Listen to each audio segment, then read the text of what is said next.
We're back. That was a nice little break. Took a little break. Had a snack.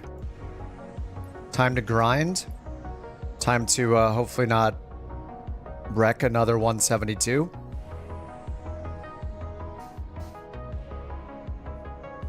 What's up, Isabella? Arctic, Brian, Jason.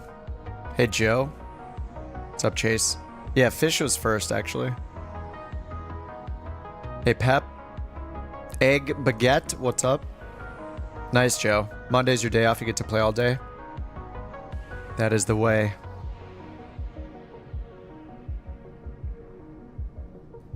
All right, well, I only have one company. I have 91,000. I need to grind. Let the grind continue with sightseeing tours. Not sure where I put my plane. Somewhere south. I think we went to Oxnard. Well, this means my pilot is here, right? Oh yeah, we did the, sorry, I remember. We finished with the agricultural stuff. So the plane is down here. I was going up the coast. And I need to do sightseeing missions only. Have I made my own company? I did, yes. You don't tax your credits. You can use time. Yeah, I've been using time acceleration since the beginning. And yeah, because you're not working for someone else, they don't take that commission for like 98% of the profits or whatever. All right, so I can still only do flight seeing as a freelancer. Oh, we can do either one of these. Okay. We can do first flight or the flight seeing ones. And looks like we went to Santa Maria last. So I want to make my way up the coast, unlock like San Jose, San Francisco, Sacramento, I guess Napa Valley area, like up here. Is it further north? So that would be cool. Make my way up to Seattle, maybe? I don't know. This is just a first flight. Maybe I'll do one of these to start and just see how much money we get for these, because these are 1,400, but that's going to turn into like 20,000, I think. Let's just try this one. So the transfer cost is 590 credits. 27K? That's pretty awesome for taking off, circling one point of interest, and then coming back. Acceleration keybinds. I use control plus and minus. Or I guess technically it's control equals and minus near the 0 and backspace keys. Alright, we're going to transfer this one. 2 hours for the checkup. 590 credits. It should be pretty good. I put a bunch of money into it. We have more maintenance to do, but that is fine.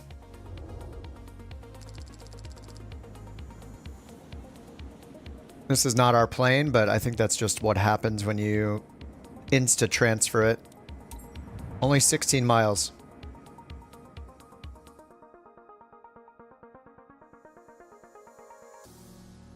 I still want to get that fuel pump switch working, but it doesn't seem to want to work. I've tried like every option.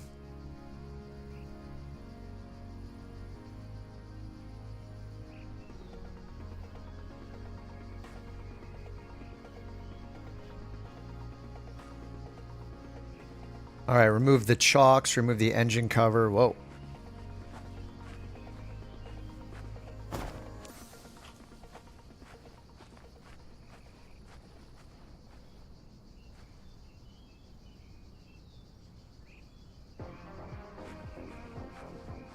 I'm actually curious. I think this is an optional setting I turned off, which was in the interface.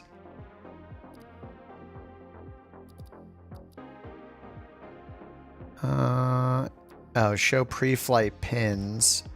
I wish you could turn on like the instrument. I think it's this, the instrument name tooltips and instrument description tooltips. Those show up in pre-flight when you click stuff to tell you the condition of it. But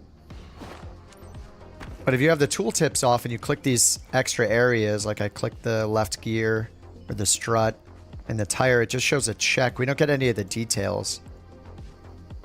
But if you have the tooltips on, it'll show you like the condition or something, but I don't know.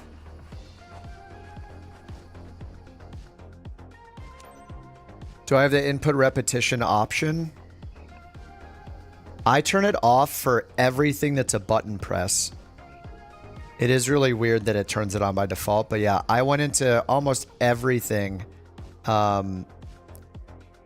Everything I have that's like a single button press, so like flaps up, flaps down, gear up, gear down. I went into all of those and turned the input repetition off, because if you accidentally push it too long, like I don't want it commanding 2 flaps down commands instead of 1.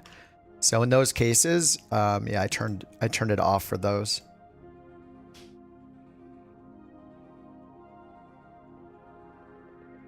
All right, looks like we are making a left departure to the left, turning around and going downwind departure, and then going down here to EN0.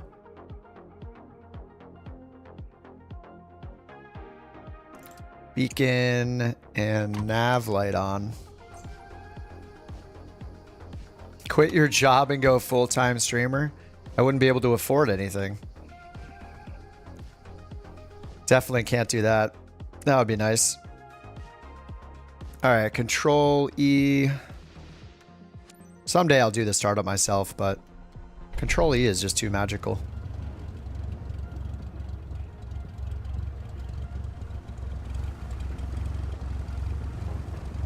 Wait till you hit 1 million. Yeah, I have a career and I don't plan on not being in that career anymore. Now, if I lose my job again and there's 6 months where I can't find another one, like a few years back, then I will probably stream a lot in that time.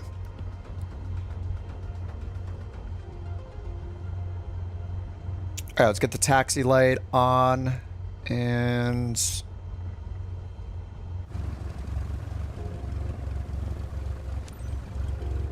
Oh, you know what? Am I not getting ATC steps here? Announce taxi. It's not telling me to announce my taxi. Interesting.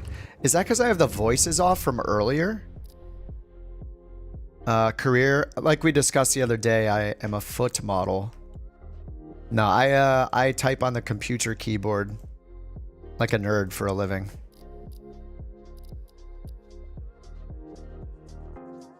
Yeah. I turned the sound off for the voices earlier because we were using Beyond ATC. And now it's not showing to announce my taxi up here in the corner, which is weird.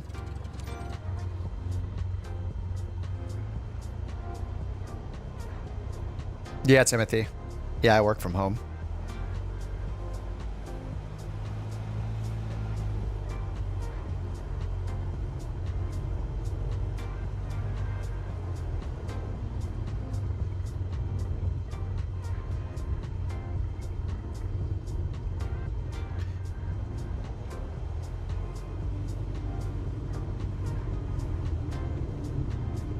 Daniel, if you have a question, yeah, just ask it, dude.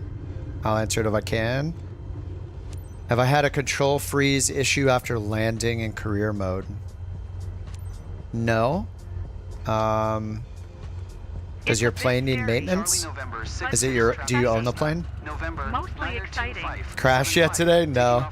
We did about 4 hours on the first stream with the new Phoenix A320. Well, it's not new, but it is now available in Flight Sim 2024, so I did that for a little bit.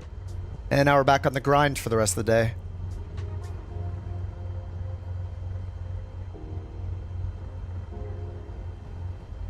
All right, let's set the altimeter. Looks like we're standard. All right, enter runway 33.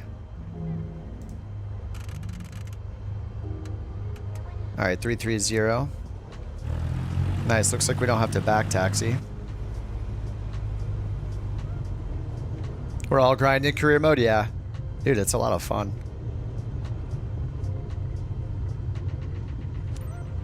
Man, I gotta figure out how to fix this with my bindings. There's something wrong with my bindings where I have a hat that I use to glance left and right like this, when I hit it left, it does that. And I have no idea why. And then if I hit it left again, it finally glances left.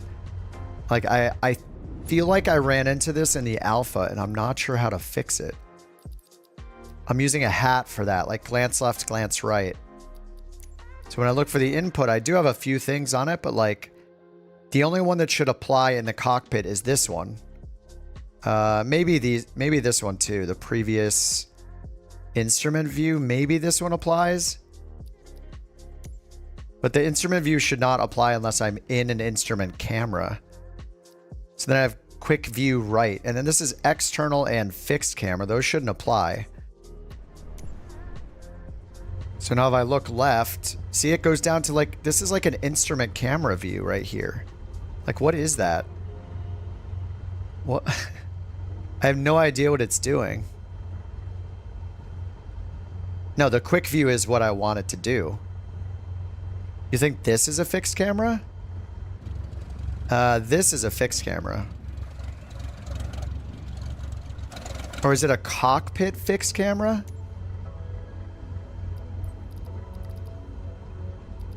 So what it should be doing is switching over to this quick view left. Oh, why did that just happen?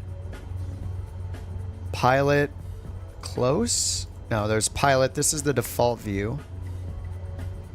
So wait, actually, if I just hit left, will it show me what it's on? Yeah, look, it's not. It should highlight one of these, right? Because if I click this, okay, it doesn't highlight it. Man, that would be helpful information. Instruments auto select.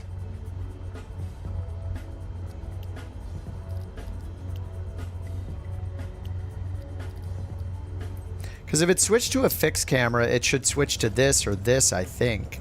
Because let me do it myself. Oh no, it doesn't. Yeah, it makes it very hard to figure out what's going on. Pilot positions. I use that for up and down on the hat. That works fine. So that's if you could like sit up and sit down. It might just be a bug with these previous and fixed cameras.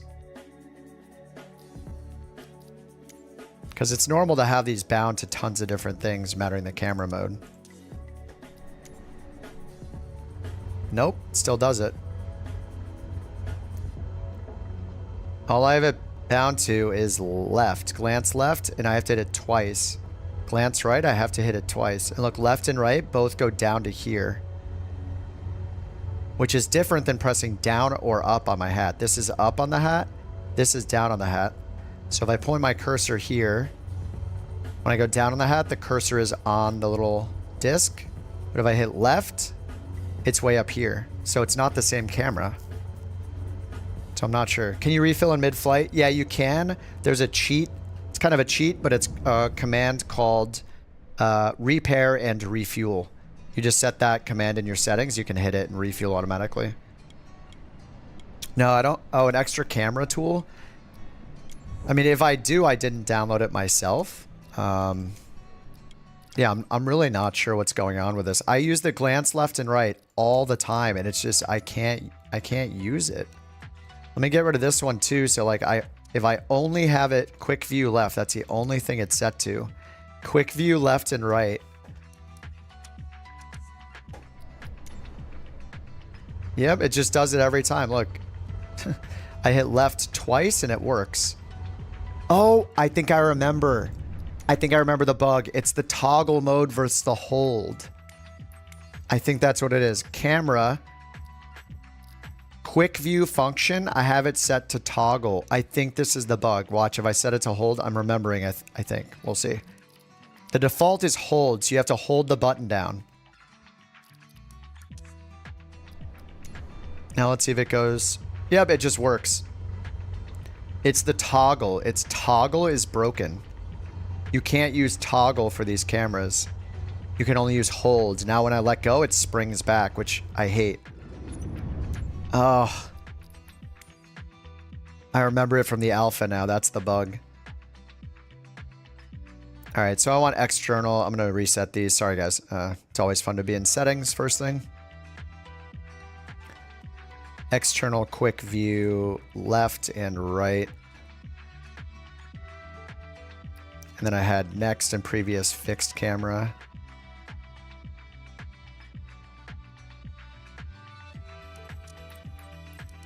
All right, there we go. Yep, that was the problem. So now I can hold left and get it, like exactly what I want, and right. Those work. It's just the toggle is broken. All right, let's finally take off. My terrain LOD, I'm using the Ultra preset right now. 400? No, 200. I mean, that's why you're stuttering probably. 400 is you are asking for bad frames. I would use 200 at a maximum personally.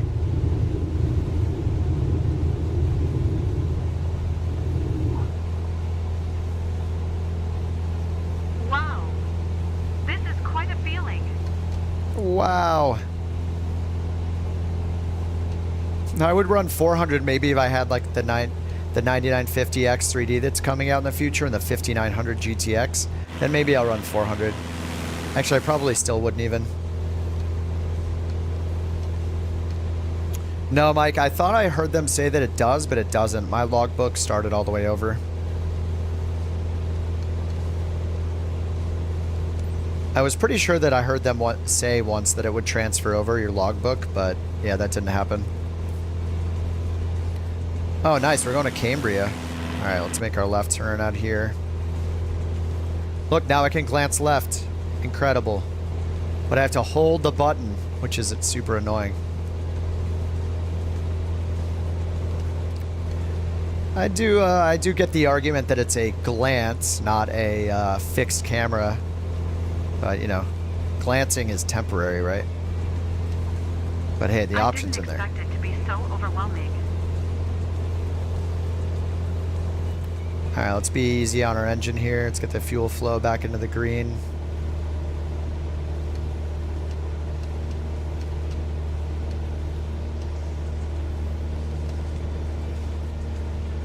All right, on our way to beautiful Cambria. I've been there in real life once, a long time ago.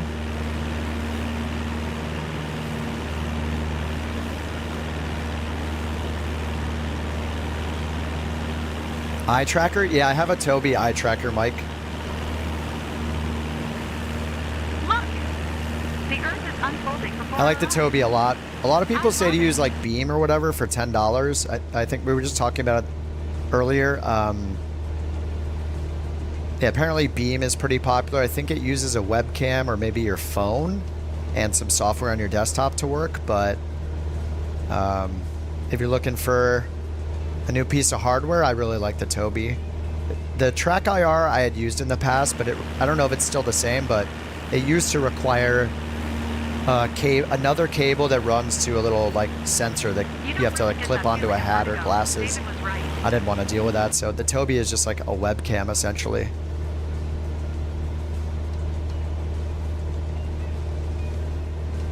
Mod recommendations. I mean, right now most of the mods aren't working in Flight Sim 2024, so it's hard to recommend anything, but my favorite mods from 2020 that I'm waiting to carry over are both of them are by Parallel 42. The first one is called Flow. It gives you like a radial wheel of commands. It gets rid of this top menu and this ugly bar at the top that always shows up. It has custom nameplates for multiplayer traffic. It lets you use sim rate up and down with a user interface. Like, it shows you what your current sim rate is. It's really nice. And then the second one is also by Parallel 42, Sim FX. Some of the sim effects are implemented in Flight Sim 2024 by default now. So you'll see things like the exhaust heat, the heat blur or haze coming out, being caused by the exhaust of your plane or your engines, or from the engine. And things like, you know, like wingtip vortices and condensation over the wings when you're in a jet. All sorts of extra visual effects. I don't know what they're going to do with the release. Like, somebody said that that stuff was in the sim by default now. I don't think that's the case, though, just because they announced that they would be updating their sim FX packs. So they have like a base sim effects, and then they also have immersion packs that are like DLC for it. for specific airliners like 737, 777, A320 family. How do you feel being up here? So you get even Thanks more for effects checking in. specific to those planes, Having a like great cold time, engine and it's starts really and nice to our pilot. wing condensation, wingtip I'll leave it to vortices. you then. It's Enjoy the flight. pretty incredible, like rain effects, rain dripping off the wings. It's really, really cool. So yeah, Parallel 42 is amazing. If we want to talk about airplanes, it's the same story. Like, they're not necessarily in Flight Sim 2024 yet.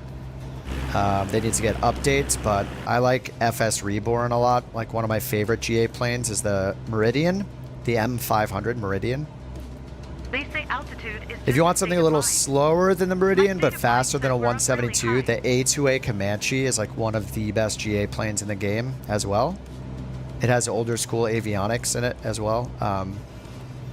So yeah, the A2A Comanche, or if you like the G1000 and a turboprop, the Meridian M500 is incredible. I haven't used the Meridian in 2024 yet. It's supposed to be compatible, but I tried to load it yesterday off stream and it didn't work for me. The streets of Cambria over there.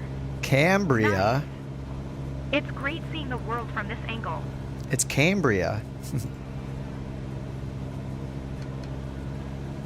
I'm so bad at pronouncing city names, and now the AI is just as bad as me, so you guys are used to just me mispronouncing city names, but now we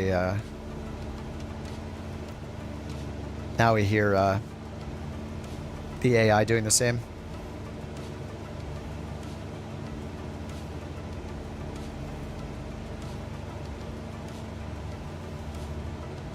Alright, we need to fly around this spot right here. Usually, it's probably a little higher. It's probably like 1,000. Yeah, 1,000 feet, 87 knots.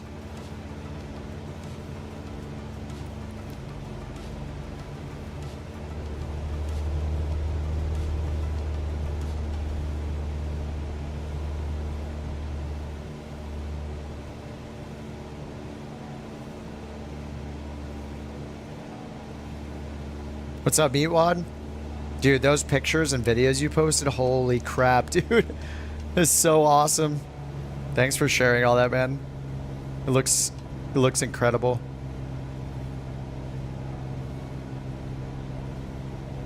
VATSIM? No. I use Beyond ATC when I want to do ATC. I will use VATSIM when they let me not use my real name.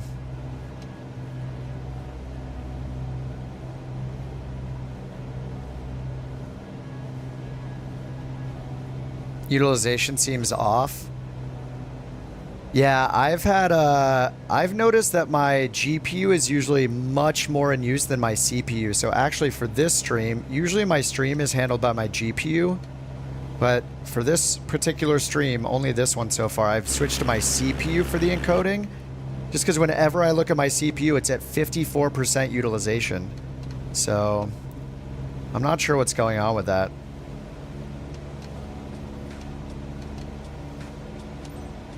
GPU is always throttling.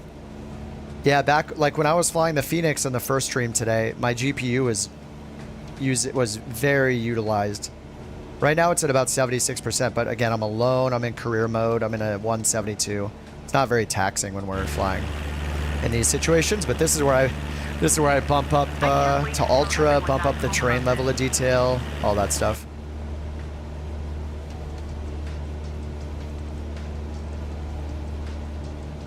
Charlie November 66 traffic Cessna. November 902 In 2020 with 4090 was running at 97.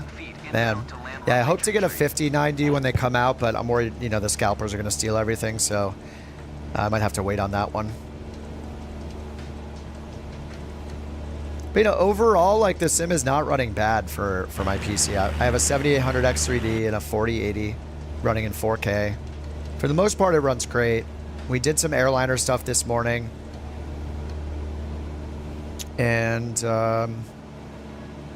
it was kind of as expected. It's kind of like exactly how 2020 performed, so.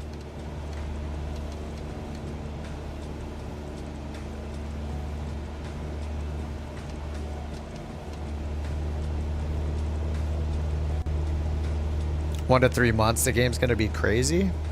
It's already great if you want to do career The mode. view. It I really is a just whole did new 2 world. flights this morning with the A380 with the Phoenix A320, and it was awesome. So I had some stutters on the ground, but I mean that happens when you're loading in on Ultra 4K, custom scenery I was at custom scenery at KDCA. So once I turned it down to high preset, it was fine, but not a big deal.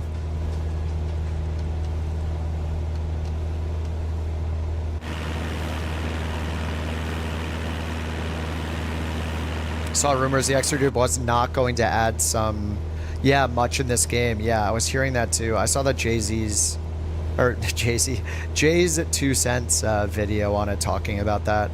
I'll wait for the benchmarks when the new CPUs come out. But I mean, something like the 9950 X3D, like it's already like a 16 core processor, right? I'm running an 8 core with a 3D cache, and it's running great. So this is 7800 X3D.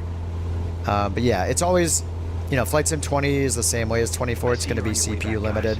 So Julie, did you enjoy the ride? You ready So to do it again? anyway, Fantastic any flight. upgrade is going to be an upgrade, even if it's got the 3D cache and Would doesn't totally need it. recommend But yeah, That was we'll amazing. see what happens. Thank you so much. Oh yeah, the dynamic settings. Yeah, I'm using dynamic settings with a target frame rate of 60. So the sim is probably less detailed than it could be, because it's trying to remove enough to get to a 60 frame rate. Right now, though, it's only running at 42, so I could probably turn that down. I'm not even using frame gen right now. I'm using TAA, Ultra. So I might turn the frame rate target down to 40. Like, this is 40 without frame gen, and this is fast enough for Flight Sim.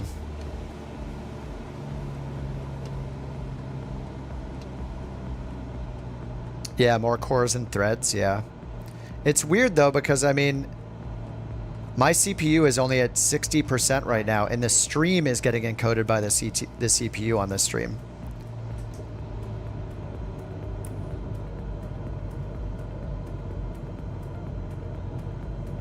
Alright, we're way too fast.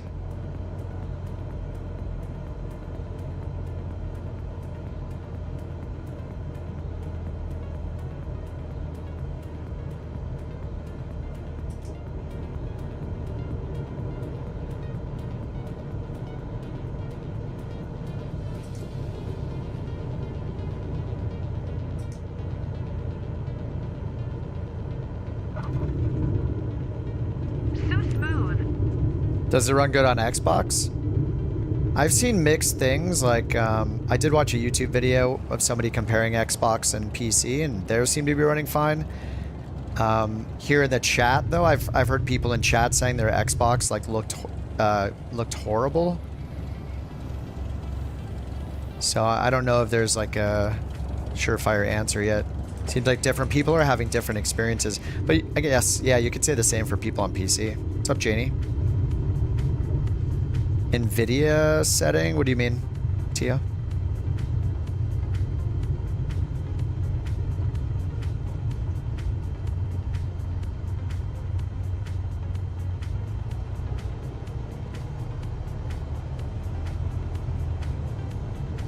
Just happy my potato runs it smoothly. Nice. So you're getting better performance with 2024? That's pretty awesome.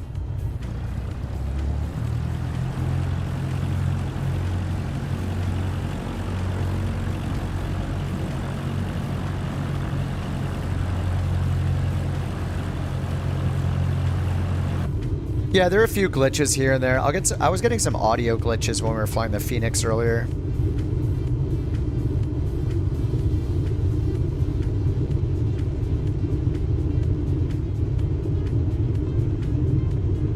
Managed to change your community folder location? Oh.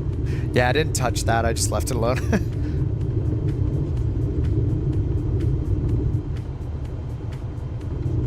Yeah, I'm sure Xbox is going to be doing a lot of things to have a target frame rate. I think they said 4K at 30 FPS, right? So, yeah, I mean, it shouldn't come as a surprise that a console is going to have the graphics pulled back a bit compared to high-end PCs. It's just always going to be the case. Every game.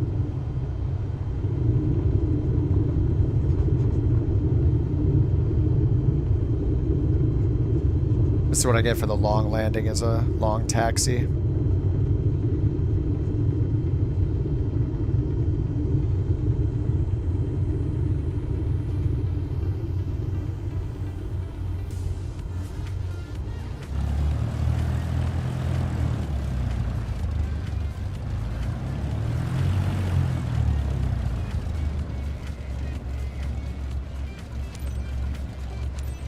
Charlie, November 66. All right, we're earning that money from our... Oh, we need to go park in the grass. Is taxiing to parking.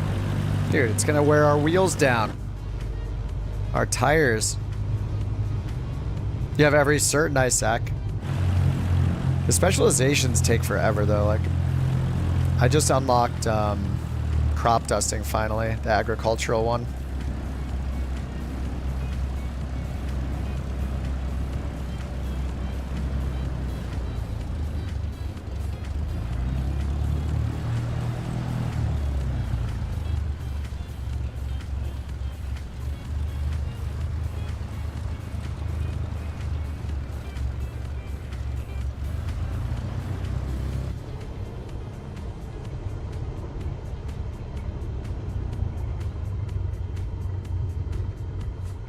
She walks right in front of the prop.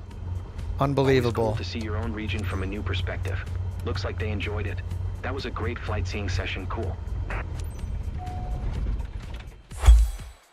All right. Let's see how much money we got. This was just this was a first flight mission. So you literally take off, fly to one waypoint, circle, and then back. And then the flight seeing is you circle around 3 different waypoints. Mikey, what's up, dude? Immersion ruined. Okay, I only got an A. Yeah, agricultural is so hard. Holy, what, 36,000? 36,000 credits for flying by 1 point of interest? Dude. Well, we're getting, I think we're getting like 55,000 for the flight seeing one, but it's 3 different points of interest. That's pretty crazy. Yeah, just cut the mixture. Yeah, that's the flight sim way. It's the, it's a quick way to get it shut down, just to make it end the mission, yeah. You can fast travel to any airport. Yes, yeah, 2 cats. Somebody showed me that yesterday, and it's such a nice quality of life feature. I thought I was gonna have to like move the plane and then move the pilot, but all you have to do is click on any mission that you have available, and yeah, it'll give you a shortcut to move your plane. I just did it for this one. It's great. Brian says, I think there's a lot of misinformation about how whether or not the X3Ds will help right now. Lots based on a Sobo saying that it's more multi-core optimized. Yeah, I don't actually know. I feel like I'm regardless going to grab the X3D just because the 7800 has been so good for me. So I'll probably get the 9950 so I have more cores and the 3D cache. And even if it's not perfect for flight sim, I assume it's still going to be having it available for even other games. Like, I don't know if I'm going to be upset by owning it. Plus, I mean, right now, my CPU is only at like 40. It was at like 50 something, 50 to 60% total CPU utilization, sorry, including my stream right now, which is being encoded by my CPU. So I'm kind of freeing up my GPU a little more to see how it helps for this stream. The stream I did earlier, all the streams I usually do are encoded by my GPU. But I noticed my GPU is at like 100% utilization.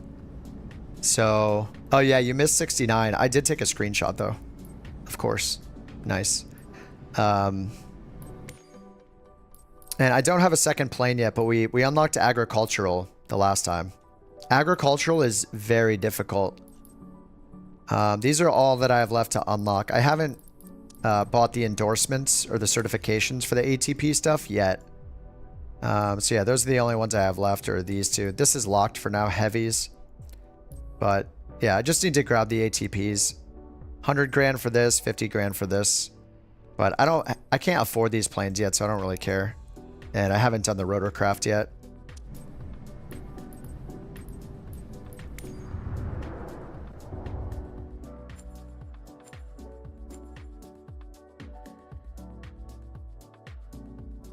So yeah, I think I'm just going to work my way up the coast. So yeah, this is what Two Cats was talking about. When you're running a company, like, you know, it shows where your plane and your pilot are, where multiple planes are. You can just click any mission. So like I could come up here and click this mission right here, and it says aircraft is not available. So then there's a transfer cost. So all you have to do is accept the mission, and it'll let you choose a plane to bring. It'll transfer it automatically, and then you just start the mission. It's really nice. So I mean, this is going to cost 1,000 to bring me up here, but it's going to help me reveal more of the map, aka the Earth. And I'm going to make 50-something thousand from doing this anyway. So I can just hit accept. Choose my closest aircraft. I guess, yeah, you can purchase or select another one. So I'll just bring the 172 up. I only have one plane right now. Oh, any airport, even ones you haven't unlocked. Oh, I can just pick any airport in the world, even if it's in the fog of war. The grayed out area. Man, I wish they wouldn't let you do that. I kind of like the idea of having to reveal the whole map. But I guess you have to go to that airport and do a mission there to unlock more missions in the area. I don't know. I wish they made it so you had to like spread out all over the, you know, you had to do it yourself from each of the starter points. Yeah, it costs a lot of money. Yeah, true. But I guess they want the flexibility in some cases. What's up, TM? Or is it Timo? Timo? It's Timo, huh? What evil bestows us if we choose not to wash our plane? I don't know the answer to that yet, but I haven't washed mine. And I'm also going to neglect my MFD and see if it finally turns off. How do you plan VFR cargo missions? I mean, if you have cargo missions unlocked, it defaults to doing it IFR. I'm not sure if you can do VFR.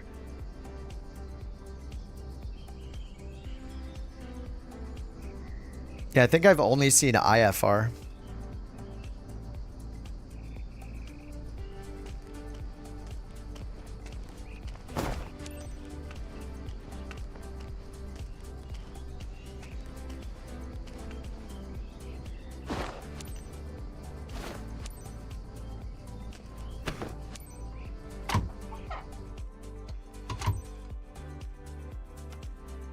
You can send the clients. Roger that. Ooh, nice car. Another gentleman who is bearded as a passenger when we cannot have a beard. So, Captain, time to tour all the best spots, don't you think? For today's scenic flight, you're soaring over Livermore with Michael and his daughter. Seatbelt fastened? Then you're all set. Ooh, soaring over Captain, Livermore. thumbs up. Alright, altimeter is set. Fuel. Oh yeah, I haven't been looking at my fuel at all. It persists, doesn't it? The fuel... Actually, I'm on the ground. Can I do it while my engines are started? I forgot we have to manage our own fuel now. Maybe I have to do it before that. Anyway, I'll do it on the next one. I guess we'll do the right tank for now. I forgot that I forgot that the fuel isn't going to be automatic anymore. I haven't refueled it once. You unlock the beards in missions, I know. No, yeah. No beards unplayable. I agree with that. November traffic Cessna. November 92575. Taking off runway 26 straight out departure. You have to manage fuel. Yeah, I don't think it's going to refuel our planes when we own the plane. Like, this is my company's plane. Oh, whoops, I'm on the wrong side.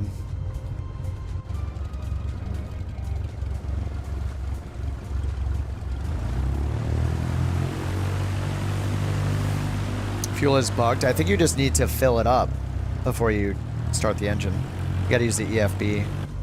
I did have one mission where it wasn't my plane though. It was during employee mode, not freelancer mode. So the plane was provided. And it didn't give me enough fuel, so I had to use the refuel shortcut to give myself, to basically cheat and give myself full tanks.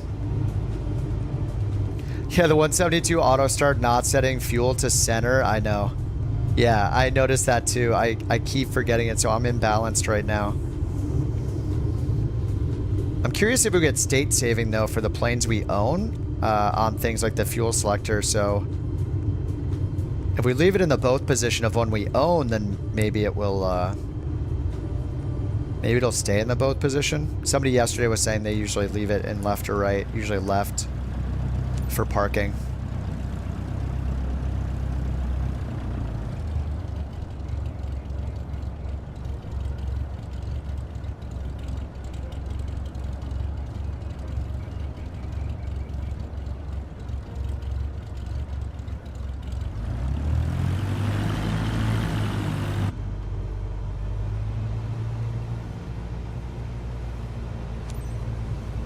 All right, takeoff runway 26.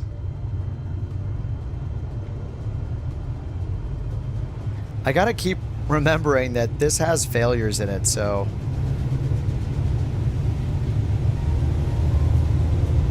this is such a tiny runway. It's like a pedestrian walkway. It's like a bike lane, basically.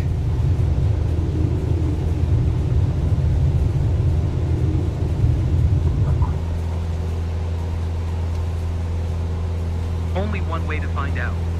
Okay, I'm okay. That's a good start. All right, 1,200 feet.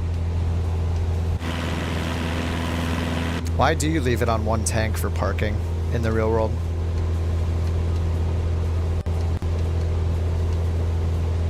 I'm getting these audio glitches today, little audio pops.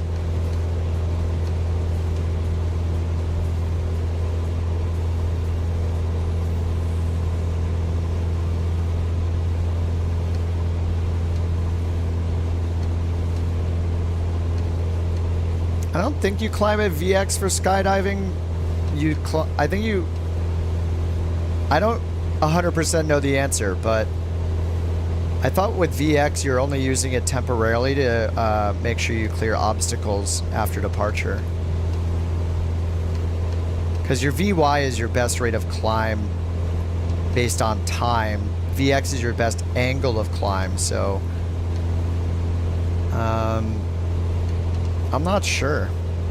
You could just try it, I guess.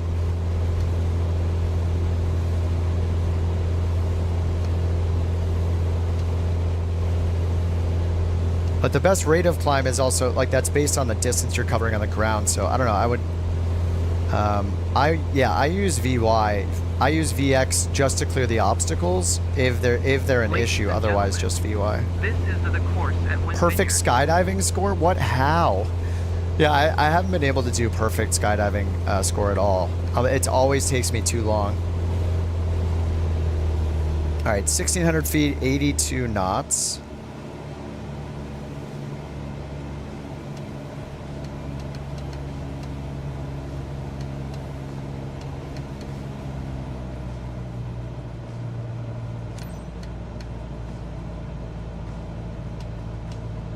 The Wenti or Venti, the Wenti Vineyards.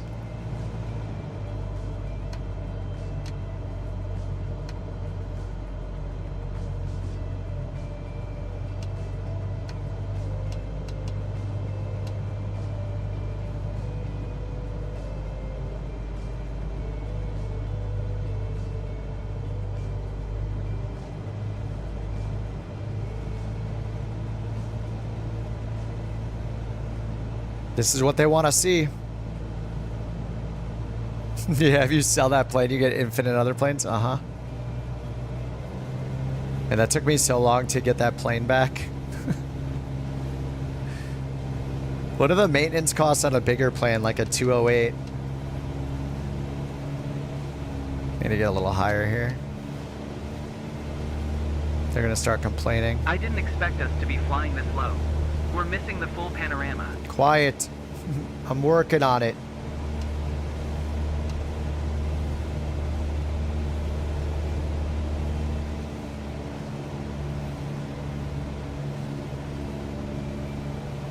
pretty bumpy here.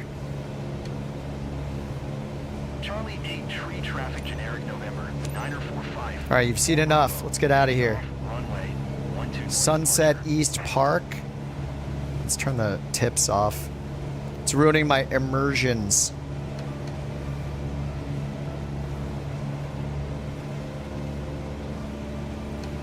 You don't have to stay in the guides. You can get closer. You can get inside the circle. You can turn the guides off. They're pretty helpful though. I like them. Waypoint 1 is this way. That was waypoint 0. Sunset East Park.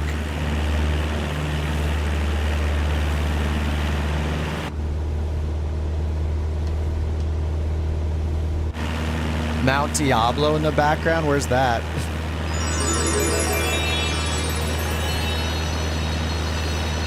Your office view is pretty epic, Captain. I'm out of my And comfort thanks zone, for but the I'm enjoying thanks it for too. the 1-up sticker. Very much appreciate it. Is that a hippo eating a 1-up? And the $1.99 super chat. Thank you very much. I'm going to use that $1.99 to purchase 1/2 of a delicious Starbucks apple croissant. That's exactly where that money's going. Setting it aside, actually. For sustenance. For more streams. To power me through. Yeah, thanks for the super chat, man. This is Mount Diablo right in front of us. Up here. Yeah, the tourists are never happy. We're moving too fast. I can't take it all in. Shh, quiet. We just got here. 1,500 feet, 82 knots. We're cutting the engine. There, you happy? Now you're scared, right?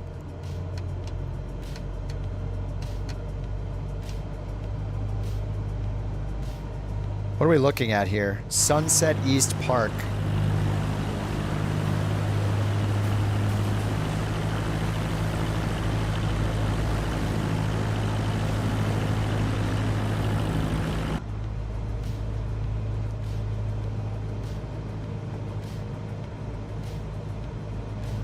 Amazing. I heard it was going to be memorable, and it is. It is memorable.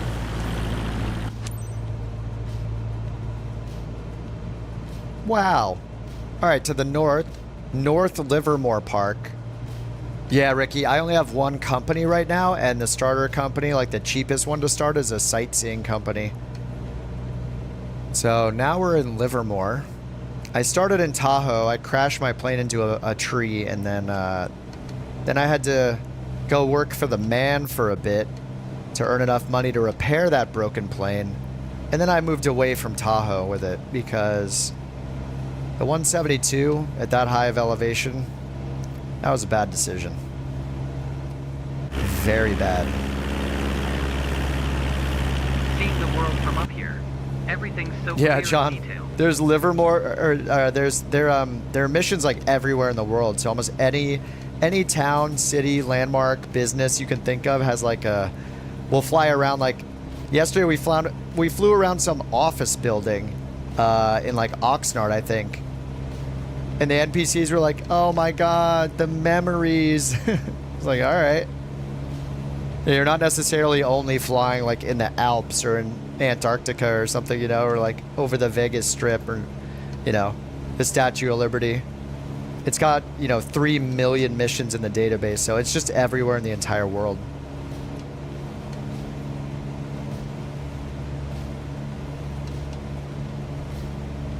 Yeah, the same enthusiasm. Yeah, they have like no emotions. It's,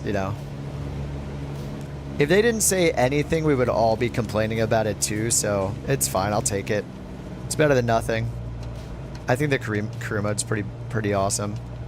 Oh, 1,500 feet. Okay, let's get up there.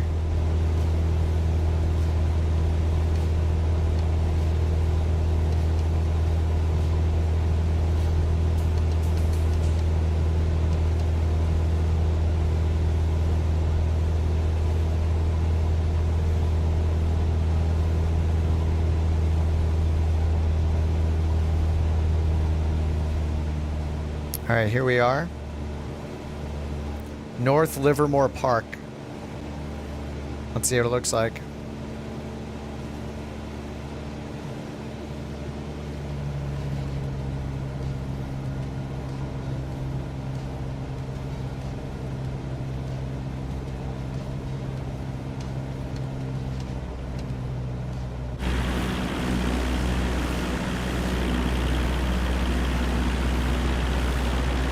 Memories. Check out this awesome mosquito breeding ground.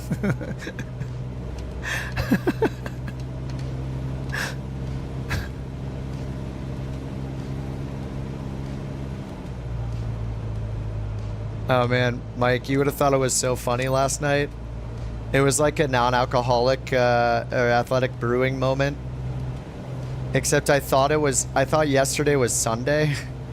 So I was like saying bye. I was like, oh, I'm going to be done early. It was like 9:30. I was like, I'll be done early. I'll see you guys, you know, back to work tomorrow. I'll see you guys there, blah, blah, blah. But like, it's Saturday. I was like, wait, what? What? Wait, what? Generic 7, Mike Alpha. It was, 11 o'clock, 4 miles. because I took the whole week off and I've just been in career mode. I've been in career mode for 8,000 hours. I like I just lost track of time. So I feel like I have a free extra day today. It feels amazing. Generic 7, Mike Alpha traffic is 12 o'clock, 4 miles. All right, on our way back to the airport, runway 26. We're hearing some AI traffic out there. Yeah, look, there's 2 planes coming towards us. What is this one? Cessna 182? Generic 7, Mike Alpha. I can feel every turn. What kind of work? Foot model. Being 9 to pilot 5, must be foot even model. better, because you're in control. No, I play, I type on the keyboard for a living. Generic 7, Mike Alpha traffic alert. Tech, say the tech industry.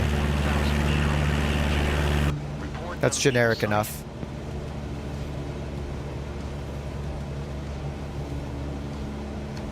Best in the biz. Name tags? They're in the online. I think it's under the online or the flight interface settings. Is that the runway right there?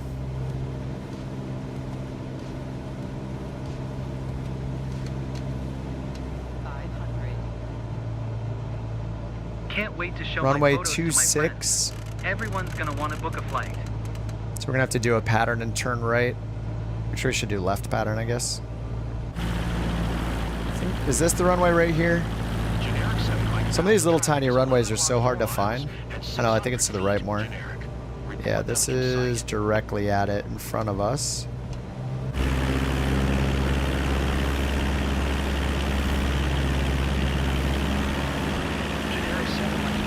We'll just fly over it first.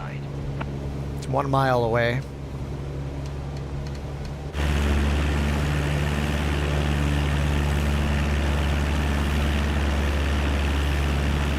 Is it this right here? Yeah, oh, it's right here. No, that's not it. That's a bridge.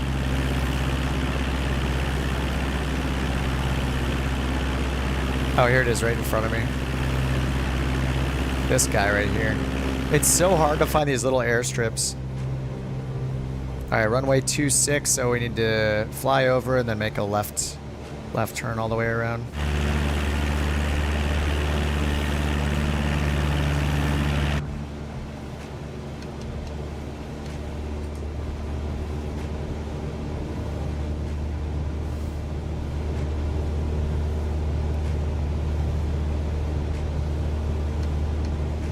Looks like left is a little more full.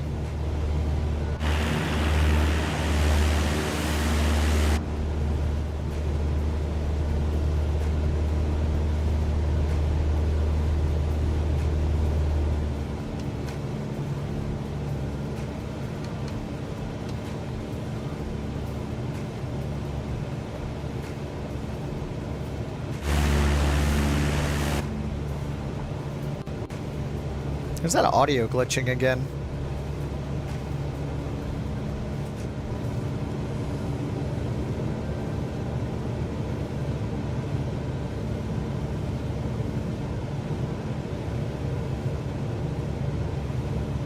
Generic 7, Mike Alpha traffic alert. 10 o'clock less than 1 mile, 600 feet. Masses, just click the pinned link. Site. Yeah, everything listed on the site. But I have Verpal stick.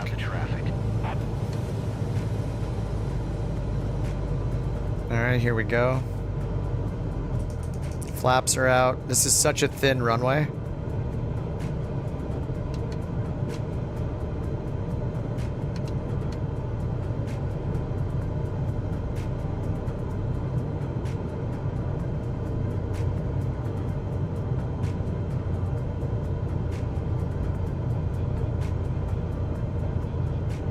Ooh, that was hard.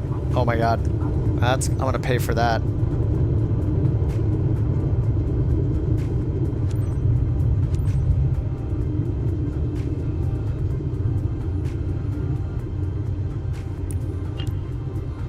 Entered taxiway? What are you talking about? Those bugs are so annoying. Anyone really hate the grass runways? They're pretty hard. They can be hard to take off from. Man, this is such a scary, thin runway. It's like a sidewalk. Thank you so much. Yeah, I'm gonna have to repair my, and I was heavy on the brakes there too.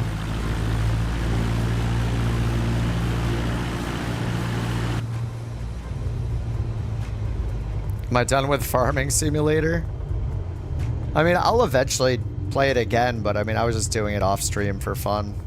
But I mean, you know, when a new game that you've been hyped for a long time comes out, you're gonna play that game for a while. So. You turned your passengers into flight addicts, haven't you? Anyway, Flight I can see that addicts. anxiety has turned into Yeah, excitement. combine Farming Simulator, Well Flight done. Simulator, an American Truck Simulator, and European Truck Simulator. That's what they should combine. Alright, the quality was okay. That landing was garbage.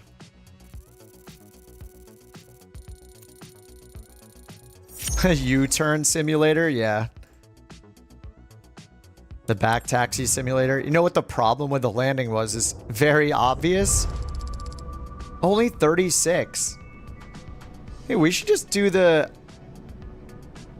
I mean, I feel like I should just do the first flight ones where it's just one point of interest. I had like 26. I only get 10K more for two more POIs. We need to charge these people 200,000. But the problem is my jacket. I need to take this jacket off. We need to go back to a t-shirt. And that is that's actually the problem. AI traffic, you can turn it on in the online settings. All right, we got to get rid of this. This puffer jacket is, I mean, in this kind of weather, it's a little bit embarrassing. We're going to go back to the black t-shirt, and I'm going to need something more comfortable. Colorful joggers, I think. No, these, the bunched up ones with the socks showing. Yes. I kind of like the mustard ones.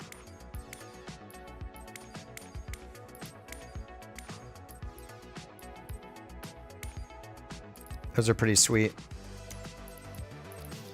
Footwear, though, I'm not sure if these are going to fly. I think we might need to switch to the black. No, that looks like too weird, right? You can't have the shirt and the shoes match. It looks strange. It's going to keep it on white sneakers. The assistance boxes is called disable, or it's called like toggle. It's a setting you have to set. A shortcut. Toggle visual assistances.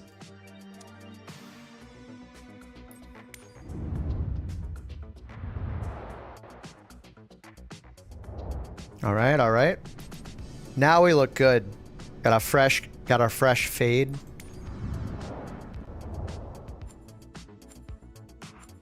Yeah, the colors are so hard. I didn't notice that at first either. Yeah, at the bottom, like any of the apparel you choose and your hair, by the way.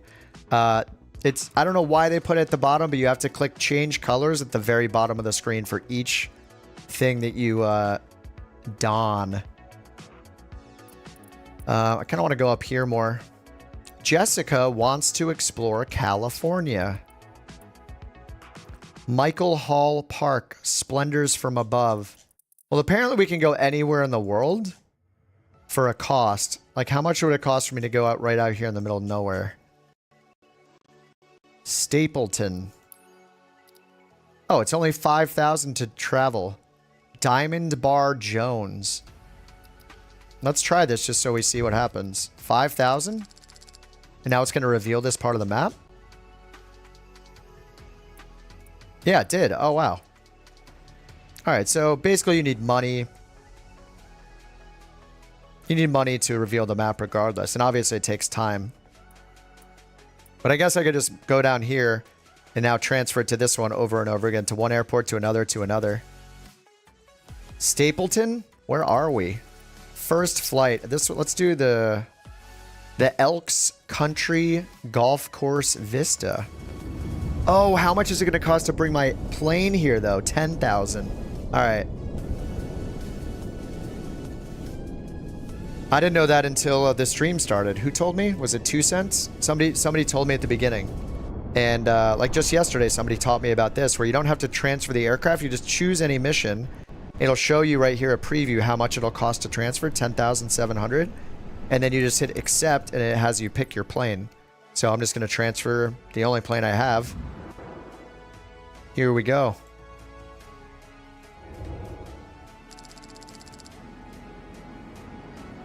We're just in the middle of nowhere. I don't know where we are. Elks County, or Elks Country Golf Course. I kind of like the mustard pants.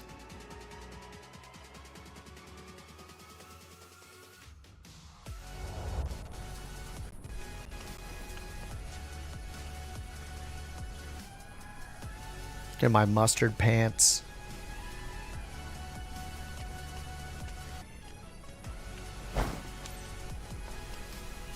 That looks super nasty. This doesn't seem like a good time to do a sightseeing tour. I mean, I guess to be fair with the cloud coverage, that's great for photography. The soft light. Maybe that is why they did it, actually. Everything's fine, Raul. You can initiate boarding. Mustard Pants, a band name? Yes. I'd listen to them.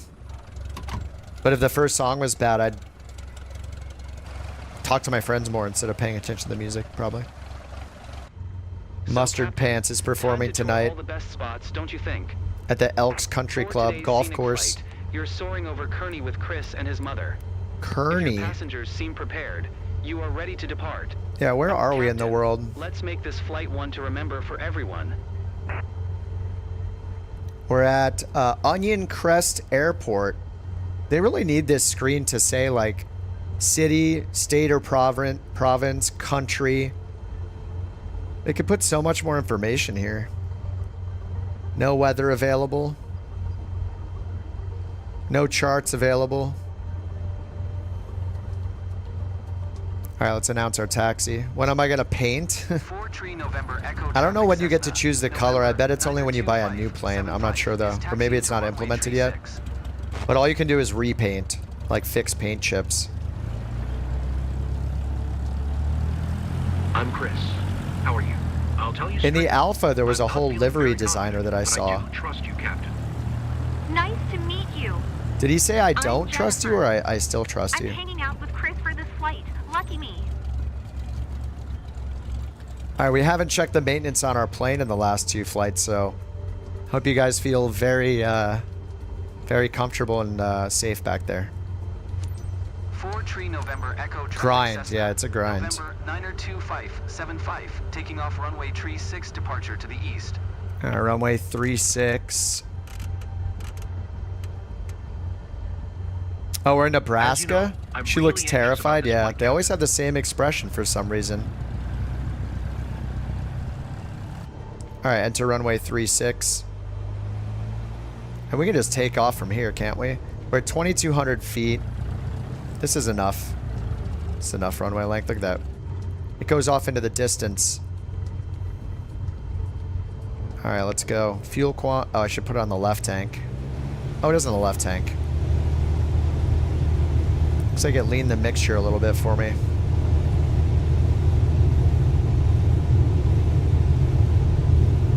15 degrees Celsius, 2,200 feet in elevation.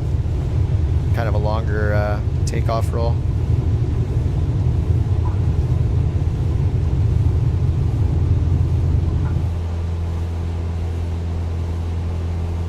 Dude, the clouds look Not so sure awesome. if I'm actually ready, but no choice now, huh? Hey, can't believe we're flying. Can't believe we're flying. Wow. Alright. Let's turn out to the east. Where are we going first?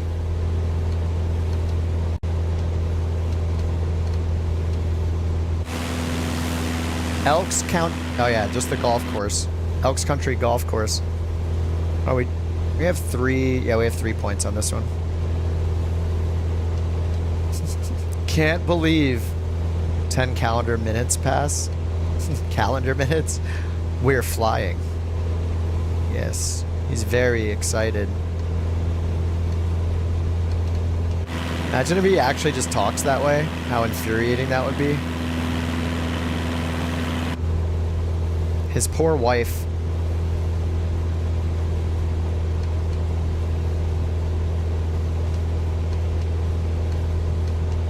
I did order the Virpil pedals, yes. It was like 20-something% off. Thanks for the link, dude.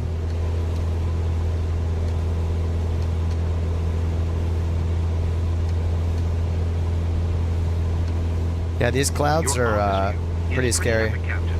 I'm out of my comfort zone, but I'm enjoying it too. Alright, well, next rad is on. Doesn't show any precip yet. They're probably just like too far away. Or maybe it's not storm clouds, but some sort of evil lurking within. Orcs, goblins, etc.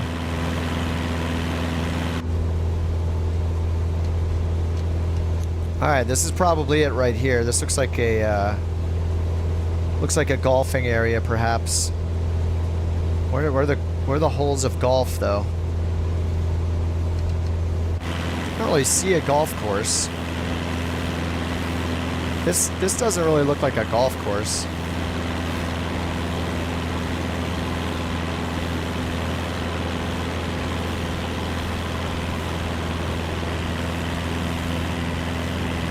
I thought I'd be dizzy up here, but I'm feeling right at home.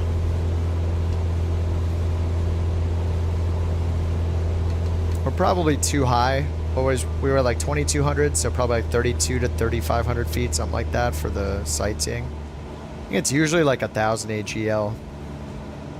They took out the radar altimeter in this thing, which was awesome. It was unrealistic, but I miss it.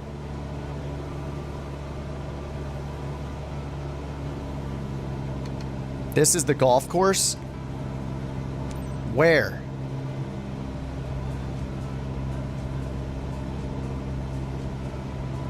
That's a golf course? 3,100 feet.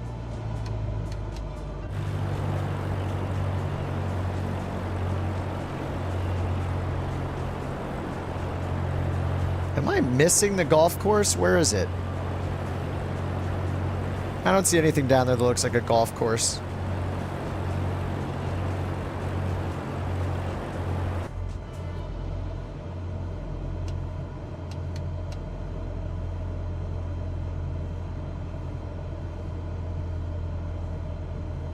Yeah, your own business. Yeah, I'm doing that right now. It's awesome. 82 knots, 3,100 feet. And let's get back towards it.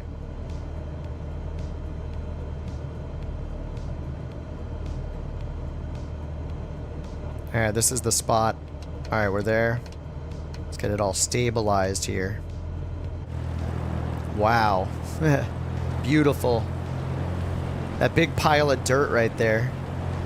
What a nice golf course. Oh, there. This is the golf course. I can see the holes in the sand traps. There it is.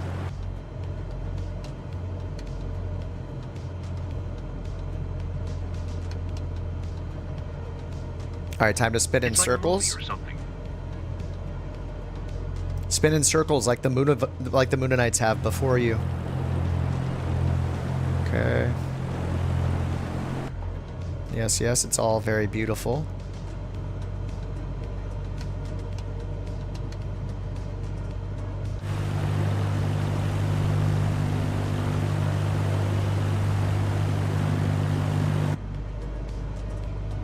It's pretty cool that you can pay to just transfer anywhere in the world and do missions there, though. I kind of like it now. Bring on the awesome pics of this scenic flight. It's less grindy than not being able to fast travel outside of the areas you've already revealed, but I get it. If you just get super bored of the areas you're in, it's like, alright, you can just escape to anywhere for a price. Just like real life. Want to disappear to a new country?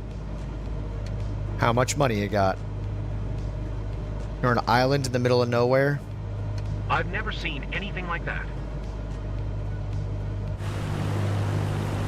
He's very excited, but he doesn't sound very excited.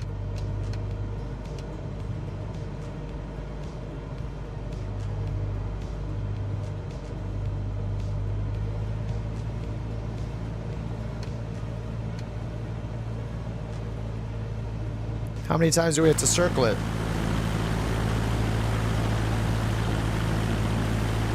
It's like seeing the world for the first time.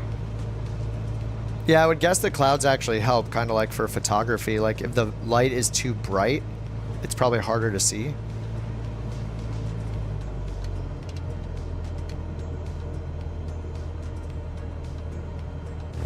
Alright, I missed one of the sections of the pie. There we go. Alright, nice. Alright, to the south. What are we going to see now? Choice Marine LLC. Classic landmark.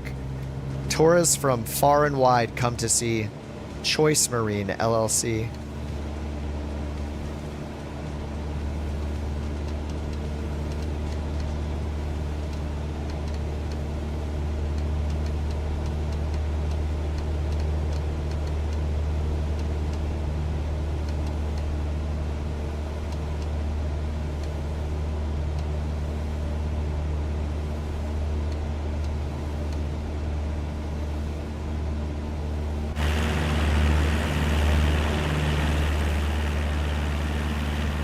I'm feeling better now. I'm almost enjoying the ride. Glad you're actually starting to relax a bit. Oh, is it? Are these actually names of real places? Is Choice Marine LLC like a real thing? Or are they AI generating names of places that aren't like very well-known landmarks? It seems kind of weird they would pull in names of like businesses from Google Maps or something. Or, I mean, Bing Maps. Bing. There is no such thing as Google Maps. Sorry, Microsoft.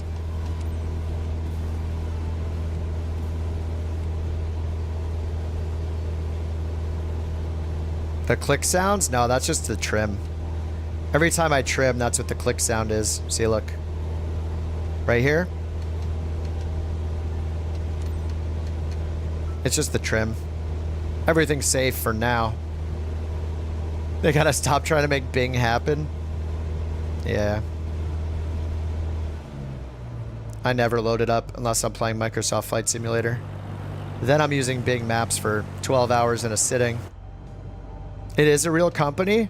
Oh, wow. They're actually pulling it. That's pretty crazy.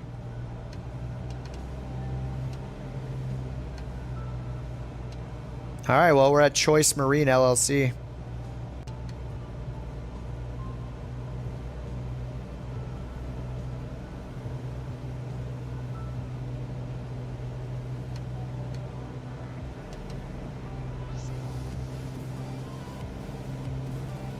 All right, steep turns. We gotta get I feel like we're too high. Hard for me to see the details. No, we're just not close enough, dude. We need to get closer. There we go.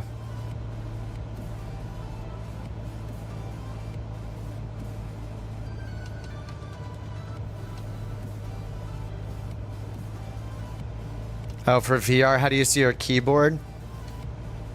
Muscle memory, that's it, I think.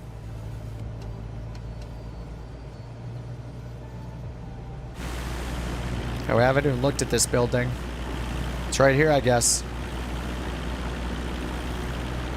What is this place? I mean, what do they even do here? They fix boats? I guess that makes sense. It's hard to see enjoy the landscape from this height. This is like Neofly? It's like Neofly with way more detail because you actually maintain the plane and the components in the plane. You have to fix and maintain every single plane, and if you don't, components will start failing, like brakes, battery. I'm intentionally letting my MFD go bad and not maintain it because I want to see it fail. It's crazy. Not to mention that unlike Neofly, like, it's just kind of how it is. Microsoft can add things like they've added, you know, like firefighting missions and stuff with way greater customization because, you know, they own the sim. So it's actually really impressive. Yeah, they went all out. And if they add multiplayer to this, I don't see using another career mode app, like, again, probably. If they add multiplayer companies and then add shared cockpit, then I think it's GG. Because every one of these planes already, like, this plane has like dozens and dozens of components that can fail if you don't maintain them properly. I crashed this plane and I got really lucky with the crash though. I only had to replace the landing gear and some brakes and tires. All right, Professor, grab your hat and your travel It should have had much more damage than it did, so I got lucky. But yeah, I think anybody that loves doing like Neofly or On Air Company, especially as a solo pilot, they should play this right now. But some people love doing VAs, like we did a VA a few years back in On Air Company.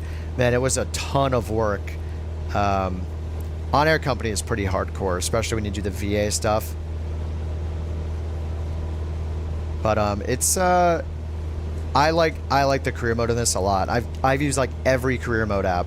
We're using New Sky. It's not really a career mode app. It's more for like VA and rating your landings and stuff. But New Sky is great. But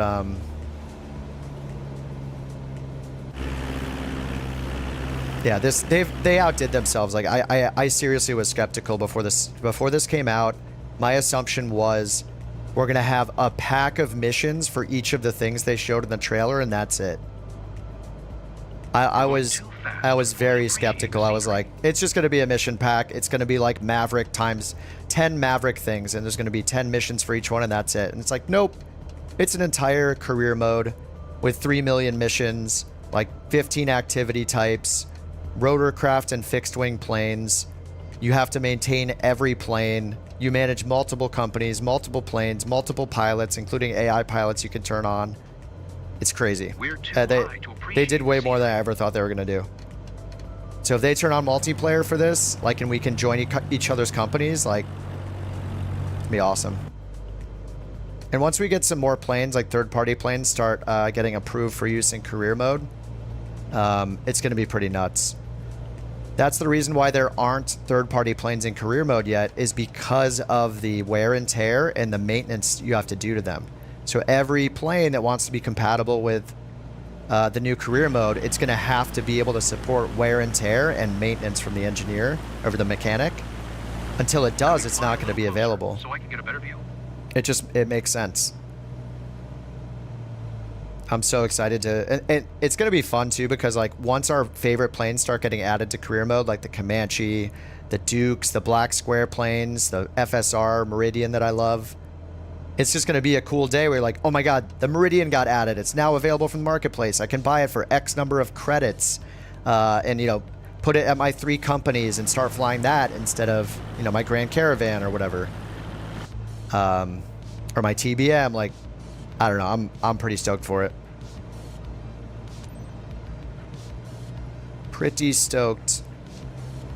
But what's cool too is like, if you don't want to deal with the fleet management, you don't want to deal with buying the planes, maintaining them, you don't want to deal with the failures and the wear and tear, you can just do the employee side instead and just never open your own company.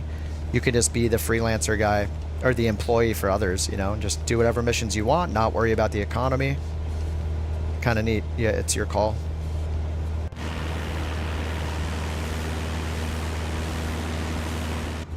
You can see each other's avatars already in multiplayer.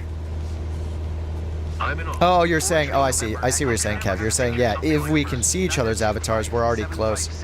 Yeah, somebody, I haven't found the clip yet or anything, but somebody was telling me that Microsoft did comment about it and say they were working on shared cockpit. And I personally think up here where you have the group chat now and the group voice channels in the sim, you invite someone to your group, you can use voice like a party chat from any other game. That seems like it's adding the groundwork for a shared cockpit.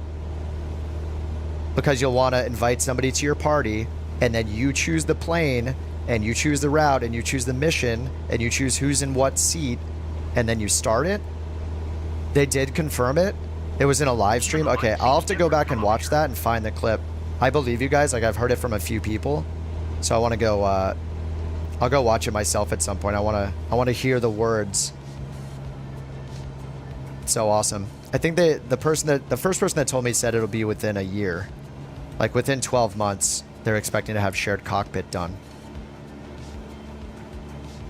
I wouldn't be surprised if it's just like career mode, you know, like there's only certain planes that'll support it to start. Who knows? Like, yeah. If that's what they're doing and they're going to make career mode multiplayer so you can have your VA and work on stuff together, incredible, dude.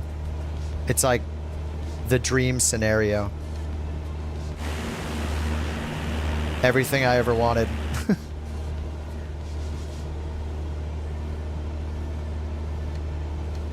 Yeah, group as passengers. Yeah, you invite your friends into your plane. We don't all feel the height the same, and it's true actually. Career multiplayer instead of solo career. Yeah.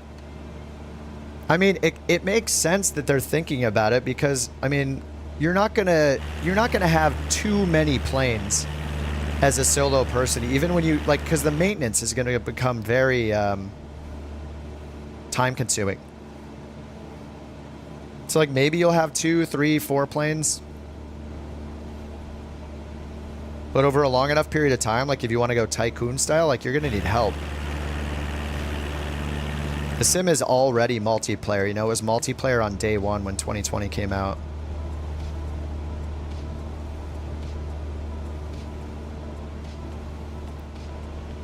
You can't, yeah, Wombat, there are a couple, it's like the max.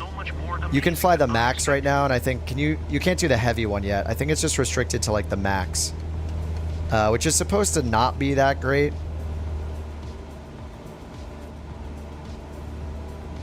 I'm gonna have to do a 360 here. I'm just talking too much. But yeah, they have airline missions too. You can open your own airline or company to do passengers with airliners. The career mode is only limited to the default Asobo planes right now because every plane in career mode has to implement the wear and tear and the failures and the maintenance system that career mode has when you rent and buy your own planes in it.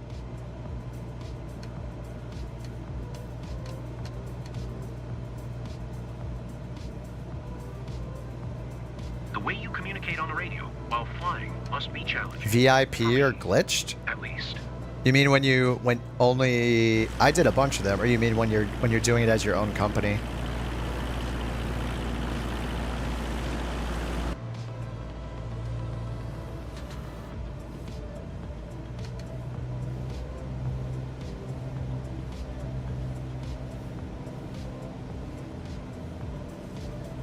Oh, for your own company it's glitched?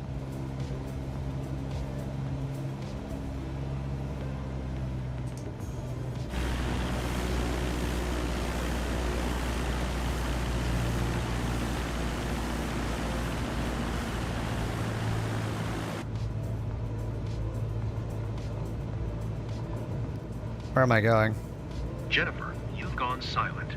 Everything all right? I'm just soaking all of it in. Is this the... I'm just lost the airport again. I think it's right there in front of me.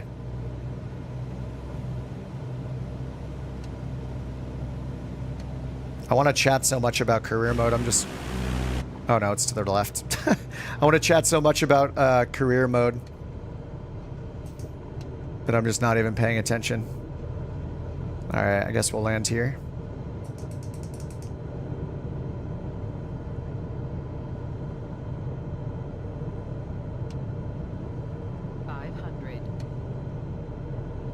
I'm not really having much of a headache in 2024, Jay. I've been pumping dozens of hours into career mode and I love it.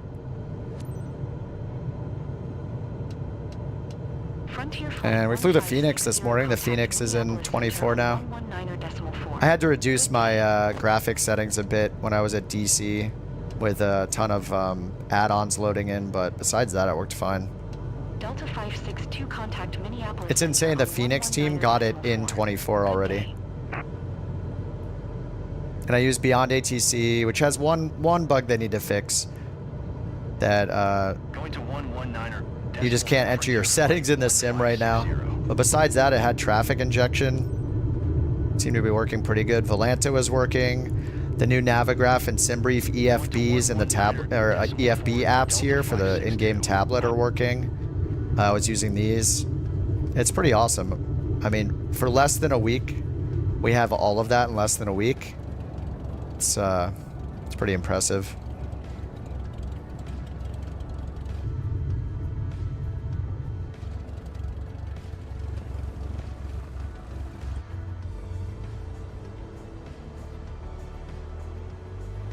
Plan for career? I don't really like the sightseeing stuff. I like transport stuff. I know that stuff's kind of boring for some people. I like the transport stuff. I think the firefighting is incredible. That mission type's really fun.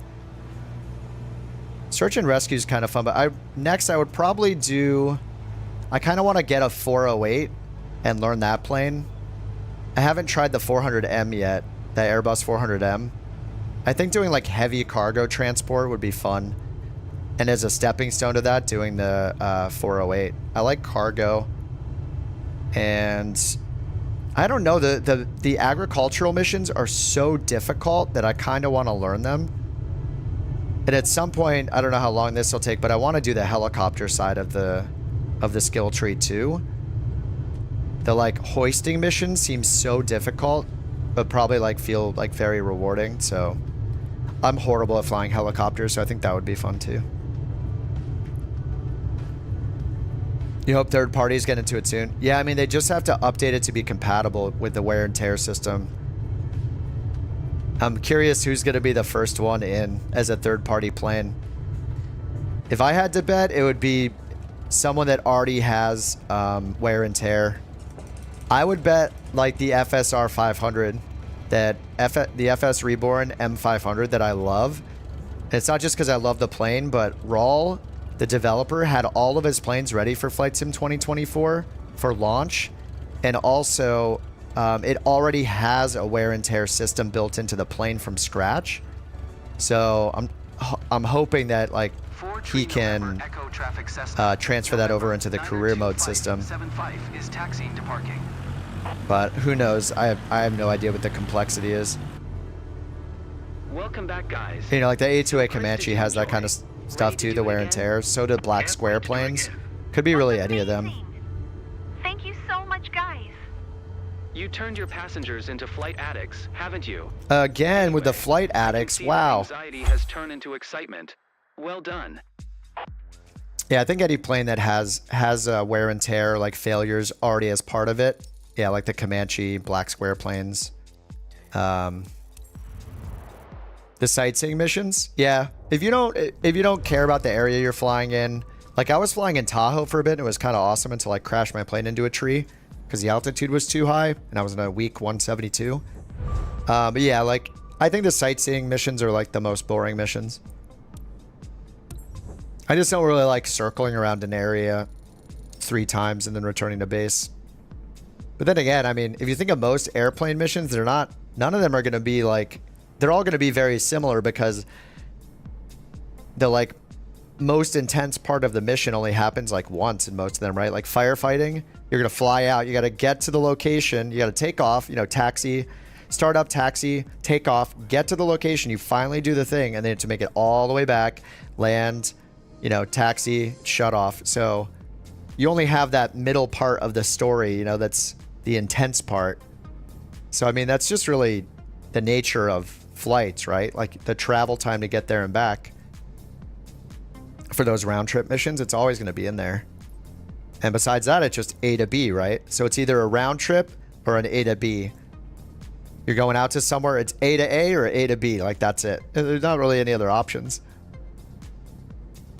Why am I such a high level? I did sell the first one, yep. And I also didn't know for the longest time, and we didn't know throughout the week, that you need to save up 30,000 credits or whatever. So I was constantly using my credits in the early part. I was like, as soon as I had the money, I was getting another endorsement. So I never had even 20,000 credits. I was getting these all as fast as I could. And then I would take a break and go to specializations and look at the criteria and unlock the next specialization over and over and over again, using all my money pretty much. So when I finally realized, when somebody finally figured out that you need like 27,000 credits, I just did a few missions, got the 27,000 credits, and then, you know, finally had a mission. But then I sold my own plane because I thought it was a money glitch. I was like, ooh, infinite money. And yeah, that wasn't the case. So yeah, it took me a while to get that money back, finally get a plane. So yeah. But you know, on the plus side, like even if you open your company super fast, the money is not even the thing that's going to stop you, right? It's these flights. You know, you got to do like 10 of these flights, 10 of these, 15 of these, 10 soft field landings. You know, there's a lot of stuff besides just the money and the certifications. You have to do all these other steps. So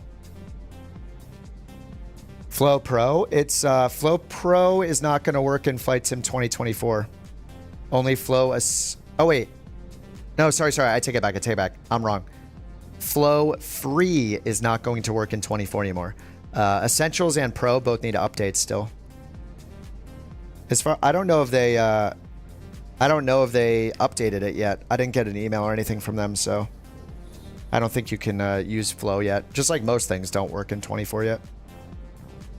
So if you're playing 24, like the best strategy right now is just only play it if you're okay flying the default planes for a while. And like now the Phoenix came out, so besides that, your mileage may vary, you know? Things might be broken, things might work. Most things need tweaks, it seems like. It's showing, oh, you just can't hotkey it. So it shows in the top menu, yeah, which kind of defeats the purpose of using it in a way. That's cool though. How does the crew part work? I have only heard, I haven't used it myself yet, but I've heard when you have more than one plane, you can turn on crew, and that means that over time, somebody said that it takes a really long time, but that AI will fly the plane for you and like bring you passive income. So if you look at your company on the chart here, see passive incomes. Supposedly when you enable crew, when you have multiple companies or planes, yeah, when you turn crew on, it's supposed to fly the plane, but I don't know any details about it. I have no idea when it flies the plane. Like, is it only when you're offline? I have no idea. Or does it warn you like, hey, this crew member is going to take this plane. Are you sure they can take it? Like, so we don't block you from using it? You know, I have no clue. I guess I could, I can't start a new company yet, right? Unless I get a new aircraft. Skydiving, I don't know if I would do that. I think cargo transport is... Yeah, cargo transport would probably be my first thing in the Grand Caravan, or my second company. 218,000. I wish I could create the company now and then just assign my, like just transfer my plane to it. But it looks like I need to buy another plane before I can do that.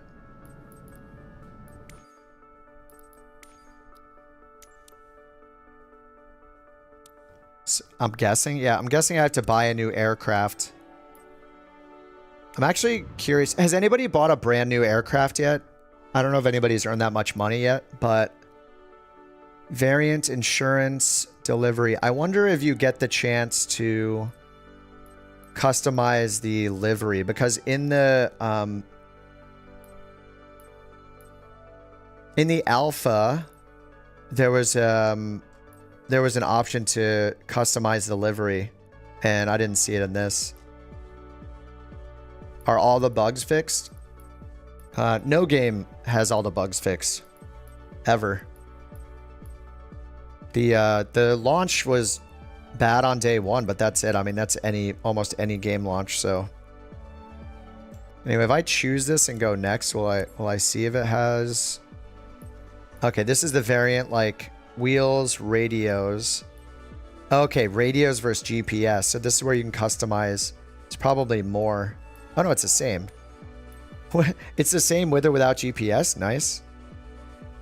Insurance delivery. So I don't see where you can customize the livery. I mean, I obviously can't afford this, but it's letting me go through the menu. Yeah, there's no livery customizer. And when you do repaint, it just repaints it with the same exact color. It just replaces the paint.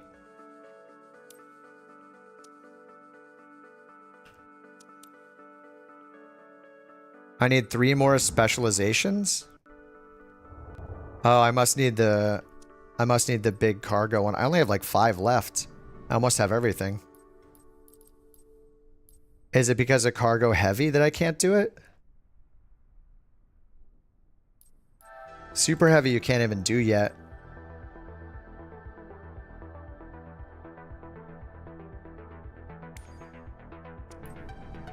I mean, every game always has bugs, and we're waiting for lots of third-party aircraft, but this morning the Phoenix became available, so if you don't fly the Phoenix, or you don't want to do career mode with the default planes, I would just wait until whatever it is you're waiting for comes out.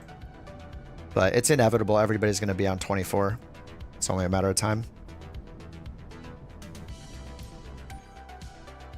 Yeah, it says I can't create the company. Aircraft available for purchase. So I think... Oh, I need the turboprop thing, right? Yeah. Sorry, it's the certification, not the specialization. It's this. I don't have the turboprop, right? No, wait, that's not true because you can use the 172 for cargo. Like, what cert would I need? I can already fly commercially with a 172, so... Oh, it just means you don't have enough money? It says it's 10,000. More money. It said it's only 10,000. Purchase 10,000 credits. I have 185,000.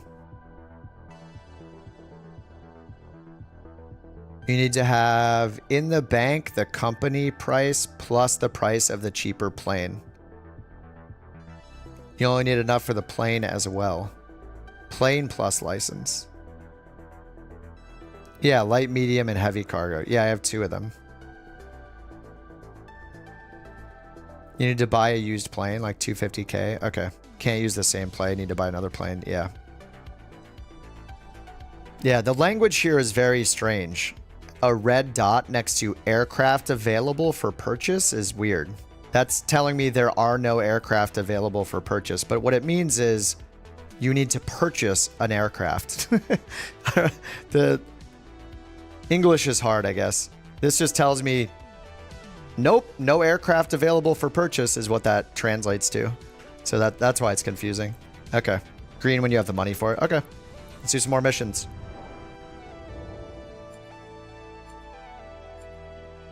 Sightseeing. Do I want to go to the east? Oh. Okay, here we go. Each one of these first flight gives me 25K, so I need to do, what, 3 of these? Maybe 4 at the most. First glimpse of York with Jordan. Let's go.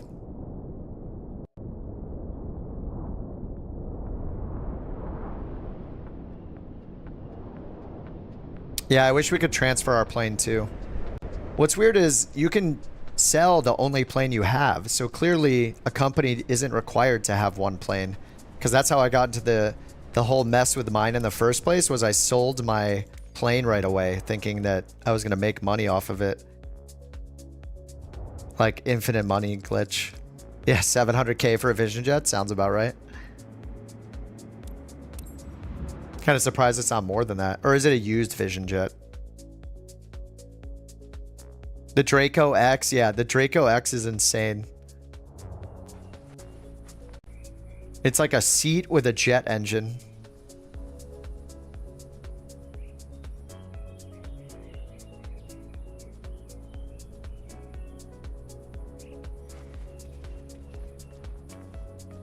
Yeah, when I sold the plane, yeah, I was like, wait a minute. The plane was 20K and I can sell it for 170? Yoink. Time to buy 7 more planes. Yeah. I'm surprised that it didn't warn me. That would have been nice of it to warn me.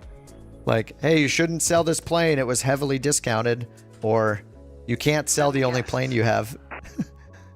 Okay, on their way. Come on in, boys. Get in. Get in here. After 24 flights, does it dock you all the insurance money? I don't know the answer about insurance yet. I destroyed one of my planes almost. Captain, if there's a day made for flying, this is it.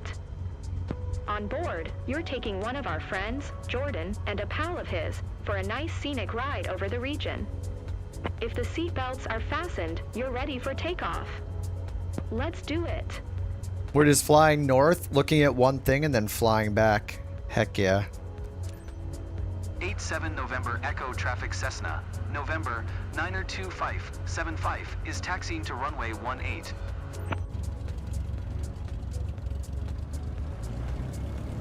Yeah, the insurance said it was per hour. I'm Jordan. Can't wait to be looking But there's down like a my certain hometown. time when you pay Hey it. there, I'm Chris. It's so great hanging out with you today. By hanging out, I mean flying. By hanging out, I mean flying. And with you, I mean with the pilot. I don't want to be here with you. And by this, I mean this. So exciting. 87 A bit nervous November too. Echo Traffic I won't Cessna, lie to you. November The guys in the field said you're a super pilot, 92575, so taking off we're in your runway hands now. 18 departure to the north.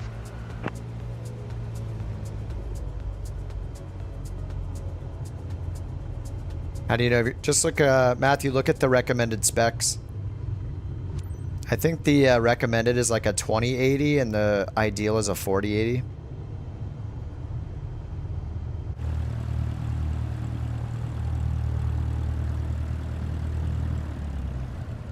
It docks insurance after 24 flight hours.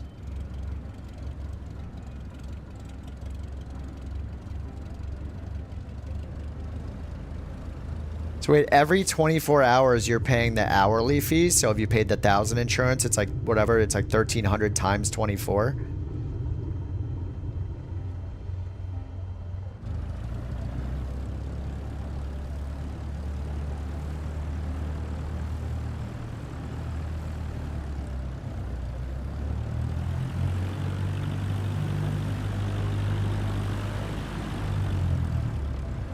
This thing has the worst turning radius.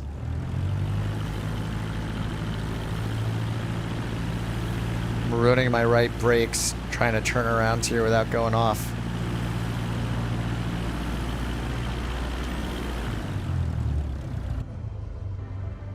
If I just use that turnaround properly.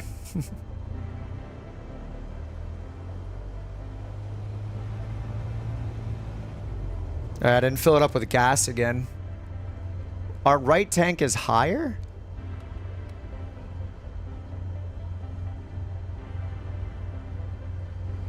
The sound of the engine is so quiet in this plane too on the inside.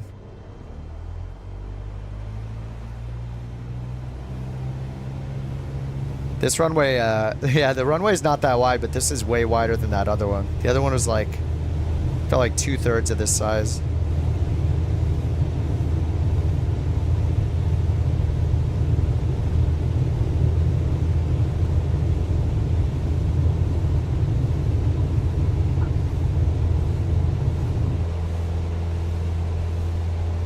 I could get used to this.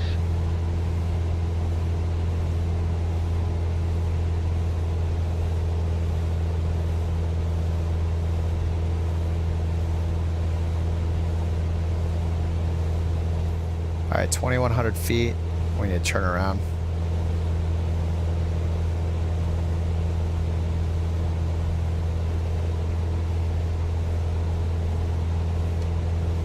More sightseeing, sightseeing all day. Maybe I'll have to do like a freelance crop dusting or a firefighting. I like the firefighting missions a lot. Crop dusting is so hard. It's very difficult and it takes a long time. At least the first crop dusting mission I did, which was like the introduction. in Wisconsin.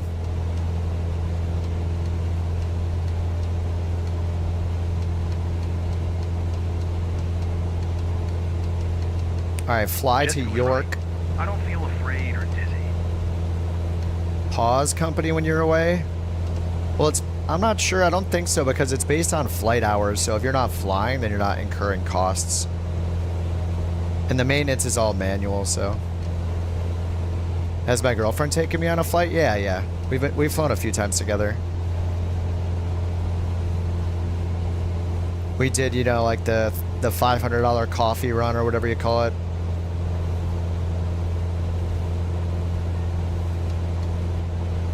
Flew up the coast, got a coffee, flew back.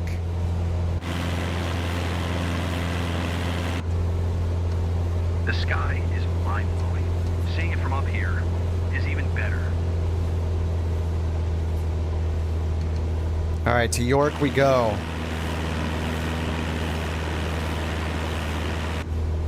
The oil? Everything's in the green right now.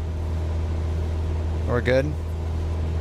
Oil pressure, temperatures, vacuum, fuel. We're on the right tank.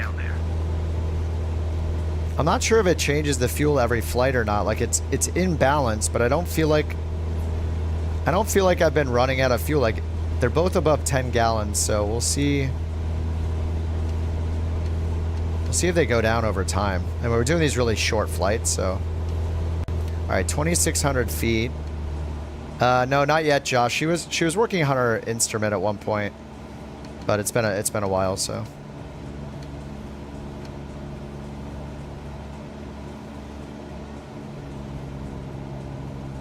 All right, we need to get down to 2,687.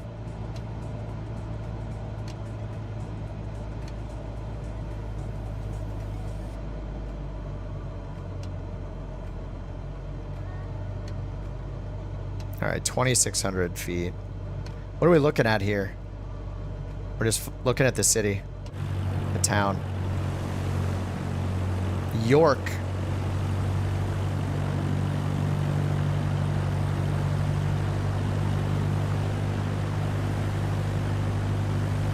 I'm gonna get whiplash trying to look at everything. Oh, I was like, what did I do? Whiplash. I did get a company finally, yeah. And I quickly crashed a plane on my second mission. Whoa, we're getting some wind. What was that? Or it's a plane dying. So we're a little low.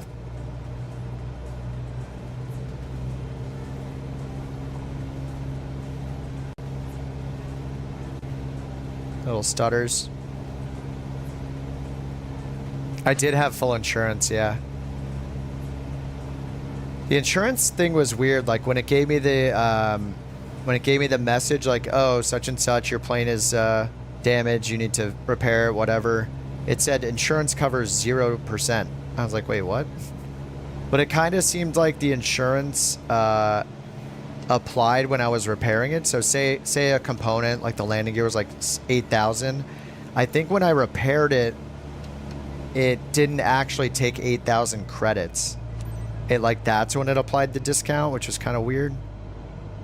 But I'm still not 100% sure how the insurance works. But luckily, after I crashed, only the brakes needed repairing. I think it's because I was like nosed up. I was in Tahoe and I couldn't climb. Like I was climbing fine. I was at 70 knots. I was climbing, and then without changing my climb rate or anything, all of a sudden, I was losing all my speed. I went down to like 60 knots, and then I ended up stalling into a tree. Like it was horrible. Flying at 172 at high altitude was a horrible decision. I learned my lesson. Jordan, did you enjoy the ride? Your head was glitching out of the plane. Nice. Yeah, I had a passenger strapped to the under the side of the plane. It was hilarious. What an amazing ride. Loved it. X-plane? Yeah, X-plane's fine if you want something with like, for every pixel of detail in this game, you have like, let's say this game's a 10 out of 10 in detail and X-plane's like a 3 out of 10. If you like less detail and you like needing to add mods for every single thing, like any kind of multiplayer traffic, any kind of scenery that looks decent, any kind of improved clouds, map data, it's like for somebody that likes a DIY project is how I look at X-Plane. I don't think there's any reason to use X-Plane anymore. Okay, one reason. The one reason to use X-Plane is if you just don't want to try something new, or your plane is somehow not available in Flight Sim. I don't really see a reason to use X-Plane anymore. And I started on X-Plane, it was alright. But Flight Sim is just killing it. Buttery smooth landing for a perfect finish. Well, tell me why to play X-Plane more and more. I mean, I don't know the argument anymore. It seems like mostly people are just afraid to try Microsoft Flight Simulator. Like, Flight Simulator with the Phoenix, with all the work that went into the Garmin avionics over the years. If I jump in X-Plane and I try to use the in-game ATC, which is worse than Microsoft's, by the way. And I did play X-Plane 12 when it came out. The ATC is way more limited than even Microsoft's is. The G1000 feels like it's like 10 years, like never been touched. Even with the Reality XP mods, they're so outdated you can't do like half of what you can do in the G1000 in Microsoft Flight Sim, or the GNS 530, or the GNS 430, or the GTN 750. It is night and day difference in the capabilities for the avionics. It's horrible. Yes, worse than Microsoft's, yes. I played X-Plane 12 when it came out. I mean, go play it. Like, you don't have to take my word for it. Go get X-Plane and try it out. It is a very empty, boring, sterile-looking world when you jump into X-Plane. Unless you add like a million mods to it, like, you don't get anything for free. AI traffic, multiplayer, the ATC is worse. All the default avionics are worse. That's not even talking about the graphics. Obviously, the graphics are way more impressive in Microsoft Flight Sim. They already were more impressive in 2020. That's even more. It's even more impressive now that 24 is out. And the whole flight model thing, like, I don't know if I agree with it. Like, I realize that X-Plane has like an FAA thing, like you can use it in ways you can't use Microsoft's. But if you're a casual gamer, like, unless you're an actual real-world 737 pilot, and that's why the flight model, the little tiny differences maybe are like a huge deal, sure. But like 80+% of people that play flight simulators are not pilots, according to Navigraph surveys. A lot of them don't even have an interest in ever flying. So it's just, I don't understand the argument for the flight model, especially if somebody's never tried to fly the Phoenix, the PMDG 737s, the iFly, the Comanche. There are so many incredible planes in Microsoft Flight Simulator that I can only think that they've just literally never tried it. It's kind of like the equivalent of a kid being like to another kid, hey, do you like this band? And the other kid's like, they suck. And it's like, oh, have you heard them? And they're just like, no. It's basically the equivalent of that in the flight sim world. Until you put in the time and actually try it for yourself, like, I think there's just a lot of people hanging on to their thing because they've been using it for, you know, 8 years or something, and they got their setup exactly the way they like it, and they do the same 2 routes, you know, every day. I don't think there's any competition between the two. It's Microsoft Flight Simulator has come too far. And I started on X-Plane 11. I tried X-Plane 12 when it came out. It's just, I don't see there's any reason to play it. Except for maybe like just not wanting to change, you know?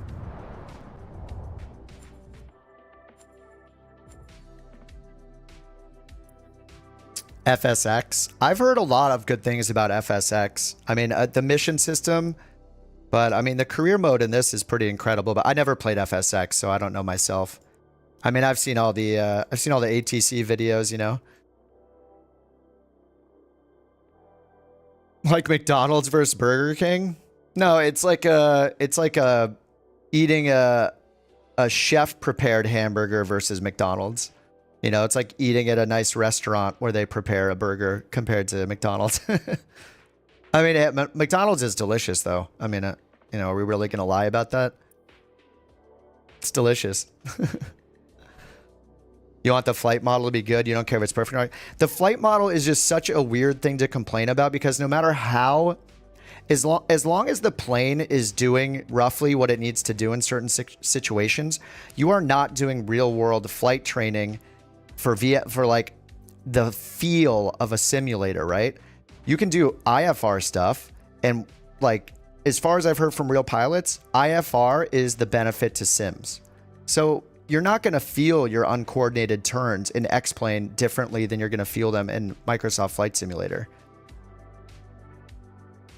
Like, you're going to fly in real life for that stuff, right? You're not getting a sense of feel for anything in any simulator. So I don't understand, like, I don't understand the flight model thing unless you're like an experienced 737 pilot and it's like, you know, at this flap rating and this N2 power, at this part of the flight with these crossed winds, this value should be 0.5 higher than it actually is. So I can't use it. You know, like that level, like, I don't know. All the stuff I've heard from real pilots is like the simulator is valuable because of procedural stuff, because of practicing instrument stuff. That's the real value for a real pilot. So I don't know about the, I don't know the whole argument around the flight model. Yeah, I don't know. I think it's, I don't get it. Because it's never going to match what you feel in the real world, right? So what's the comparison for? I have 209,000. I'm going to try to go to the east here.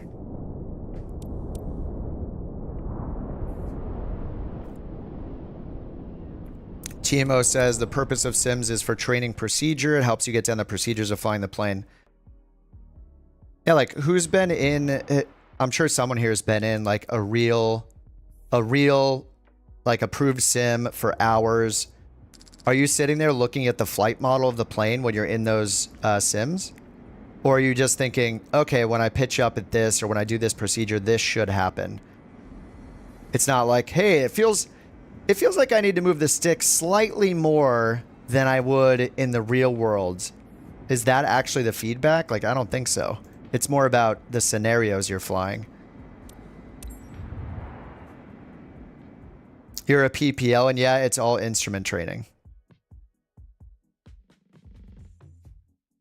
Even for VFR, it helps. Mental exercise of doing stuff is priceless. But like, is it gonna matter if, like, if you turn the plane left and do a standard rate turn or something, and you turn another plane left and do a standard rate turn, but it took a little bit more left rudder or left aileron, are you gonna be like, well, I'm never using that one?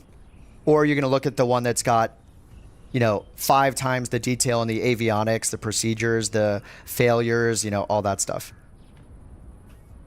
Like, I would guess you would pick the latter, not the one where you're like, this is like very slightly off because when I turned, it felt a little bit like maybe it should have turned a little faster, a tiny bit. I don't know. Well, we got the frame rate glitch. Here it is. Some people were saying just hit escape to fix this. I have gone to my rolling cache and upped it 5 gigabytes each time, and then it seems to fix, but it might just be a network thing. You fly a PC-12 in your life. Flight Sim has helped you tremendously in nailing procedures and flows. Right, so Timo, if you fly a PC-12 in X-Plane, and say it's got like a slightly better flight model, like maybe the way the wind hits it on final is feels a little more realistic. But the avionics can't do half of what they can do in Flight Sim. Which one are you picking? Like, I'm guessing you're picking Microsoft Flight Simulator because, or whichever one has the more realistic procedures with your avionics, your instruments, failures, potentially that stuff. You're not picking the one that might feel slightly more realistic when the crosswind hits you. Like, I don't understand the argument. Like, what you have in the cockpit and the instruments and procedures are the important part. So I don't understand the flight model argument ever.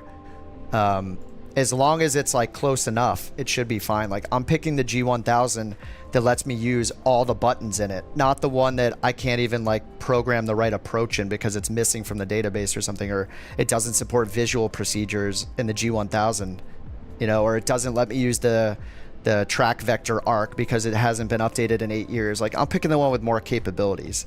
I'm not picking the one that maybe is a slightly more realistic crosswind feel. I don't know. I think it's just people that are stuck in their world and they don't want to try anything new. They just like refuse to try something new because, oh my god, it uses more internets. It's like, dude, your G1000 software hasn't been updated in 9 years and you're worried about using more bandwidth on the internet? It's 2024. Do you use any streaming services or do you have, you know, VHS still that you pull out? That's all you watch. Like, you have to adapt. Like, that's what humans do, is adapt. That's our best feature, is adaptation. So if you don't adapt and try new things and take advantage of technology, like, all right, you're just going to be stuck in the past, I guess, doing the same thing you always do with a G1000 with tons and tons of missing features.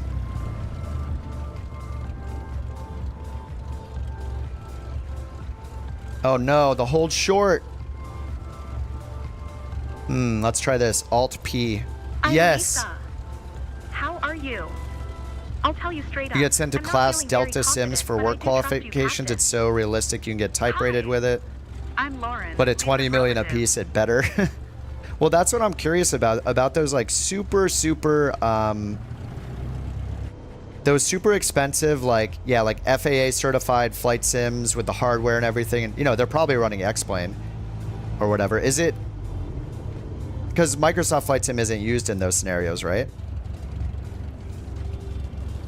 But there's no way it's running like normal X-Plane. Like it must have default, like some super customized software. The full motion sims, like what software do they use? Do they use X-Plane? Do they use Prepared? Because if they're using like X-Plane and it's not, I don't know. Are the systems that advanced? Like, I don't know about that. Oh, because it's open source. Okay. The graphics are terrible. Proprietary. Oh, okay. Prepared. But I thought X-Plane is the most realistic. Why aren't they all using X-Plane? External flight models. Yeah, but what about X-Plane? It's the most realistic, according to X-Plane users.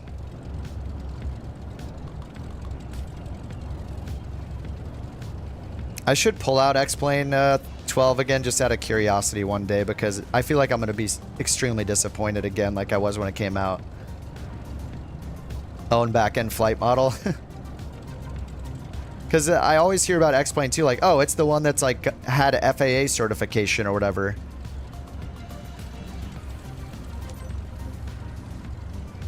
But I mean, I don't know, like in the times I've used X-Plane, it doesn't have nearly the capability, at least in GA planes. So if like a flight school has it, I don't know. I was very unimpressed with X-Plane, even when X-Plane 12 came out. So exciting. Okay, a bit nervous. 15 million on Microsoft Flight Sim? Just wait for X-Plane 13. It's kind of funny, like, yeah, I don't know. X-Plane 12, like, it just felt like a minor update to me. People make fun of Microsoft Flight Sim for doing 2024, but I mean, it's no different than X-Plane 11 to 12. I'd say Microsoft did more in this, like with the whole career mode thing. Like they added significantly more.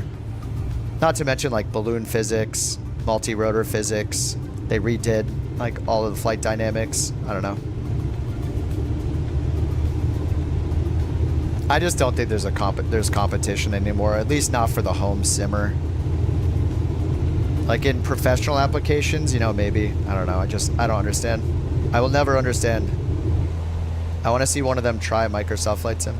Something tells me I'll find out. Because I don't think they are. Soon enough. Hey, can't believe we're flying. 15 million what? I don't know what we're talking about. $15 million, 15 million users, 15 million lines of code for the Boeing 787. I don't know what we're talking about.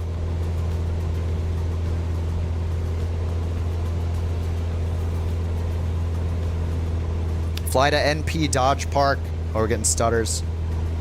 I wasn't getting these stutters yesterday, really. They're happening more today. I don't know if it's because I'm streaming with my CPU instead today. Nah, my CPU is at 63%, 71%. GPU is at 80%. All right. I'm gonna have 50,000 credits after doing this.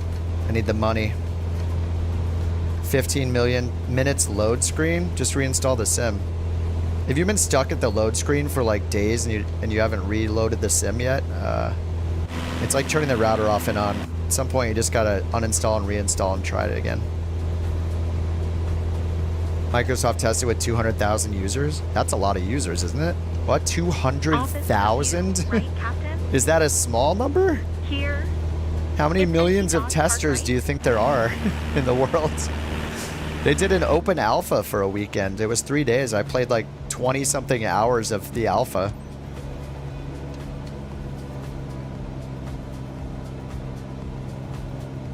What's the right number then if 200,000 isn't the right number?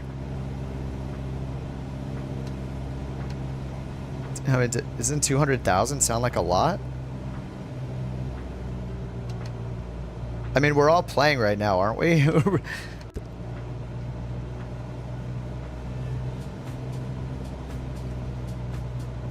I don't know if people are playing their first video game, their first hype video game launch, but this, what happened on the very first and pretty much only happened on the first day, that happens with every huge launch. Like, you can just name every other AAA game that's had a horrible launch. It just goes by so fast. Like, just in the last year, my examples are like Helldivers, the Destiny expansion, Diablo 4. They all had horrible, horrible launches. So I don't. We're going way too I don't know. fast. Yeah, I don't want to start ranting It would about it be again. nice to have more time I was to talking enjoy about it too things. much last week. It's just not new, guys. You know what you do? You eat a sandwich or 3, and then you try it the next day. That's what you do. Yeah, 200,000 is a huge amount. Like, I think on Steam they peaked at like 40 or 50,000. You know? I didn't expect us to be flying this far. I'm missing a lot of the close-ups. Anyway, I've been playing. I probably have like 100 hours in it. I don't even know how many. I have a crap ton of hours in the sim already, so it's been up enough for me to get like 40 logged hours of flying or something. I'd have to look at my profile.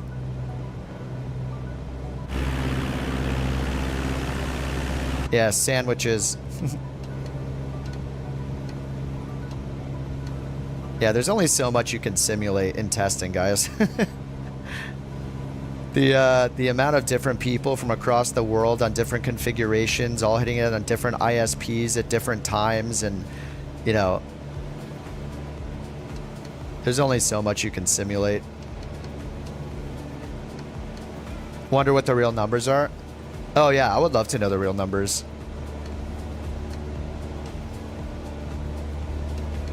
Where?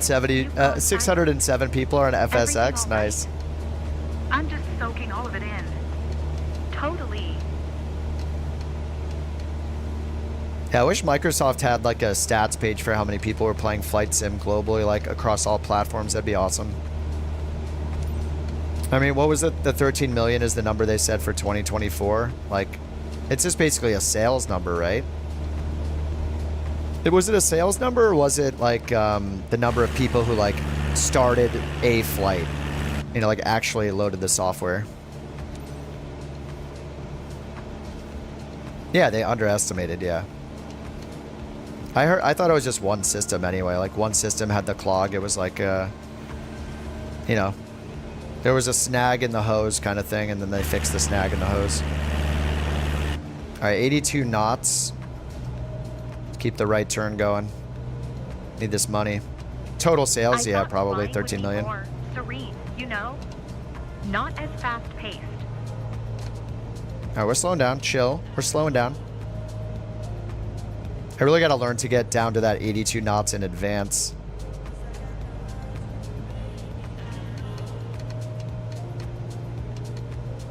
I mean, running a test that simulates 200,000 users, that's pretty awesome.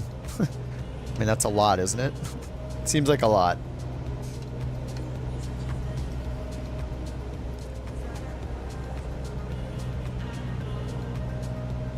All right, Miller Park.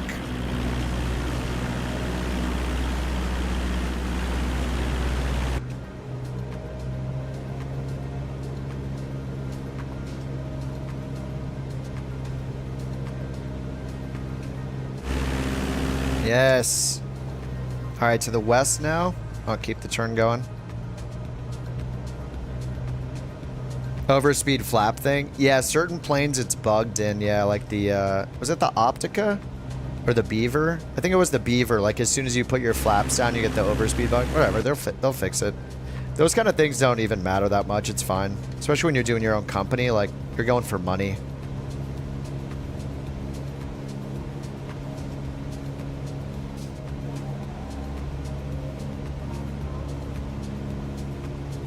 All right, to the west, we're going to Benson Park.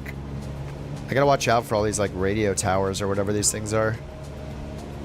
Now that we have all these VFR objects in for everybody.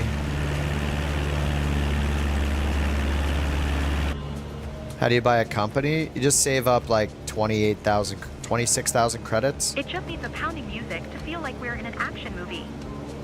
All right, Professor, grab your hat and your travel book. It's funny hearing like the same 5 lines over and over again.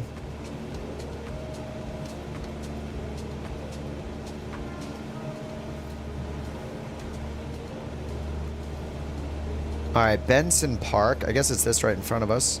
This looks like a park.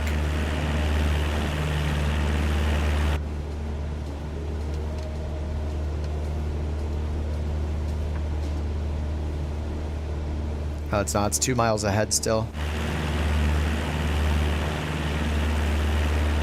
My frame rate's not incredible right now. I'm using Ultra and TAA with frame gen turned off.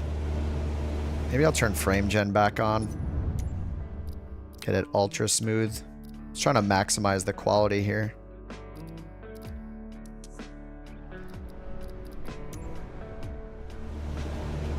There we go. Now we have 1.5 million frames.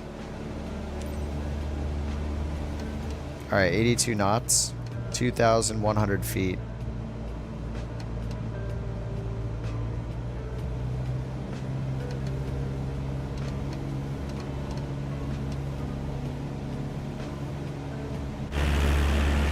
All right, here's the park.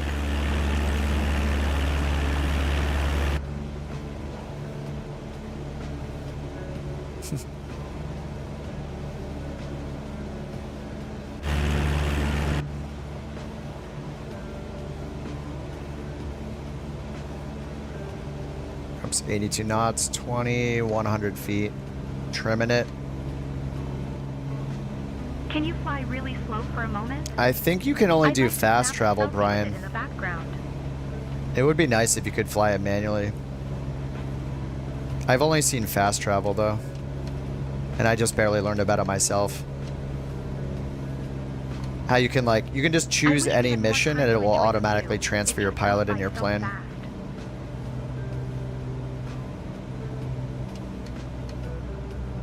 Flying too fast, she hates me. Oops, it's to the north. And she really can't see anything, can she? Oops, I ruined your photo opportunity. Sorry. Captain, can't we fly a bit closer, please? Yes, yes. I'd really like to capture more Don't you see detail. those insane towers over there, though? Are those meant to be that high? They look like they're like at 2x scale by accident. Those things are gigantic. Can you fly really slow for a moment? I'd Yes. like to snap a selfie with it in the background. Those towers, are those really that big? The one to the right of the screen is not nearly that big. Yeah, they're like super tall. All right, I failed that for sure. She's very angry. All right, we're gonna keep turning left because those towers are terrifying. The one over here is like lower than our altitude right now, but those are so tall.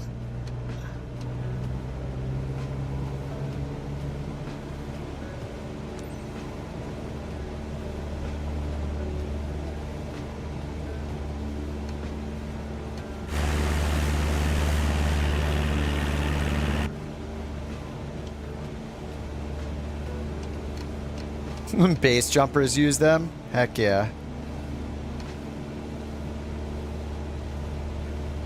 SimBrief? Yeah, GP, you can use SimBrief. The SimBrief EFB app got released yesterday. You can download it from the SimBrief website. Just when you're logged in, click on downloads and scroll all the way down on the page. And it adds it to the apps here in the EFB. So you just hit tab to bring it up or hit this button up here in the toolbar. And then you just click SimBrief and then, oh. It seems like every plane I have to like sign in, but you sign in, you can just click this URL if you want, it'll open it in your browser. If you happen to be a Navigraph customer, you can install it through the Navigraph Hub app instead. But if you're not, you can just download it from the website. Then yeah, we can see our flight plan. This is the one we did in the Phoenix this morning. And they also, if you're a Navigraph customer, they release Navigraph charts too, so you can use those.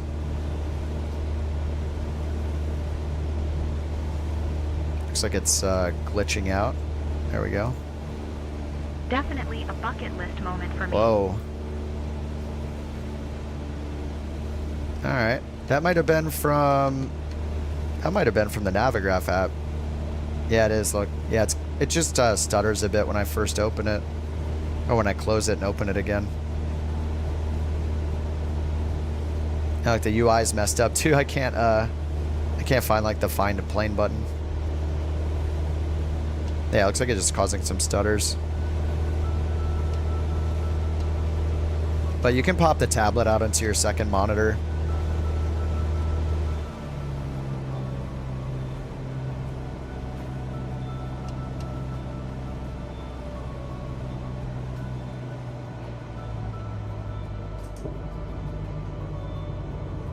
November Oscar traffic Cessna. I like November, the way you multitask, Captain. 752 Talking on the radio. Alright, we got a little crosswind from the right. It's impressive. Oh, she's impressed with our radio skills.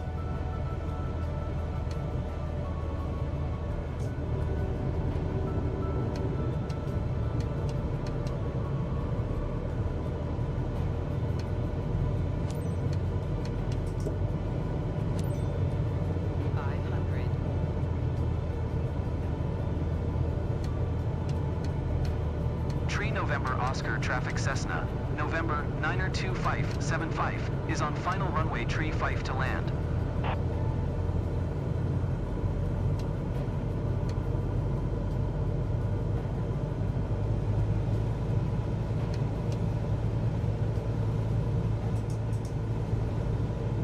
Alright. You're getting just tiny bits of gusts. Little gusts.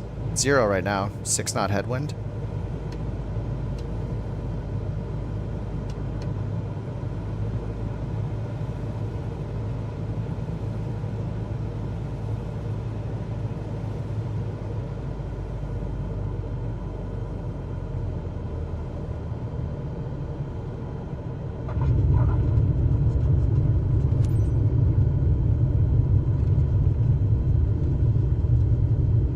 That turn off.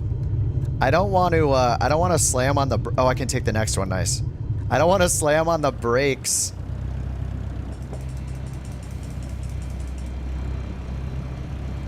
Oh, yeah, the visual approaches. Yeah, visual approaches with the Garmin are awesome. Just don't let them fly you into a mountain or something.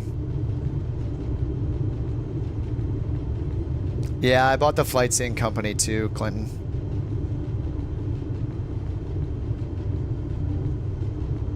It's not too bad. I mean, 230K, you could do 5 Flightseeing missions to get that. You get like 50K each one. Make sure you do the camera ones give you, the ones with the camera icons are 3 points of interest. But you even the first flight ones with the feather icon, those are only 1 point of interest. You still get like 20-something K from those. It's a lot. Yeah, cargo. I have more of an interest in doing cargo anyway. 92575 is taxiing to parking. I don't really like flying to a spot and going around. Yeah, Flightseeing sucks as you have to listen to the passengers, yeah. I don't want to hear anybody's complaints. I just want to fly my plane. Same with the firefighting and like the firefighting one and the crop dusting one. They're all solo, you know? You don't have to deal with any passengers. Cargo and Neofly, yeah. I mean, flight seeing, it has its place. Like, it is cool if you want to learn some landmarks in a certain area. It's kind of neat. Like, it's kind of weird, though, if you're getting ones where it's like, visit this random business on such and such street, like we got. But if you're in, like, a really scenic area, like I did Tahoe for a little bit until I crashed my plane into a tree, which we don't talk about that anymore, except I bring it up every 10 minutes. Yeah, landmarks like Marine Choice LLC or whatever. It's kind of weird, but if you're in a nice scenic area, like we were flying over all these different lakes in Tahoe for that short time I was there, and that was pretty sweet. Yeah, nobody. Yeah, I saw that from the working title Discord. Yeah, the white disc. I saw that in another plane too, though. I forget which other plane. I think the 408 has it too. So it's, yeah. I guess it's all the Cessnas, maybe. Yeah, I guess it's a known issue. Whatever, they'll fix it in time. Yeah, some of the G1000s look fine when you fly them. You see your position, which is nice. What's up, Tim? How's it going, dude? Anyway, I should probably check my maintenance on this plane after this one. Well done. And the fuel.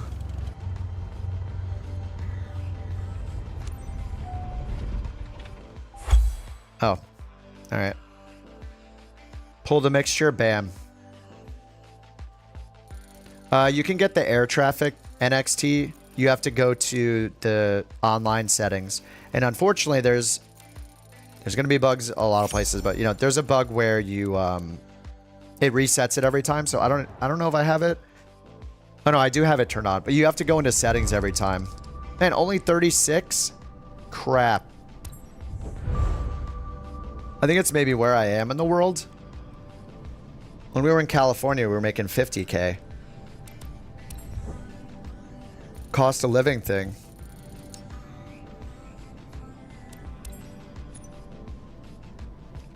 Just hanging out. Your sons brought you to a, what's a kratom bar? What's that? What's kratom? I don't know what that is. I'm sure somebody's laughing right now because I don't know what it is. I don't know everything. What is it? The setting, if you go to online here, guys, if you're doing career mode, you want air traffic right here. You just turn it on. Unfortunately, it's not multiplayer. This is only AI traffic it puts in career mode. You can't see multiplayer traffic in career mode yet, unfortunately. I'm hoping they add that.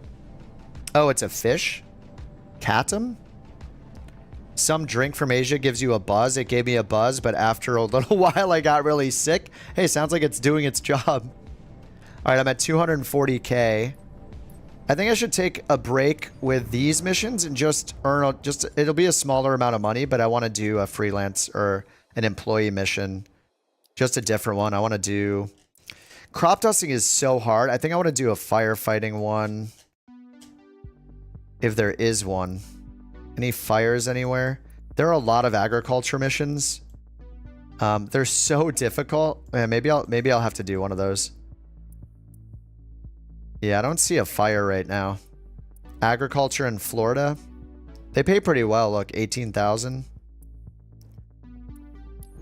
All right, maybe I'll do it. This is going to be difficult. I am so bad at this, so please stop laughing in my face as I'm messing up. Okay, thank you. Why is it hard? The plane is super fast. It's very wobbly, especially if you don't like pay attention to coordinated turns, as I learned last time. Mattering what other buildings and terrain is around it. I mean, you have to get really low to the ground, like under 100 feet AGL and at 110 knots while you're spraying. And you don't have any avionics in it. Like, you don't even have a heading indicator in the plane. So you have to remember where the field is or use the tablet to get back to it. And you can't go over the same spot twice. So like I barely got 50% of the field done last time. And it took me like a half hour plus. It's not easy. I'm going to turn on open track in my Toby for it. But it's, dude, it is so hard.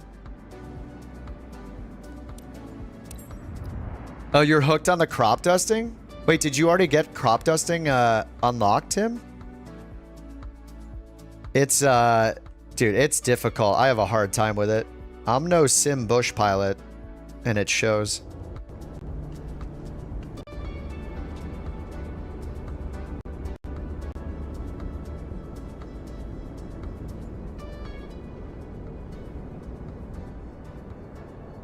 All right, I got the Toby turned on. Stretch the neck out. There we go. Yeah, this plane is awesome though. Like it's really cool. It's just I'm also so bad at tail draggers. Like when you use this plane for the firefighting variant, it's got floats on it. But this as a tail dragger adds to the complexity too. Like I didn't even know how to lock the tail wheel until you guys taught me yesterday. The Toby, you have to use OpenTrack right now. It's free software. You can just install it, and that's where you configure all the curves and stuff. In the sim, you can still use the toggle head tracking button, but do not hit the hardware config button in the sim or it will crash it. I don't use it that much, only when it's like really important that I can look around quickly. For this, I find it pretty useful, but most of the time I'm just stuck with my head on the instruments, so I like the camera to be totally stable for all that. All right, let's do the quick start and let's get this turned on to the moving map.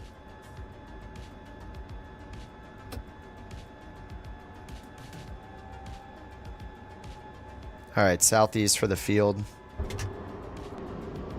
Yeah, OpenTrack is easy. You just open it up, you choose your Toby as your device, you hit the start button, and then you can hit the calibrate.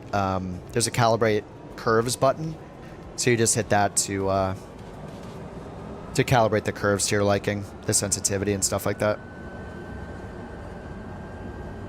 So I have like the movement, like forward and back is very subtle, and left and right. I think I turned the eye tracking off completely. I just use the head tracking. And then I kind of need to make it turn a bit more, maybe that way. Up and down and the roll feels good, but I think like left and right, I might need to up the sensitivity a little bit. But it's kind of nice because unlike because it's an external program, like I can go in and edit the curves right now. So I'll make it so I can like turn my head to the right side of my monitor and then move the curve until it's where I want it to be. So like that. You can do it live, like it's kind of just nice because of that alone. So you don't have to like go in, adjust it, go back out, try it again, you know, over and over like you would with the settings here. All right, Control Shift E. What? Why? Shut down the engines? Okay. Are we done? Oh, did I miss something? Oh, static port cover. There we go.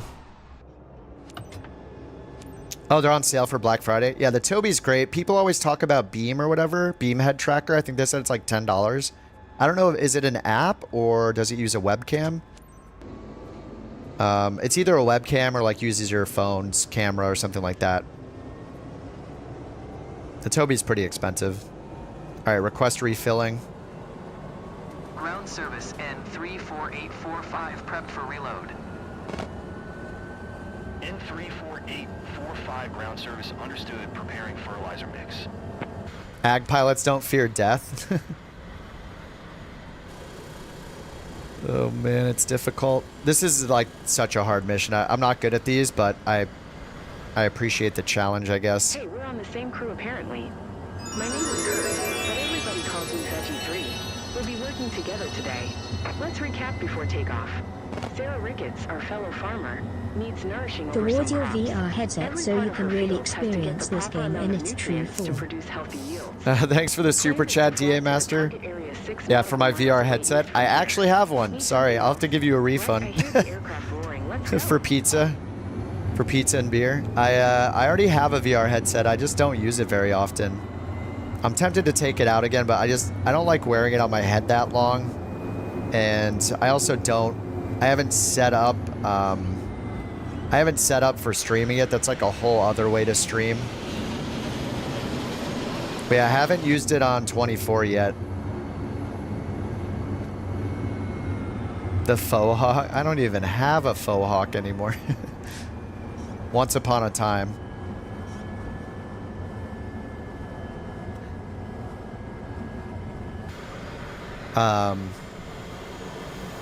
Yeah, I kind of want to try it with the balloons, with the hot air balloons. That would be kind of terrifying, I think. Anymore, yeah. All right, I know to lock the tail wheel this time as well. Yeah, you're the only tail dragger. I hate tail draggers.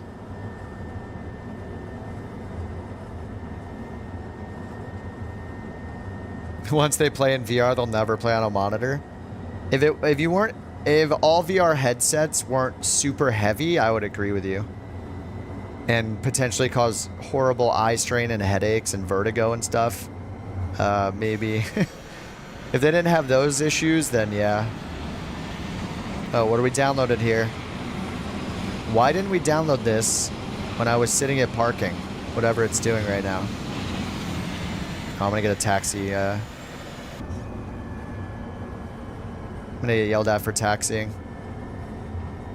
Yeah, whatever this is, if that could be fixed, that would be great.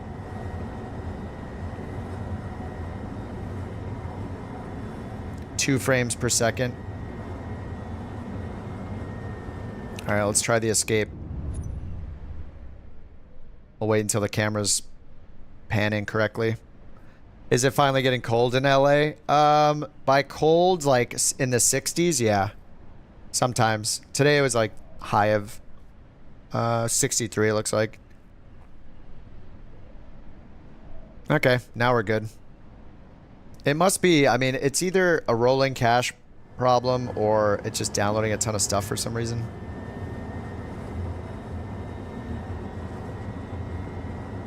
I mean, there are freezes in 2020. I don't really mind.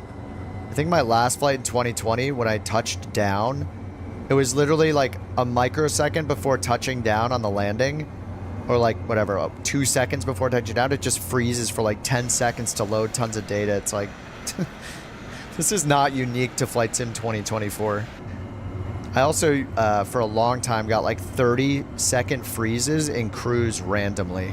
And then multiplayer would turn off, and then it would turn back on. Crazy stuff. Like, this is nothing. I can take a 15-second pause. I don't mind, especially when I'm taxiing. That is not the worst thing that's ever happened.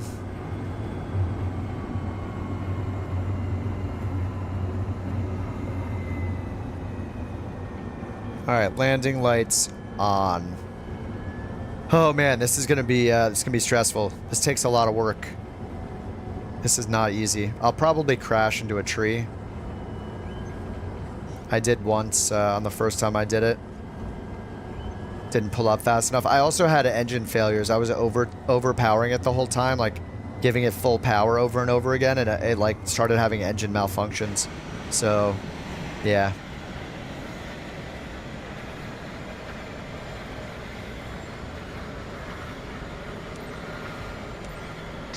Sierra traffic November tree. Yeah, it's not my plane, that's true. Taking off runway tree. 1 east True. departure. See, there's not even a heading indicator on this thing. Like, where is the heading indicator? Do we just have like a compass stuck somewhere? I don't even see one. We have our engine info, we have our tablet, attitude, airspeed, and altitude. Where's the heading indicator?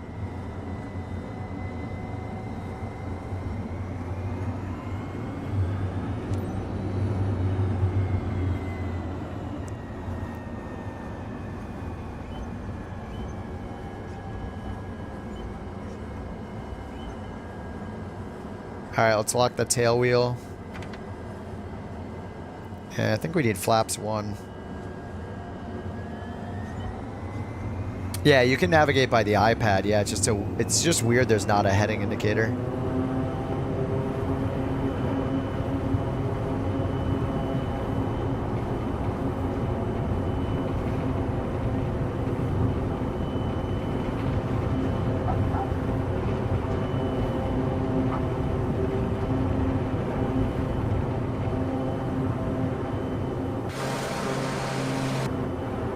Whoa.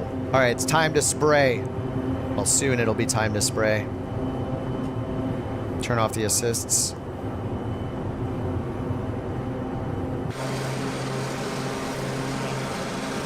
Let's test the spray.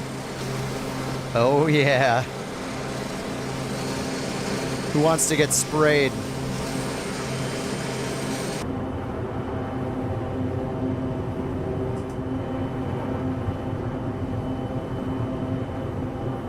Remember, our clients are counting on us to improve their crops.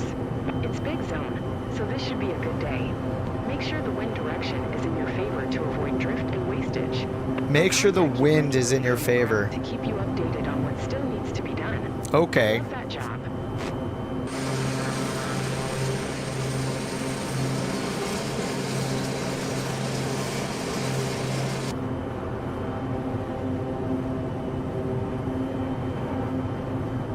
All right, let's just hope the aliens don't show up.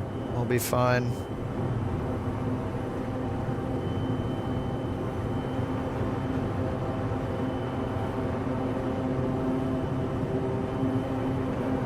I don't know if there's a heading indicator. This is pressure. This is, that's our quantity of spray, I think, in there. We have a GPS and a transponder down here. Oh, there's a compass. There's a compass stuck down here. That's all we have. Can we just get like a little DG right here? What do I prefer? Agriculture, cargo, or flight seeing? Definitely not flight seeing. Number one, I think cargo. Oh, for making money. I've only tried flight seeing as a company, so I don't have an opinion yet. But I don't like doing flight seeing. It's just, it's not my thing. Maybe if I moved to a really like nice location, I would enjoy it. But I need a break from that. I'd only do it like, I would do like one or two and then get back to maybe cargo. Cargo is just something I know I can probably handle, like just the A to B flights in a Grand Caravan or a 408 or something like that. And then maybe later in the 400M. And yeah, the not dealing with passengers or customers is nice. And then, oh yeah, here's the field over here. Which field is it? It'll highlight the fields in blue as you get closer, and then it'll show you on the iPad in green lines where you've already sprayed. All right, it's not this row, it's a row to the right. Two more rows to the right, it looks like. So it's gonna be like down here somewhere.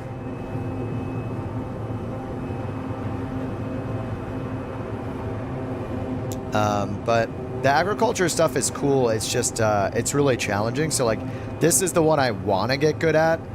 Cargo is probably the one I'll be okay at to start. But yeah, I'm so bad at this. It's just, yeah, this is really challenging.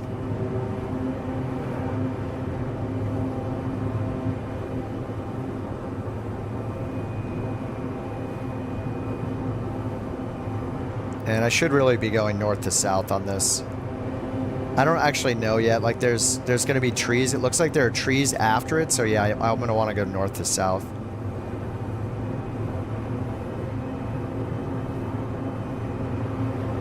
You're on your assigned area, I see. You can start your approach, then release the mix. Do a survey before you spray. No one's around a tractor or anything else. Do a survey before you spray. I'm just going to go for it.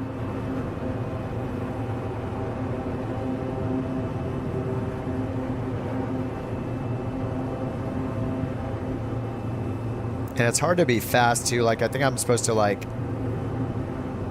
as soon as I spray, I'm supposed to do like a 45-degree turn and then a 180 and get right back around to it. It's just, I'm not fast enough yet. So you can see the blue lines. It shows you the bounds of the field. And then when I spray, you'll be able to see on the iPad, the green lines show up. But you have to be at 110 knots and like, I don't know, under 100 feet, I think. It is, and the lines you spray are not very, they're not very wide. All right, so we got a tree right here. There's a group of trees at the end, and then a bunch within the middle, so to get slower and lower.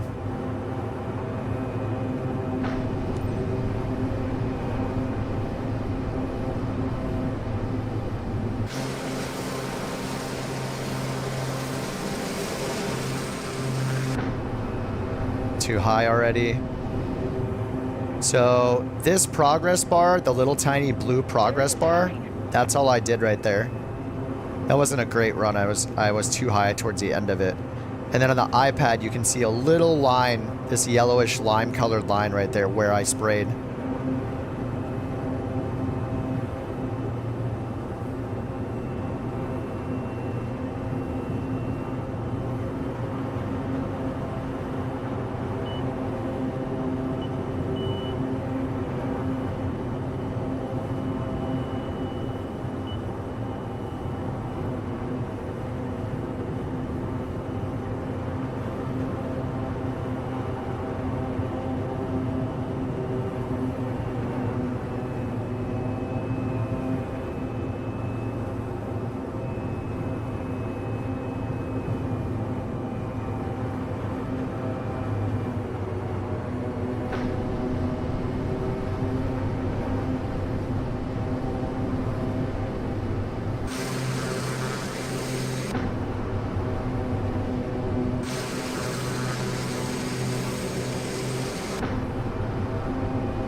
Too slow.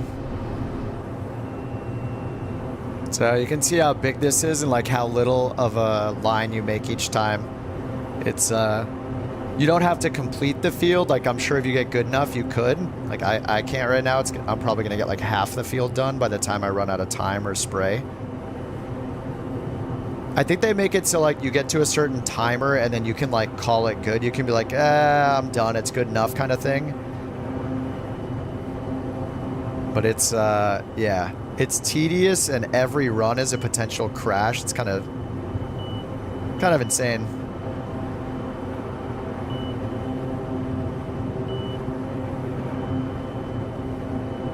We got power lines out here too.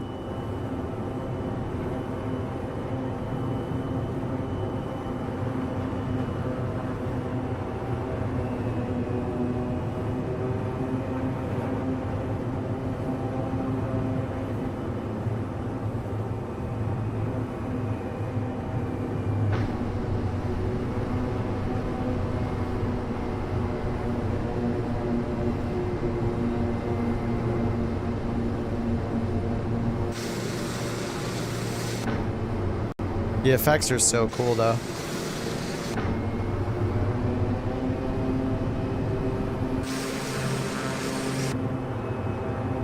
Oops, got some in the road there. Better manage the start and stop of the spray at both ends of your pass. All about being efficient. Quiet. She's so mean. Leave me alone. Need some music for this. Like the Independence Day soundtrack.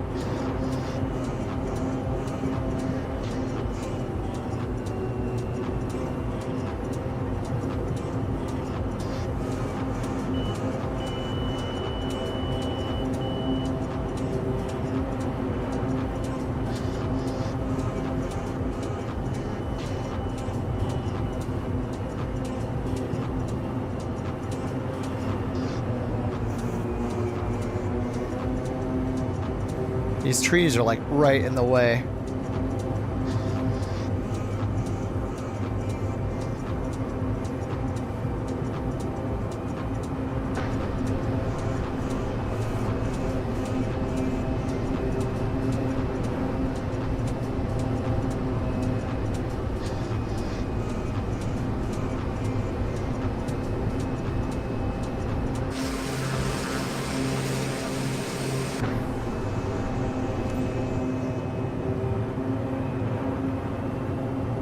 I've barely done any of the field. Look at it. It's only under the F.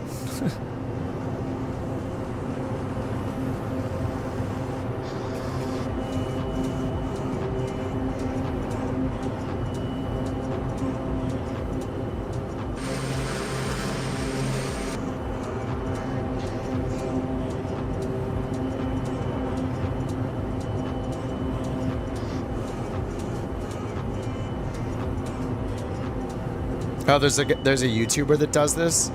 I would watch that. I need some tips. I hope their channel like explodes because of this. That'd be awesome. I mean, I'm sure it's popular already, but it'd be cool if they got a bunch of traffic. They gave me the worst field. Actually, the training field was similar to this, except over here it had a giant house. Or like a complex of like a couple buildings. It was even worse than this one.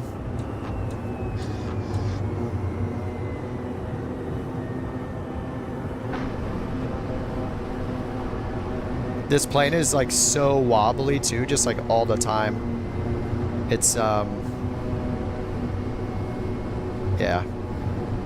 It's just a wobbly plane.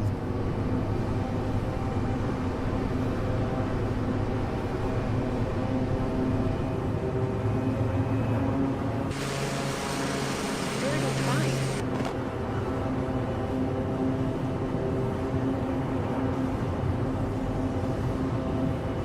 I think I just need to do my turns faster. Like as soon as I get off the end, I gotta just start the turn immediately.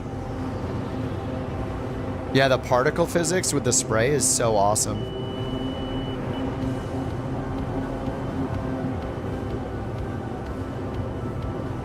I'm just like taking too long to line up each turn. Like I need to, as soon as I get over the edge of the field, I need to start my turn as soon as there are no obstacles.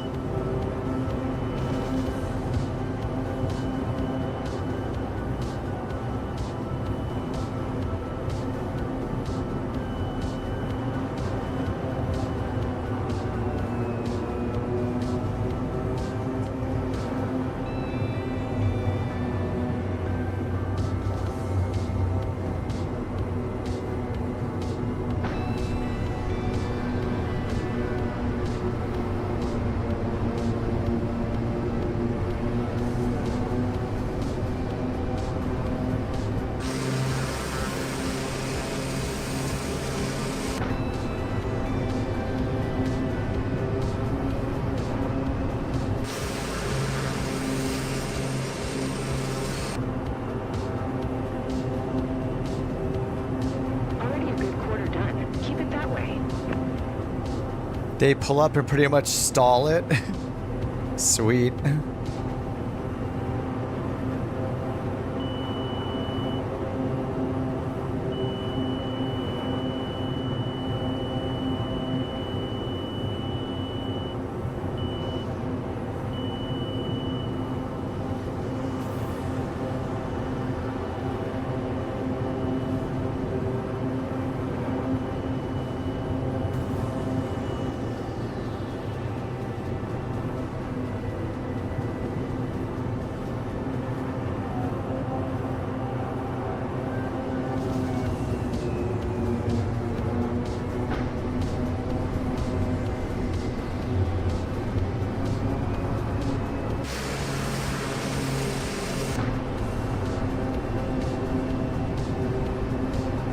Oh, is the wing... Oh, so worried about clipping that tree.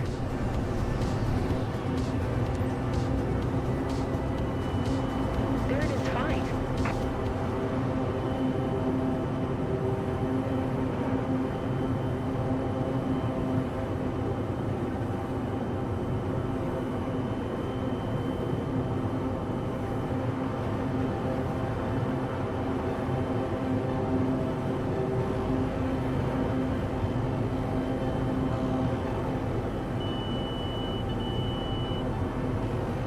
Yeah, I just need to do that every time, just turn way faster.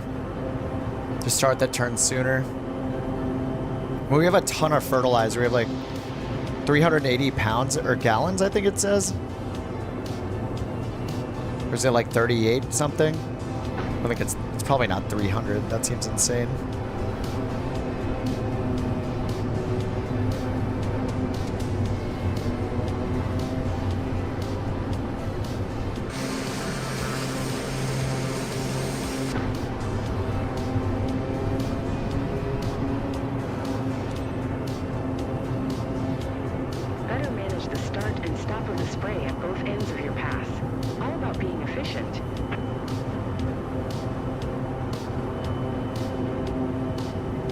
You think that's fuel? I'm not sure because it said 0 when we first started and I had the engine going. And then when I told them to refill, then that number went up to 400 something. Or maybe it's 40.0 or something.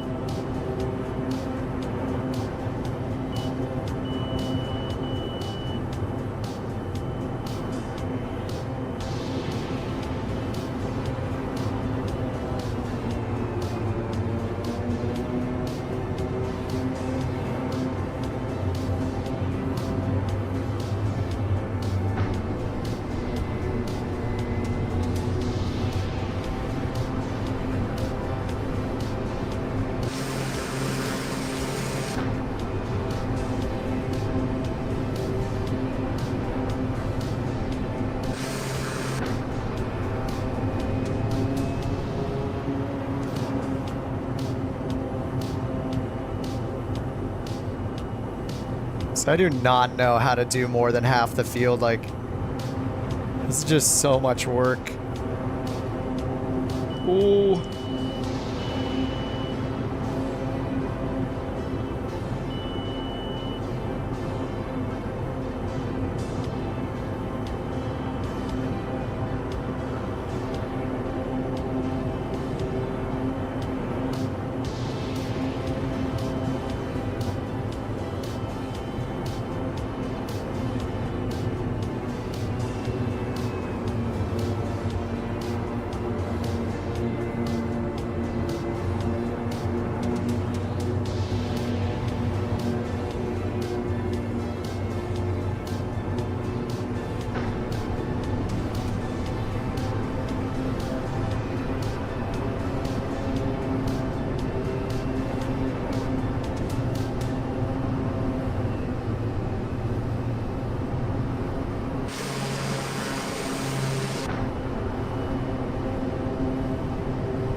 Keep your spray on the zone, or your waste plant booster, and spray the surrounding area. Very helpful tips, thank you. She's just super helpful.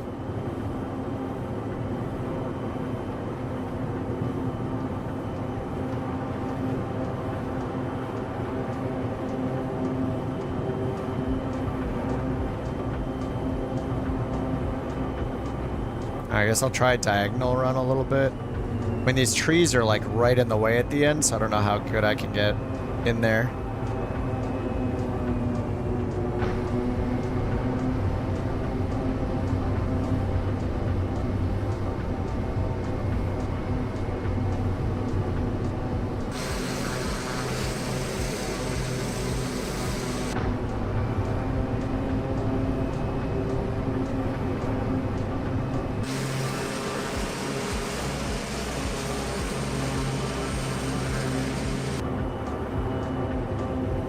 Yeah, I should go the other direction.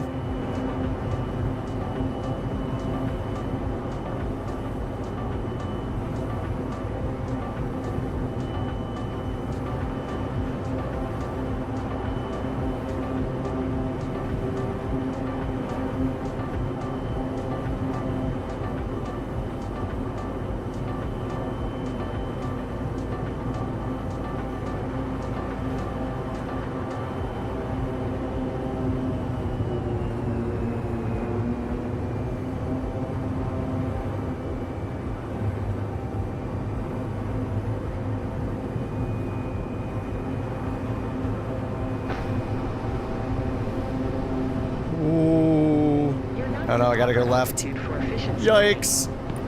Oh my god. Fly below 30 feet, it says. That was a scary one. I don't know what's with like how bouncy this plane is almost. Like it's, I'm trying to coordinate the turns, but it's so sensitive and I'm not sure like, in the turns it's fine, but when I'm trying to level out, when I'm trying to level off, it's really difficult. It's like feels so unstable.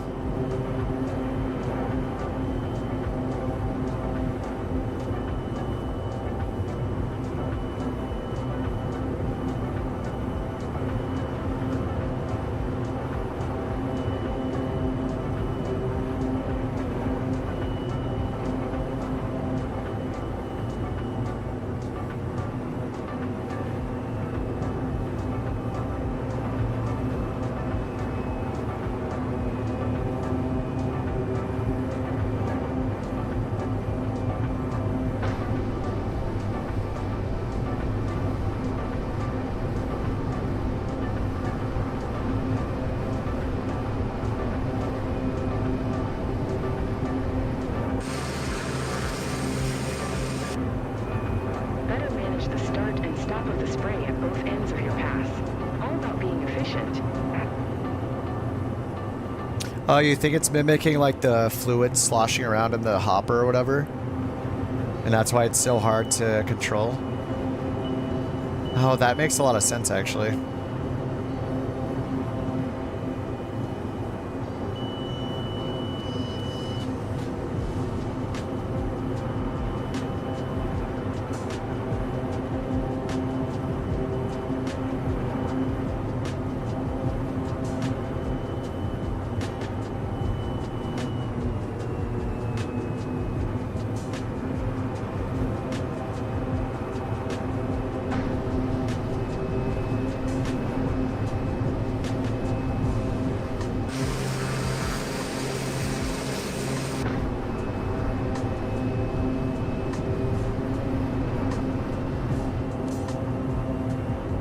So I'm not even halfway yet. Remember 110 knots is the right speed. I wonder if it shows it sloshing around down here. I don't really see it in there. I know when you do the firefighting one and you fill it up with the when you scoop water, you can see it fill up through that window right down there under where the iPad is.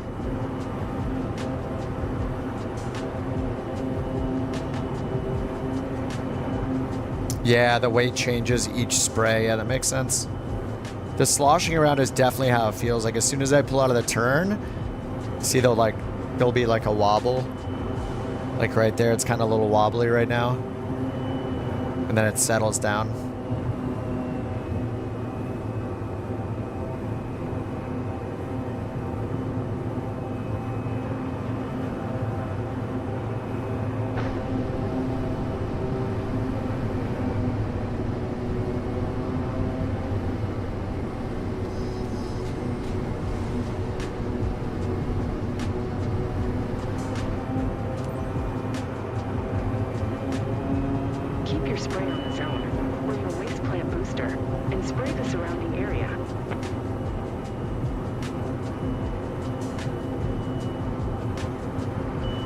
Whoa.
Yeah, I need to do that every time. I should be able to make my entire turnaround in the field, the neighboring field.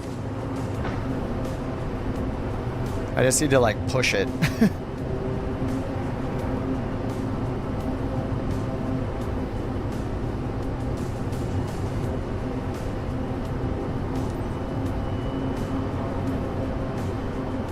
Shut off the spray, it's still on. Oh, whoops.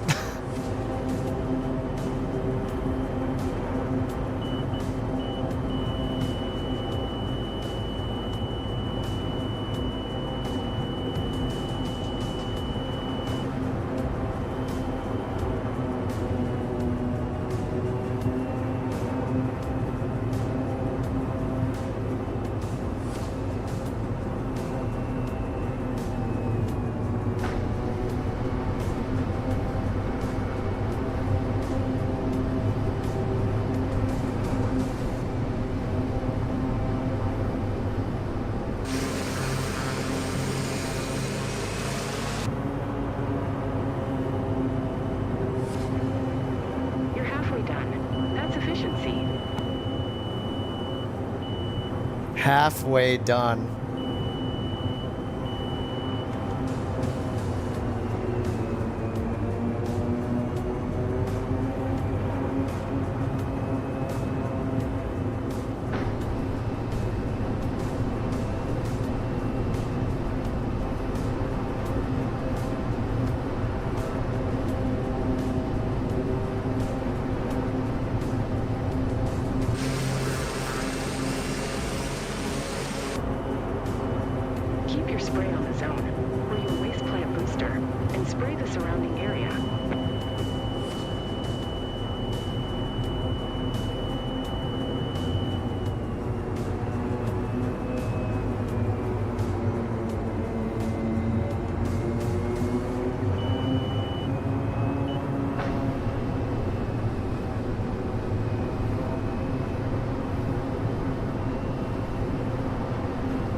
Can you hire pilots for passive? I haven't done it myself, but yeah, there's passive income.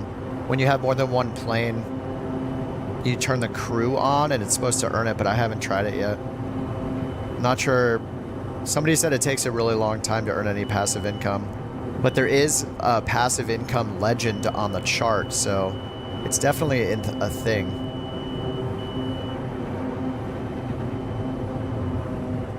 It doesn't pay much. 1 to 200? Damn. That's like a full-on end game thing then.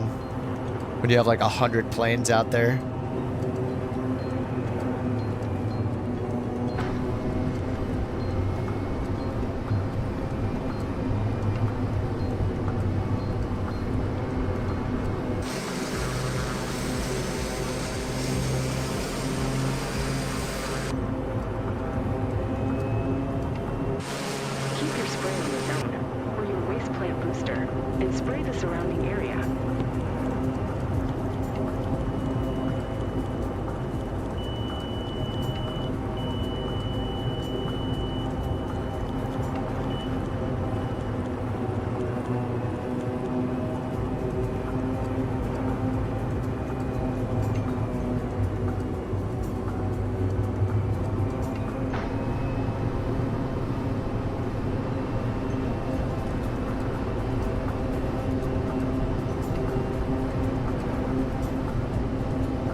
This takes so long. They're way more nimble on YouTube. Yeah, I think I need to just like push the limits, but I also don't want to hit a tree or something. So this is the second time I've done it. Oh, whoops, that's the wrong field. Oh no.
These take so much concentration. Sorry, I'm not reading as much of chat as I normally do.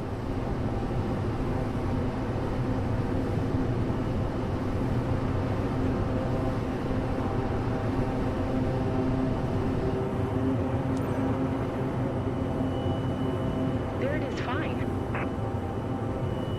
Nice, you got 59%. We'll see. It's pretty hard. It's tedious, and every single pass, it's like, don't stall, don't hit something, be at 110 knots, be under 30 feet, don't hit a tree, like, don't spray the road, you know, like, whatever.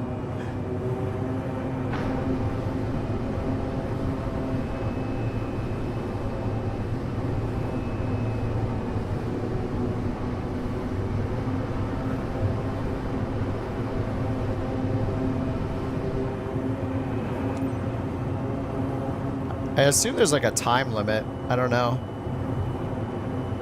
That number is 344 now. I don't know if there's a decimal. Is there a decimal here? No, it says 344 quantity gallons. Does it really hold like 400 gallons?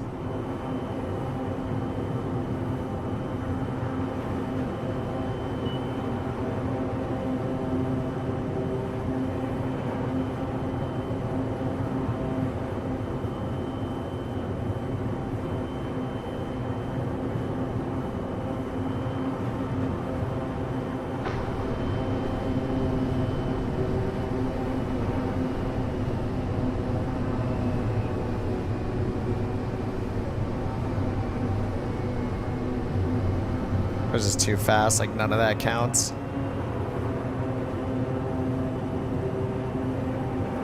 Almost finished now. Are we? Are we almost finished?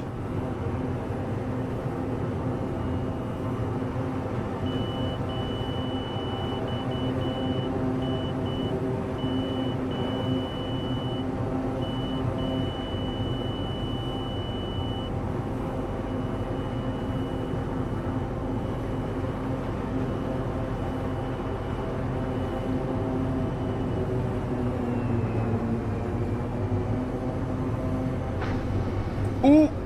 Oh, I thought I was gonna hit that.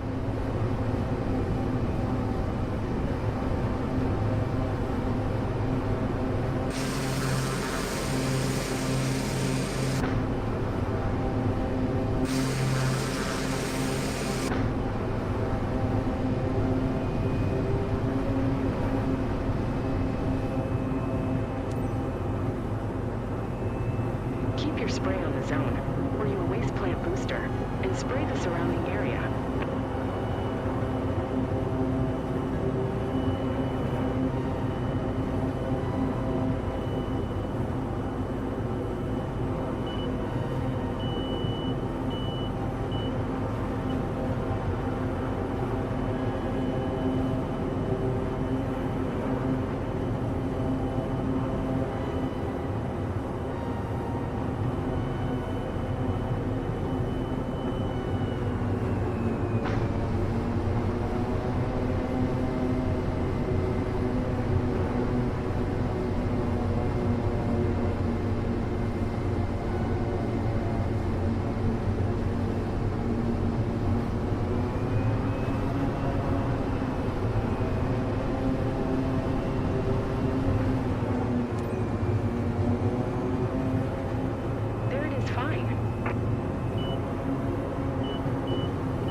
There it is, fine.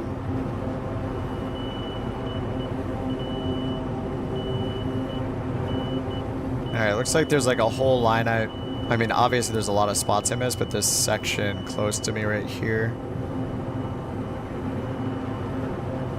Yeah, this looks like a good spot.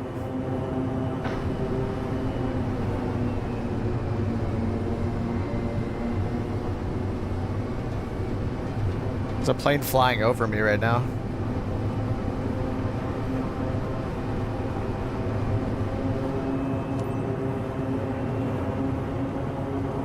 Keep your spray on the zone, or your waste plant booster, and spray the surrounding area.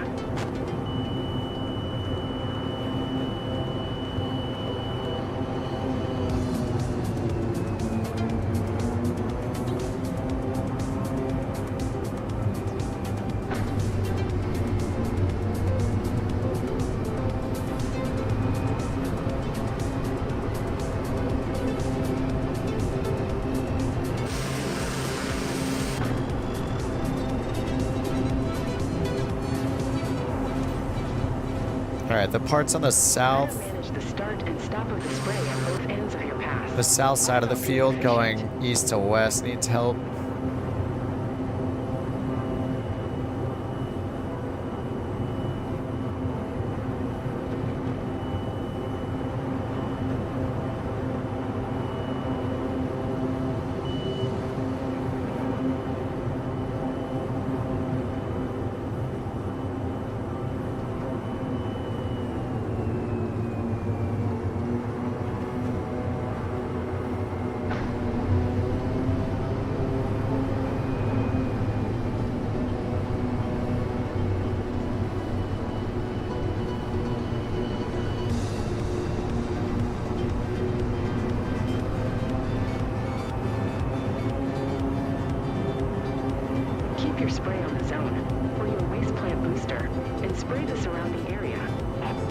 finished the job?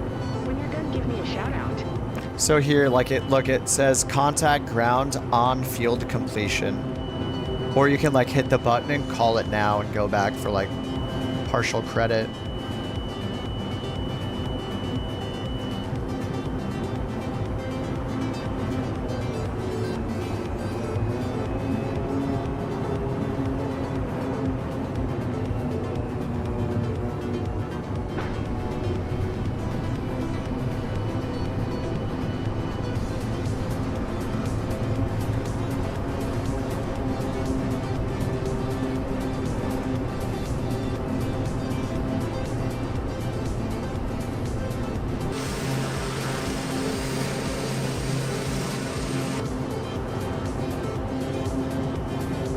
Oh man, this is so much work. Hey, this is harder than just taking off and turning autopilot on. I don't know if I like it. It's work.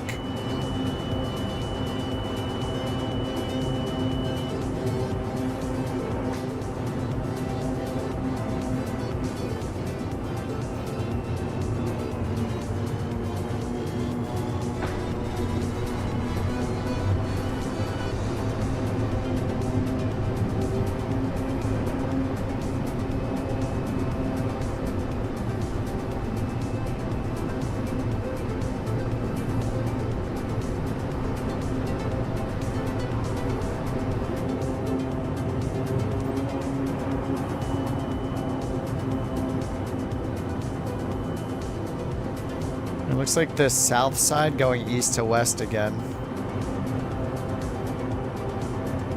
Do not touch grass, exactly. No touching grass allowed. Those are the rules.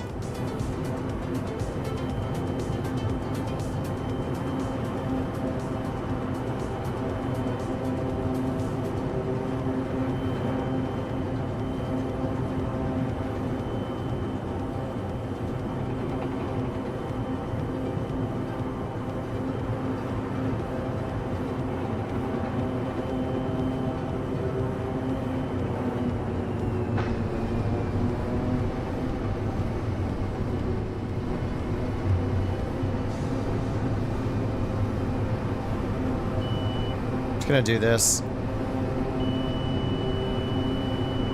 It's a bad idea.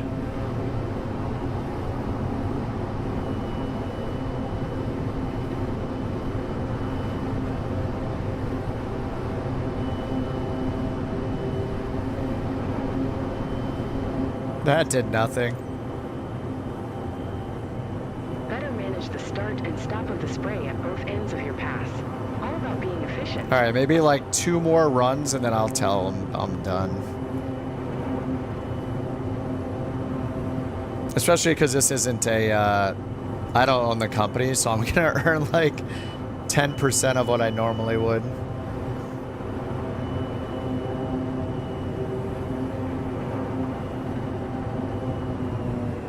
I think the mission said 18K was the base pay.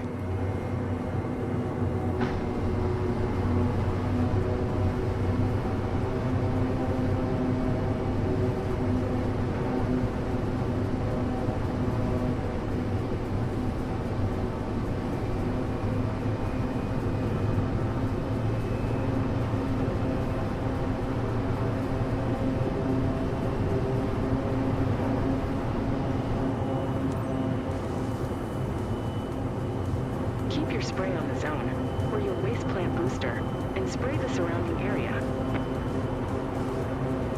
Yeah, the ROI seems low, yeah.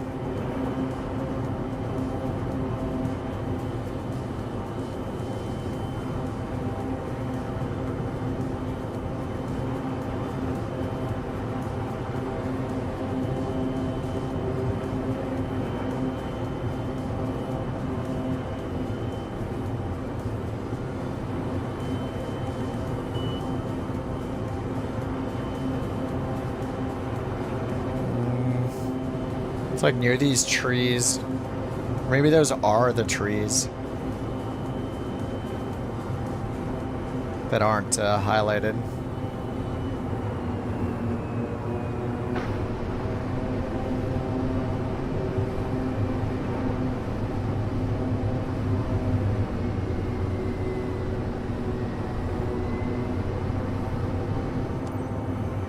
All right, let's call it done. This is taking forever. On my way back, buddy.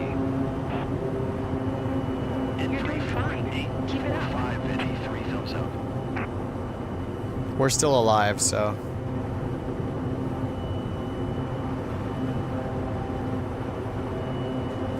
Let's go get paid. You can tell what you sprayed on the map, see? It draws lines on it. Very thin lines.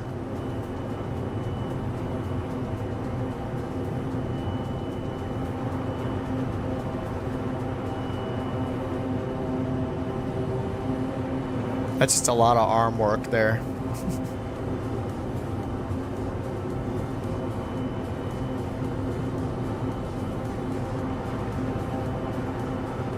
It's weird the stick doesn't move when I look down at it. What's up, Kevo?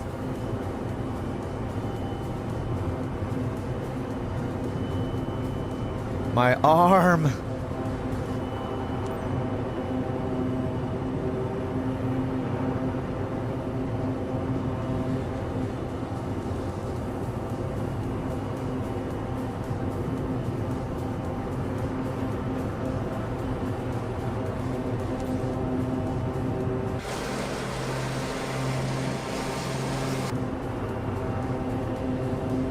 Yeah, how wobbly it is must be them, it must be the simulation of the fluid wobbling around.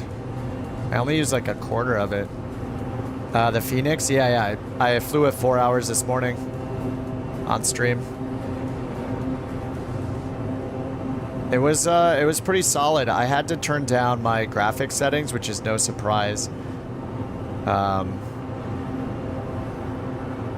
Because we flew out of a major airport. I think it was loading in DC for me.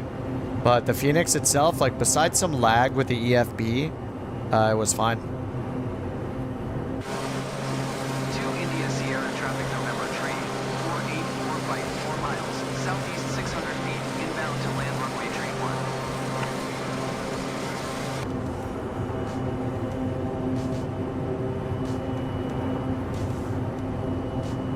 2 India Sierra traffic November tree, 4845 is on final runway tree 1 to land.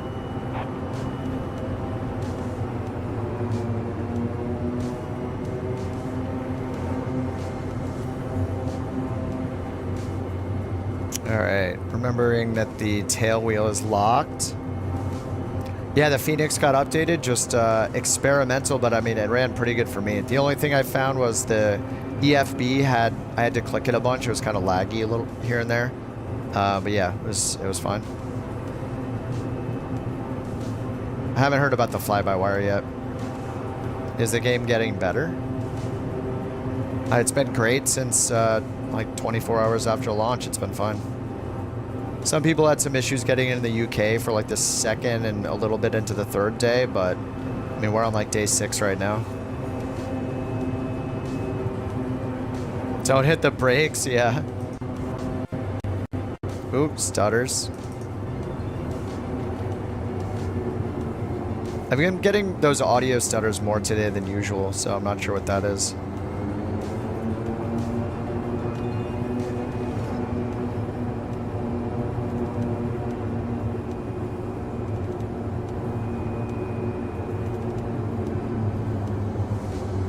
Little micro stutters.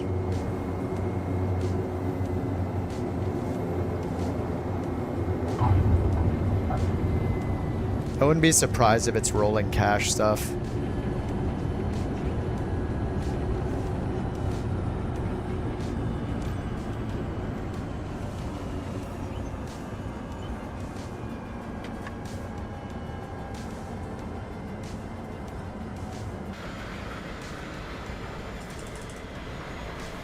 Whew. Tower simulator? I do have frame gen on right now, yeah. I'm running TAA with frame gen and 4K ultra. Motion blur turned off. That's pretty much the settings. Yeah, I was given priority lane. Actually, what it turned out, I mean, the first day I was waiting for like 3 hours at a time to get in. India Sierra But the first day, I accidentally had a VPN on and didn't realize it. Like, I usually have a VPN on just for my browsers for, like, ad blocking. But I had it on for the game by accident and had no idea. So that might have been why I had some more success the first, like, 48 hours. But I turned it off on the third day and it was fine by then. But, yeah, it could have been... It could be that the VPN that day, the mistake in having it on, turned out to be a good thing. Like, even my stream data went... OBS was transmitting through the VPN all day. Totally unintentionally. Where's our parking spot? Is it down here? Oh.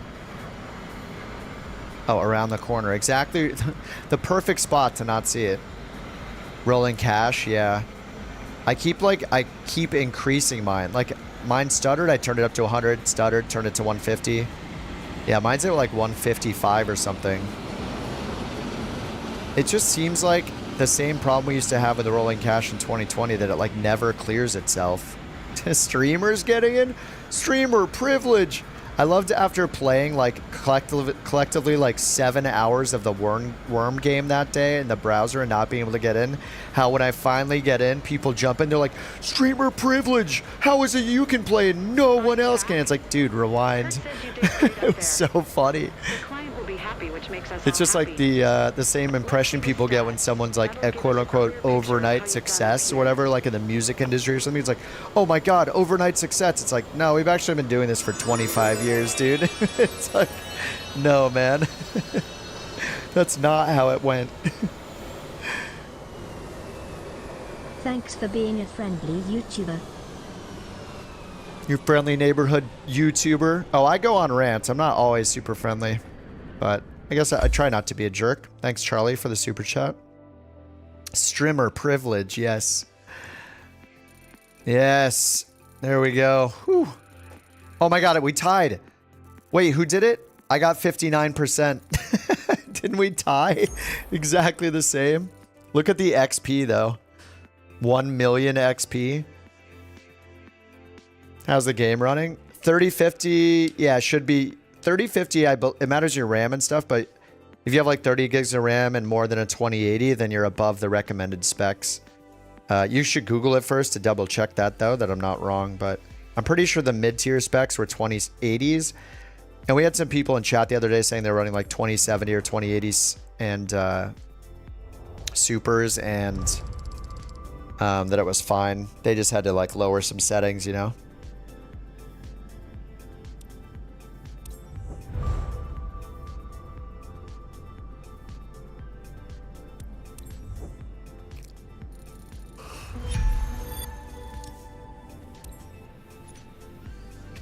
$263,000 credits. Did I need 260 for the cargo?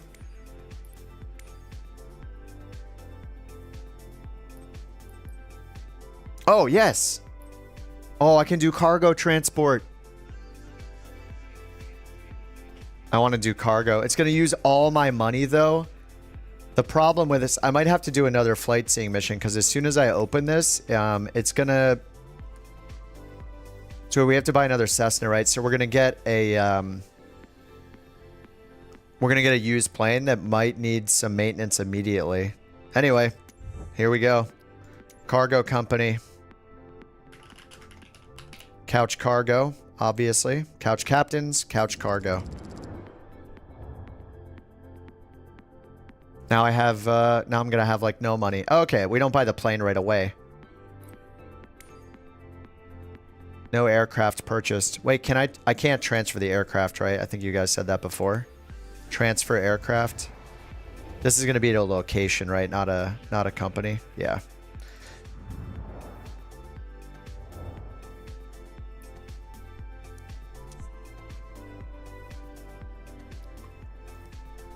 This one, I guess this can be couch captains for now. I'll probably rename it later.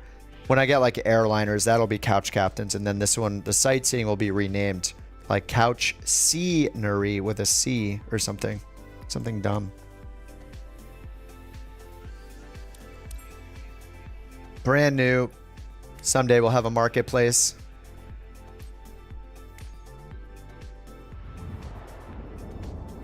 See all. Why do you have a separate company? You have to make one company per activity that you want to do. The companies are tied to the activity type. So you would start like a cargo company, a passenger VIP transport company, a crop dusting company, etc. This is how you buy the plane. I'm doing it right now. You hit manage company, then you hit buy plane. Oh man, I want a Grand Caravan. 1.6 million. Can we not fly the 408 yet? Or is that for a different... Anyway, we're gonna need the, I guess we're going for the... What's the difference between these three? Like, this is just in way better condition, I guess. 218 grand. Oh yeah, I'm enjoying the extra day. This is awesome. Alright, we're gonna get yet another... I like that it shows the blue one. Like, we're gonna get another white one, aren't we? The cabin is cargo. G1000. No other options. Premium insurance always.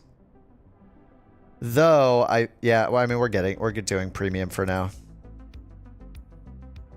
Alright, choose location. Where do we want to run cargo first?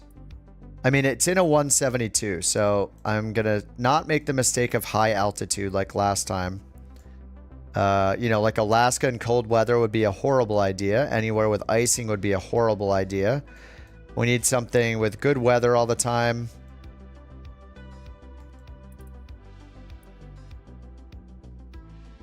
Caribbean cargo. Are there enough in a 172? Do you think there are enough missions? Oh wait, I can't choose anywhere to start, can I? I'm pretty sure I have to choose an area in white first. Yeah, I could transfer it later. We can actually transfer it though. It'll be fine. So, but we might get short cargo runs to start. Yeah, I guess if we do Florida, we can get down to the Caribbean. I'll just choose Florida. What's this? Should we start here? South Bimini? This is as far south as I can go with the fog of war. Is this good? We can choose that or... Oh, we can do Grand Bahama. Just start in Grand Bahama. Or West End. This might be more fun. Not the island? Well, how do we do the Caribbean without doing islands? That's a beach? Right here? It's a hard surface runway. Whoops. No. Oh, Bimini? Don't do it? No, Florida is better. That's crazy. No way over water? Couldn't we get out here? All right. We'll do Florida. How about down here? Ocean Reef. One of these small airports. What's this one? Homestead. Do it. Do it. Do it for the hilarity. 0 missions available. Texas? I don't have Texas open just yet. We can always transport anywhere else. Just do it. Turk's getting angry and impatient. I'm sorry, Turk. Don't yell at me. All right, I'm just going to do this one, whatever. Grand Bahama. Too late. Everybody said Florida. K-hist. Kissed. Oh, it says kissed. How cute. Now you How are romantic. one aircraft. You could consider hiring additional crew members to operate them. After all, you can only fly one aircraft at a time yourself. True. Hiring crew to fly your other aircraft will allow your company to bring in income even when you're not in the pilot seat yourself. However, you still need to monitor every aircraft for wear and tear. Okay. Well, in that case, we're going to fly this one. It's probably in really crappy condition, but let's go turn on... We'll turn on the AI thing for this. Crew on. Alright, manage company, couch cargo. I guess we need to go check the aircraft and see how crappy it is. Oof. Delegate maintenance, 118,000.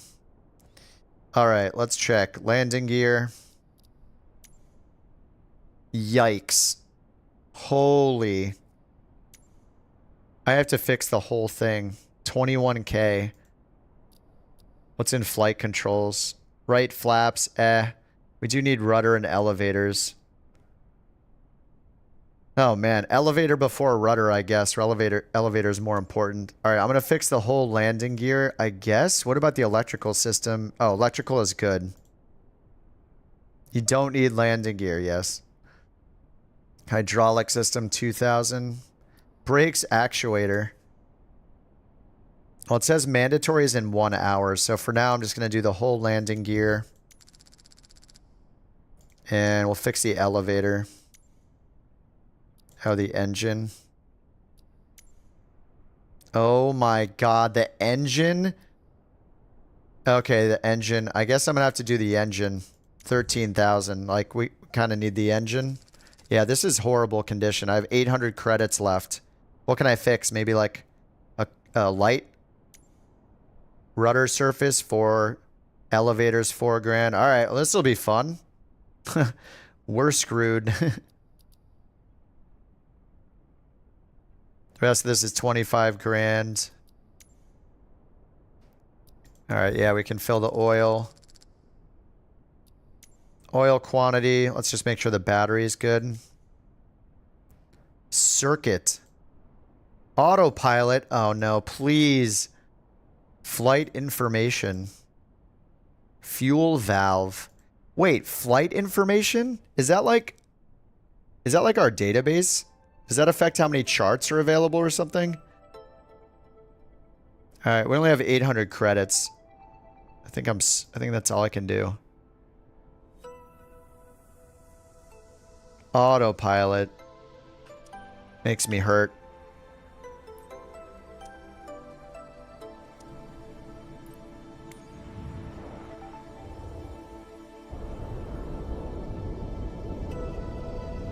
Oh, that's my tracker. Head tracker.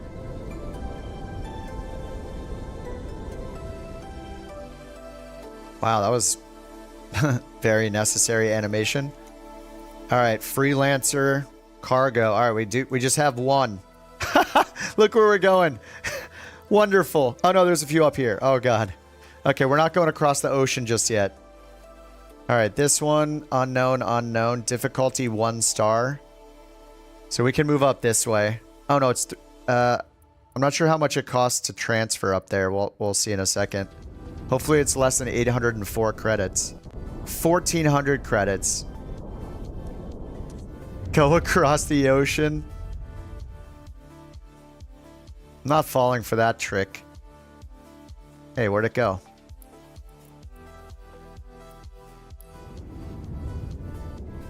$1,300 credits. It's too far for me to do it. I have to do this one, I think. I don't have enough money to do anything else. 100 credits transfer. It's 145 miles. An hour and 30 minutes. We're just flying to this little tiny island over here. All right, well, I guess we're doing it. We have 115 pounds of fuel, it says. 145 miles. We're going to fill the fuel up.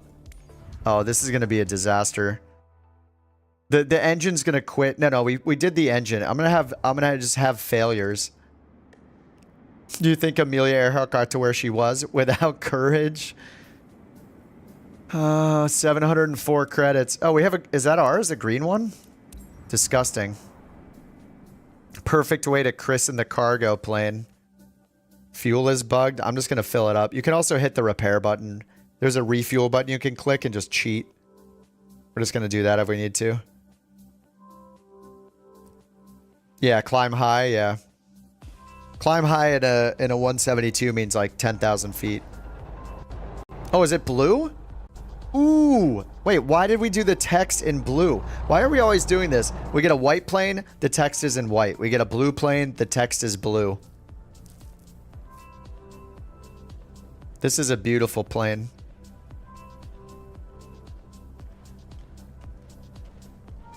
All right. Back to the usual. Well, at least we have boxes in here instead of whining passengers. Isn't this the dream of real world airplane pilots, is to not deal with passengers? Yeah. Whose idea was this? Look. Wow. What great advertising. Everybody knows who they paid for their cargo transport. Stupid. Hey, at least it's blue. It'll be really easy to find when we have to crash land it in the ocean and float on it. It's going to help. For our first trip in our blue plane, let's go fly over water.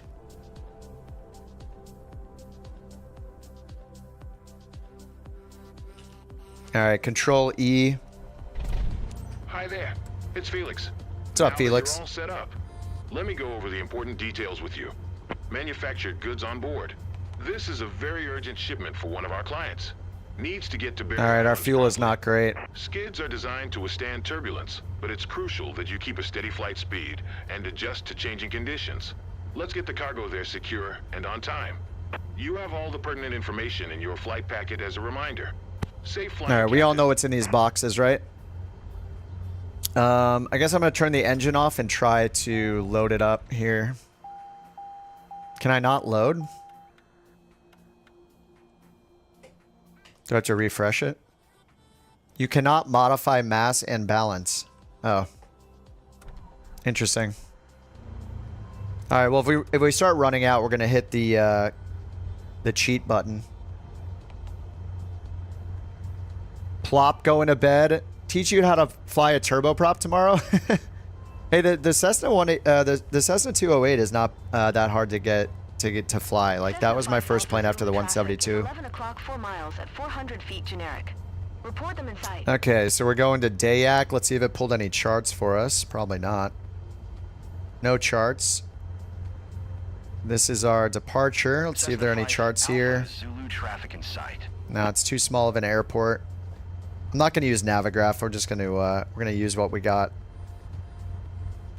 And then our arrival, probably no charts as well.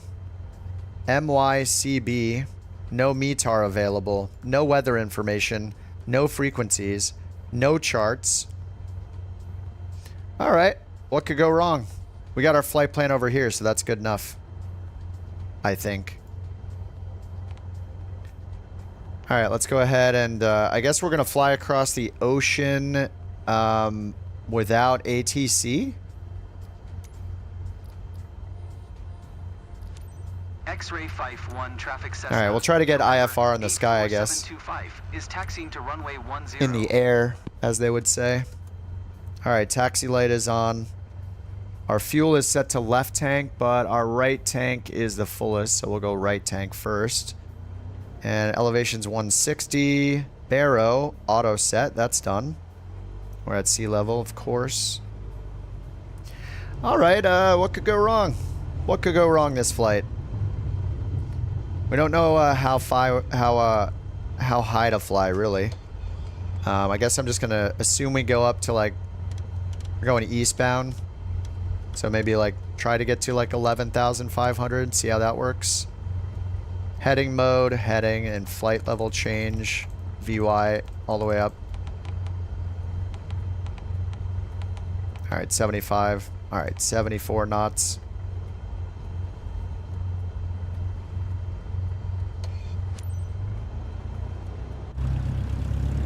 And it's a beautiful plane.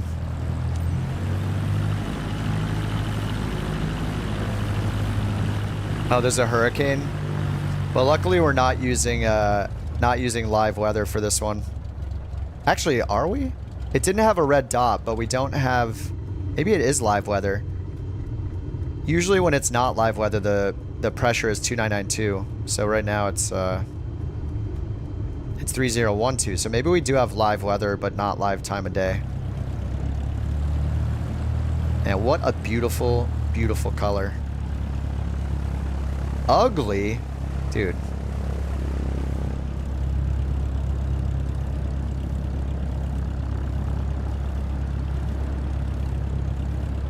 The blue looks cheap.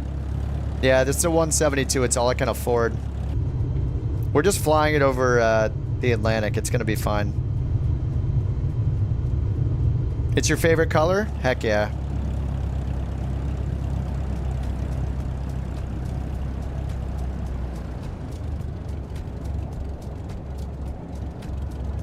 What level? I don't know, like 78 or something. Way too high for what I have to show for it.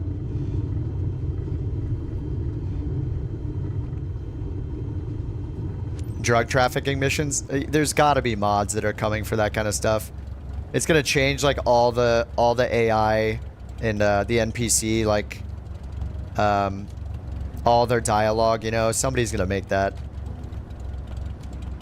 We're doing a cargo mission. We're just flying. We're flying to some random island, like in the Bahamas, I guess. It's a really bad idea. We barely bought this plane. We filled it with cargo, and we're really desperate for the money. So this is probably very dangerous. And we hope there aren't going to be any failures. I dumped the only money I had in to repair the engine. Not really sure what to expect.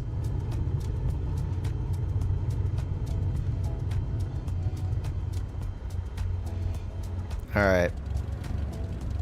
Oh, we're getting the frame glitch. There it is. Let me hit Alt-Enter twice. If I can hit Alt-Enter twice to fix it, doesn't that mean that it's reproducible? So it could be fixed? Oh, man. Beautiful. This is the frame rate we love. Alright, let's do the amazing fix. You hit Escape. You sit here and watch the pan camera go around. And then when it gets smooth, you hit Escape again. Okay, okay. Ah, smooth. Alright, there we go. Now we're ready to go. Alright, parking brake is off. Landing lights. Let's get our fuel pump on for the takeoff, like good pilots. Oh, the beacon's off. Alright, let's go. Runway 10, we'll sync the heading bug. What's up, Skytation? How's it going, man? You playing 24 yet?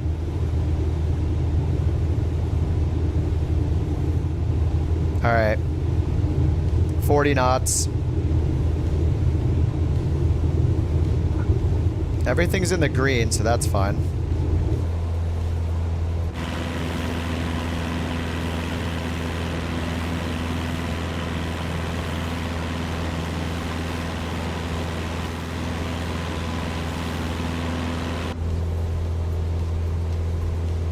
Alright, we're at 200 feet.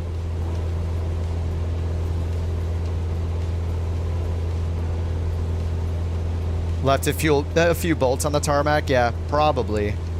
I mean, we didn't have enough money to repair the plane up to its spec. So, all right, let's get our autopilot on because we're super lazy. All right, let's pull our heading around and then hit nav mode.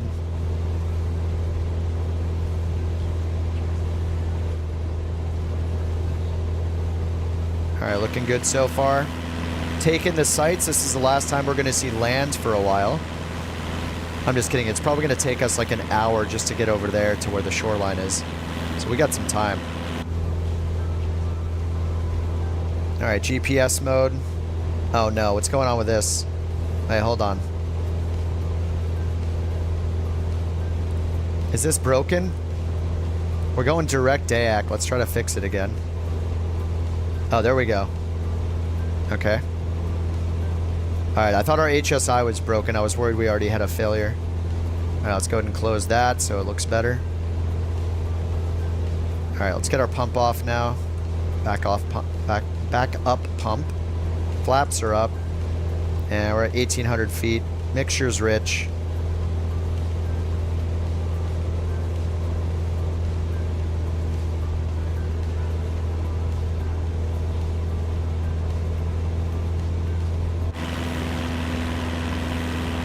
Alright, it's going to take about 17 hours, so I hope everybody brought protein snacks, shakes, bars, maybe some leftover Panda Express, reheated from their fridge.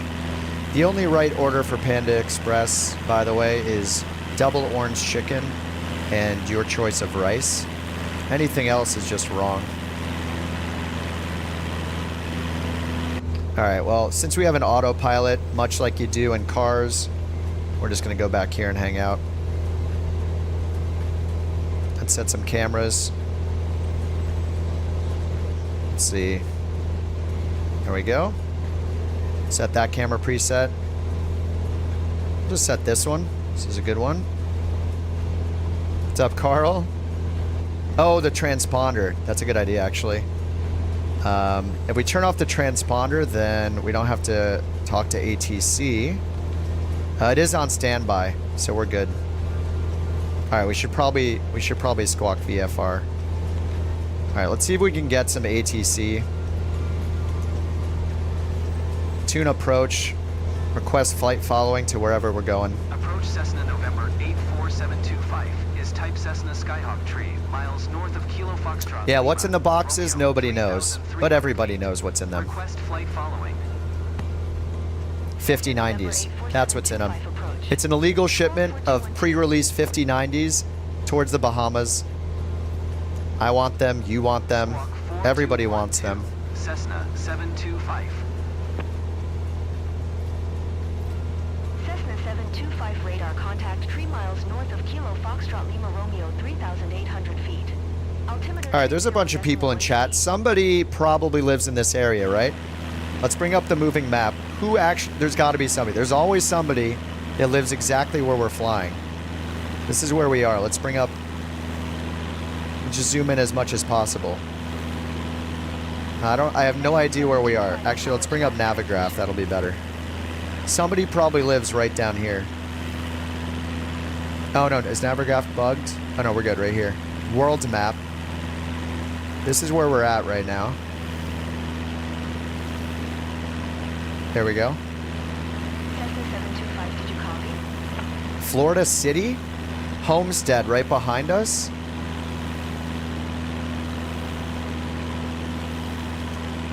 All right, acknowledge radar contact. They're actually talking to us.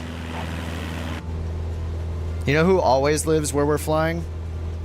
Well-known moderator Chris's uncle. Wherever we are, he has a business or he has family that lives there. Doesn't matter where we are.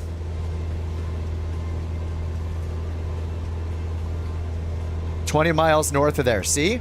See? 20 miles north. So like, you know, up here in Miami area, Lindbergh's Landing, there's always someone. We could be flying just in the middle of nowhere and someone's like, yeah, that's my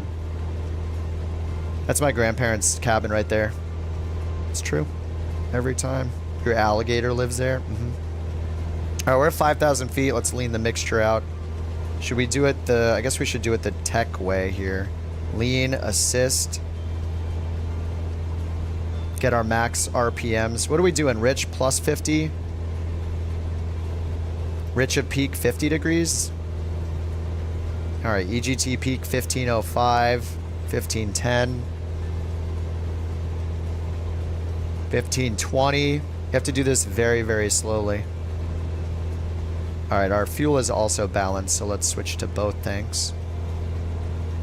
All right, 1545. We're just pulling the red handle out, hoping the plane doesn't shut off. 1560. We're going to wait until the peak says 0, and then it's going to start giving us the difference. And then we're going to enrich it until we're at what?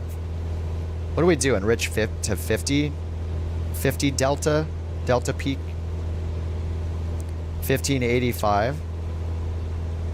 Hotter and hotter. 1600. It's probably going to be the peak. I'm still pulling it out. It's getting a little scary. It's pulled out pretty far. Okay, yep, that was it. 1600. So we're at -2, so time to enrich it. What do we do it? What do we go rich of peak? 50 degrees Fahrenheit? So now we just move it until the delta peak right there gets to our target. Whatever our strat is. Why rich? I don't know. I guess you could do lean of peak. 30? All right, we'll do 30 rich of peak. Always heard 30. All right, that's good enough for me. If 2 people say something, that's enough evidence for me. All right, -30. That's pretty good. All right, we'll leave it there. All right, we're good to go. Ooh, crops. Electrical flight?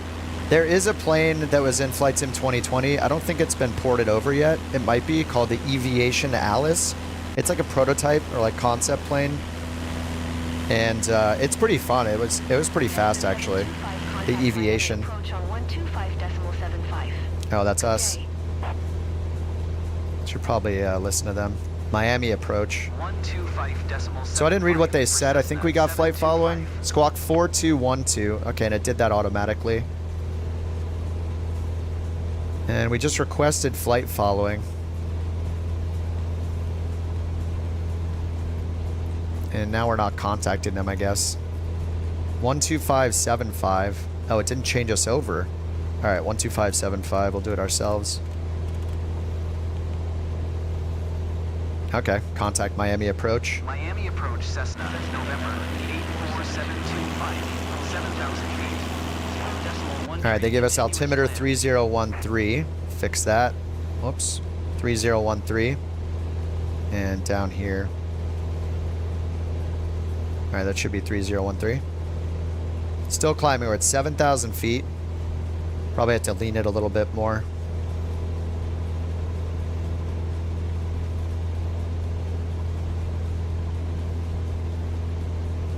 There we go.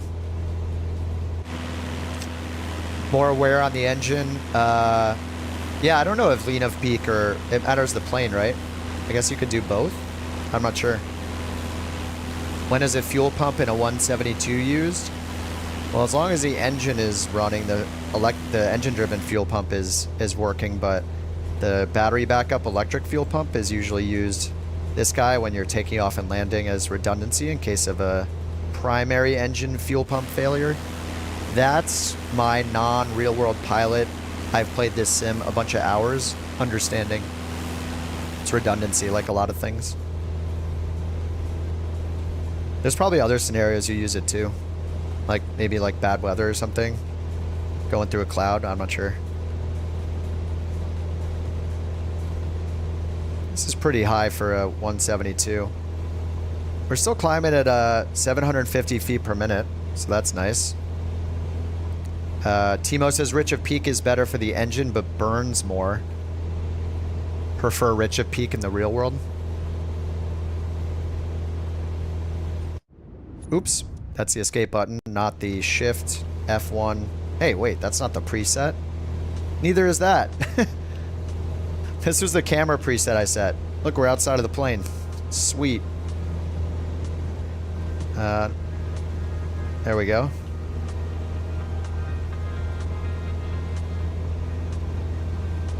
So we can just wing walk, I guess.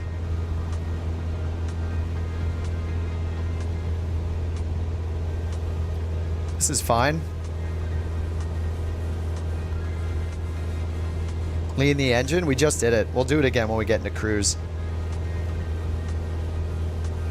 But the G1000 in this plane has a really nice feature where you can, it's like a lean finder.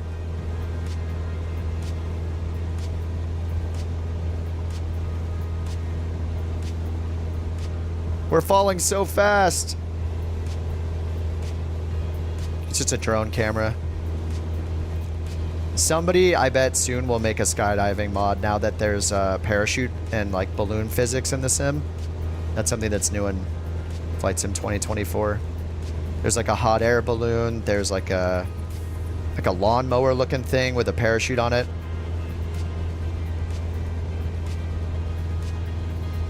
We're flying as high as we can just in case the engine fails because this is a brand new plane to us. And we're going to use time acceleration so we don't have to wait all the way. We're not going to do this as a real-time flight. Actually, if we put in approach for runway 11, we can get an estimated top of descent already. Well, it's going to be more accurate when we're in cruise. We'll load that in. Hour and 20 minutes.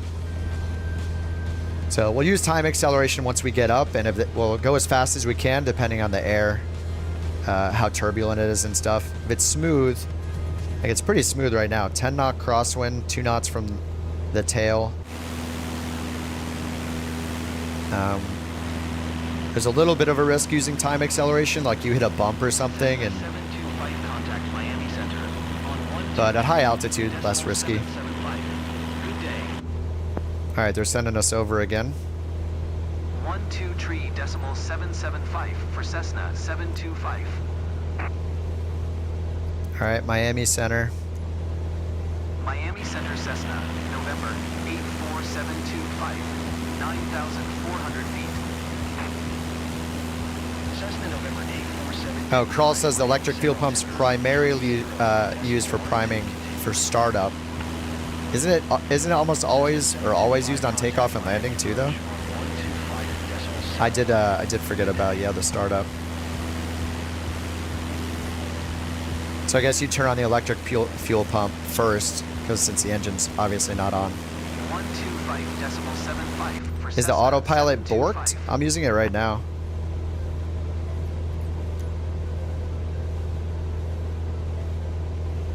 Yeah, single engine flying over the ocean, we're fine. Listen, this is cargo that needs to be delivered and we need the money. I'm not on 4x time yet. We're on 1x right now. We'll get into cruise, we'll lean it, and then we'll use probably use 4 or 8x, whatever it'll allow us to do.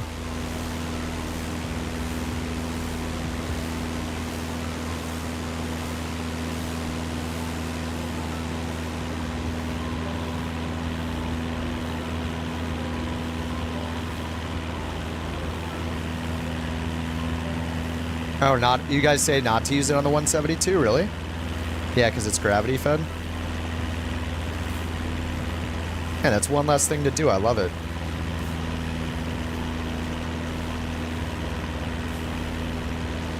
Yeah, it'll be nice when we can get multiplayer in career mode, because then we can fly all the same missions together and have just like a fleet of 172s crossing. Like in the sim, you can do that normally in free flight mode. There's multiplayer, you can all see each other, fly along in different planes. But this new career mode that I'm doing to earn this money, the career mode does not let you use multiplayer yet, only AI traffic, which I have on, but there's no AI traffic in sight right now. Yeah, we just bought this plane for $250. This is the second one. We have one for the flight seeing, and now we have this one for the cargo. This is the very first cargo mission. And yeah, we're flying over the ocean. It's perfectly fine.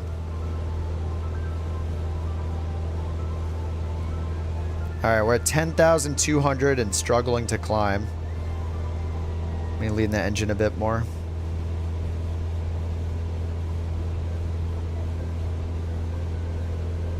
I think that's all she's gonna get. All right, maybe 10.5 is okay. We're going eastbound though, so it should really be odd, right? 400 feet per minute. I don't know how much higher we're gonna get. It's pretty much leaned almost all the way out. If I pull it any further, I'm worried I'm gonna cut the engine.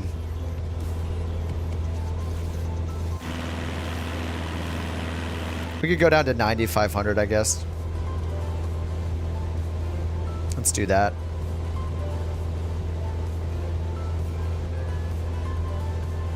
We'll just vertical speed it down to 9,500.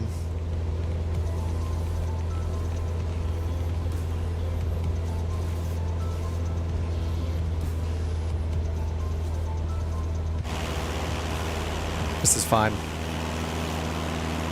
Major ice buildup on the 172. Yeah. Yeah, I made the mistake with my first company of putting a 172 in Tahoe because I was like, hey, Tahoe's going to be beautiful. It's going to look so good in the new sim. And it did. And then, yeah, my second mission, I did the first one okay. Second one, I had no climb power and just hit a tree. Then I had to spend time earning money to repair it. It was not smart. Not a smart location for a 172. Descend and maintain flight level tree 60 generic 7 Quebec Sierra. Generic 7 Quebec Sierra. No idea where it is. All right, we're now over the open ocean. What could go wrong? Lots of things considering how cheap this plane was compared to the other ones. There was a 400,000 one. I got the 200,000 one. All right, we're gonna go down to 9,500. We're gonna lean out the engine and we're gonna use time acceleration. And then we're gonna hope we have enough fuel, because you can't change the fuel. It just gives you an amount and says, this is how much fuel you get for this mission. Good luck. So we got like 20 gallons left.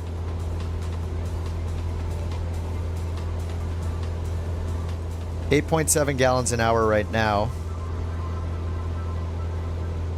Yeah, 20.9 gallons remaining. Quebec, Sierra, you are 9,000 feet above your assigned altitude. Descend and maintain flight level tree 6. That's not us, right?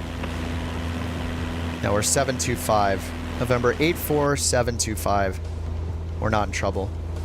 All right, 9,500 feet. Let's lean the engine again. And maintain flight level tree 6. We gotta make our way all the way out here to this little island. What's this island called? MYBC. Chubb K International. Okay. At sea level, of course. Small airport. We got 2 runways. Well, it's, you know, 1 runway with 2 headings, whatever. 1,400 meters, so like 4,000 feet or so. Asphalt, so hard surface. That's good. All right, we have no charts. Maybe with Navigraph we would get charts, but it's kind of fun with no charts.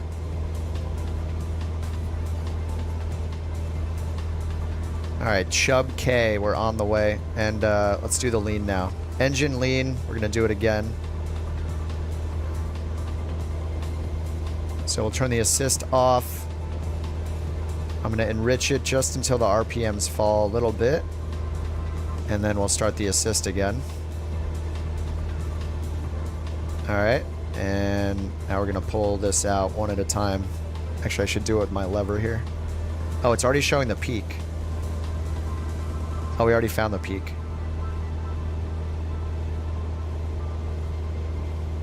So 1335. Now there we go, 1340.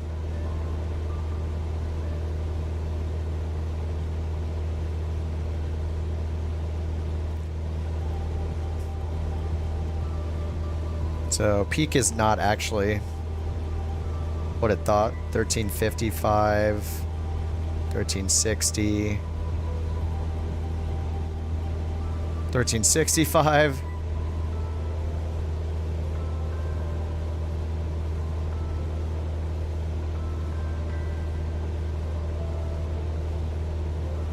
I feel like I'm about to cut the engine how far I'm pulling the mixture back. Is it going to get to 14 again?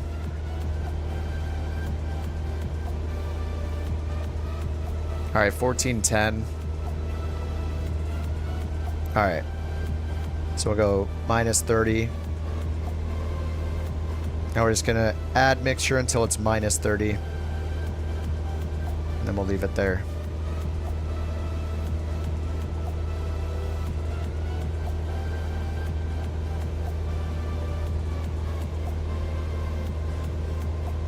All right, minus 31. Close enough. All right, assist off. Back to the engine info. All right, so now it's all leaned. Let's go ahead and do time acceleration. I guess we'll just put it in the top of the green for our RPM. Fuel flow is still in the green. Maybe just a little bit back. So our top of descent, let's see, an hour and 2 minutes. We're going to accelerate it. So an hour and 2 minutes until top of descent. And we're using 10 gallons an hour. So we have, you know, we have enough for almost 2 hours of flight. So we should be good on fuel. Sweet. Turk, my friend. Thanks for the 20 gifted memberships. What a nice dude. Welcome to the 20 new couch captains. Joe, Atomic, Adam, Lynn, Chris, Mike, Michael, Zach, Cowboys, Hater, Herder, Sci-Fi, Wi-Fi, Chase, Holden, Dominic, Veg, Arby, Who, Mikey, Harf, TJ, Roy, more stools, pull them up.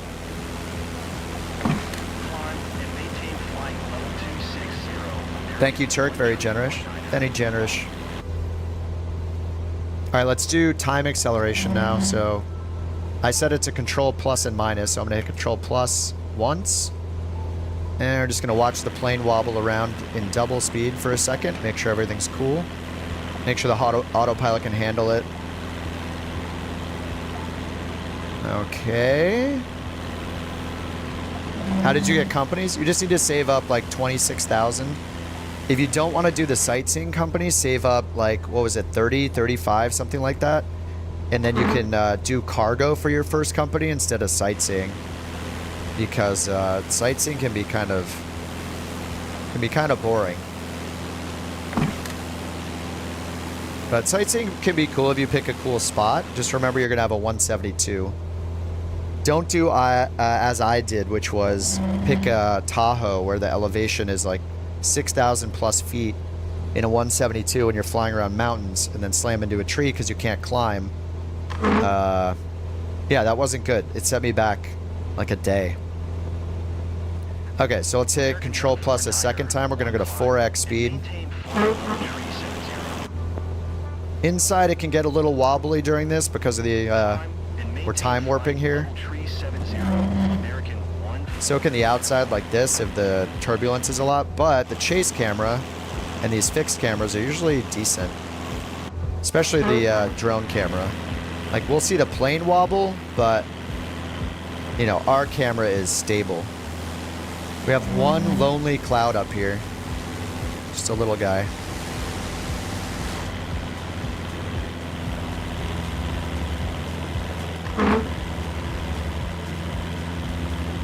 Alright, so we're on our way. How do you do time forward? The bot just posted it up a few lines. You just need to bind some commands, sim rate commands.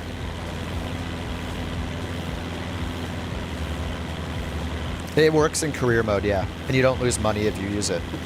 If you're just getting into career mode and you've been using the skip button up here, whenever you use the skip, you lose a lot of money. So, you know, time acceleration can be dangerous. Like, if you just use it in cruise and in, like, softer air, and be really careful you don't use too high of one that, like, crashes you. Like, we're at 4x right now, I believe. And it's pretty stable. Like, the air is pretty smooth. Look, our wind is... We're only getting 9 knot crosswind, 2 from the front. So, it's pretty good right now. Yeah, Andrew, I've been getting the audio problems today. They've been, like, kind of glitched out. Like, just, like, cuts out, like, crackling almost a little bit here and there throughout the day today. I didn't really get that yesterday or throughout the rest of the week, so...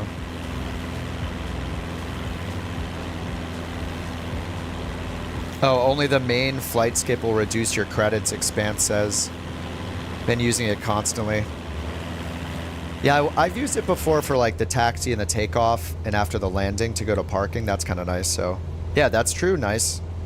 Just don't use it for the cruise. So I guess you could skip a bunch on the ground, skip after you land, but use time acceleration or the sim rate increase for your cruise. Repaint. The repaint option only repaints it the same color that it already is. So if you get like cracked or chipped paint, it'll just repaint it, I guess. Oh, here we go with a turn. So I'm going to hit control minus just to make sure it gets on track again. It can get a little crazy. You can see we're getting like stutters. The autopilot's trying to keep up like with something it thinks it's going twice as fast as it should be, so... It can be a little weird.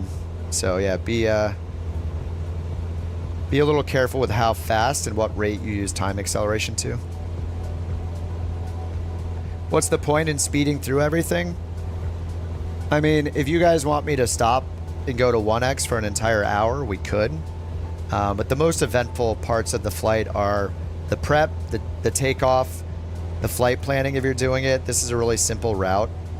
We're not using an ATC add-on in this plane, nor can we right now in career mode. Like when I do free flight, I only really use time acceleration for maybe until like 100 miles out from top of descent, like in an airliner. But I don't know if there's any value. We're just going to sit here watching the numbers for longer. So it's nice to get to the next flight, go in, do the approach. You know, when I get to top of descent, I'll go back to real time. So, I mean, for the stream, I don't know that it's that exciting. If you want to, like, pin a badge of honor on yourself for doing it in 1x and you enjoy that while you go, like, AFK and eat a snack or watch a movie, like, I guess. There's no penalty for doing for doing it in real time. So for career mode, and because I'm not using human ATC or anything, and because I'm streaming, it's just, I don't know, it's kind of boring. Especially over open ocean like this. Like, we're not sightseeing. We're just chilling on autopilot for, you know, 100 miles. So I don't know. In this scenario, I don't think it makes much sense. When I was doing the sightseeing missions earlier, I wasn't using skipping. I wasn't using time excel because there's stuff to look at. But yeah, when we're in cruise with autopilot like this, I take advantage of it. Is there a way to see the rate? Not natively. It's really silly that you can't, but there's some add-ons you can like Google for to get. Supposedly one of them works in 2024 already.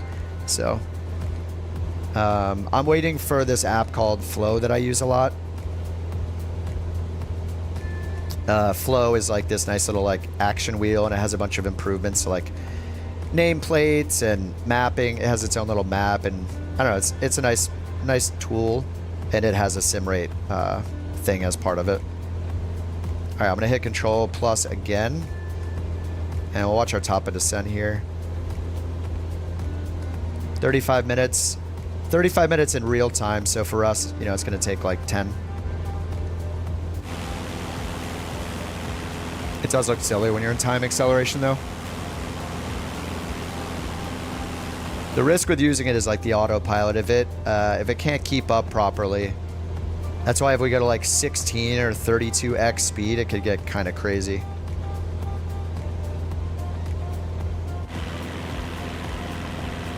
Reset the sim rate. You have to hit decrease sim rate. So if you look in the settings and just type in rate, find the sim rate settings. So you just do these two, increase and decrease. So the easiest way to get back to 1, basically you can go -4 and you can go like +6, I think. So from the original position, you can hit minus a bunch of times until you can't go any slower. And then hit increase 4 times. That'll bring you back to 0. So that'll get you back to the 1x speed.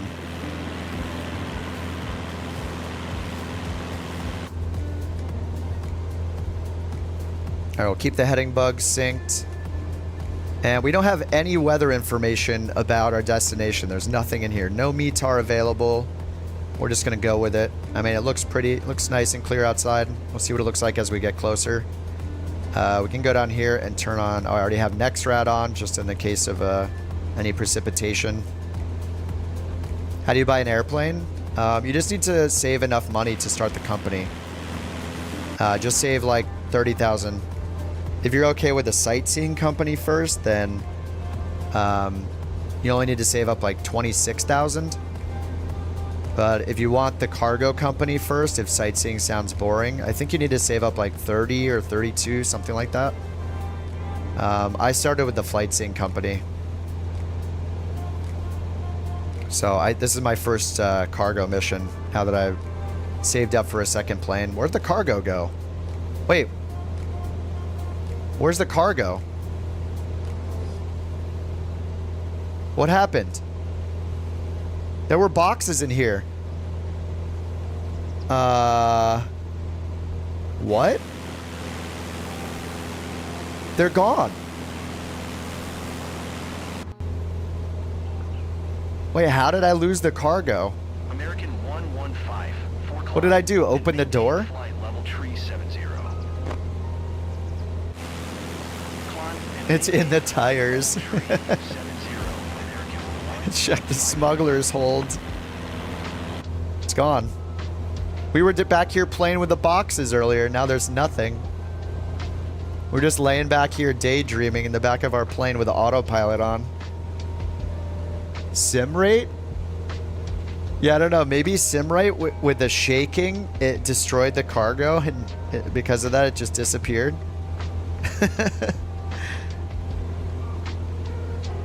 Our fuel's looking a little scary, but top of descent's in 22 minutes.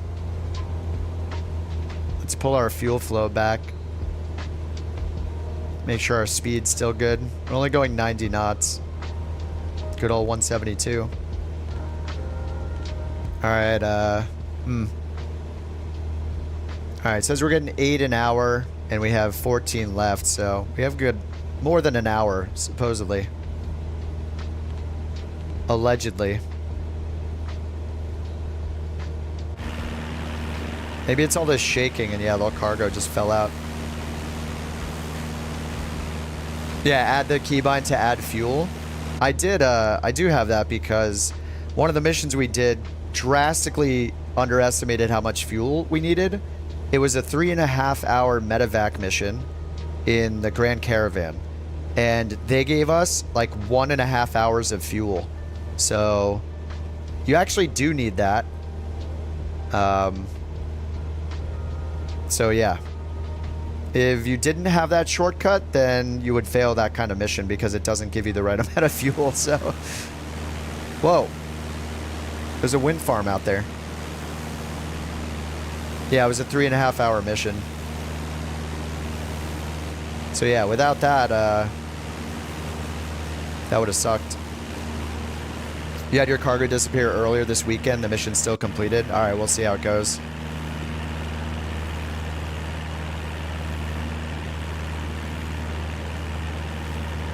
I mean, for this one, it happens to be that we have enough fuel at least to get to the destination, but, you know, with contingency fuel, reserves, like, probably not enough. I didn't do the math. I just assumed that since I can't change it, there's not really a point in analyzing it, so we just go, and if we need to, we hit the shortcut to give us fuel again. The cargo weight? It should. At least in 2020 it does. I didn't test it though, but like the cargo should change your weight when you do it. I haven't tested it. Like in Flight Sim 2020, when you weigh things down when you're sitting like at parking, you'll see the plane shift in weight. I'm not sure if that's I haven't really tried it, so I'm not sure. VATSIM? No, I use Beyond ATC. It's on 24/7. And it's wherever I want to fly, so I like the AI stuff. Beyond ATC is great. It's 30 bucks. All right, top of descent's in 14 minutes, and our FAF is. This is just for the visual approach. It's estimating 800 feet, so I'm gonna set it up to like 1100, just so we're about 1,000 above the airport when we get in. So 1100, and we'll hit VNAV. Or not. Oh, right. I have to activate the approach first. So let's put this here. Heading. And then we don't have any more waypoints after this, so let's activate the approach. There we go. Now our top of descent's in 6 minutes because we aren't overflying the airport first. Still going to go down to 1100, so now we can turn on VNAV. VPath is armed, so we can it'll start the descent automatically for us. All right, 5 minutes for top of descent, aka 1 minute. G1000. I do happen to have tutorials on the G1000. I don't make tutorials that often, only when I'm like feeling stoked about a feature. But I have a bunch for the G1000 specifically. All right, home sweet home. Or I mean, whatever, happy customers over here.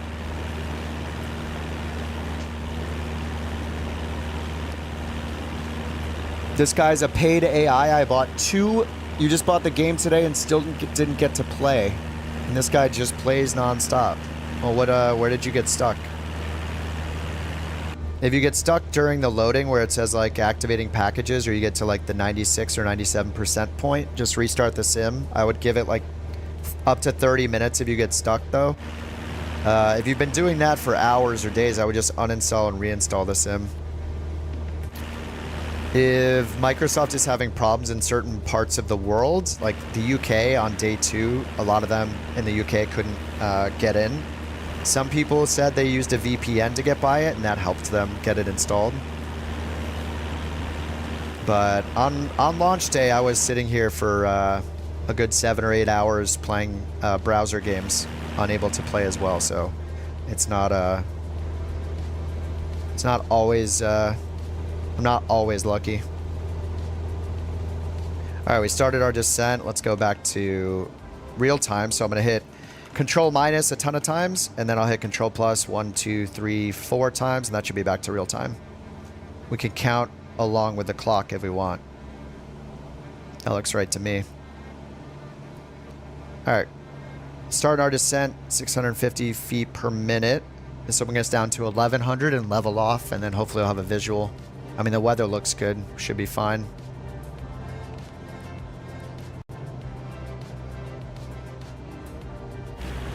And it's supposed to be a hard surface runway about 4,000 feet long. And the visual approach in the G1000, that lines us up with the runway automatically for us. So we just use the visual approach and it'll line us up. But it's not necessarily going to not fly us into a mountain or something. So we have to be able to see where we're going.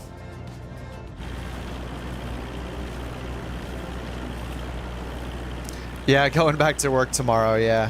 Yeah. I've been playing this so much that I thought yesterday was Sunday, and I was like, all right, guys, well, tomorrow the work week starts. I'll be on my normal schedule, just on in the evenings. And, yeah, turned out that it was Saturday. So I feel like I got a free day today, an extra day.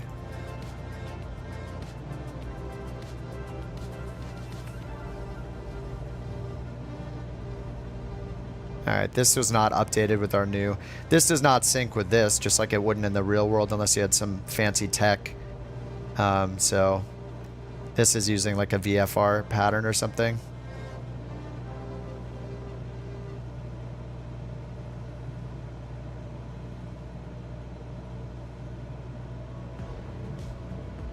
Do I sleep? Yeah, I got like 9 hours of sleep last night.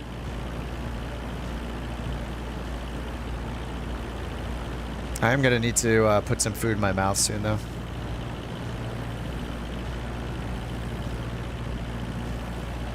Oh, you think the cargo came back?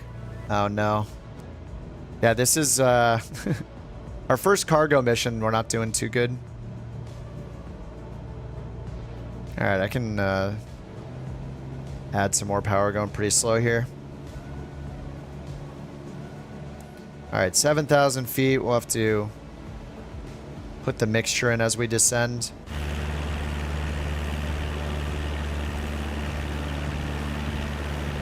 What's the easiest method to land using a G1000 in IFR conditions?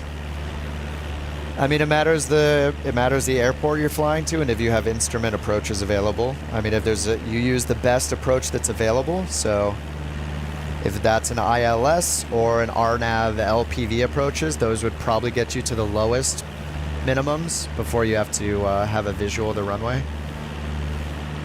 But if you have to use a visual approach, you would like look at the charts and figure out what the minimum safe altitude is in that area of the world.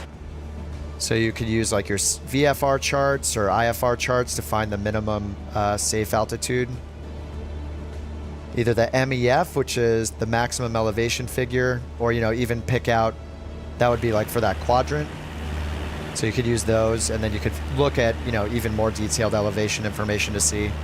If you have the IFR charts, though, like if there are any charts for the airport, like you can look for the minimum vectoring altitude. There's a bunch of charts you can look at to try to figure out how low you can go safely. So in those cases, you could like maybe use the visual approach like I did here, knowing what your minimum altitude to be safe at is. That's probably what I would do. In the sim, of course. I'm not a real world pilot, so, but you know, in the sim, it's whatever risk you want to take. Really, you can do whatever crazy stuff you want. But the problem with the visual approaches is they don't give you a guaranteed, like under that minimum altitude that's safe for that region. They don't give you a guaranteed path through, like a vertical path down to the runway. Whereas like an instrument approach, like an ILS, they would give you guaranteed clearance from all the objects and obstacles and terrain around.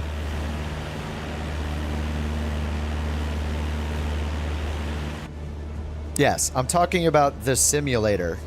I'm not a pilot, and I'm not your CFI, so...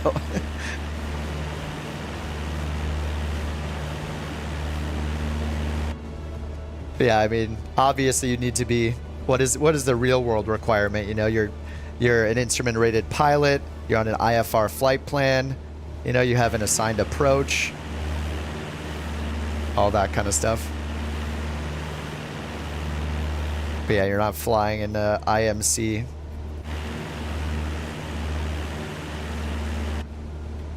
Oh, you're right, I'm not in VNAV mode anymore. Hey, what happened? All right, let's get back on course. That's weird. Why did this turn off? Hey, thanks. All right, let's go to vertical speed and get down there. Heading mode, nav mode. It just turned off autopilot somehow. All right, let's go a little faster and we'll pull the throttle out.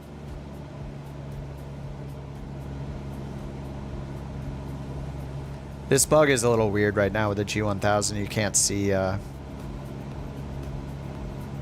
see which way your plane is heading on here.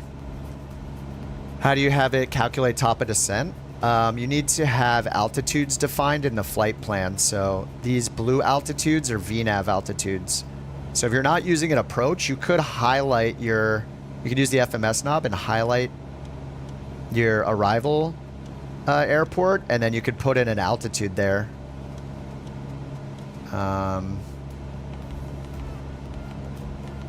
So you turn on the cursor and you would like highlight. In this case I can't because I have the approach in, but while you're moving it, it would be able to move over to this right side and you would put in an altitude yourself using these knobs. But the easiest way is just to use an approach. Low fuel. We're in the yellow now. Yeah, no autopilot disconnect tone. I didn't notice that either. Maybe I just missed it. Charts on the G1000. If you have Navigraph, you can install a plugin that allows you to use the Jeppesen charts in the G1000. Besides that, you hit tab and in the new sim, there may be charts for where you're flying, so you can just look in here for them. These airports don't have any charts, but yeah. How much did my girlfriend teach you versus how much did you learn on your own?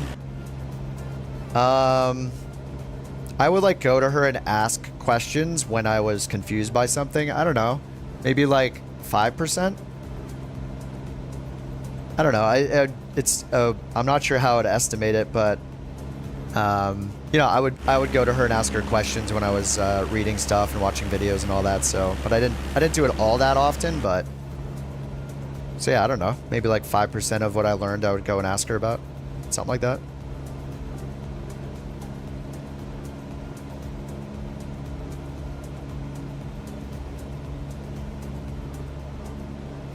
All right, let's see if we can see our... Is that the runway right there, maybe? Landing on this little tiny island out here. We're back on our V path. Going 500 feet per minute. We're at 4,000, so we're going down to 1,100. We don't know anything about the weather here. There's no weather for us, so... Oh, we never went into the Nassau Center. Nassau Center Cessna. Maybe they'll give us the altimeter. 4725, 3,900 feet. Servicios Integral 64 climb and maintain flight level 180. Cessna November 8, 4725 Nassau Center altimeter. Tree 0. Nice. Decimal 12 continuous. All right, still 3012. Let's just cancel flight following. We're good. Nassau Center Cessna 725 cancel flight following. Cessna 725 Nassau Center cancellation received. Squawk 7000. Frequency change approved. All right, we're gonna squawk VFR. Okay, I guess we're good. We should have read that back, but we'll just do. Servicios Integral 64. Did you copy? All right, he's talking to AI now. All right, 3,300 feet. We got 2,000 to go, and then we're just going to turn off autopilot. I mean, we could just turn it off now, but I like the precision. I mean, the runway is right out here, it looks like. We got the altimeter setting. And our fuel. I mean, we're in the descent, so we're using almost nothing. We have 11 gallons left. Contact Nassau approach on 1 tree 2.55. Good day.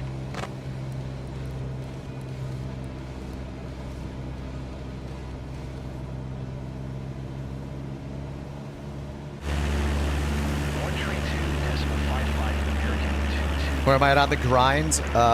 We got a cargo company now, so I got 2 planes. And this is the first cargo trip, and the boxes disappeared while we were flying over the ocean. So I don't know if we're going to get paid. And if we can't get paid, then we can't fix up this plane, and it's got a lot of problems still. Let's see what happens. You're running low on fuel. All you have to do is, I mean, if you want to like, I don't even know if you could call it a cheat. I mean, yeah, it's a cheat because it just refuels you in the air. If you go into settings, there's a refuel and repair shortcut you can set. You can just hit that and it'll give you 100% fuel instantly. I think it's okay to use it now, and we could not feel guilty about it because it's bugged with the fuel. Like, it doesn't necessarily give you enough fuel for the mission, and you can't change it before you take off. So I would just use the shortcut. I'm not sure if you can land or not. I've done missions where I've landed in the wrong spot and it just ended the mission. Like the first time I did the crop dusting mission yesterday, after crop dusting for like 40 minutes and being really bad at it, I finally returned to the airport. I landed and I went off the runway because I like didn't brake hard enough and I was going to do a go around, but then I canceled the go around. I ended up landing in the field net nearby and it just canceled the mission and I lost all progress for that mission. Like, it didn't even like put me back in the air. So I would use the shortcut for now until we can do like proper fuel, adding fuel on the ground later.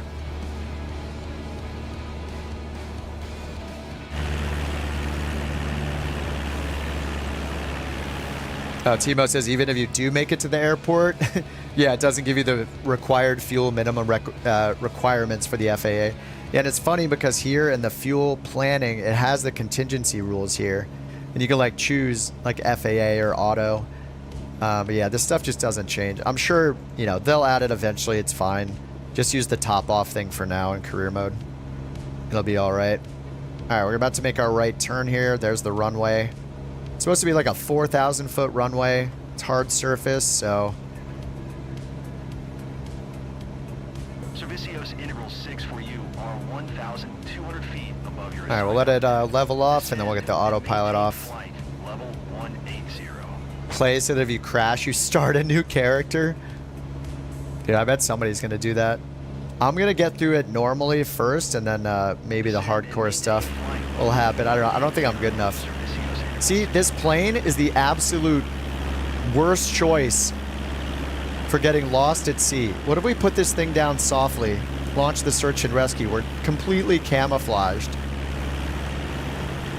The worst choice for a plane color flying over the ocean. All right, let's turn the autopilot off. It's horrible. Like, this is what they give us for the first cargo mission. It's a bunch of BS.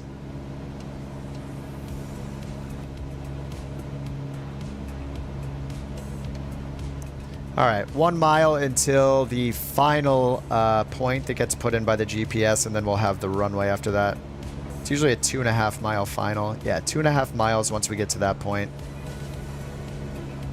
And we can use this advisory glide slope here on the way down. This is the one that's not going to be trustworthy to stop you from running into a mountain or a hillside or a building. So, yeah.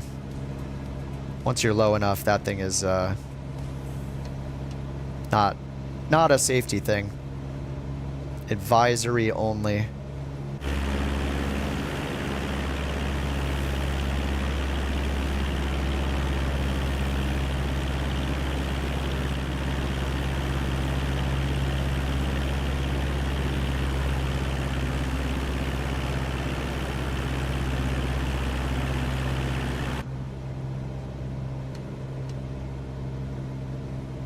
All right, 2 mile final. Let's get flaps 1.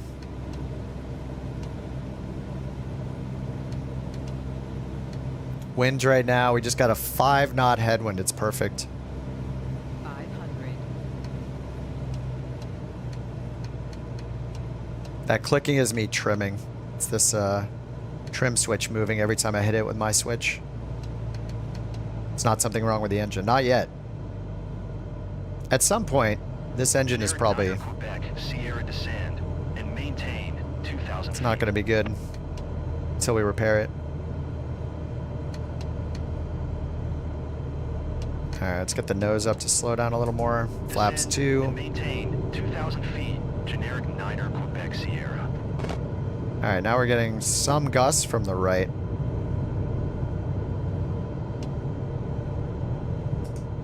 Alright, flaps are down. It's a long runway.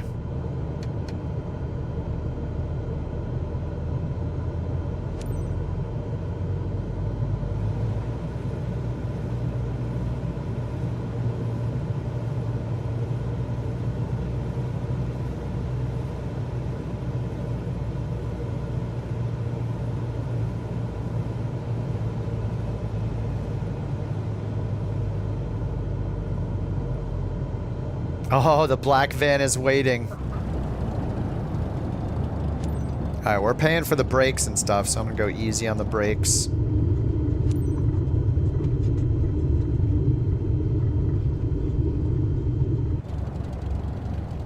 Alright, we're gonna have to turn around here, go meet our purchaser in the black van, black SUV.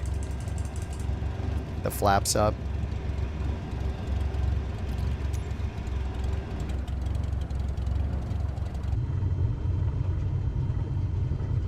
There's actually a black SUV waiting for us.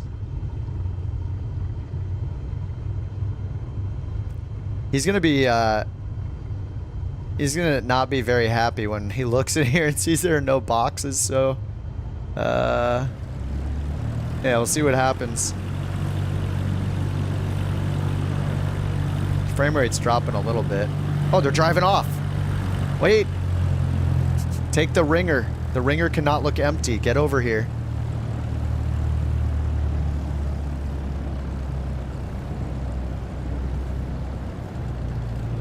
Turn the ADS-B off. Oh, yeah.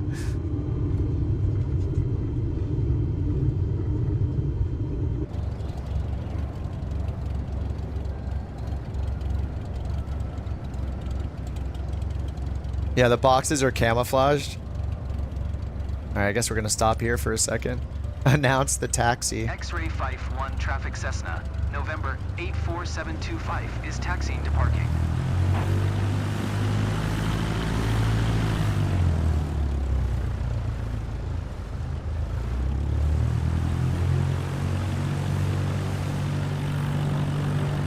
We matched the, oh, watch the wingtip there.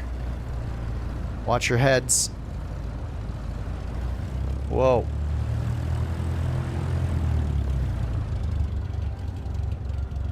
Beautiful. We made it. Alright, let's shut it down.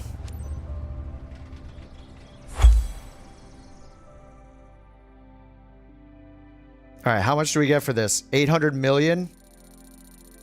Airline procedures 63%. Why? What happened?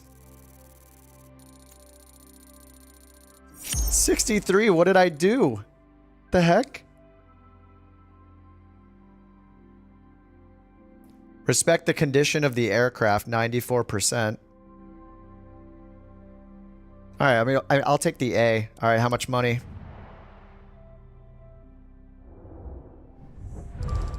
Oh! Holy crap, 87,000? We were doing boring sightseeing where we don't use time acceleration or autopilot for 20,000. I missed an ATC transmission. Oh, I did the I didn't follow the flight plan because I veered off to do the approach myself. Crap. All right, I mean I'll take that's great. 85K. We can repair the plane a bit more now. Yes, please. More, please. We got paid more because I changed into the mustard pants not that long ago. Before I had the black, I had the black jeans on. I delivered nothing, I know. Joke's on them. Holy. Alright, 88K. Alright, I guess we better fix this thing up. I'm a little worried about what missions we have from here, but we can always teleport, so it's fine. It costs money to teleport. Commercial? I don't know. I think I would probably do like...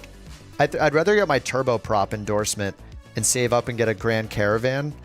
And then maybe the I haven't even flown the Airbus. Is it the Airbus 400M? I haven't flown that at all yet, and people say it's really good. So I want to do... I like the cargo stuff. I think the agriculture is really challenging. I could see... I think the funnest mission for me... I haven't tried absolutely everything, but I mean, I tried search and rescue, firefighting, the crop dusting one. I think firefighting is the most fun. I like the firefighting a lot. And I think cargo is more my style. Like, maybe passengers later, but I like doing the cargo. I think VIP, like jet and the Citation would be fun. Like the CJ4, the Longitude, or maybe even the Vision Jet. But I like the Citation CJ4. That would be fun. Or and cargo, like in the Grand Caravan, or like the 408 would be cool. Why isn't it available? I'm sure that's just not ready. I mean, it will be, right? Is that the one that's locked? There's like a locked certification up here. Yeah, for the heavy airliner. So they just haven't unlocked that yet. And then same over here, right? I think one of these is locked. But yeah, I still haven't gotten the ATPs yet. But I would probably get this one first. The turboprop one. And then I just love turboprops. Grand Caravan's great. I would do the CJ4 as well on the jet side.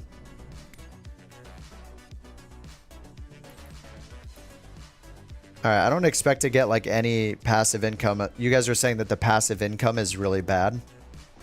Like you get like 100 or 200 credits or something like that. And then you still have to maintain the plane, right?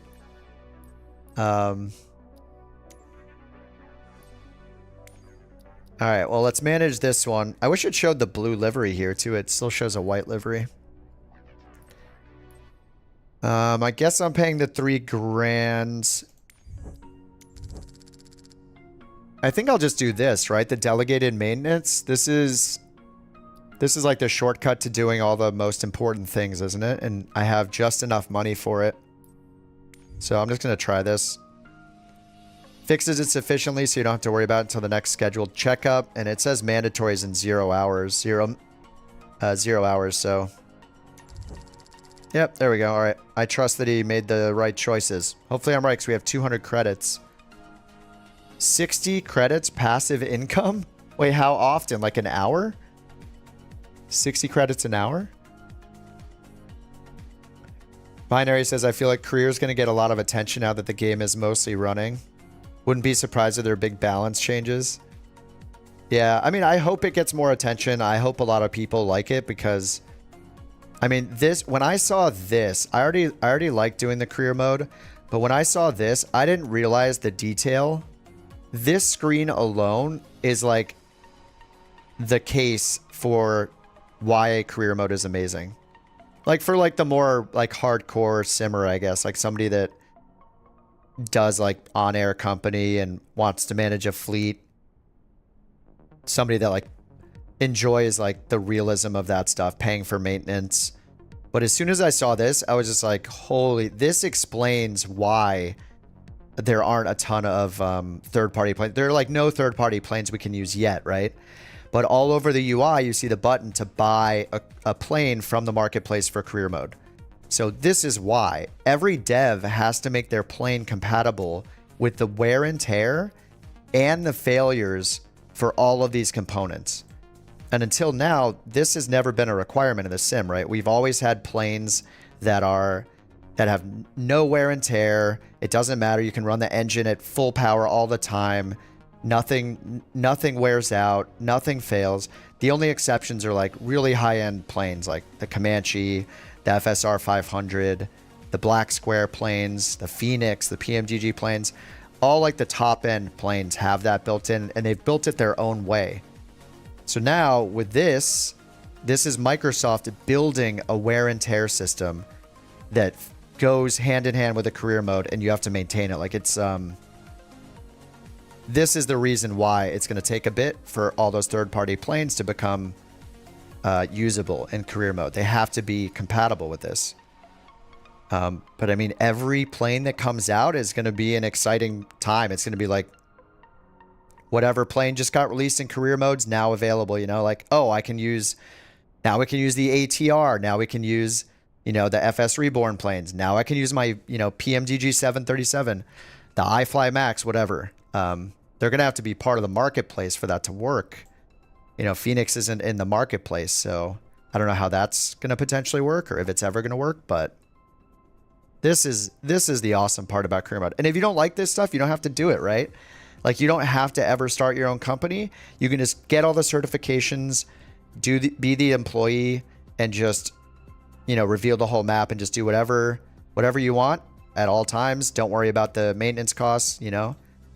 So it's flexible in that way. So it's kind of cool.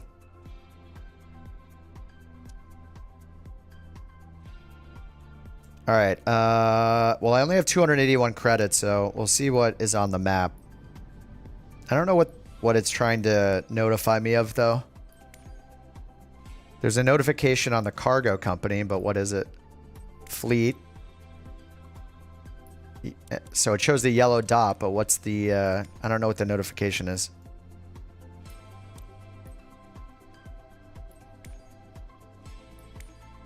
Is it just that this got updated, maybe? No, I'm not sure. Oh, we do have one over here. 2 missions. NASA. And we have one up here. Commodity transport for Key Largo. 5,000 it says. We'd have to... Problem is that this one, like, I only have 200 credits. It costs 800 credits to transfer the plane there to fly that. So that's no go. 840. I only have 281 credits, so I might need to do like a freelance one or do a sightseeing one with my other company. And then there's this one. So if we can transfer our plane to Nassau. 330 credits. Oh no. I need 50 credits. Yo, can anybody spare 50 credits? Reset. There's no reset for sim rate. You have to hit minus a bunch of times, then hit plus 4 times. That'll bring you back. That's the formula to get back to 1x if you don't know what sim rate you're at. Or you can just hit minus and look at your clock in your cockpit and see if it looks like it's counting in real time. I'm short 50 credits to transfer to do that mission. I guess we could do a sightseeing mission, or maybe I'll go do it. I think I should do a firefighting mission. Brother, can you spare some credits? Yeah, I can't pay to transfer my plane to the closest mission, so because I'm so broke. But I can just go ahead and hit sell fuel. I can just hit employee and then go find a mission to do. I don't know if there's any firefighting missions right now. I have to hunt for them.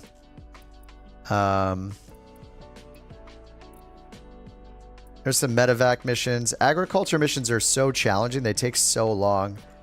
I like the firefighting missions, I think, most. Cargo, firefighting. But the trick is finding one.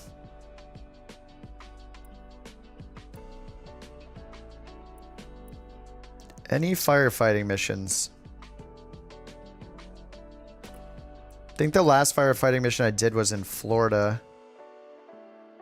Yeah, none here.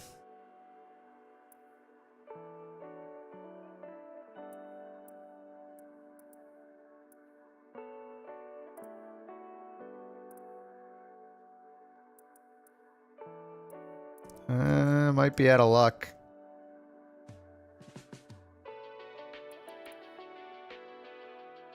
There was one in California?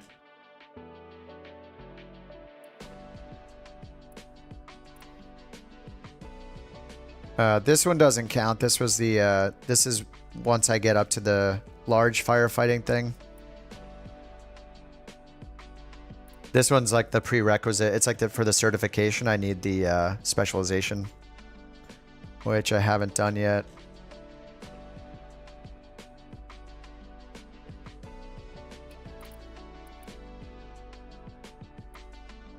Come on, at least somebody start like a trash fire somewhere in a street.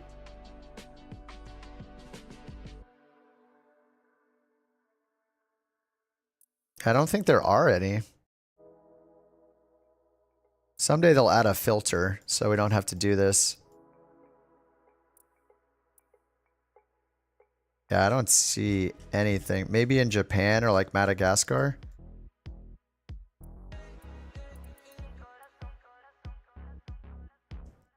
Maybe we could do a medevac one. What's this medevac one? Grand Caravan, 60,000, 6 hours? A 6-hour flight? Where is it going to? Whoa. Okay. Yeah, maybe not that one.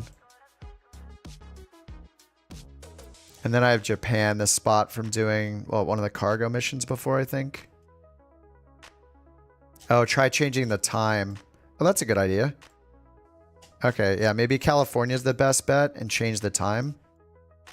I haven't really changed the time at all yet. I know that if it has a red dot, it's a real-time mission.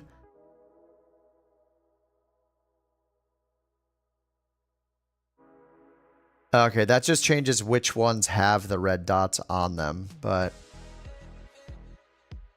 it doesn't look like any new missions show up. So if you want to do a real-time mission, you can scroll this until there's a red dot, and then it'll be like using the live weather from that time. I've just pretty much always had it on live. But that doesn't mean that you're going to get... all of these are presets unless it has a red dot. And I haven't had a nighttime one either, I don't think. All right, I don't really know what to do. I could do a flight seeing mission with my other company, but that sounds... I did those earlier. I mean, I only need to earn a little bit. No fire missions. The medevac missions are usually really long too, like 3.5 hours. Those are all 3.5 hours long. It's a VIP mission here. 1 hour in the Vision Jet. I'm gonna do that. That'll be fun. Let's see, is it LIFR? Oh no, VFR and VFR. Nice. All right, let's do this one. And maybe we'll have some Lido charts. We'll find out. I mean, I only need like 50 credits. It doesn't matter what I do, but I like the Vision Jet. I think I've only flown it once since 24 came out. I'm going to go grab a little snack bar from the fridge while this loads. Be right back.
All right, nice. Let's go. Vision Jet's so pretty.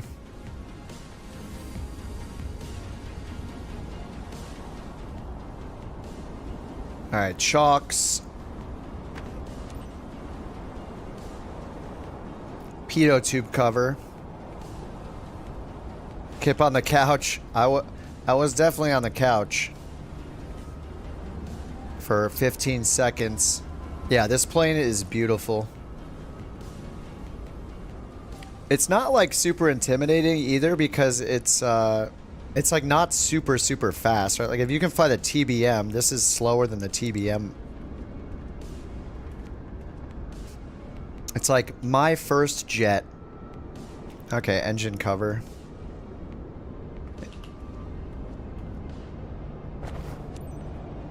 Yeah, it's such a cool plane. Some people think it's extremely ugly.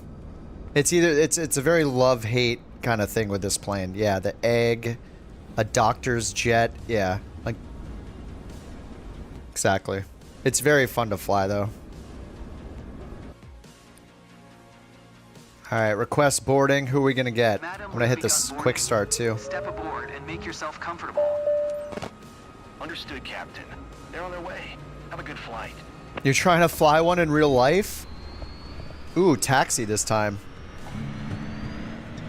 Is that an ibex? What animal was that on the taxi? Be welcome, madam. Good afternoon. Kind of looks like a fish. I'm expecting a bunch of calls. The engine placement makes no sense. Quiet, but I might be on the phone a lot. Service Just so on you know. behalf of our company. I know I can count on you. Have a nice Doesn't look like a VIP taxi, yeah. Alright, let's see what we got here. No charts are clipped automatically, so I'm guessing we don't have any.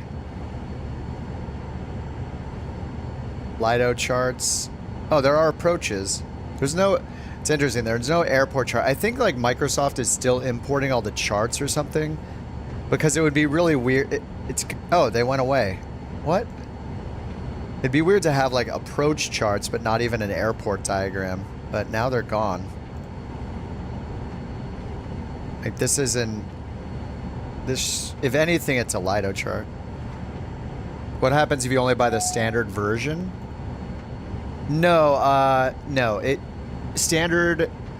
Let's see. I think all of the planes I've seen in career mode so far are only from standard version.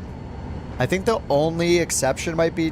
I think I saw the Longitude, but there's at least like a couple planes you can fly for every mission.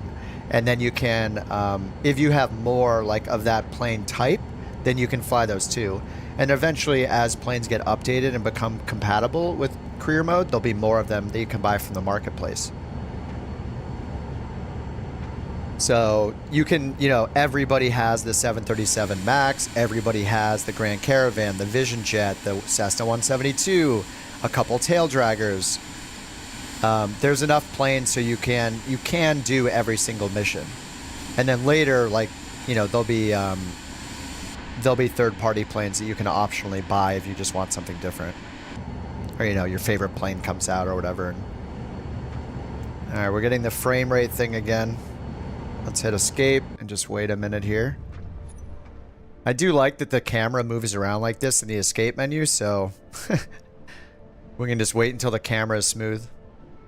The 152. Yeah, I did a mission with the 152, the banner tow, like advertising missions. I used a 152 for that. And then I think there's also like the X-Cub is another you can use. Usually by third-party planes, yeah. And unlike Flight Sim 2020, it was said that for this sim, when the marketplace is active, you'll be able to buy planes individually from... that are included in the other versions of the game. You know, they're going to be more expensive, I would guess, than they would have been if you bought them with the edition, right? But if there's just like one or two planes you want, instead of paying for Premium Deluxe, maybe you can just buy those for $10 each or something. But generally, like with Flight Sim 2020, upgrading after the fact was always more expensive than buying the edition in advance. But that's just kind of how it was. And then in addition, they're introducing like a rental feature where you can rent a plane from the marketplace if the developer of that plane allows it. And say you pay $5 to rent the plane for 2 days or something, then that money, if you decide to buy it outright afterwards, goes towards your purchase of that plane. So it's like a, you know, that money isn't lost because you rented it first. Did I get company things? Yeah. I have 2 companies now. You just need to save up like 30,000 or like 26,000 credits for the Flightseeing company, and then it'll let you do it. So it's still laggy. I'm not sure what to do. Sometimes I'll go in and just up the rolling cache, but you can't make the rolling cache smaller. But I think that might fix it. I don't know. Let me check. I'm just going to check my task manager and see if it's downloading a ton of stuff right now for some reason. It's not. It's using 6% of my CPU, no network, and 15 gigs of memory right now.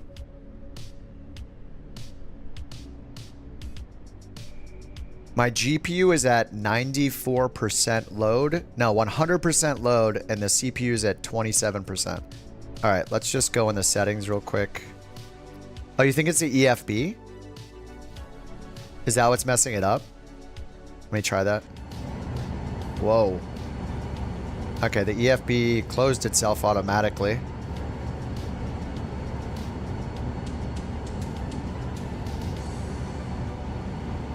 I'm going to open the EFB and then close it myself.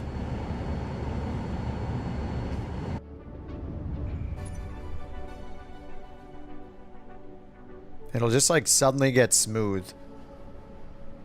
I wonder if it is the EFB. Especially since I installed the Navigraph app and the SimBrief app. Oh, you think it's because SimBrief is on? Where does it mount it in this? Whoa, it's so laggy. It doesn't mount it, does it? Yeah, I don't see it. And I don't have it on the SimBrief page. I have it on just the flight planner page. Weird. I think if I up the rolling cache, it's gonna fix it. I was having this issue before the SimBrief and Navigraph apps came out, though. Your ping went to 280. Oh, it's a little smoother.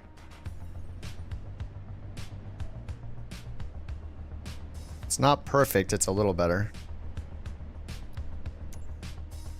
I'm just going to turn on DLSS. Quality mode, frame gen.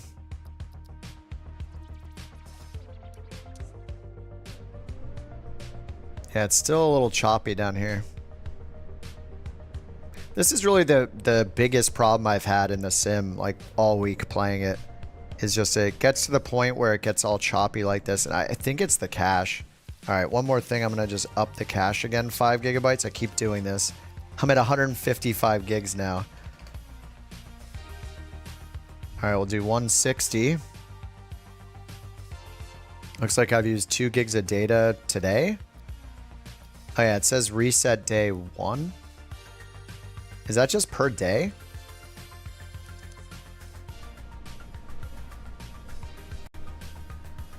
Come on, frame rate.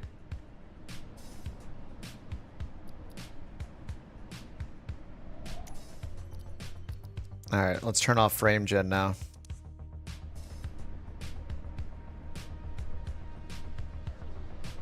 Put it to 30.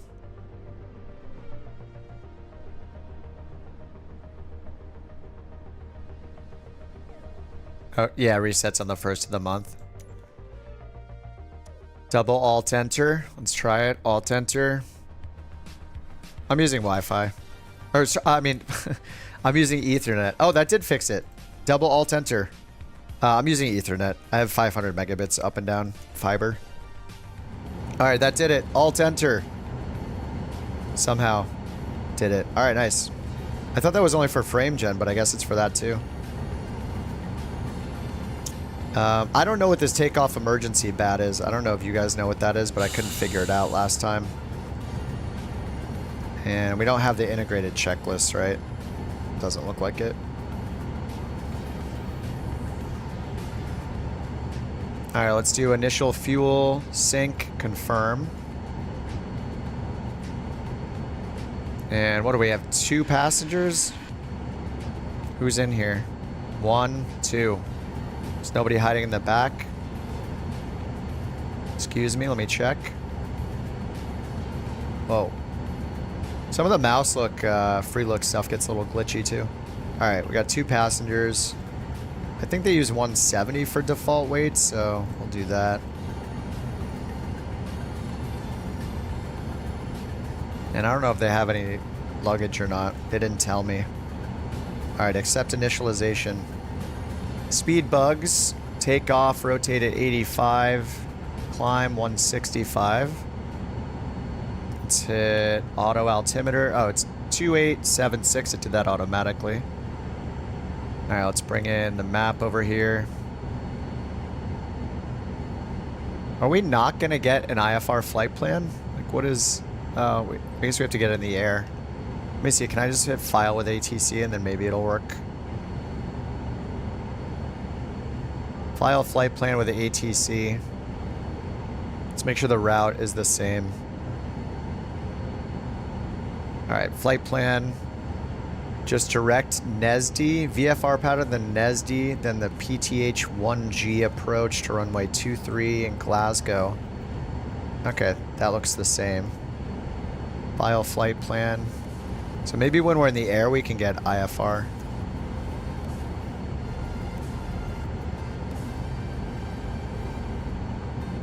And does our destination have any information?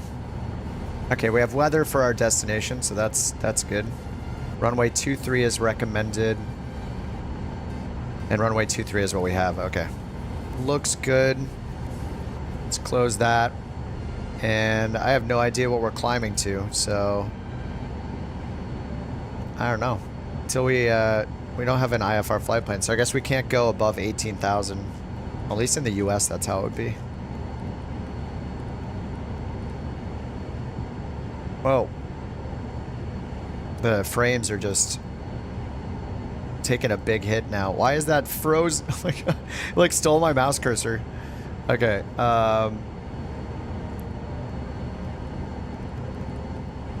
So we're going, is it eastbound or westbound?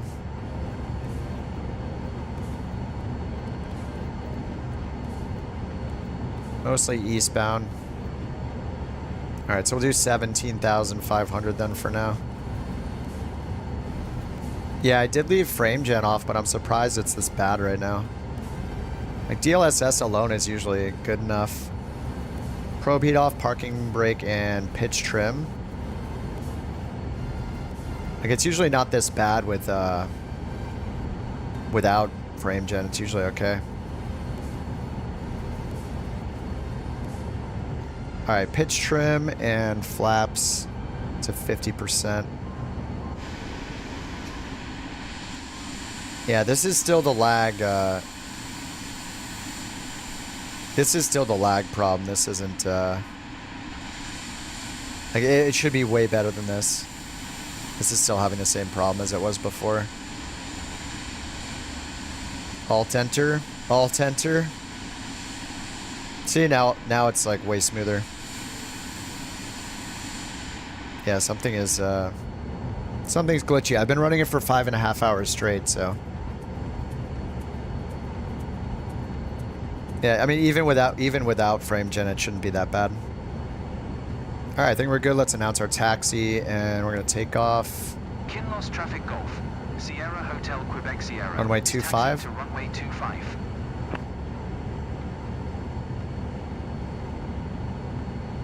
Alright, let's get the heading set to 250. And then we're going to do autopilot with heading mode, flight level change mode. And then I have to remember to do the auto throttle.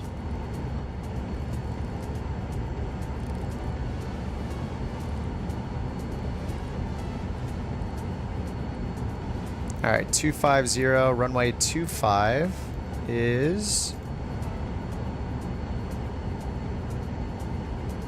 250 on the dot. 10 knot crosswind for departure? Okay.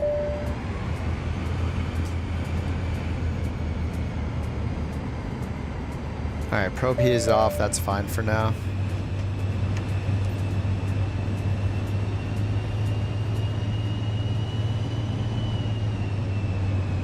Alright, let's welcome our passengers. Madam, good afternoon. Oh, the caps pin. Oh, this pin. I forgot we have those now. Captain and pilot today. Estimated flight time is 21 minutes. We're on on time for departure, waiting for takeoff clearance. I'll keep you informed during the flight if anything. It's lagging a bit again. Up. Thank you. Yeah, maybe I just need a sim restart. This is pretty gross. Avionics, this is a G3000. It has touchscreens that also have knobs on them. It's nice, but as far as the sim goes, I prefer the G1000 because all the controls are all together. You don't have to look down here and then up here back and forth. Like, it's nice to have the buttons on the side with the G1000, I think. There's also a G5000 that you can see in the longitude, which is pretty much the same thing with some extra touchscreens, usually like on the far left and right side. And sometimes you can see like a G3000 with only 2 of those touchscreens, like in the Honda Jet. The developer of this plane, this is made by FlightFX, and it got like bought for, oh look, now the performance is good again suddenly. Not sure what's going on. Something's happening, obviously, or not happening.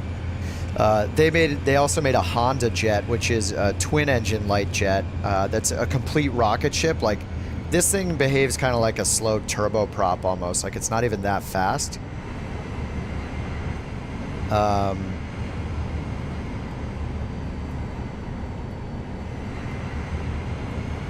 But the Honda Jet is extremely fast, and I think it goes up to like 45,000 feet. It's insane.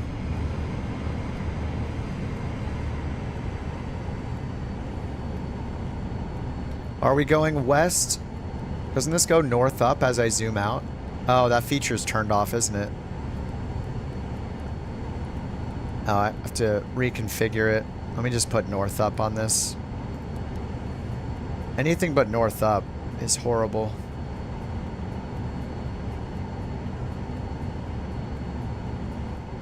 Let's see, inset window. Oh, let's do this. Aviation.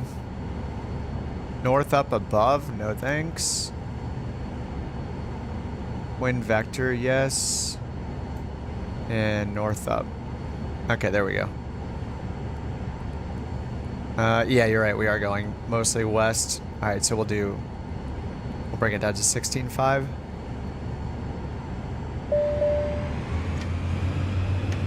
Yeah, the Honda Jet's pretty cool. It has a ton of features in it. Like, this thing is easy enough to fly. It's just like, hit a few buttons up here, turn the start switch and press the button and it just starts up. The Honda Jet is also pretty easy to start up, but it also even has like automatic lighting. So it'll turn on the taxi lights automatically, the landing lights on automatically. You know, it's pretty crazy. Oh no, I hit the wrong button. Oh my God. I hit the engine shut off button. I was gonna hide this. I was gonna hide the taxi ribbon. Oops. There goes the whole engine. Should do that in flight. That'd be great. Professional pilot, by the way. Not really. I just play video games. Great. Wonderful.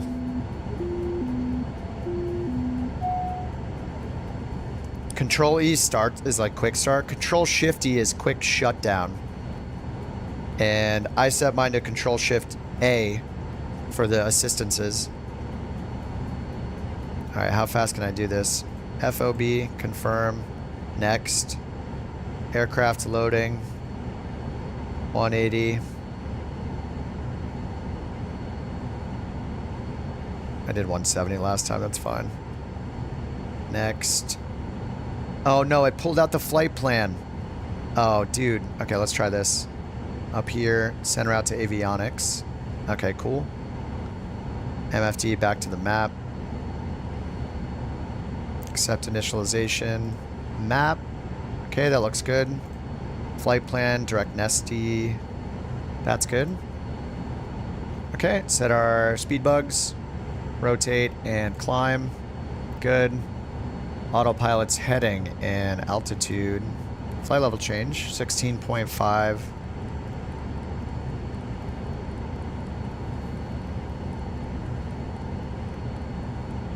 Alright, there's 16.5. Heading flight level change. Okay, environment controls on, flaps 50. Pitch trim is set still. And yeah, we're good. Okay, parking brake off. And we need... Okay, oxygen is on already. Landing light. Okay.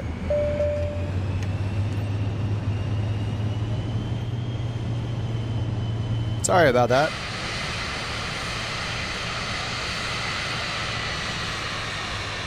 Yeah, I got 2 companies now, yeah.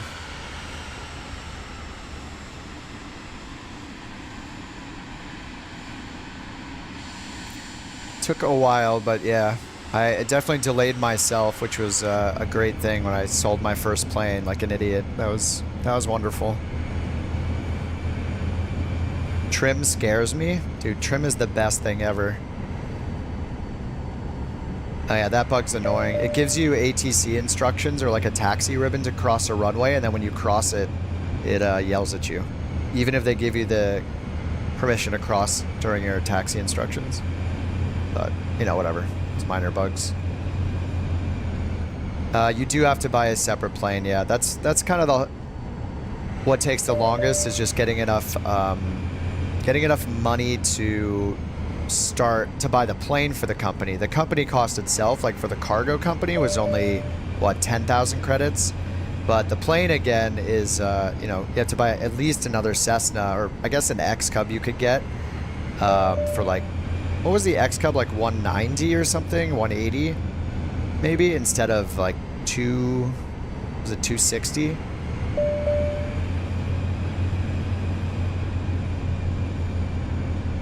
I don't know this takeoff emergency battery thing that keeps flickering.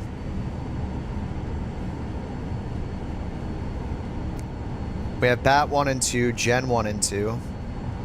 So I'm not sure why it keeps doing that. Anybody know what the that emergency BAT warning is all the time?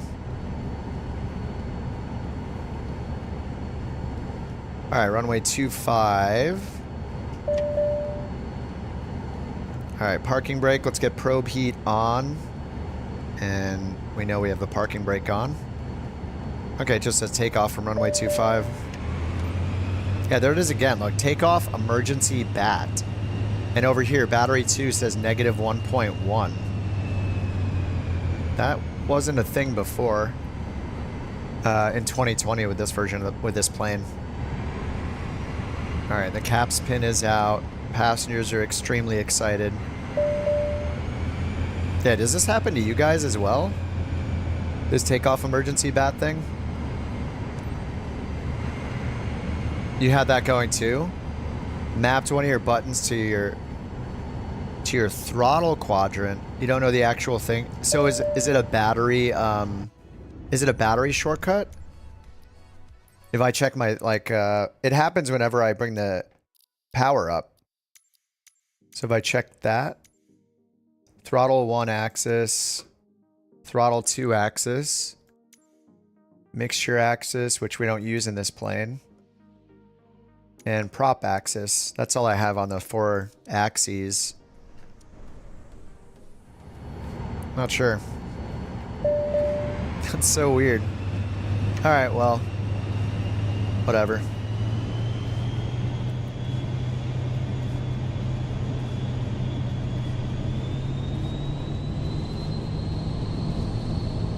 Oh man, the lag is really not helping right now.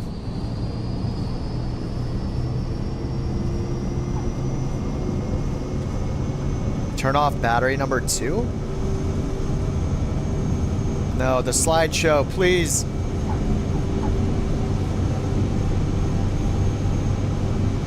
Oh my god, the slideshow.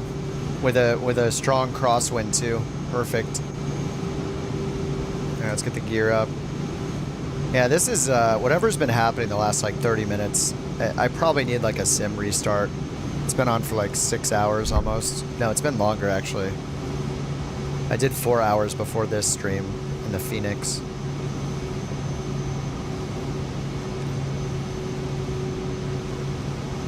Alright, climb.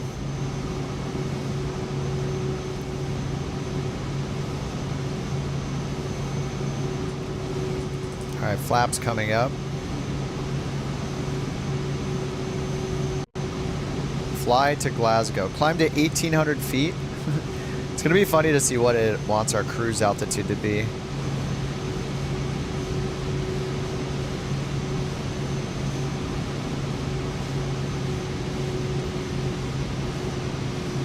Does it think we're gonna fly there at 1,800 feet? That would be kind of fun, actually.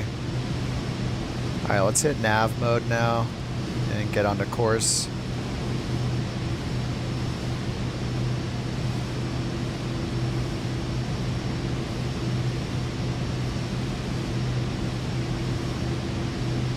Well, the battery's not giving us any problems now. I don't know.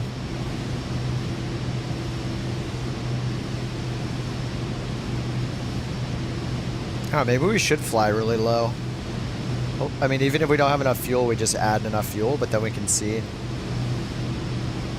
the things that are to be seen. All right, autopilot, yaw damper, auto throttle. All right, auto throttle's on. We're headed towards our course. We got FMS mode, aka nav mode, on standby. Selected altitude for 16.5. How do you unlock more qualifications? You just click on qualifications and then click whichever one you're interested in and look at the prerequisites. It'll list them all out for you. Yeah, let's just do like 4,500 feet. We'll just turn on like relative terrain map mode and see if that's a safe altitude maybe. Just hit altitude hold and put in 5,500 feet. It told us to climb only to 1,800. Oh, 6,000 VFR? Oh, nice. Okay, perfect. Yeah, we'll see if 5,500 is good enough. We can tune approach. Let's see what they say. Okay, only flight following. Even in Flight Sim 2020 ATC, you used to be able to, like, see this file flight plan? Like, you used to be able to get on with an approach or a center controller and get an IFR clearance in the air, but it doesn't let us do that anymore. Sometimes you get on the ground at a big airport, but it seems like maybe you can't get it en route anymore. Now let's turn off the assist mode now instead of turning off the plane. Yeah, the flight plan's non-functional. Yeah, like I think the only thing I've seen working is like if you did it from scratch and you put in your departure airport and then your destination, it'll pick the preferred runways for you automatically.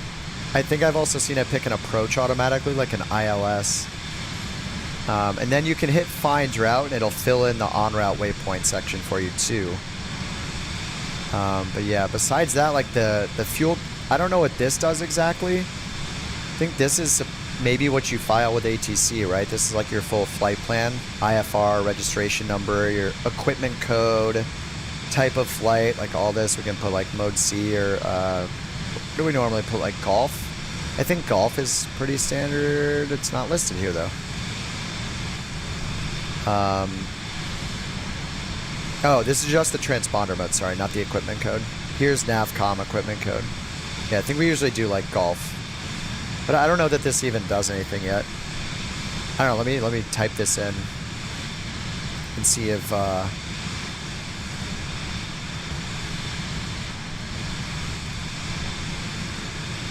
like if you fill this out, like does it let you then file it with ATC and then you can do an IFR flight plan? Scottish Center. Yeah, we just have flight following still. Like I'm not sure. I mean that's all fine. Like it's not a huge deal, but you know, this is gonna get better and better over time. I mostly want to see the charts come in. I've seen them here and there. Certain airports have given me the charts, which is great. Like I've never really used Lido charts or Lido. Is it Lido or Lido? I've heard both. So the Lido charts, I've never really used those because I started with the FAA stuff, then I got Navigraph, so been using Jeppesen charts. That's not with Navigraph. All this stuff in this flight planner app is built into 24, as it is Lido. So the the charts should show here. Like, we can try other airports maybe. Oh no, you can't. Oh yeah, you can. So if you put in an airport, we have this little purple section turns into the charts, like weather and info, frequencies, and then you can hit charts down here. We should have FAA charts. Yeah, they're just not. Oh, there we go. We have some departures. So they're just. Oh, they're gone now. Okay. Those weren't for LAX. So they're very hit or miss right now.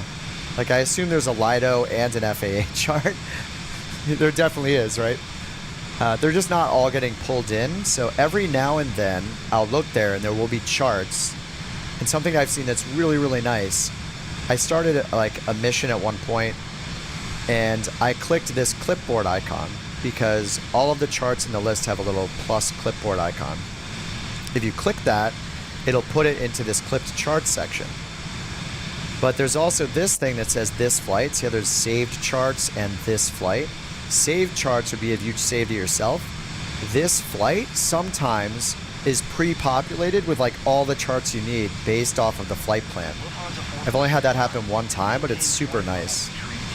To get the purple thing, you just need to click you either go to the route section here and click the I button next to the departure or the destination airport. So if I hit this one up here, EGQK, this becomes EGQK in the purple spot. Oh, sorry, let me make this huge.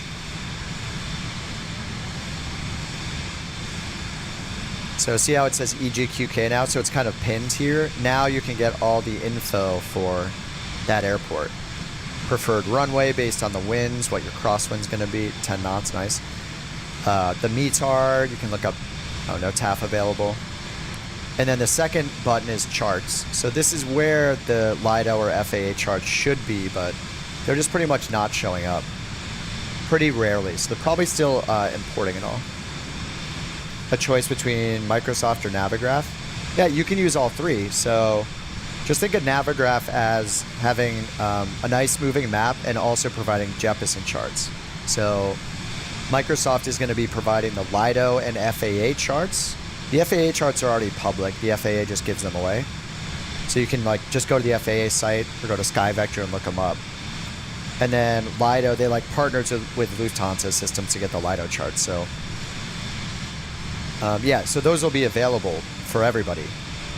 It just seems like they're not totally imported. And then if you want Jeppesen charts, which were another type of chart, they're, you know, basically they're not like a government-owned thing. Aren't they owned by? Does Boeing own Jeppesen? Who owns? Or is it its own thing?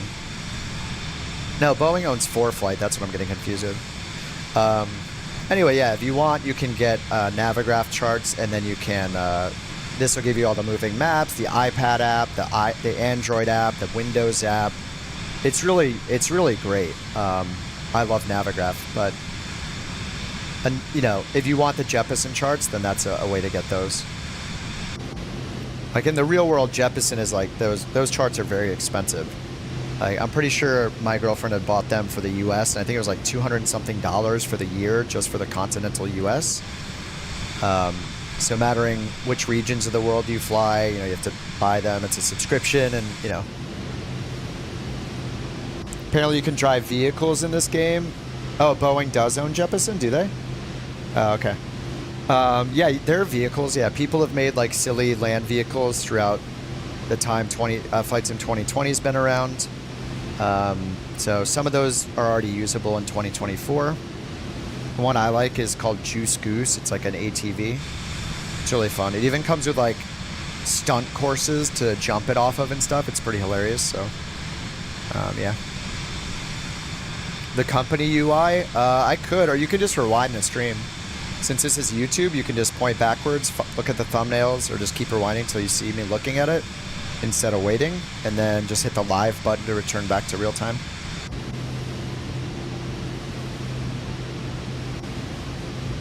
All right, we're just doing this VIP mission. They're actually, they're not really saying anything back here. Oh, all my camera presets are broken again. Nice. I spent time setting up camera presets and now they don't work. All right. I was gonna go check on our passengers here. All right, we'll set this one. Shift. F5. Let's try to reset these.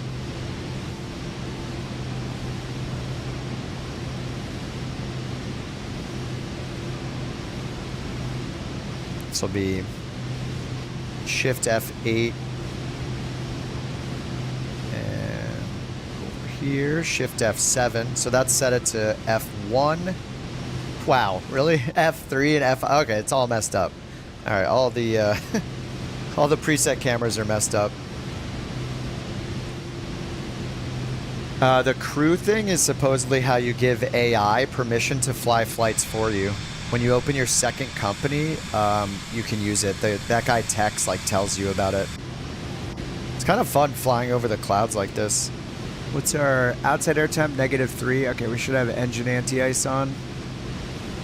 We're just like cloud surfing here. Kind of love it.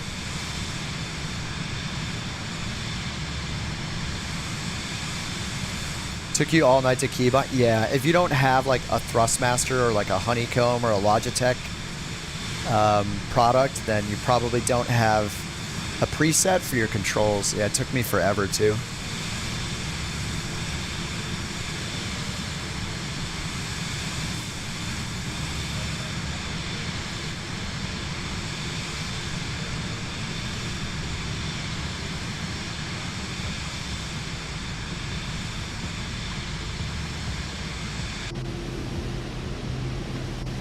Yeah, hopefully we have enough fuel. So we'll see, I guess. 113 gallons of fuel. 146 gallons an hour. Landing time 14:48. Wait, is that landing time? ETA 14:36.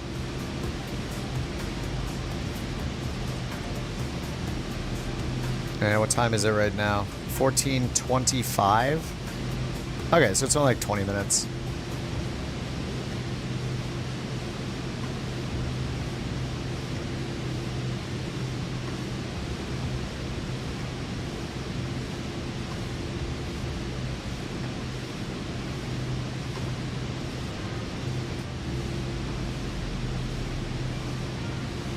Most of them sorted, a lot of messing around. Yeah. Inverted by default, yeah. I think all of my axes, I have 4 axes on this Virpil throttle thing I have, and all 4 of them I think needed reversed or inverse. The other thing that's really weird about the controls that I hope they change at some point, if you ever bind a button press, so say you have like a hat that looks up, down, left, right, or actually say you have a flaps up, flaps down button. Whenever you bind a button press, if you look in the little gear menu next to it, there's a checkbox that's ticked by default called repeat action or something like that. So that means if you press it just a little bit too long, it's gonna, so you hit flaps down, for example. If you press that button just a hair of a second too long, it's gonna trigger a rapid fire mode. It's called input repetition. That is ticked on by default for all those button presses. So if you accidentally hold that button down too long, you might just dump all your flaps down instead of just one notch. So I would recommend going into any button press that you've done, hit the gear icon, and turn off input repetition. And you can test it like, or I can just show you real quick actually. So let me, what's a safe button to use? Let's see. That's glance left? Yeah, What the? hey. That's glance right? On my way. They're waiting for me there. I'll call you as soon as I'm done. But it might You be did that with a while. parking brake? Oh yeah, I guess Can you parking send me the brake could be driver's one. number again? I forgot it when I Where's the left. parking brake Thanks. switch in this? I think it's right under the Talk to seat. you later. Is that it? Okay, yeah, here we go. So my parking brake, for example, if I go in, I don't know if there's a parking brake button. Is it toggle parking brakes? Okay, control space is toggle parking brakes. If I hit the little gear here, okay, it's off, which is nice. So this is the setting right here, input repetition. when you set something on your yoke or your throttle, a stick, look at this. It'll probably be set to on. So if that is on by default, and picture you're doing this with flaps down, if I press it, it might be doing it too fast actually. Yeah, there you go. So if I press it a little too long, it's gonna rapid fire it like that. So imagine you do that on like a flaps down button or something. It's gonna hit it a ton of times by accident, maybe dump your flaps, or it's just kind of weird. Even if you use it to like glance left, glance right, you know, a camera preset, whatever you're setting it for, there's the potential that that is on. So I would just like click the gear for all of them and see if input repetition is on, just in case you hit the button too long. I had done that with like, I forget what I did it with, but when I hit it, I like hit it once and it just turned it off immediately. The mouse, that stuff for free look and like zooming and stuff like that, just go to your general camera settings.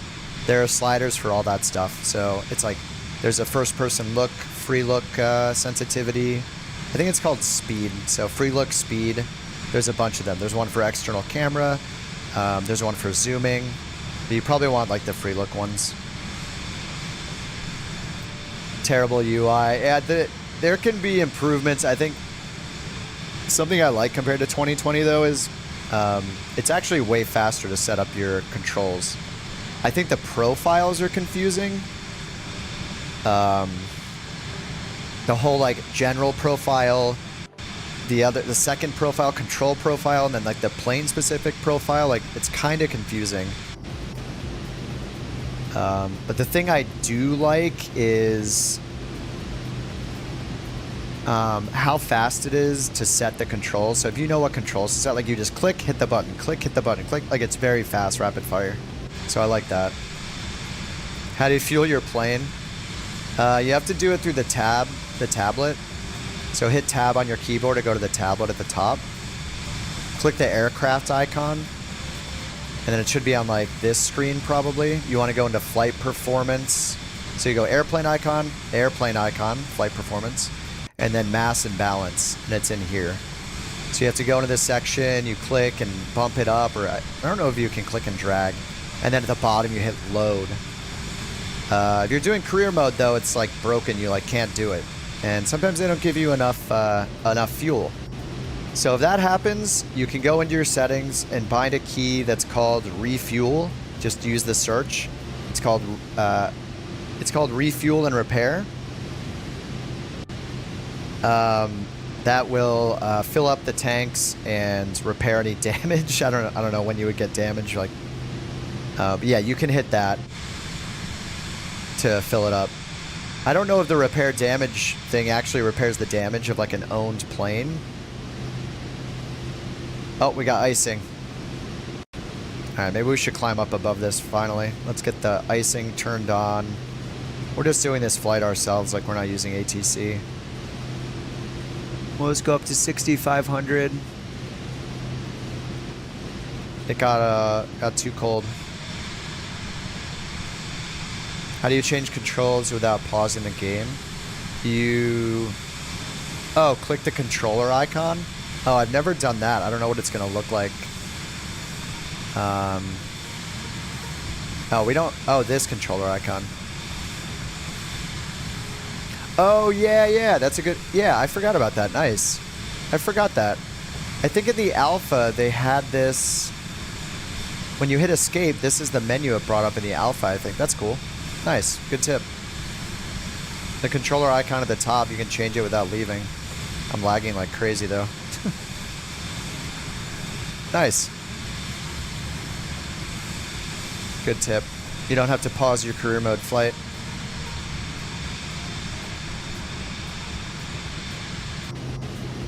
Alright, let's check our top of descent. We're supposed to land on runway 23. Let's check the weather at the destination. Go to flight planner. And then make sure we choose destination, info, weather, VFR, broken at 3,400 feet.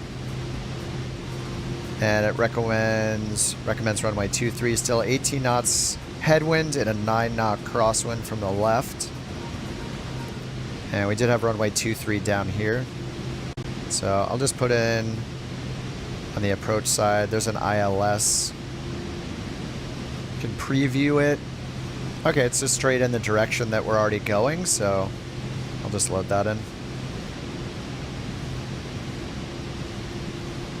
Oh, vector to final. Oh, that's why it was straight in, because it was vectors to final. Yeah, that's fine. We'll just use that when we get closer. Let's go to our radios and see if it put in the nav frequency.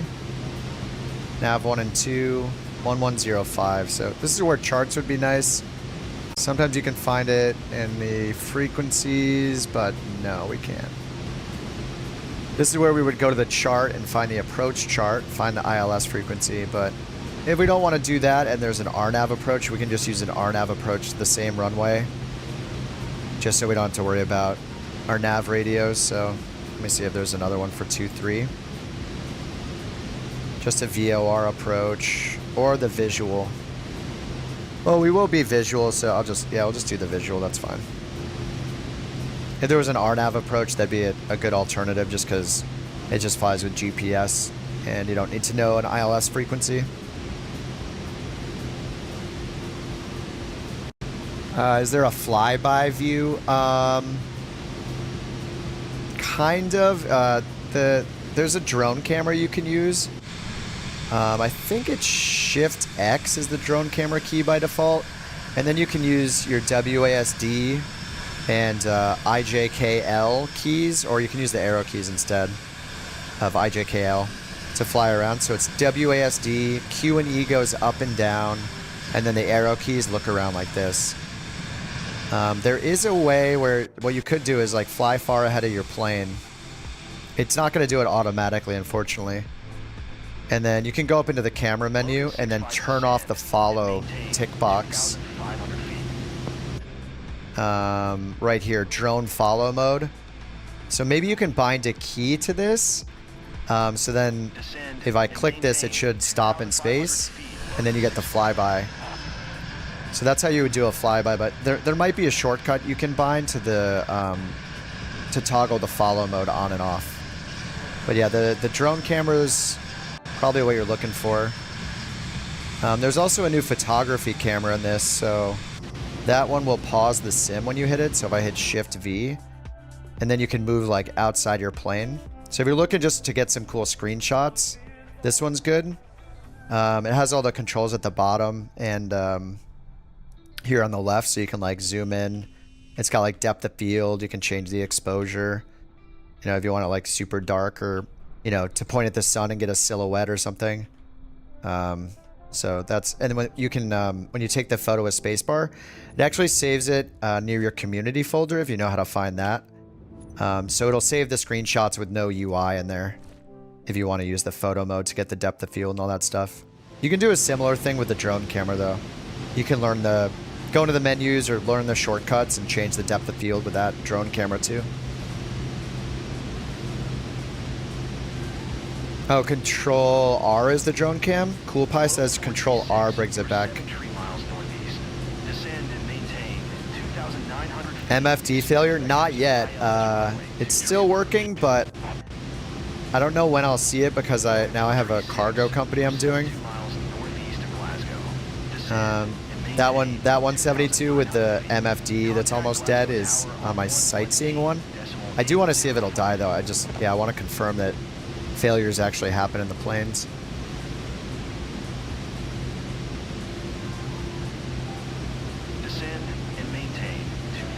Which missions give the most money on career? I mean, start your own company. You're going to get like 10 times the money or more per mission as soon as you're doing it with your own company and managing your own planes. ATC? Maybe. No, this is AI traffic. It looks like Logan 436. I didn't do flight following. We're just getting AI traffic. To unlock the company, just save up like a minimum of 26,000. If you don't want to do the sightseeing company, that's the cheapest one, but you might find that boring to do sightseeing missions. Save up more than that. I think it might be like 30 or 32, 35,000, something like that. And then you can do your cargo first. Yeah. Cargo's worth a lot more. I did one cargo trip just now, you know, like an hour ago we did that. I got 80,000 for a 1 hour cargo trip. Sightseeing can probably take like 30 minutes each, maybe more. And those only give you like 30 to 50K. No, I'm not a VATSIM air traffic controller, no. Yeah, I did the flight seeing one too. I think it could be fun. Like, you know, it's whatever you're interested in at the time. So like when I did the flight seeing one, I was just excited to start a company. Yeah, the frame stuttering has gotten bad in the last like hour, and I'm not sure why. I have frame gen turned off, but it wasn't this bad most of the day. I think I might just need a nice sim restart. I've actually had the sim open for like 12 hours, so I could use a good restart probably.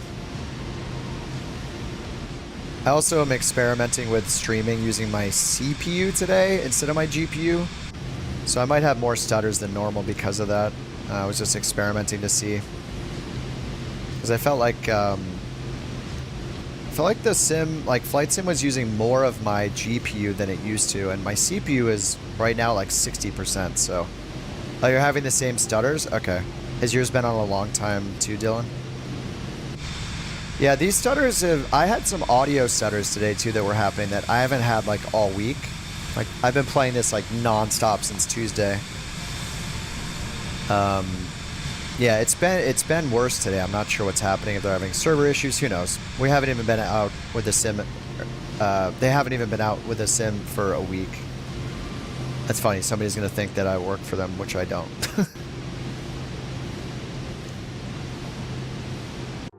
I was being called a Microsoft shill, an employee, for defending them on launch day, so...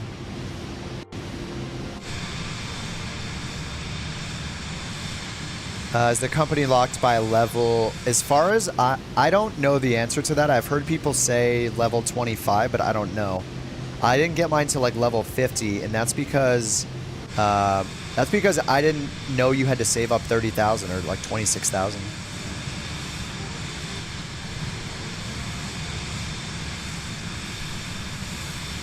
Yeah, if you're not excited about the flight seeing company as your first one, then just save up more money and do cargo first. Flight seeing can be cool though. Like the sim is beautiful. So like I did it in Tahoe first because I was like, oh my god, it's gonna look so good in Tahoe, and it looked awesome. And then I crashed my plane because of the density altitude. It was horrible. In 172, I got like into a bad corner and I couldn't climb. All of a sudden, my climb performance died, and then yeah, it was over. So then I had to. How did you get in? I sat here on stream for 5 hours playing Slither.io in my browser, and then it finally worked. It was that easy. I think it was, to be fair, I think it was like 3 or 3.5 hours before I got kicked out the first time and had to wait.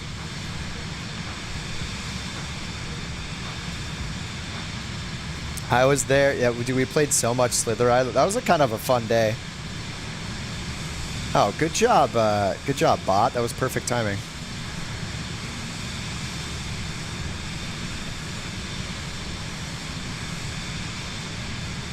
Yeah, we played a lot of Slither.io. That was fun. Yeah, the sightseeing stuff is cool at first, like if it's an area you're interested in, and then it just feels like a job instantly. I was like, oh man. Yeah, Slither.io was a lot of fun. Or Slither. Amazing queue, yeah. And just like, we were all like feeling each other out. We're like, hey, should I restart? I've been waiting this long. Should I try it? And I was like, at one point, I'm just like, I'm going to try it. Forget it. It was kind of a fun day. I mean, we could have sat there and been angry and rage posting on Reddit like everybody else, but I think it was more fun just to chill and play Slither.io. I didn't get good at Slither.io, but it was still fun. Oh, I should probably start our descent, huh? Oh, 2 minutes. Nice. Saved. All right. 7,000 is our restriction. Oh, we're at 6,500. That's why. Maybe I should go up to 7,000 then. That's for the arrival. Whoops. All right. Our flight plan, though, we're going to end up around 1,000 feet. So we'll just get a VNAV set up for that. And then once we get a visual, we'll just turn it off. What's the airport elevation again? 23 feet, so Yeah, we could do like 1100, and then we'll just hit VNav. Path is enunciated, so this will start our descent when it reaches our TOD. Whoa, the heck. All right, heading bug is synced. Yeah, see the audio glitches? Like this has been happening most of the day where it's like, it sounds like this. I'm just hitting mute for that, but that's been happening to me pretty regularly today and hadn't happened until today. I think some other of you said you were getting the same thing.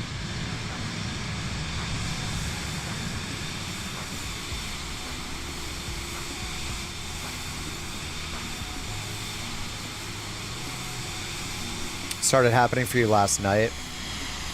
Yeah, it's been happening a lot. All right, good to know. We're not alone.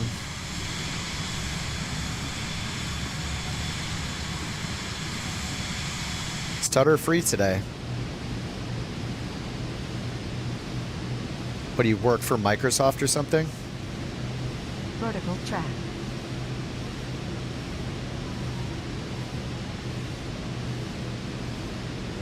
All right, vertical track, that's coming down. So when this gets to the middle, our VNav will capture and follow our descent path down. No guarantee we don't hit any, all right, we should probably get our, oh yeah, I remember, you guys told me this last time. Let's see, MFD, split, and then I need to go home and go to aircraft system, status and info. Oh, there we go, we have our VREF right there, 76 knots. All right, so final speed for landing, 76 knots.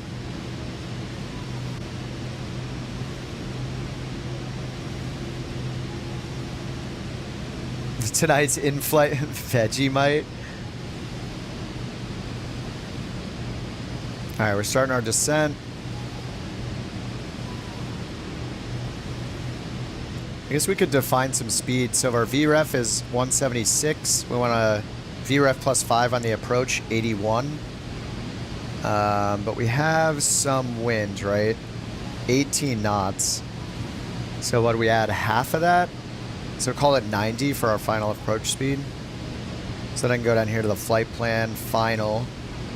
I'll put it here at straight speed constraint at 90 knots.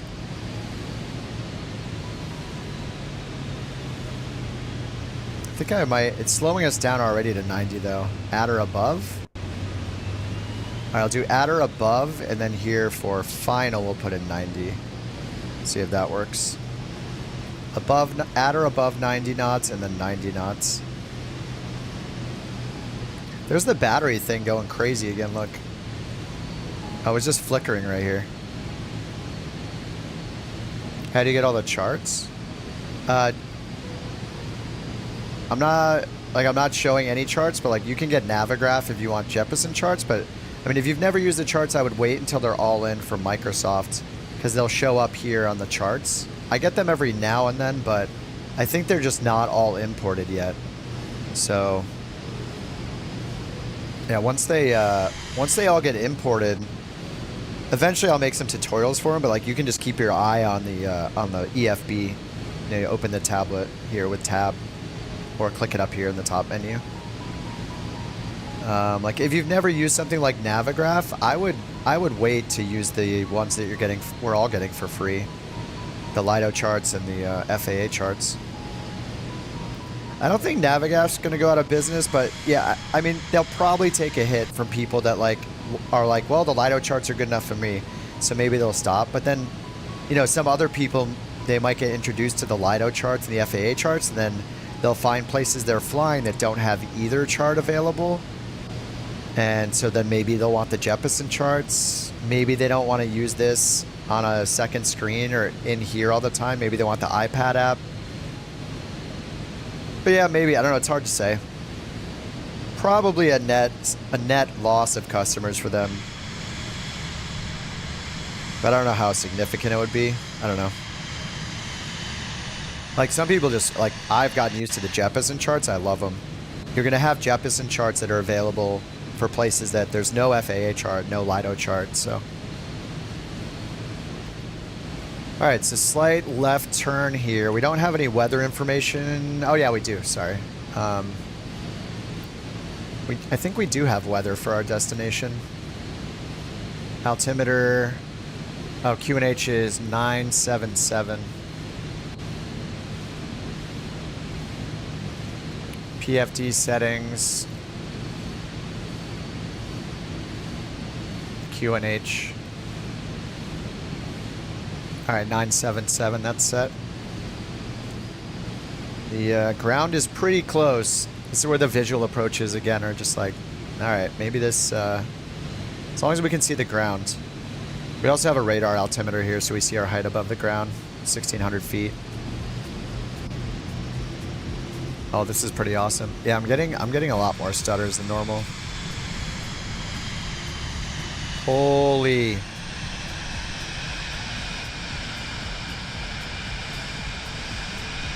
Yeah, most pilots use ForeFlight, yep. Yeah, Navigraph is like the ForeFlight for simmers, basically. Yeah, you have to pay extra for Jeppesen charts in ForeFlight. At least in the US. Like in the US, you get the FAA charts. Those are accessible in the US because they're public. But if you want, if you want geo-reference charts and you want to see your plane on them in ForeFlight, you need to pay the extra $120 for the second plan, I think, and then if you want Jeppesen charts, you have to pay another $200 or something per like region. What's up, Standard? Yeah. I tried Beyond ATC this morning. I did 2 flights in the Phoenix, which is now available in Flightseeing 2024. We did 2 flights in the Phoenix and tried the tried out Beyond ATC. The only annoying thing about Beyond ATC right now is I'm sure they'll fix it. Whenever you hit escape to go into settings, it ends your flight in Beyond ATC with an error. You have to here, let me try to get frame gen going. This is like gross looking. The lag is making it look pretty bad right now. I haven't tried GSX. I don't think they've made it compatible yet. What's our speed right now? All right, it's slowing us down for the 90 knot speed I put in. Nice. Oh, the runway's there right in front of us. Nice. All right. I was looking to the left, so I thought we were making a left turn. We are good. Runway's in sight. Now, look at this. Looks almost real right here. Like that looks pretty insane how good that looks.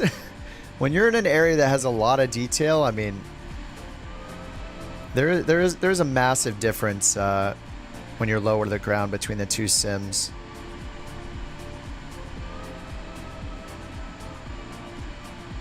Clouds look pretty epic right now too.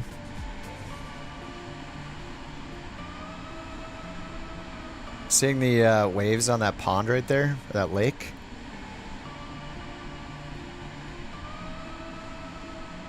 This is what DLSS on. It can look sharper than this.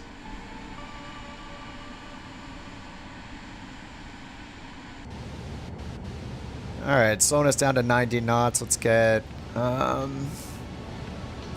flaps 1 down for now. And it's going to level us off at 1,100 feet. So our final speed will want around 90. Let's actually bring the wind. Need the wind indicator up. There we go. 31 knot headwinds right now. All right.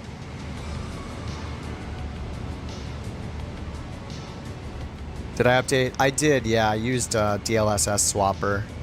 I'm using the latest version of DLSS. I don't think it's really helped me. This stream sponsored by Microsoft. Man, I wish. No, I would just say no. Like I say no to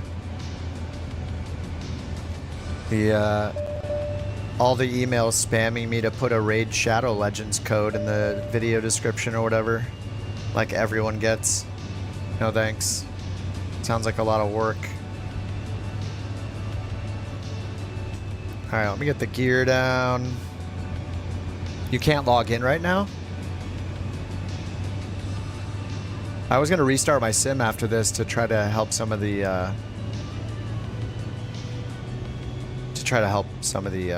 stutters. It's pretty bad right now. All right, this is a lot of wind. I'm just going to keep flaps 1. I want to do flaps 2. Oh, you were joking? Oh. I just take everything. I almost take like too many things seriously when somebody says something like that. I'm like, oh, what? What's broken? All right, auto throttle is off and autopilot's off with the yaw damper, flight director off, everything off.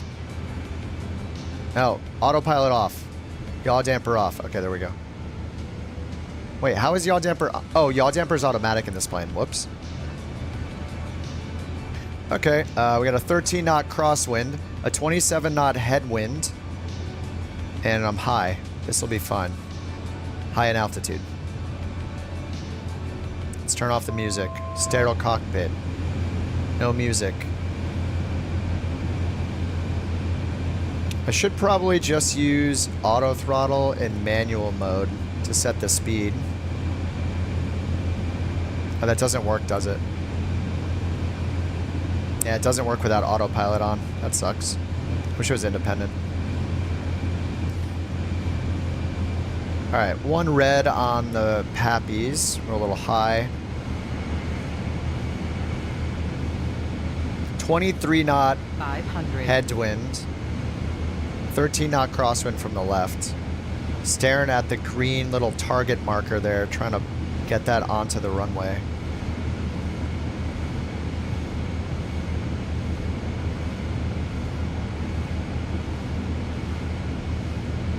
It is very bumpy. Holy crap.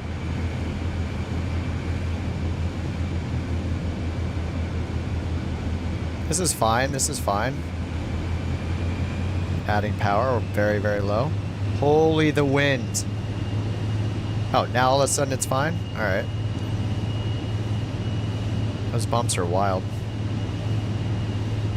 What is happening? Is this the Microsoft Flight Sim 2020 tornado thing? Whenever there's significant wind, it's like a tornado on final.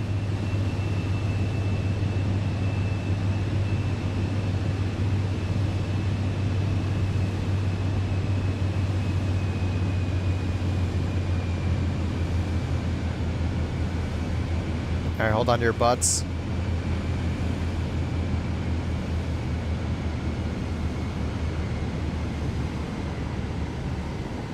We're floating. Oh my god, please land. I need the flaps now. If I don't dump the flaps, I'm not gonna land. Oh my god, the wind, 25 knots. I can't land. Holy, my god, it's a glider. And now we have 1 frame per second. Thanks, Microsoft. Perfect timing. Perfect timing for the 1 frame per second. No, this is great. This is just what I wanted. That's perfect. Just like Flight Sim 2020. I love it. Thanks. Oh, hey, now it's smooth. Perfect. What the heck? Holy crap. You know, to be fair, it's actually worse. That's actually worse than 2020. Normally, 2020 freezes for about 5 seconds, then it's back to normal. Oh my god. Holy. Yeah, I need to restart my sim. That was butter. Roger 2E air and hash 91, 52 and hash 93, 0. Oh, I was going to allow that message. And then I clicked the wrong message.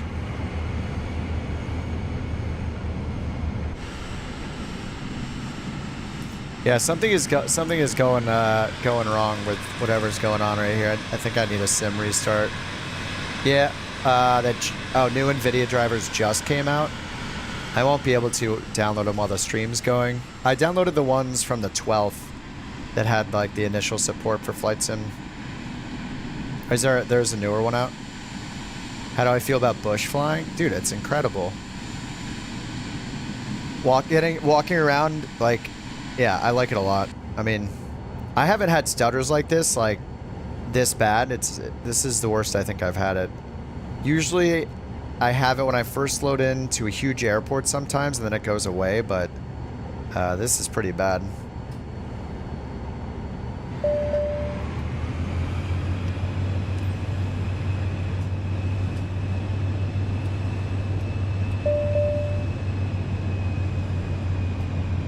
I mean, is this happening because of all the AI traffic? Like, I don't know.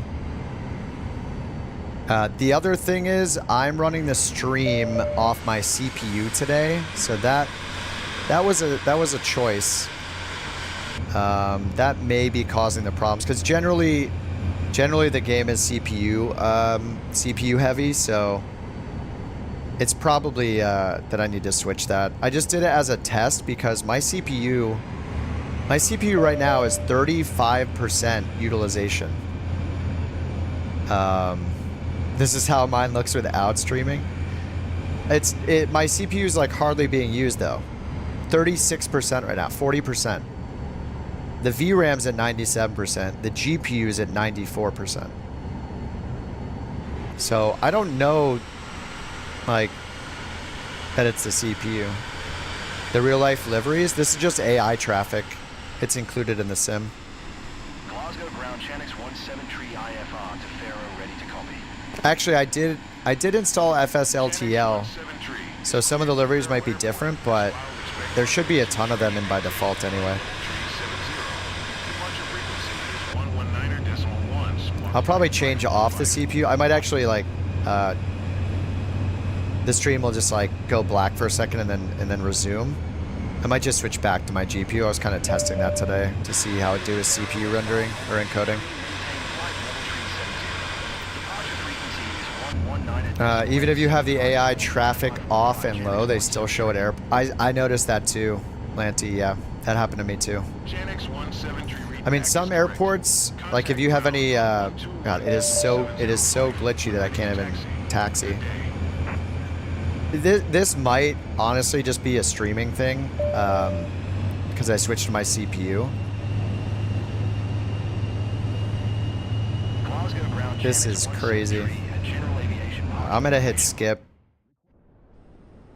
Yikes. Nice stream, bro. I'm gonna restart the sim and restart the stream. The stream won't like go down or anything. It'll just go black for like 30 seconds and then come back. Well, it wasn't the best flight, but The low VRAM, yeah. I mean, I have a 4080. It's kind of nuts because the only thing you can get better is a 4090 or a 4080 Super, which has the same VRAM. So I might need to turn off Ultra too. I have Ultra on because I was flying in smaller areas, so that is probably wrecking me as well. What I used to do was high end and then I used to do high end and then put in Ultra for a bunch of the other things. Like I would turn all these to Ultra. This was kind of my go-to for Flight Sim 2020. Oh, not Ultra Texture though. That's not worth it either.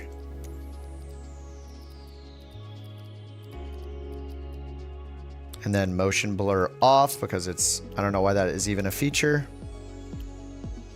Refresh rate for the glass cockpit to high. That's usually what I did. Standby screen. I mean, it's fine. It'll just resume. It'll just like stop for a second and then it'll restart basically. The stream itself won't die. It's just me sending data to it will stop. Yeah, I'm gonna give it a. Anyway, we'll just get paid real quick, and then I'll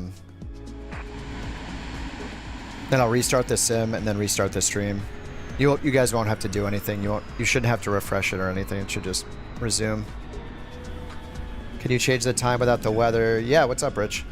Yeah, just go point. If you're in a free flight, you can. If you're doing like a mission, then it locks it. But in free flight, just click the cloud and then move the time of day slider. The time of day and the weather are independent.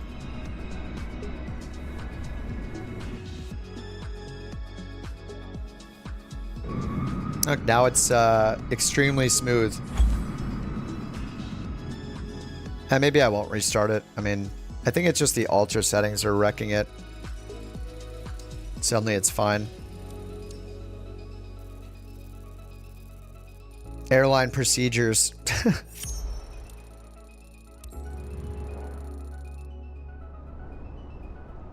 Goonies never say die.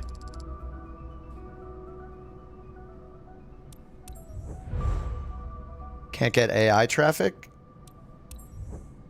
Are you doing career mode? If you're doing career mode, you have to go into the online settings and turn it on every time you start the sim. Whenever you restart the sim, it turns the option off, but there's a specific option called AI traffic in career. So go to settings and then online right here. Air traffic in career. You need to turn that on.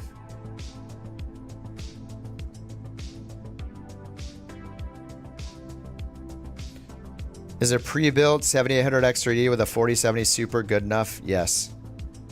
That's like almost near ideal specs. The only thing you can get better is like a 9800 X3D and a 4090 or a 4080 or a 4080 Super. But you have 3 choices of a better system, basically. Yeah. Just, I would get at least 32 gigs of RAM, but consider 64 or 96. I don't know. Yeah, I would consider 64 gigs of RAM. But 32 should be enough. I don't think I've seen a sim taking more than like 20 something, but I would have the headroom in case you were running other stuff at the same time or watching Netflix or whatever. But yeah, I'm running a 7800 X3D and a 4080. So 4070 Super. I think the 4080 has 12 gigs of VRAM too, right? 4080, or is it 16? Sorry, 4080 has 16. But I've heard of, like, you might have to use high-end settings and not ultra, something like that. But I mean, people in the chat the last few days have been saying that they're getting theirs with like 2070s and 2080s running fine. You have a 4000 series card, you're in a good spot. How do you buy more planes or change them in career? I don't know if you can change them. You can sell them. But remember, you're going to take a huge hit when you sell them. But you buy more planes just by going to your companies list, all companies, and then managing the company. So when you hit manage company, it'll have a big buy aircraft button. They're expensive. You need at least like almost 200K for the cheapest one. So save up your credits, you know. If you sell them, you're going to lose a bunch of money. So, you know, on the sale price. Don't sell your first plane you get, like I did. 4060 is working fine. Nice. RTX 6800. What? RX 6800. 16 gigs. i7. It runs smoothly. 1080p Ultra. Nice. Yeah, I'm running in 4K, so that's another reason why my performance can get kind of crappy sometimes. But I mean, things are looking good right now. Should do another cargo. I should do another cargo run here, but I need to change my pants first. His mustard pants are looking kind of crappy, so we're gonna get rid of them. Yeah, I'll never forget selling the plane. It was, oh my god, I never felt so excited to exploit a potential infinite money glitch, and never as disappointed 14 seconds later when I realized that I just lost my entire plane and almost all the money I had. Yeah, that was not good.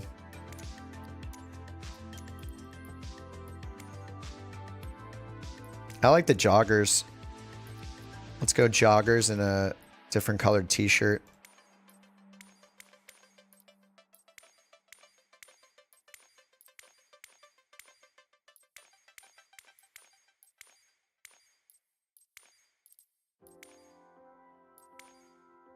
Nice. No facial hair, no tattoos. This thing needs some work. All right. Back to actually, oh, the league thing is going to change on Tuesday, right?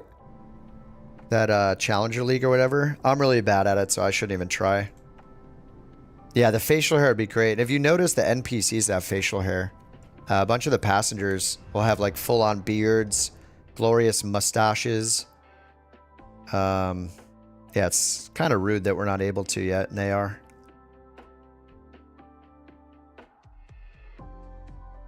Baldur's Gate character mods. Alright, let me go to Freelancer now. And let's see if we can do another Caribbean adventure. All right, yeah, it's the same mission. So this is the closest one. Where does this go? 3 hours? Even at 8x. Even at 8x, that's going to take 33 minutes. How much money will that be, though? Down to Cuba. What are we bringing down to Cuba from the Bahamas?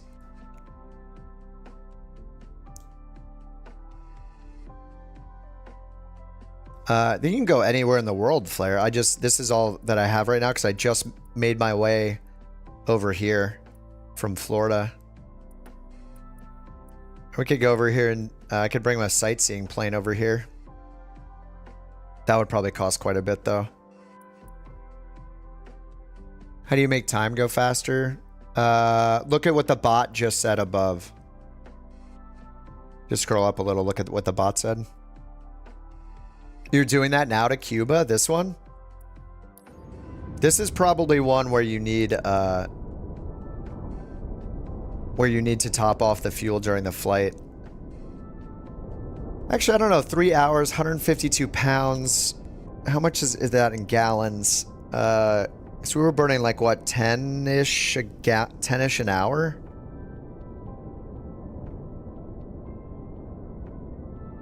Arrivals VFR as well. I mean, this is long. This is easy to do. It's just gonna, yeah, I'm gonna do it. We're gonna get $1 million for this, and then we're gonna unlock Cuba. Used a full tank.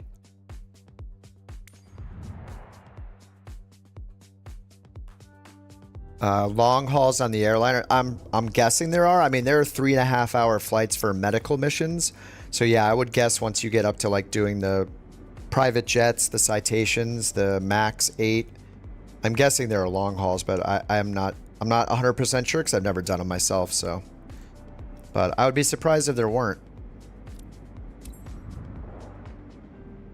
The EFB does have the flight planning, but it doesn't seem to let you do it in career mode. It gives you the amount of fuel that you need. So there's a shortcut called repair and refuel that you can use to top off your tanks instantly in the middle of the flight if it didn't give you enough fuel. So it's a little weird. 7.5 hour 737 max flight right now for career mode, Music City. That's pretty crazy. My setup costs $4,500, probably, but nobody wants to buy a 7800X 3D necessarily right now. I mean, hopefully the price of the 7800X 3D went down, but I mean, but also like $4,500. I've had this PC for 4 years or whatever, not with these exact components, but I mean, I've been playing this game for 4+ years, so I don't know, $1,000 a year.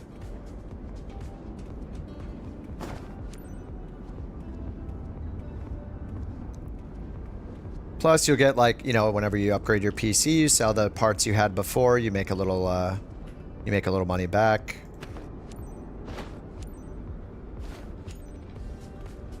And you see, I got a. For what I built, still getting that crazy lag though. I gotta run it in high-end settings right now. I feel like I don't need the restart. Like it's running super smooth right now. But I had to switch to high-end settings. But this is very smooth. It's with high-end and DLSS, so we'll see how it goes. All right, do we actually have cargo? Okay, the boxes are in. Paint your plane. I heard that the repaint button, all it does is repaint it with the same color and fix any chips in the paint. So you probably don't want to spend that money. And I don't think if you buy a new plane that you get to repaint it the colors you want either, which is weird. When the alpha for Flight Sim 2024 was out that weekend, I saw and took screenshots of a livery creator that was there. But it didn't, I guess it didn't make it to the final version. Like maybe they'll do it later. Nassau Ground Cessna November 84725. Alright, 3016. Cessna November 8, 4725 taxi. 2 and hold short of runway. All right, south 1 departure, so we're getting a VFR departure. Cross runway, tree 2, Alpha Hotel. Contact tower on 1 tree. How much fuel did they give us? Yeah, it's the same amount. I'm just gonna fill it up to a full tank and hope we're not overweight. Here it comes. I set a shortcut to it. Repair. Bam. Full fuel. Both fuel tanks. So you can do that by binding. There's a command in settings called repair and refuel. If you hit that, it'll just give you full fuel.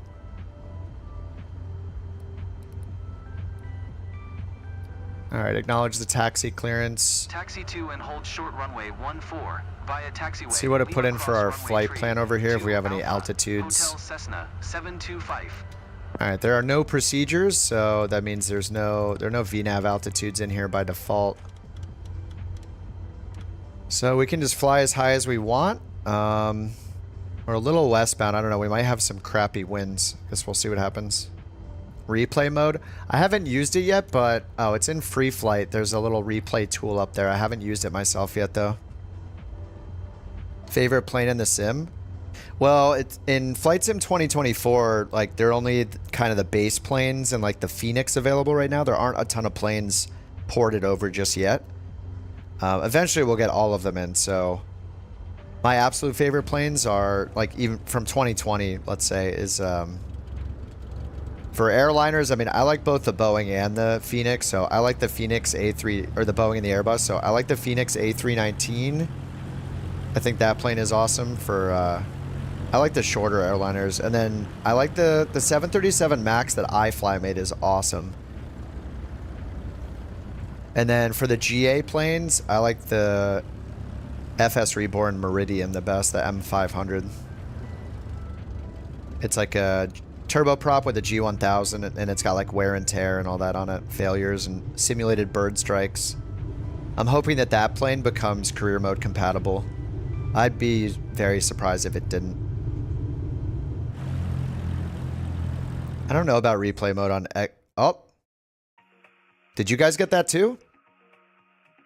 What happened to me being a supposed Microsoft employee, promoted by them and a Microsoft shill with priority access to the sim? What is this? You guys just got this too? Oh man, are we getting an update? Did you guys get this? No, you didn't. Okay. Am I getting kicked out of the whole sim or just the mission?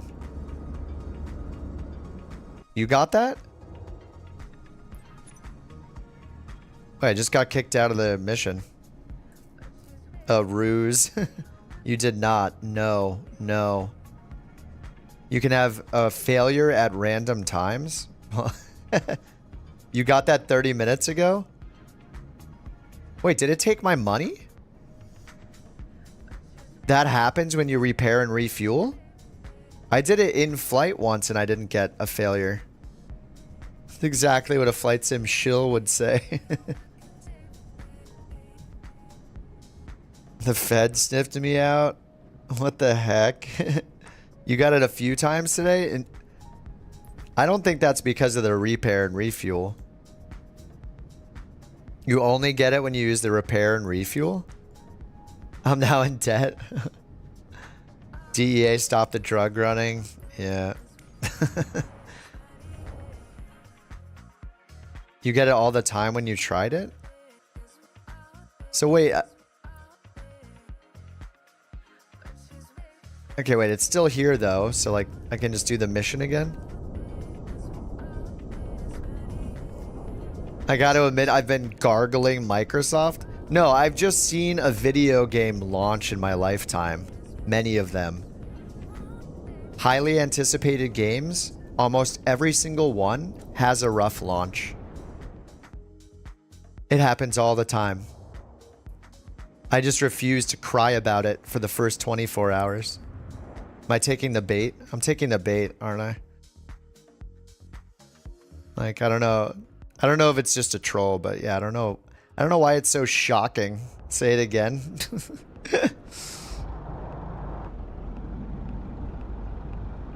I better go make a video about how there were problems on the first day that everybody knows were problems and it wasn't really surprising.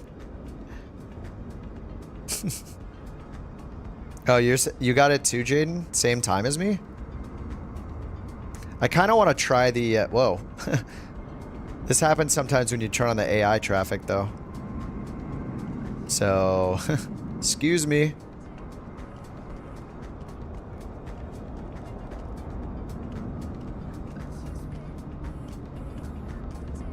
At least you can walk inside it.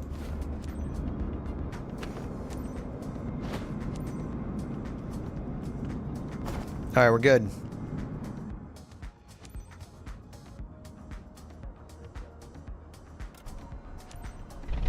Hi there. It's Violetta. Now that you're all set up, let me go over the important details with you. Cargo in bulk on board. So do I try it first? Do I repair and refuel and try it again? Sensitive cargo I gotta test it. I gotta test it. I'm gonna repair and refuel again and see if it does the same thing.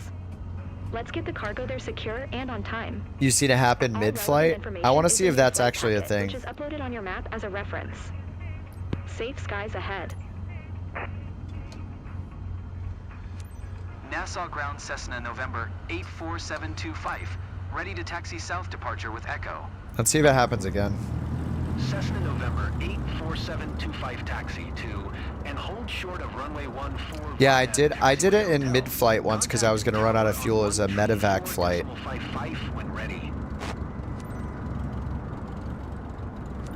Taxi to and hold short runway 14 via taxiway Hotel Cessna. Well, let's see if 725. I'm just gonna start taxiing and we'll see if we get the error before we get to the threshold.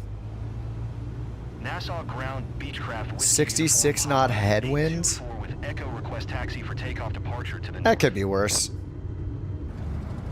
Beechcraft Whiskey You're in a max. Papa 824 taxi Oh, it only happens in freelancer mode? Yeah, I'm doing it. This is an employee mode. Alpha Hotel. Contact tower on 134.55 when ready. Fife?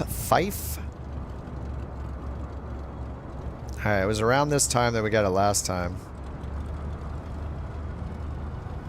As I was going towards the hold short. Via taxiway, Lima Cross runway, Tree 2 Alpha Hotel Beechcraft 824.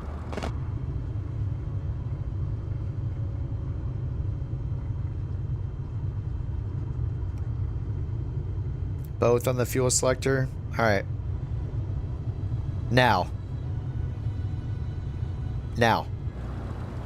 I did do it once because if I didn't, I was gonna run out of fuel on this medevac mission in the Grand Caravan, and yeah, so we by we I mean I used it and it didn't give me an error or anything. I finished the flight.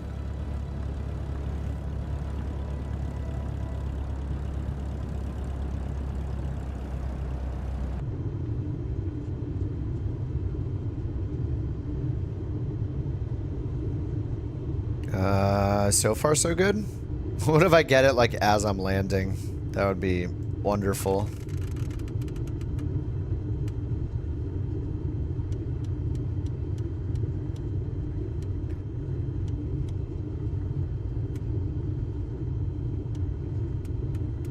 I'll just put an 8,500 for now. We're going over the ocean. We're gonna go heading mode, flight level change. 75-ish knots. Alright, 75 knots. And we're at sea level, so no leaning yet. Flaps are up. Mixture's rich. Beacon lights off. Nice. Beacon lights on. The performance is so much better. I think maybe I'll just use high end, like, whatever. Or Ultra. I could see using Ultra, but then just turning the object and terrain level of detail to 100 instead of 200. That'll probably be a good balance, too. This mission pays 126,000. Yes. No! Damn. Alright, well. I think Darren's right. I guess we'll just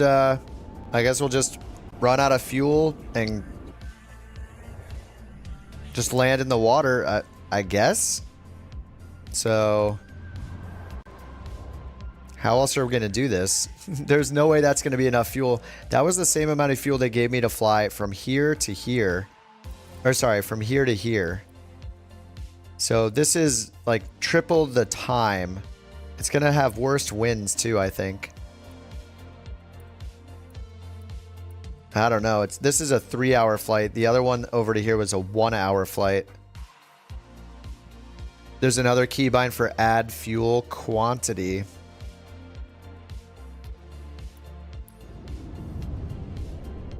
I mean, I guess I just try it while we're in the air. There's a control called add fuel. It will add 25% fuel when you click it.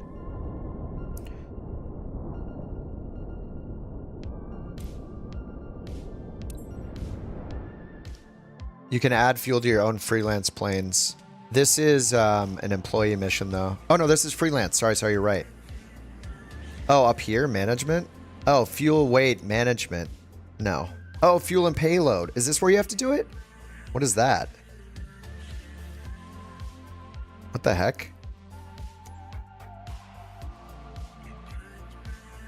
Oh, is this what's happening? You have to do it through here every single time? What is that? What is that showing? The minimum amount of fuel we need?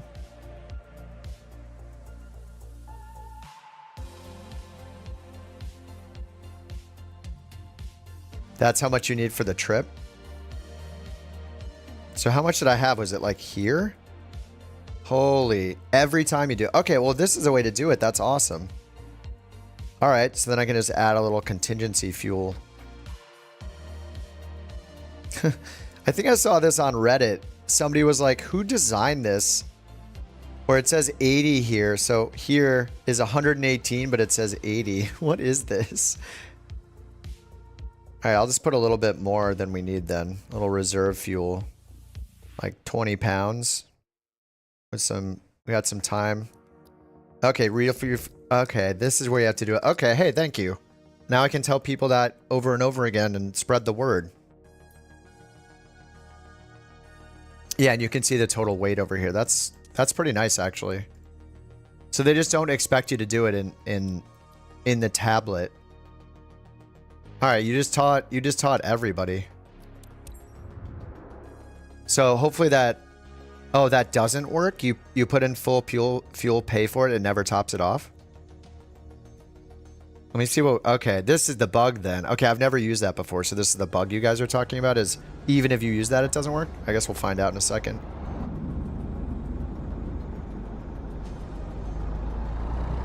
We will see.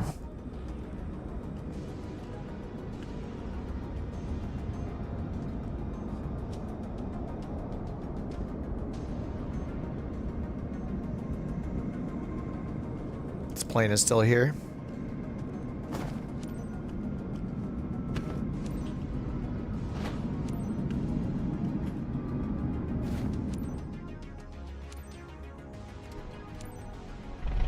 Hi there. It's Hi. Violetta. Now that you're all Nope. set up, let me go over the This is the important same we had details with before. you. Cargo and bulk on board. This is a very important shipment. Unless for we one can of our go clients. here now Needs to get to and Brascianti use the fuel. promptly. Sensitive cargo containers are designed to withstand turbulence, but it's crucial that you keep a steady flight speed and adjust to changing conditions. Let's get the cargo there secure and on time. Cannot load an aircraft All during relevant this flight information is in phase. your flight Yeah, this packet, is which always uploaded on your off, map right? as a reference. Yeah, it just got 12 and skies 14. So that just wastes the, just wastes your money then, I guess.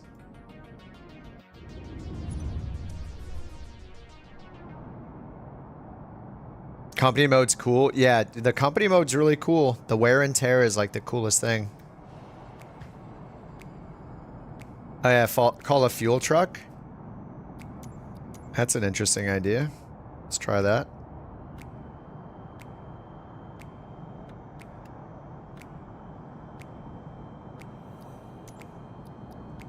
Nassau ground. Fueling options. Ground services. Request fuel supply. Nassau Ground Cessna November 84725. Could you please send a fuel truck? Cessna November 84725, a fuel truck is on the road. Good luck finding us, fuel truck. If this works, it would be crazy, but I'm guessing it's just going to do this. That's going to open, and then we won't be able to do anything. That would be so cool, though, if you order the fuel from the screen before this, and then you call the fuel truck, and it comes and adds the exact fuel you paid for before. In 2020, it brought up the, why don't I remove static aircraft? How? I thought I did that. I have the AI traffic on. I've turned the static aircraft stuff to off, and it didn't do anything down here. This air traffic, I've turned this to off, and nothing is... It just... Air traffic, airport quality, I've turned both of these to off, I think, and it didn't do anything.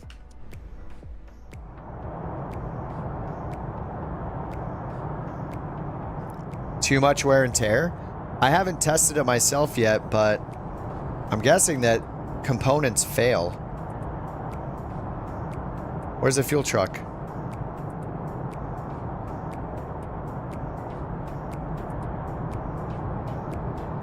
Traffic airport? I just did that. Yeah, doesn't work. Where's the fuel truck?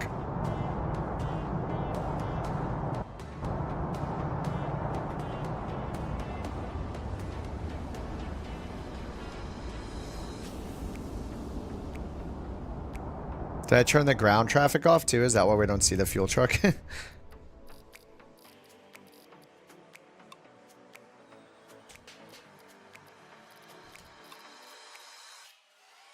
Adjust density, quality, and display distance for airport traffic.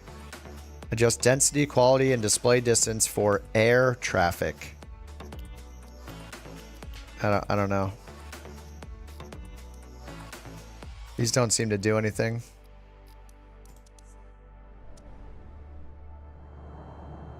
I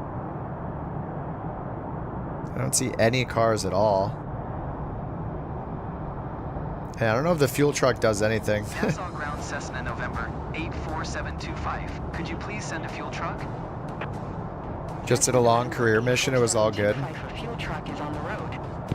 Do you mean using the... Like, I've done it before where I filled it up en route and it worked fine. I don't know. I could just try that again. Yes. I mean, what else are we going to do? I can't do it here. It gives me an error. I guess we'll wait till we're about to run out of fuel and then hit it in the midair. And then what is it gonna? It might not work.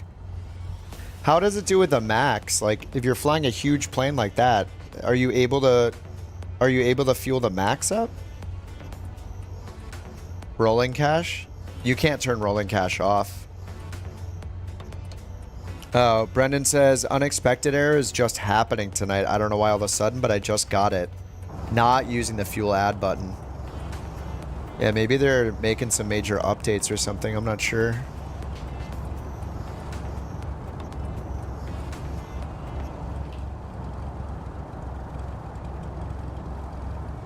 FlexJet 444, hold position, caution, other traffic.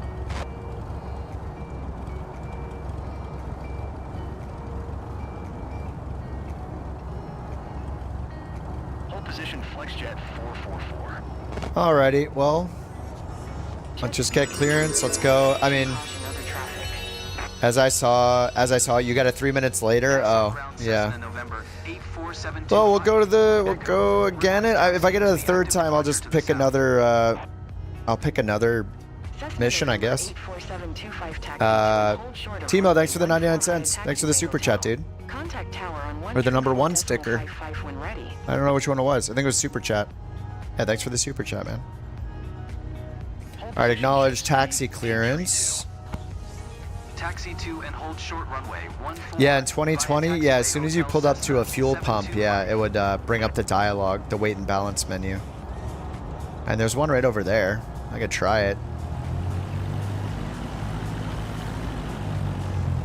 Employee versus freelance. Freelance is for when you own your own planes. Employee is when you work for someone else. So you earn less money when you do the employee ones, but you can go like all over the world. It doesn't matter where the planes are. In the other mode, you have to like transfer your planes.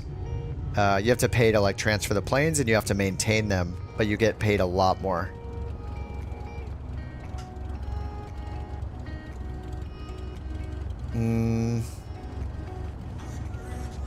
Yeah, I don't know if it...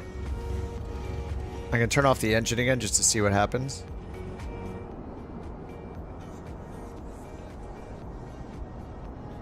Doesn't like me. Well, it sounds like... Yeah, I mean, you guys said you're getting the... You're getting the same problem even without doing the fuel, so... JetBlue 421, hold position. I mean, I didn't do the fuel this time, so if we move over there and I get the error again, then something is bugged. Maybe I'll restart the sim. Or call it a night. We'll see. Should probably eat some food at some point. Is it buggy tonight? I'm not playing on Xbox, but we are getting some weird bugs right now. Like this error message I haven't gotten all day is like a newer thing that's happening. Thanks again, Timo, for the super chat, dude. For the face reveal. Bahamas Tree 71, hold position. I doubt you can interact with it. It wasn't that way in 2020, so yeah, I doubt it. Usually you just pull up to it and it brings up the fuel interface, but now all that's handled through like the tablet. Hold position, Oscar Foxtrot Mike. Are you trying to put message in it? You're trying to say taxi to the fuel farm. Oh yeah, I just went over there. The fuel pump. Well, we'll see. The last two times I got close to the hold short, or at the hold short, it gave us an error. Caution the Cessna Skyhawk on the taxiway. Caution the Cessna Skyhawk. Bahamas 702, continue taxi. Now go ahead. You continue that taxi. I dare you. Western Bahamas 702, hold position. Caution the Cessna Skyhawk on the taxiway. Western Bahamas. 702, continue taxi. Bahamas Tree 71, continue taxi. Do you get a discount for a plane every time? No. Only the first one. I don't know if the same. I don't know if you get a discount on the first helicopter, but you only get a discount on the first plane. Do not sell it. It looks like you're an infinite money glitch, but it's not. Don't fall for it like I did. It'll ruin your next 24 hours. What's up, Corpo? Have a good night, man. Bahamas Tree 71. Oh yeah, we went over. Yeah, I drove over to the fuel pump, and nothing happened like it does in 2020.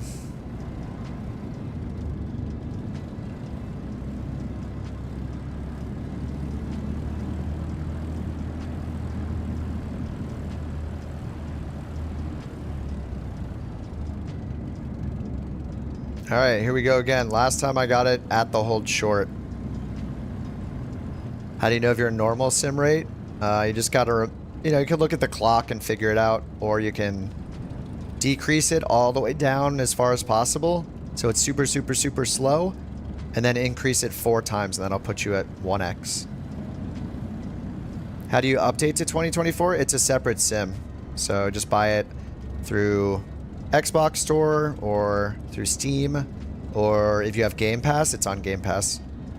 It's a whole new sim title. Though you could argue that it's just a major upgrade to 2020, I guess. All right, request takeoff. Nassau Tower Cessna, November 84725.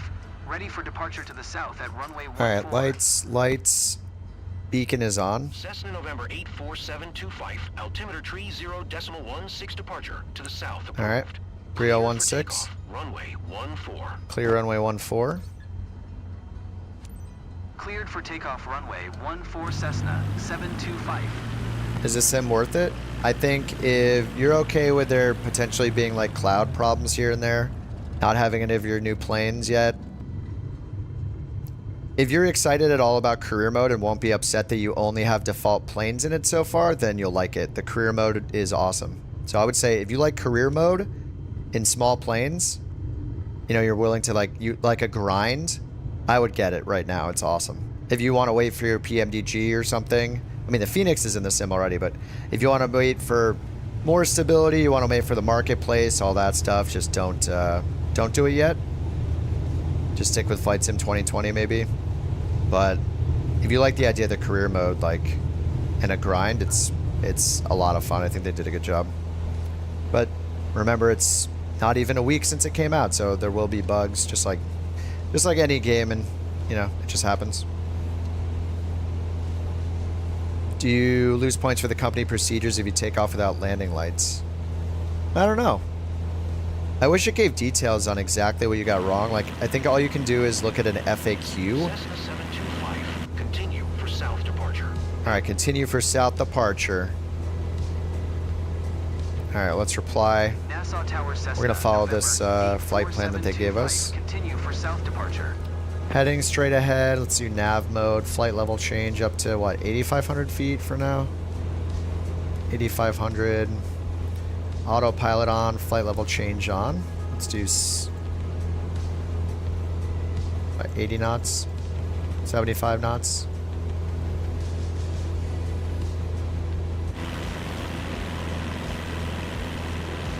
Turn off the assists, not the engine. Oh, your 737-800 works fine?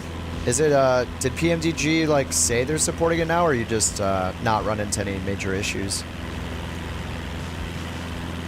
But I did see that they said they're not going to be making planes, like, new projects for 2020 anymore. They're just going to put everything in 2024. Airspace frequency change approved.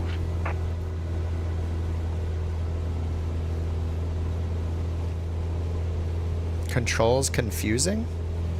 Oh, you just mean how they like redid a lot of the keybinds?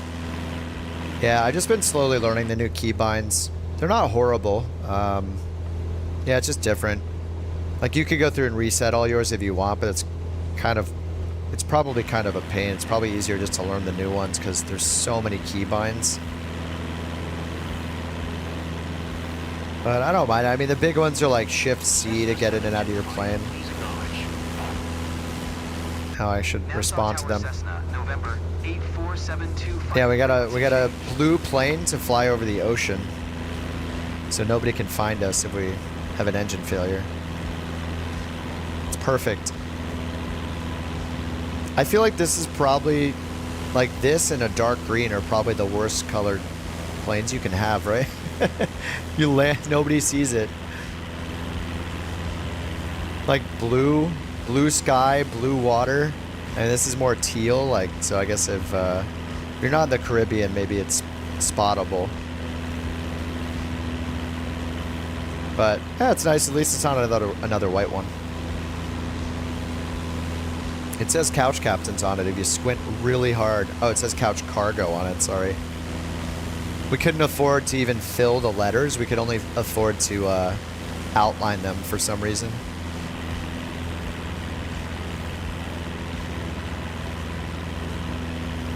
How do you download Premium Deluxe Aircraft? Everything is streamed in, Deuce, so you have to look, just look in your library to see if they're available. Are they even all available yet? Well, let me bring up the planes list again. Is this the planes list, or is it going to open chat? Oh, planes list. Okay, yeah, I have the Titan, the Sky Courier. I haven't tried to load these yet. AG truck. Wait, is that the one we're flying? No, that's not the air tractor. The ag truck isn't the air tractor, is it? Was I flying that in the... No, it couldn't be, right? I think that the tractor must be separate. Yeah, air tractor's there, okay. I haven't tried most of these. Oh yeah, this is the Deluxe 172 Skyhawk, which does not have a G1000. Beechcraft Baron, I'm not sure. I haven't flown the Taurus. I mean, I don't fly the gliders, really. I think I saw the Pepestral Virus. I flew the Saab already. I didn't fly the Norden yet. I tried the PC-24, but the gear wouldn't come up. Maybe it's fixed, I don't know.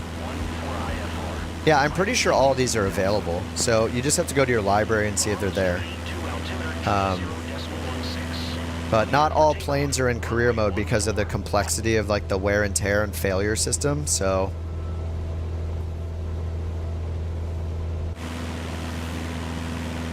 Clear for takeoff. Runway 14 Bahamas, tree 82. Alright, we got a long flight ahead of us and we'll probably run out of fuel. Let's use the right tank for now. And what are we at? 5,000 feet. Let's lean it a little bit. Okay, better climb. NASA approach. Request flight following? I don't know. Do we need to do that? What's up, Raccoon? The grind. Dude, I got a whole free day today. I thought yesterday was Sunday and I said goodbye to everybody. I was very stupid. Does the repair tool work for company aircraft? You mean like the doing the shortcut? Okay, we're gonna squawk that. Do you mean the refuel and repair shortcut? I just tried it twice on the ground to fill up my fuel and it gave me an error before I got to the takeoff spot, to the threshold of the runway, so. Yeah, Rich, when we get to cruise, I'll show you how to use the lean. It's really easy.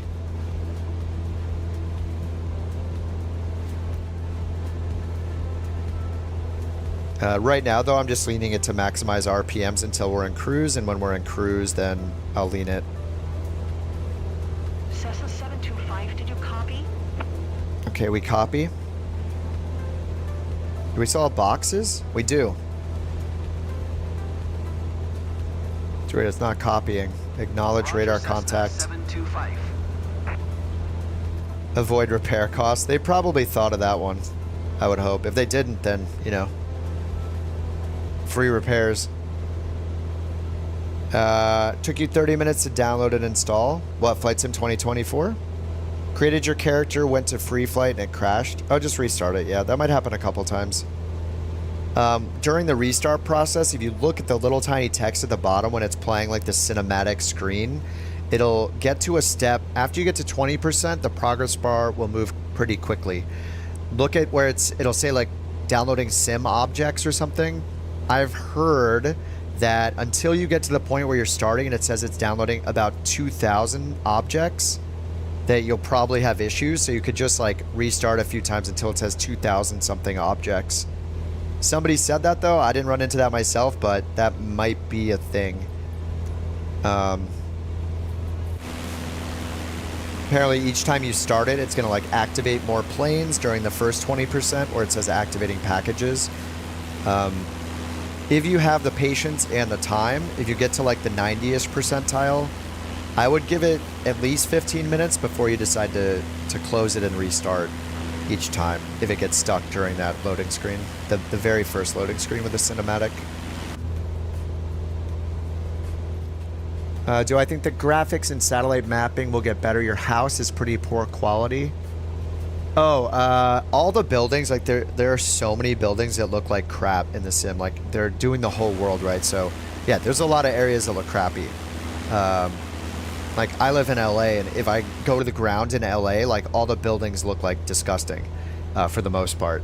So supposedly, like something you could do is turn off photogrammetry. You won't get, like if you turn off photogrammetry, it's going to replace all those auto-gen things, I think, with like with very basic looking buildings, but at least they won't look like they're like from a zombie apocalypse. I forget what else we lose when we turn off photogrammetry though. Like the problem is it might affect like coastlines and mountain ranges and stuff like that. So I'm not 100% sure, but I do know it definitely affects those buildings. All right, we're at 7,000. Let's lean it a little more. All right, 2,500 RPM. Right tank is in use. We're gonna run out of fuel on this flight, so I'm probably gonna need to use the cheat and use the refuel button and see if it doesn't crash or, you know, give us that error message.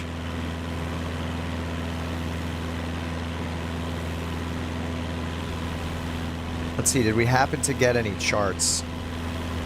Guessing we didn't, but I want to check anyway. No charts clipped. And manually, let's check if there are any charts.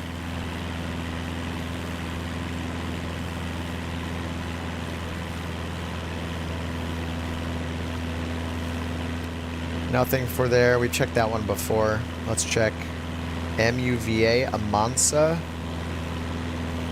Is there weather? Usually not a good sign if there's no weather. You're probably not getting any charts either. Yeah, it's like too small of an airport. So this is where I could like check MUVA in Navigraph and see if Navigraph would be worth in this scenario. Oh, is there no airport for that? MUVA. Yeah, Navigraph doesn't have this airport. What's it called? Mansa Guapos? Mansa Guapos?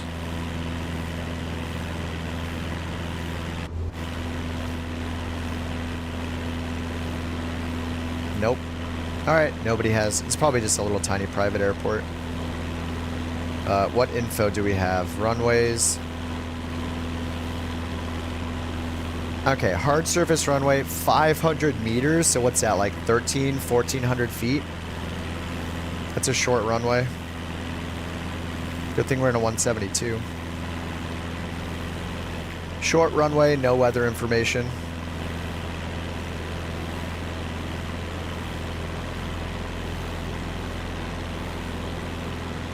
I mean, this seems like such a waste of fuel to go here instead of like just down here or something.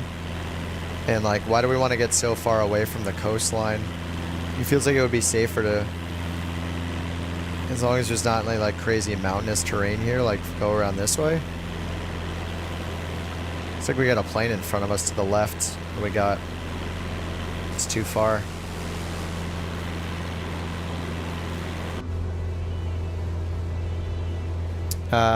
You can't find, oh, ident. If you're on the G1000, it's on your bottom buttons down here. You go to transponder ident right here.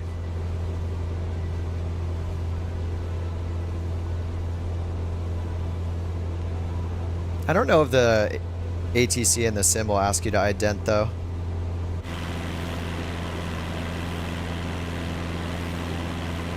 Alright, we're at 8,500. Alright, let's lean it. So, Rich, are you here? This is how we do the leaning. It's pretty simple. We just hit engine. Then we hit lean. And then we hit assist. Now all we do is pull the mixture out. So I have my mixture on a, you won't see me do it, but the mixture will be pulled out slowly. So all I do is I'm just pulling my mixture out. And the EGTs, this is the exhaust gas temperature in Fahrenheit. So that's the temperature, just what it sounds like, the exhaust gas. So as we pull it, you'll see the temperature go up. And what the lean assist mode does is it waits until it finds the highest value that it can get to. So it's finding the peak. So probably get up to like 1,600 or close to it. So I just keep pulling the mixture and do it slowly. Like pull it a little bit out, wait for it to stabilize. Then pull it out, pull it out. So we're just waiting for it to drop basically to find what the biggest value is. So far it's 1575. Now it went down. So see, as soon as it went down, this peak number showed up. Now it's telling us what the difference is between the highest value it found and our current value.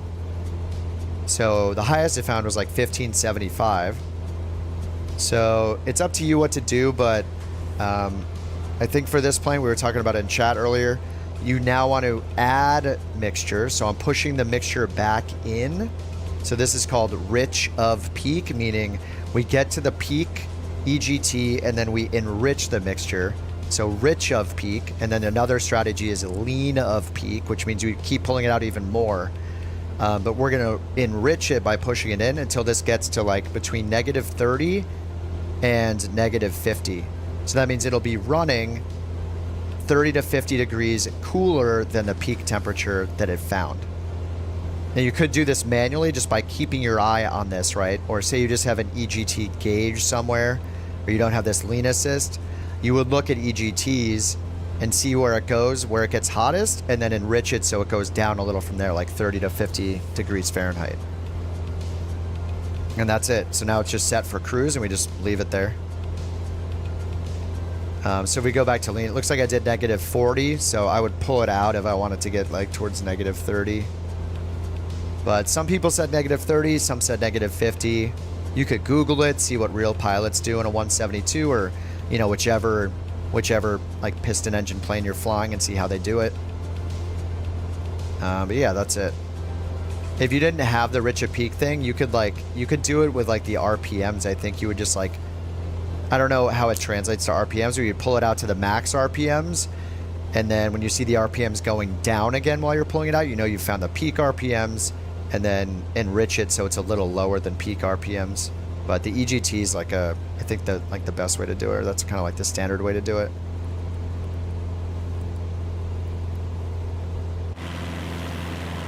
Okay, so now I have it set where we got our cruise and everything going. I'm just gonna go to 2x speed for now. This is like a 3-hour flight, so let's go ahead and put in runway 7. I'm gonna put in an approach on runway 7 just so we have a top of descent marker. Or actually, another way to do it would be to add the altitude. Oh, we can't do it unless it's an en route waypoint. So one way would be add MUVA, which is our destination here, like this, and then we should be able to add an altitude. Yeah. So I could just add an altitude here instead of doing a procedure. I'll go look at the MUVA elevation, 146, so make it 200, and then add 1,000, so 1,200 feet, pattern altitude roughly. So I'll just put in like, I'll put a little more than that because I don't want to be at 1,200 when I fly over the airport. I want to be at 1,200 before I get to the airport, so I'm just going to bring it down to like 1,000 instead. Oh, it's just a rough estimate. So now we have 1 hour and 55 minutes till our top of descent. But if you wanted something more accurate, we would do a procedure. So I would put in the visual for, what did it recommend? For whichever runway it recommended. Runway 7, it looks like. So I could delete this, clear, and then it said go to procedure, approach, visual for runway 7. Straight in, load, not activate. If we activate, it starts going there directly. All right, so then now it's giving us 2 hours, and it estimates our altitude on final when we're lined up for the runway. So those are really nice for getting the top of descent estimated. Jetliner said, did the missions eventually get harder, longer, less hand-holdy? As far as I've seen, I mean, as far as I've seen, the assists are always available. This thing, where it like shows the waypoints, it shows the, it'll like show the boxes flying through the sky that you fly through, like the gates, and all that. I mean, they get harder because you'll fly into like, I mean, it's so early. I don't know all the answers, but like I've had some really hard missions where we're flying into really bad weather with really bad crosswinds. I think it just, if you're not having fun or finding it challenging, either you just don't like flying like in a sim for long periods of time. Like I use time acceleration when I can. I would just try all the different activity types you can and see which one you might like. Because like the firefight, but they're all essentially similar, right? Like airplane travel and missions are, right? It's like, it's either like an A to A mission or an A to B mission. You're either taking off from an airport, going and doing something and returning to that same airport. So like firefighting or search and rescue, or you're doing an A to B mission, like flying passengers somewhere, flying cargo somewhere. And all of those missions, regardless of what you're doing there, like fighting a fire or picking somebody up that's stranded in the desert, they're going to involve all the same steps of startup, taxi, loading, taxiing, taking off, climbing, getting en route, then doing the mission, and then doing the reverse of that if it's a round trip. So like, it's possible you just don't find that entertaining or challenging enough, and like, that's totally fine. Like, Some of the mission types I find really boring, like sightseeing. Like, it's okay, but I don't really want to do it. I want to fly like in really bad weather with like challenging situations with like tons of cargo in the back and a heavy plane. Or you could be getting bored of the planes themselves. Like, you know, when you fly the same plane for 30 missions, it could get really boring. So trying new planes, like, that's not in our control really right now because there aren't third-party planes that are career mode compatible yet. Cessna 725, please acknowledge. So I don't know. I mean, you might not like the career mode. You might just want to do free flight. You know, go intercept people in a Super Hornet or do bush flying on the ground. 725, did you copy? Paint your plane? No, this one came like this. My first plane was white. This one is a used plane. It came in blue. As far as I know, you can't paint it yet. And Bradley, sorry, where was Bradley's question? Speed up the sim speed? Yes. It's called sim rate increase, sim rate decrease. Just bind them in your control settings. Look, we're having Bing issues probably. Or we have a lack of satellite data here, but I doubt it. Looks like Bing might be having problems. Like, this happens in Flight Sim 2020 sometimes too. Anyway, Bradley, set the sim rate increase, sim rate decrease shortcuts in your settings. I use control minus and plus. So I'm in 2x right now. The downside is it doesn't tell you what speed you're in, so you need to either remember. I know I'm in 2x right now, so I can hit, you know, control plus again. I'll go to 4x. If I look down at my clock, like, I could use that as an indicator for when I'm in 1x or remember what I did. But if you totally forget, just hit minus until it's as slow as possible, and then hit plus 4 times. That'll bring you back to 1x speed. And you do not get penalized for using sim rate in career mode. You do get penalized if you use this skip button in the top right.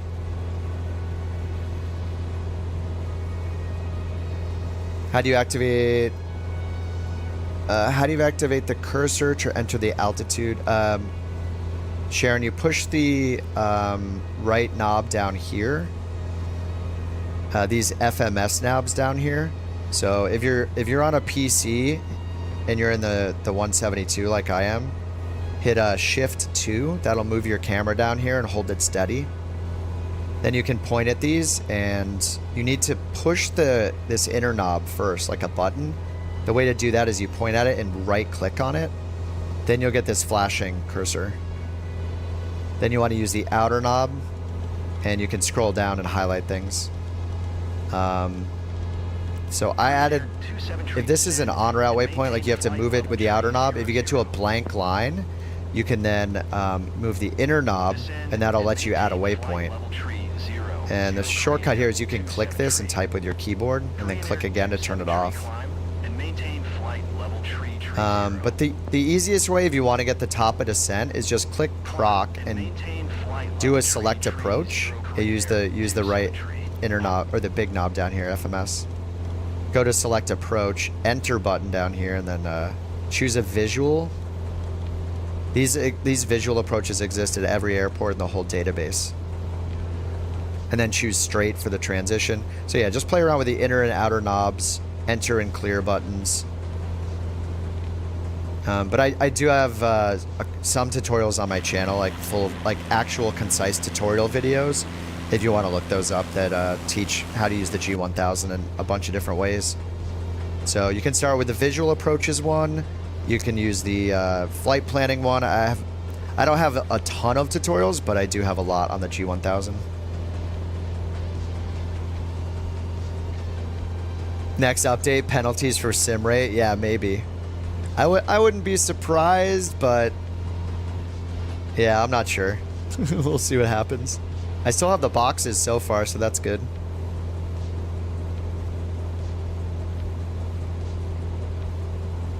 The cockpit's shaking right now because I'm using... I mean, we get little bumps, of course, while you're flying in any plane, like because of the wind, turbulence, up and down drafts, the weather. But it's exaggerated because I'm using 4x time acceleration. So, as you can see, the clock is going much faster than normal down here. Actually, it's going normal time, isn't it? Yeah, it is going normal time. That's weird. It should be going faster than normal. Oh my god, our right fuel. I need left fuel tank now. So we're probably running out of fuel on this flight, so I'm going to have to use the cheat refuel button and see if it works, I guess. I mean, we got a ways to go over open ocean, so it's not going to be fun. Yeah, back to work tomorrow. I'll be on most nights, though, especially since the sim just came out. I'm doing the career mode grind, and probably end up making some tutorials about the EFBs and stuff when it's time.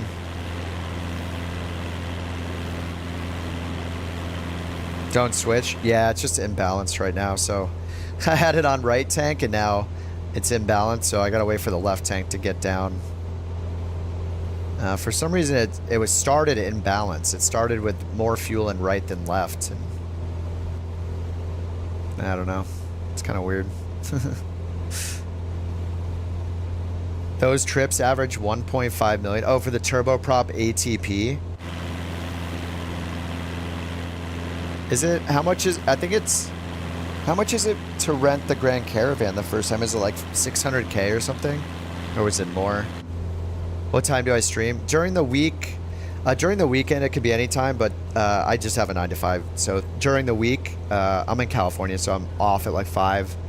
So I usually stream at 5:30 California time for like 3, 4, 5 hours sometimes. I usually just did it a few times a week, but like with the sim being new and being all exciting in career mode and stuff, I'll probably stream like 4 days a week and a weekend. A lot for the future, for the upcoming weeks. But it's a 3-day work week because of Thanksgiving here in the US. So I'll probably be on a bit more Thursday and or Friday, and the weekend, of course. Yeah, 3 hours ahead, so like 8:30 your time. I tend to schedule them in advance, so like if you sub on YouTube with the notifications, it'll tell you like 30 minutes before I start. Can you use the Saab 340? I'm not sure yet. I've just barely been in the 172s for the company owning part. I don't think I've seen the Saab 340.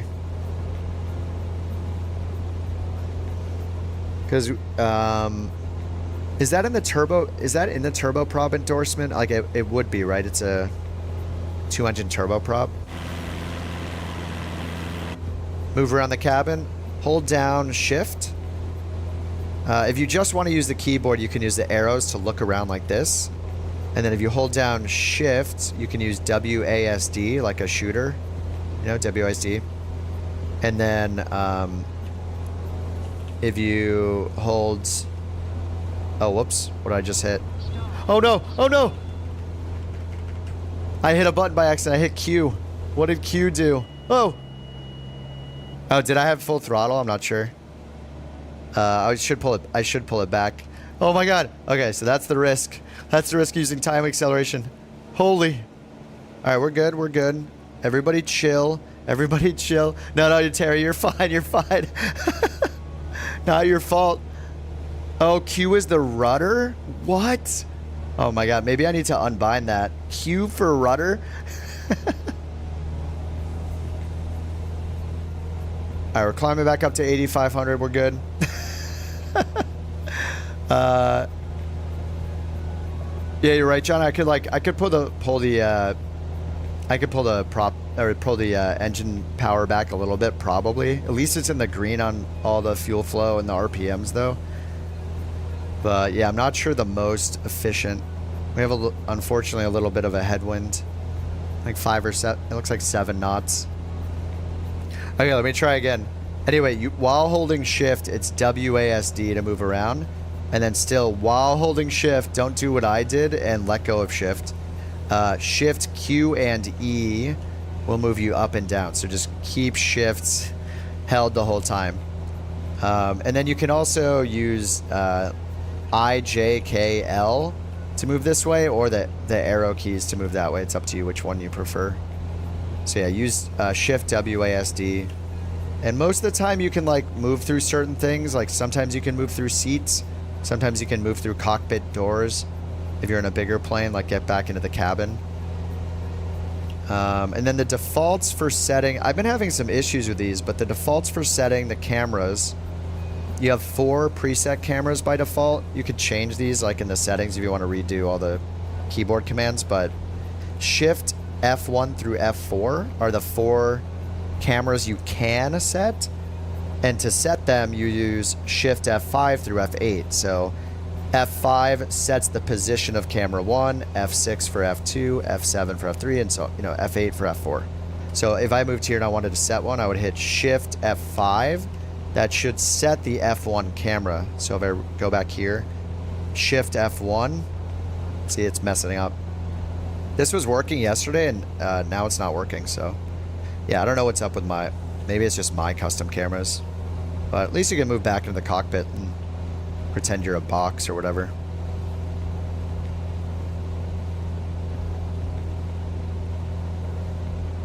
But yeah, I don't know why mine have stopped working. I was using them yesterday.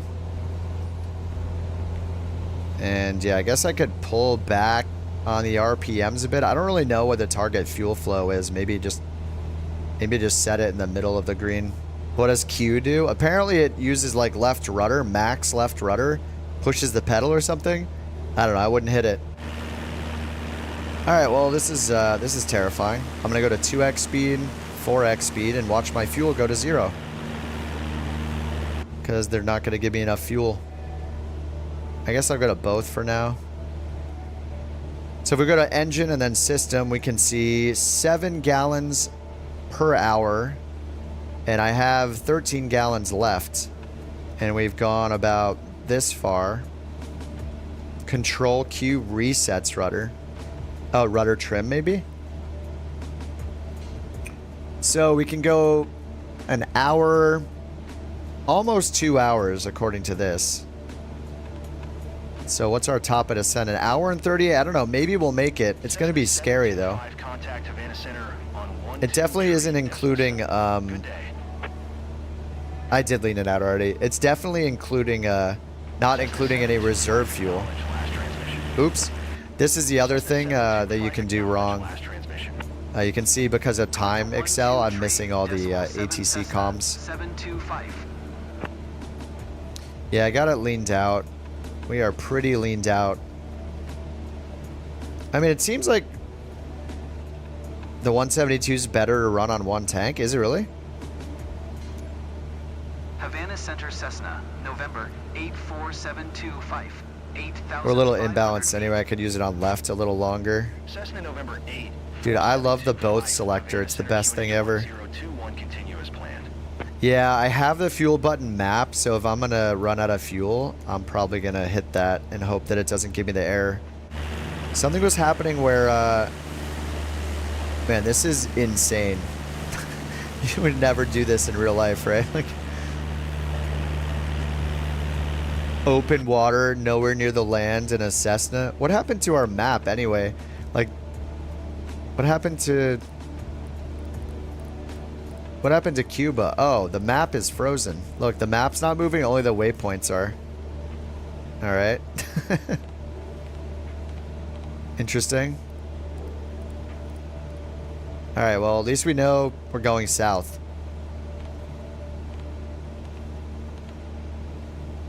Weird. Let's see if this one's working.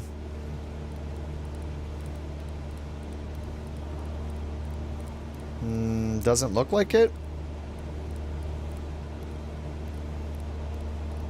Oh, there we go. Yeah, this one's working. Okay. Alright, we are heading south still. MFD is borked.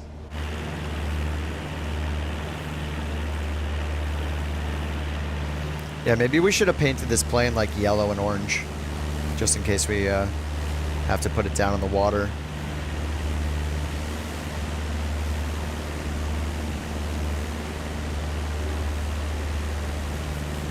Could be a failure. Yeah, maybe. That would be cool. No, it's... actually, maybe it is a failure.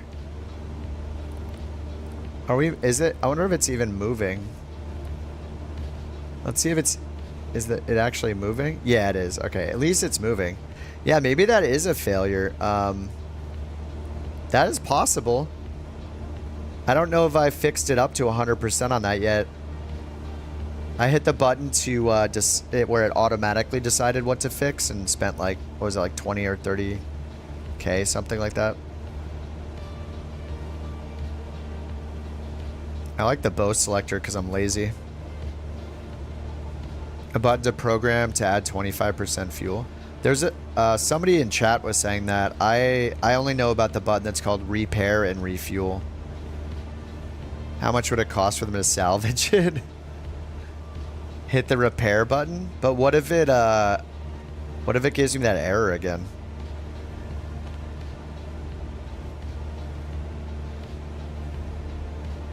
I mean, if this is accurate, we should have just enough fuel to get to our destination right here. You know, we have, if this is accurate on the system page, it says we have 11. It says we're doing 7 gallons per hour. We have 11 remaining. So we have more than an hour of fuel. Oh, an hour and 21 top of descent. All right. Yeah, now it's getting a little weird. I mean, that would give us like a gallon remaining. And actually, I don't know. What is the usable fuel? It's going to be lower than whatever the max is. So I'm not sure if this totalizer is, because there's a whole, and the totalizer down here, right? Yeah, system gallons remaining. So when you set this, like 53, I think is it the usable amount, but I could be wrong. I think it's usable.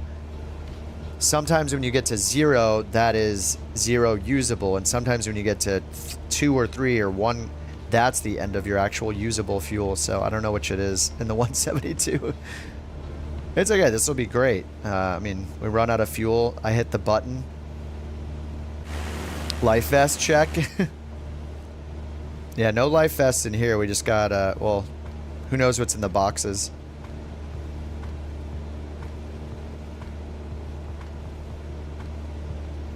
Yeah, this is fine though. 53 is usable, Joe. Okay. So 56 is total. But then does that mean that, but I still don't know. Wait, system, gallons remaining. Okay, 53 is usable, so this will go down to 0.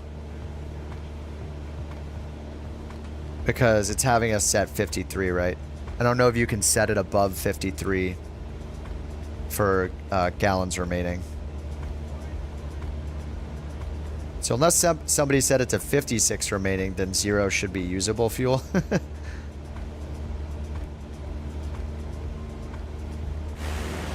MFD shows total not usable. Yeah, I'll use less on the descent. Yeah, we're only at 8,500 feet, but yeah, less on the descent, and then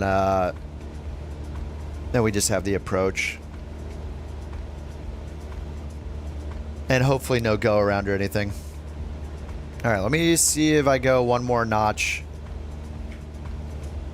I think this might be 8x now. And the winds are pretty calm right now. We might get some crazy shutter. What's in the boxes? What's up, Jim? Fly good, don't suck.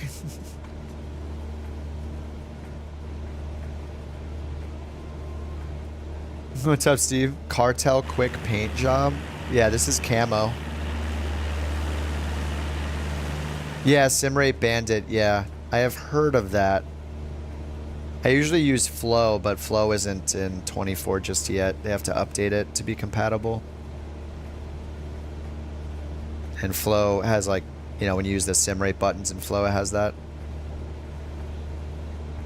All right, low fuel left and right. Here we go. What could go wrong? Engine hours, 14. All right, 9.2 gallons remaining, 7 per hour, an hour and 6 minutes till top of descent, then an hour and 14 minutes until the destination.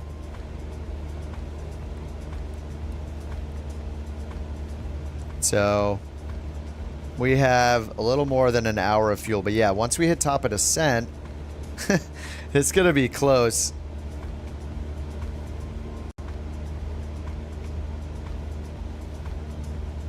Gonna be close.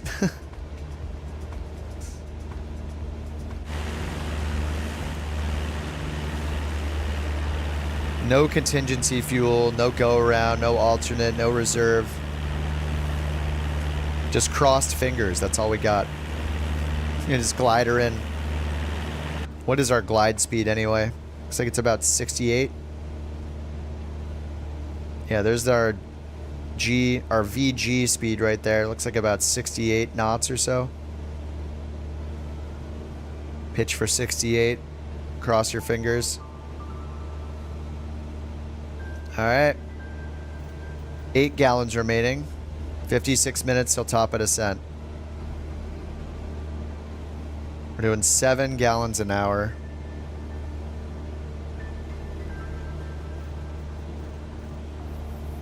And I could pull it down to 2200 RPMs. There's 7 an hour. 55 minutes.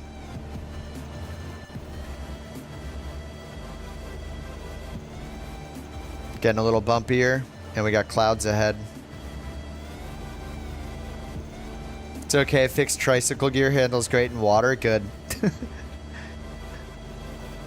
Yeah, I wonder what happens when you have emergencies. You just fail the mission, I assume. Oh, we can just land right there.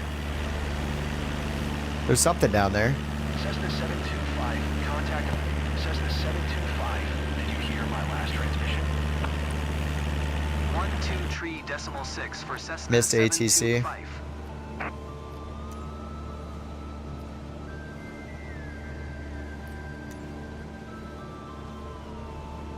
Alright, well we have land ahead, so that's good.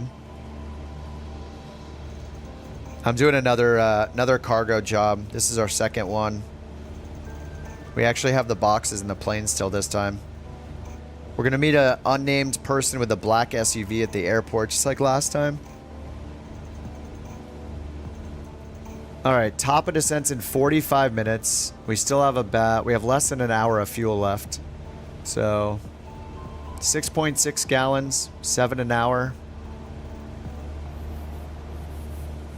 Gonna increase the RPMs a little because we're getting some getting a 10 knot headwind now here and there.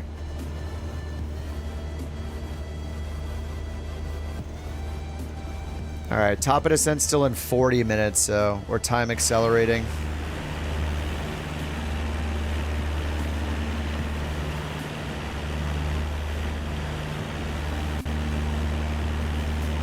I'm not sure if time accelerating is causing like the Bing maps not to load in, but this is looking pretty crap right now. Kip was a great guy. He wasn't the smartest dude. He had get there-itis. All the holes in the Swiss cheese lined right up. What other sayings do we have?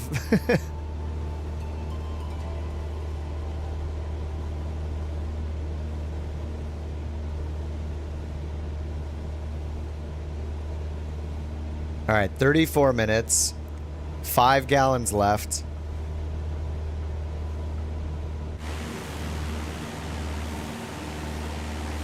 Enjoying the scenery.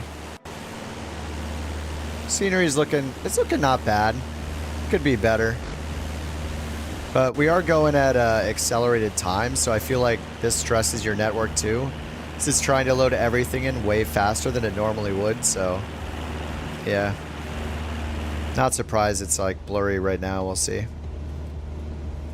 Nav lights, they're just very, very dim. Like, look, you have to zoom way in.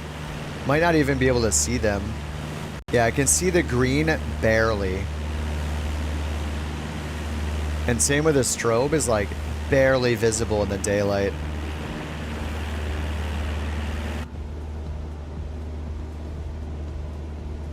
Alright, top of descent in 26 minutes. We're going to go down to about 1,200 feet.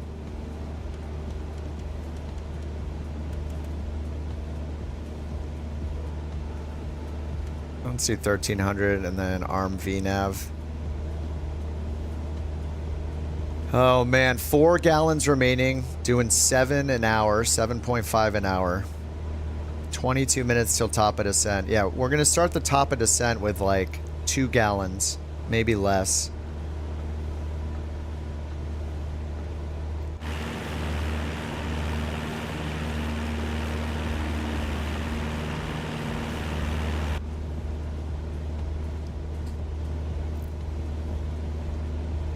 Alright, let's hit control minus again. It's getting a little stuttery.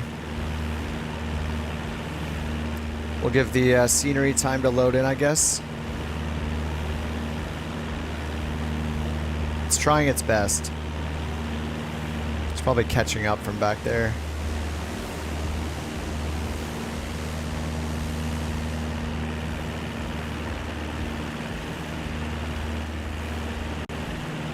I'm sure it'll be covered by insurance. Yeah, of course. I'll pretend they're UK gallons. All right, we got 3.4 left. Top of descent in 16 minutes. Just waiting to get a little less bumpy, and then I'll accelerate faster.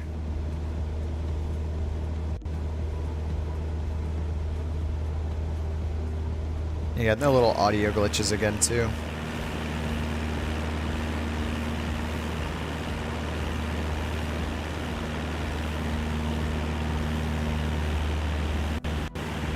Oh.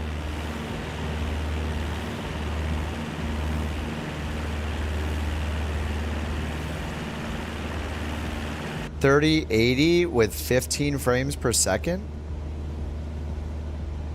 On low settings?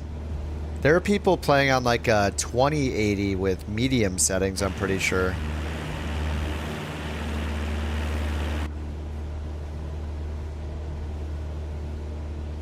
Do you have DLSS turned on? Do you have the like advanced hardware scheduling turned on in the Windows gaming settings?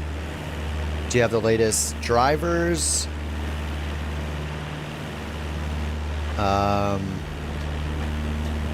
Is it your CPU? Because the game also needs a good CPU.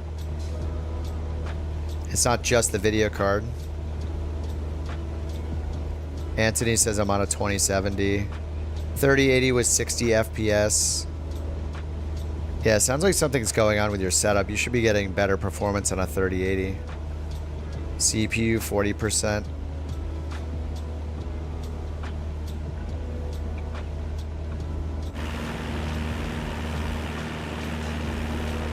No pattern for this landing. Yeah, I set it up with a visual approach, so we're just lining up for a straight in.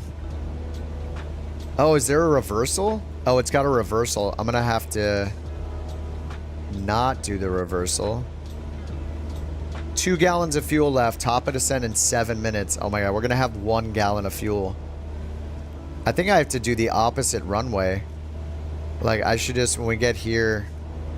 Yeah, I don't know. I might actually have to glide this in. This is terrifying.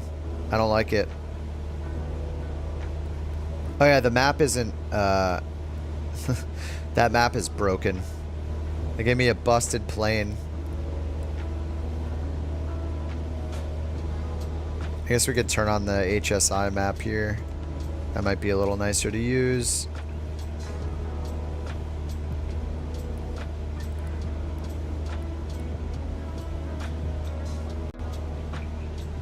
Fly a short final, won't get penalized. Yeah. Oh, I've forgotten all the ATC. It's not been good. Top of descent in 4 minutes. 1.9 gallons of fuel. The scary part is not knowing which tank has the most fuel in it. It looks like right might have 1 pixel more than left, but I'm not sure. But I guess if we have it on both, that'll be okay. I don't know. 2 minutes till top of descent, 1.7 gallons.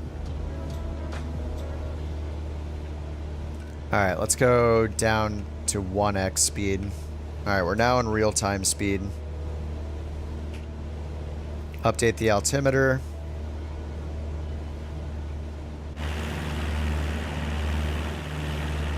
Oh man, this is a little stressful. The air restart procedure? Oh no, of course not. If the engine cuts, we're just gonna hit the repair and refuel button. 1.7 gallons remaining, allegedly. Who knows how much is actually sloshing around in there. Minute and 20 till top of descent.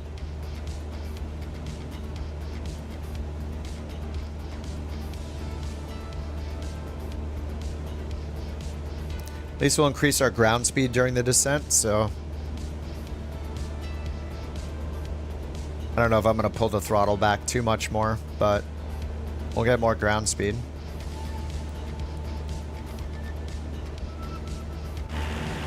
Alright, where's the runway? 15 miles until... Hey, I actually didn't, we're just going to do a pattern because I'm just direct anyway. This was just for a good top of descent.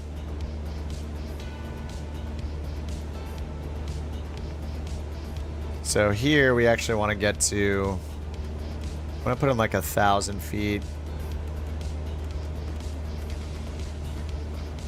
Yeah, we should start our descent already. Okay. Let's do that.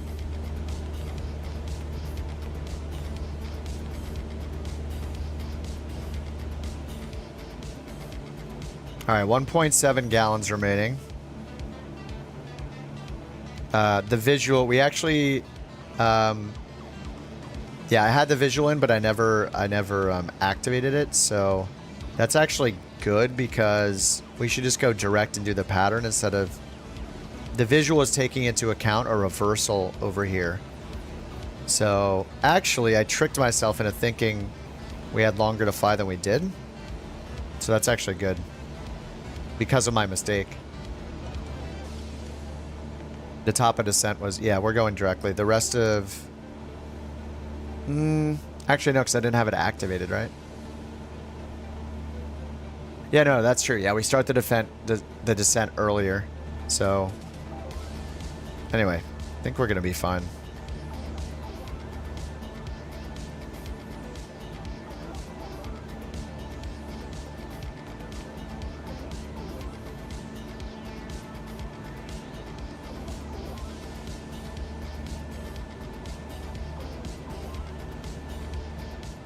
And let me do VNav direct to on this just to make sure. And that'll give us a top of descent, and then we can use VNav. Should calculate a new top of descent. 5 seconds.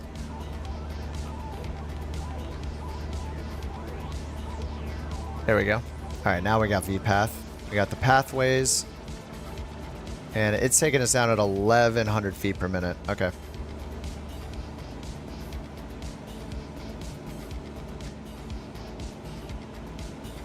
Alright, engine system. 1.7 gallons remaining.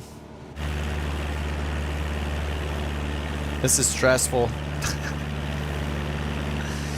Airport's going to be right in front of us. It's a very small... It's like a very small hard surface runway. Runway 7 and 25. God, I would love to use OBS, but we're not going to. And what's our winds right now? So wind is from our left. So wind is like 090, let's say. Alright, so we'll do runway 7 would be better. That's a 063 heading. So we'll put on 063 for a reference. Alright, 063 for our reference.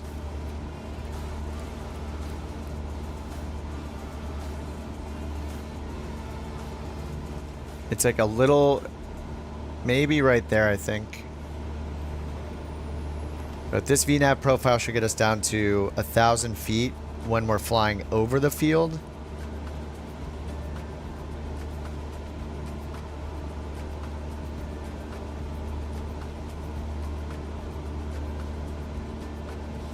Is it right in front of us? Closer? No, don't see it yet. 7.5 miles.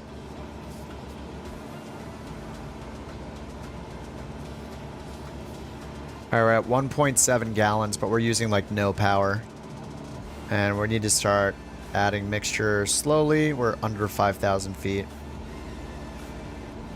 So we can start enriching a little bit.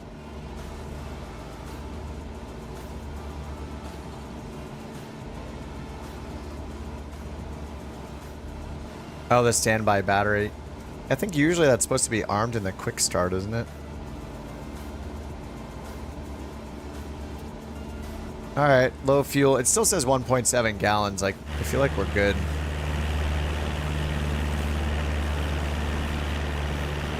As long as we find the airport.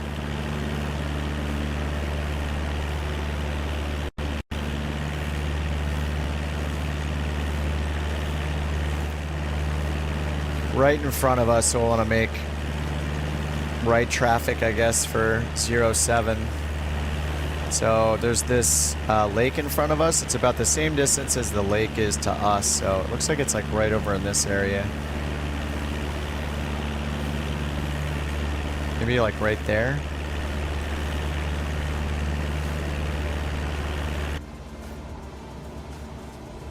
All right, 4.4 miles.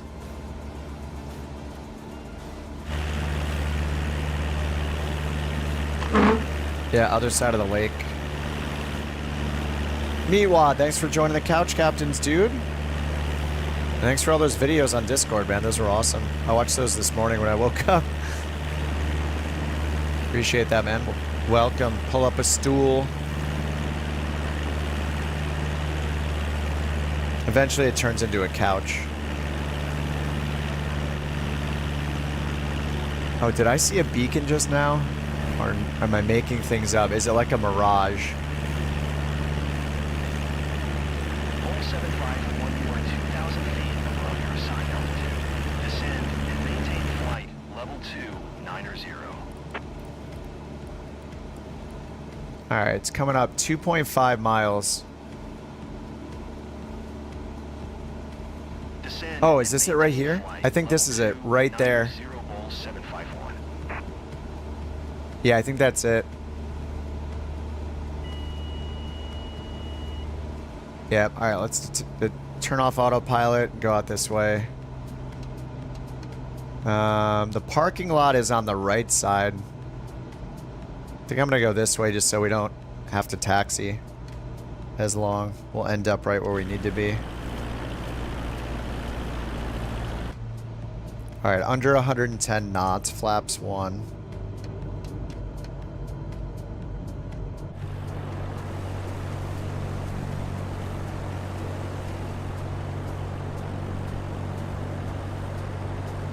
This looks better too because there's like trees right at the end there, and this is more cut out in this section. So I think we're meant to land in this direction. New CPUs and GPUs. I don't know, Q1. Not the end of this year. I think it's supposed to happen next year.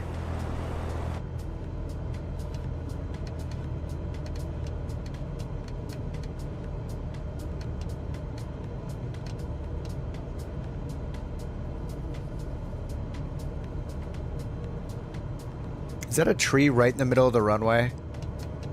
There's something like right there.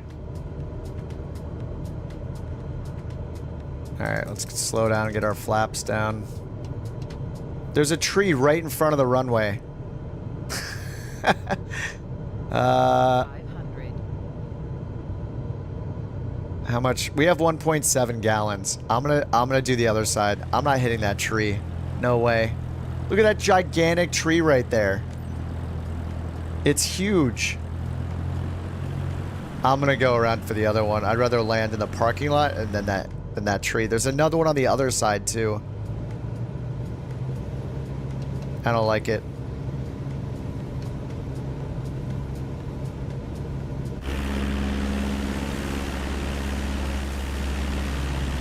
Yeah, the windsock's blowing a lot harder than 3 knots too.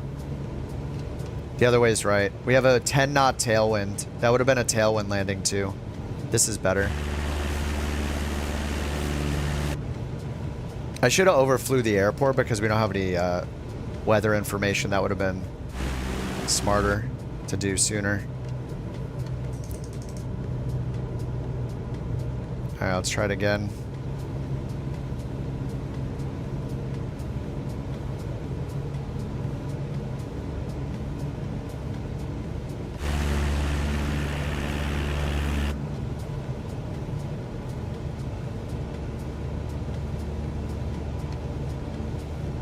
Alright, we have the crappy trees still. I don't know. I don't think they will look any better, but the wind is way better. Oh, now we have a 14 knot crosswind? Dude. The winds are getting crazy. 10 knot crosswind from the left. 19 knot headwind. Okay, the crosswind's getting lower.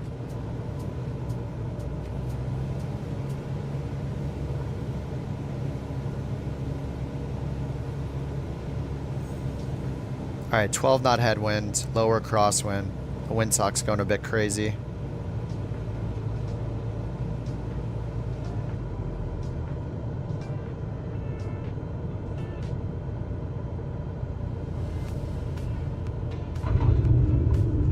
Ooh, it's not pretty, but we're alive. I just like slipped it to lose some speed. Okay. Whew. Dude, those trees. Who put the trees there? What is this? What is with the trees? They're worse on this side though. The ones over there looked huge too. That was more of a milk, not quite butter landing, but I'll take it. Okay, we still have 0.5 gallons. Oh god, can we get the taxi? I guess I can skip. At negative 0.5. Are we gonna run out of fuel?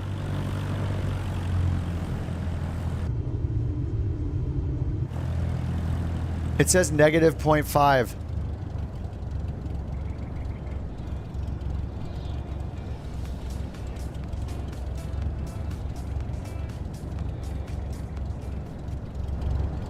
We're running on fumes.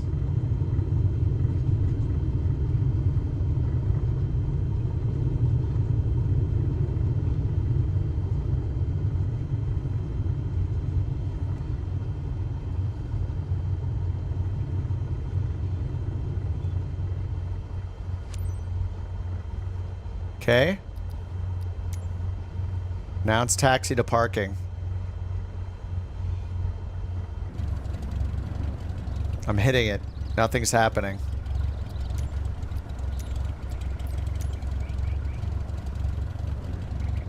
Hello? We're wasting fuel here. Enter doesn't work. It's not working.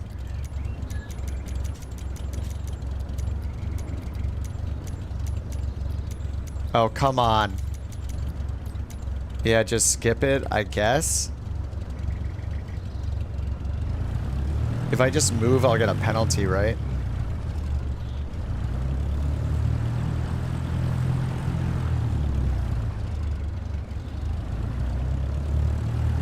Announce, announce. Oh, you think it moved it? No, I think we're good.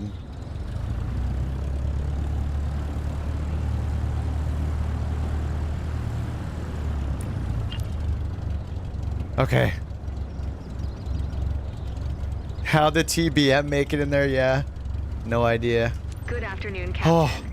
I bet you had a hard time up there. Take your time to have a look at your stats. We'll take care Give of us your some more cargo. fuel next time. Give me the money. Give me all the money. Negative 38%. What? I got a D. That's what I get for using time acceleration and missing all of the ATC calls. That's the scary part. I missed all of them. I don't care. I did it for the money. You do one medevac or... Yes. Okay. I wish it was more, but that's still pretty good. I mean, that's almost a... That's like more than half of a new plane. No, I don't think SimRate gives you any penalties. My reputation is going to go to garbage, though. You can do one firefighting mission and get, like, 2 grades.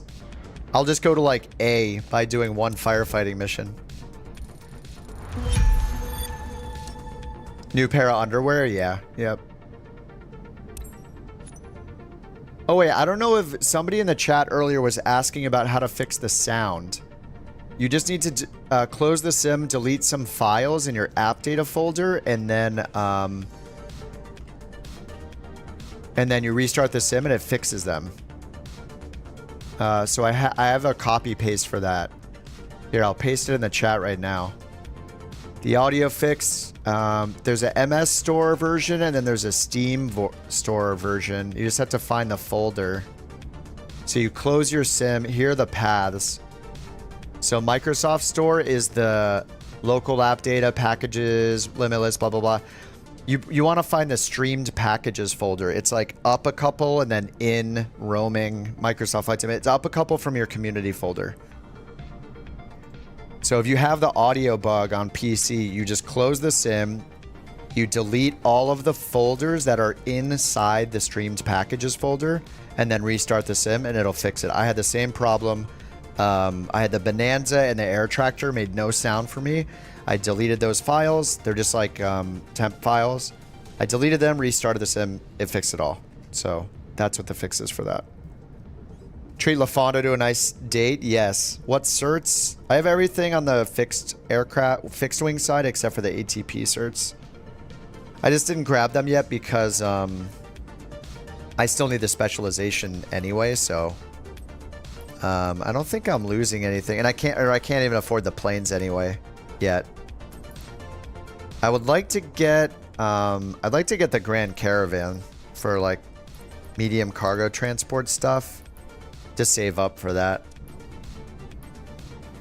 I'm just curious what oh,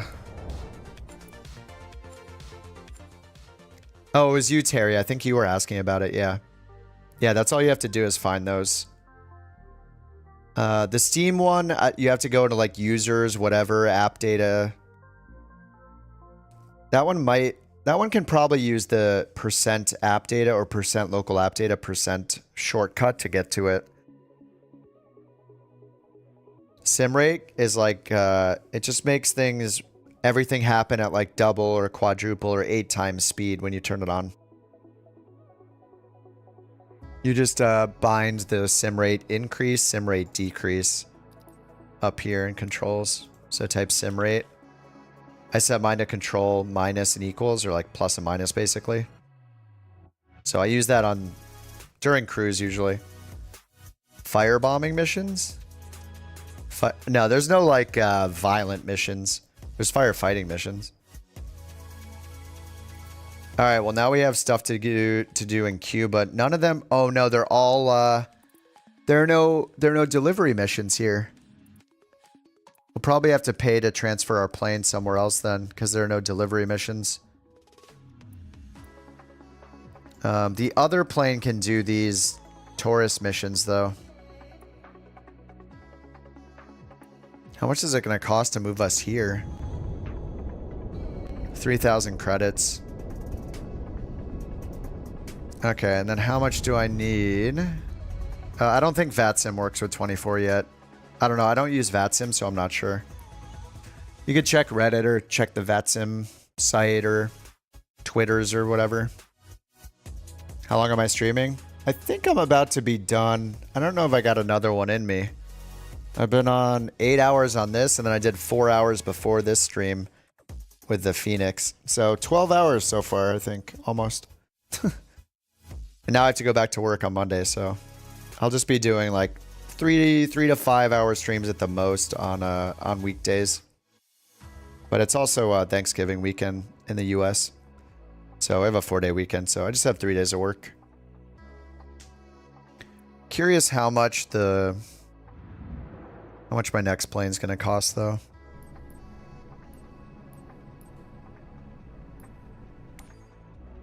Like, what's the next biggest plane I can get? I bet the Beaver is... I don't like tail draggers, though, but I bet the Beaver is probably a decent option.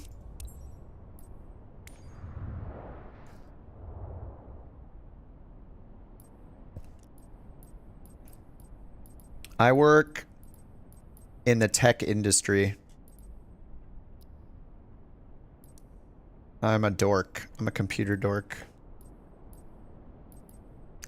I've had a bunch of different jobs though, like in the different roles, not just one thing. How do you unlock other companies? You just need to save enough for the plane basically, and then it'll let you unlock it. So if you go to the create company button, You'll know you have enough money if it shows them at the top of the screen.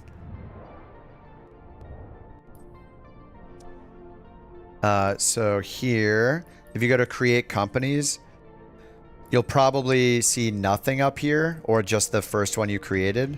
But when you go here, it'll show what you can make up here. Pretty much you need the money. This is poorly written down here, but where it says aircraft available for purchase and it's got the red dot, that means there aren't any you can afford. And then there's the specializations.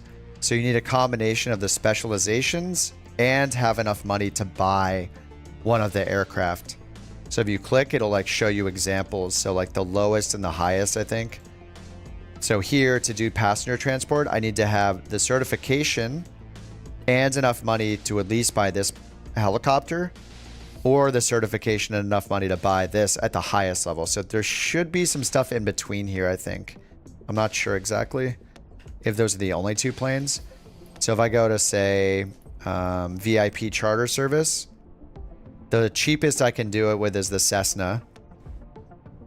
And it says I have the certification. So as soon as you meet the criteria for this, like the certification or the money, you have to have the money in the bank, then it'll show that the companies up here you can make, and you can just click it. So you see I have 2 of them out of the many you can make. So like for skydive aviation, all I need is the money, right? So as long as I have 257,000 or more, I could start it with a Cessna if I want. I don't really want another Cessna, but I need 4 million to get the Grand Caravan. I think that might be the used price, though. I'm not the new price. I'm not sure. But you know, you can always add more planes into your fleet. And when you have more than one plane, you should turn the crew thing on. Supposedly it doesn't earn you a ton of money, but if you click it and turn the crew on, then it'll earn you passive income. But I've heard that it's a very little amount of money.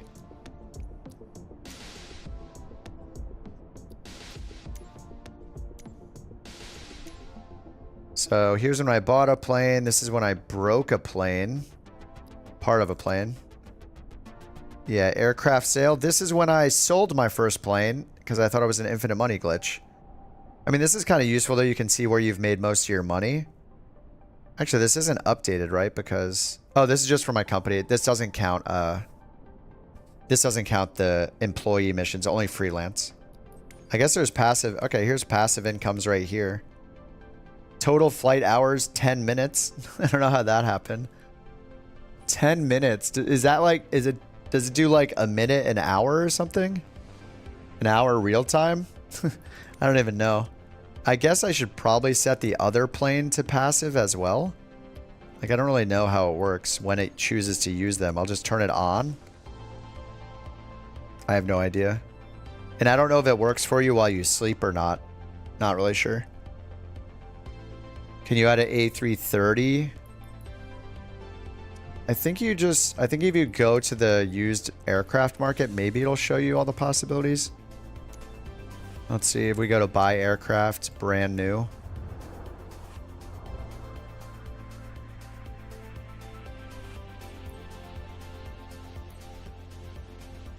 So let's see, does it even show like the max in here?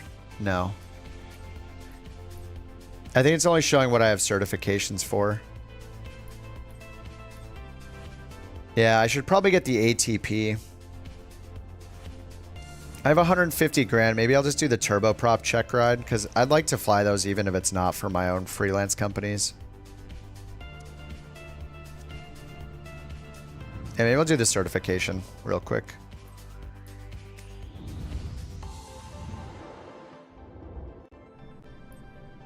All right, certification. The only ones I don't have on the left side are these two. Heavy airliner's locked for now. Needs it to be an update by Microsoft.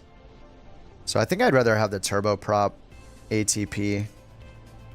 Okay, yeah, that unlocks the A400M. I've heard that this is really fun to fly. And then the Viking, so I could get scoop. I have scoop endorsements, so then I could do the Viking missions for firefighting. And then I don't know anything about the ES-30. Is this like a... Is this a cargo plane or is this... Is this like an observation plane? I have no idea. These seem cool though. If you go up to the jet one, yeah, all you have is the longitude and the max. So I don't see the A330 in there. It's possible that they'll add it later though. Like I'm not sure. A330 is probably under heavy airline. Is it a heavy? A330 is a heavy, isn't it? So that's probably where it's locked under. I'm not sure. I don't know if it's a heavy or not. I think it is.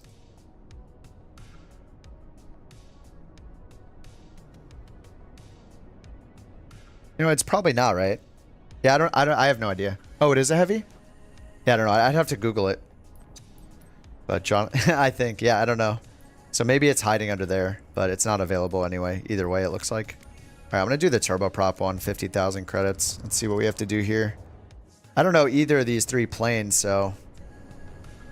Oh, we're going to fly to DHC-6. At least it's not a, like, tricycle gear. That would be weird.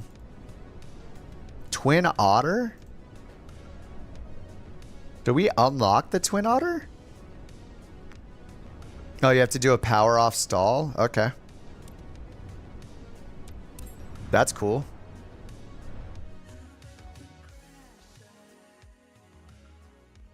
It's easy.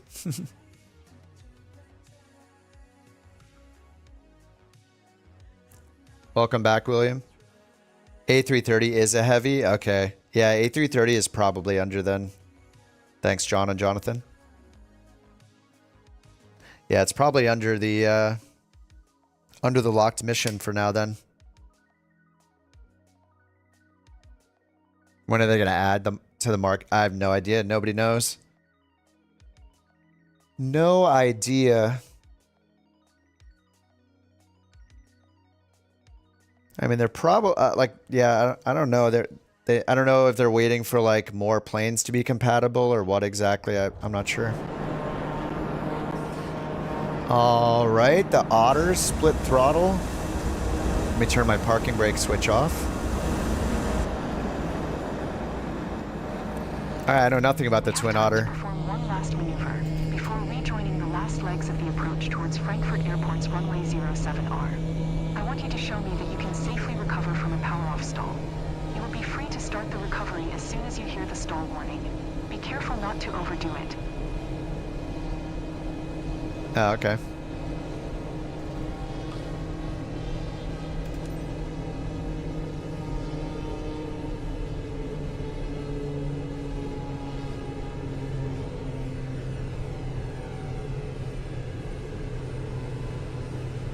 Yep, pair.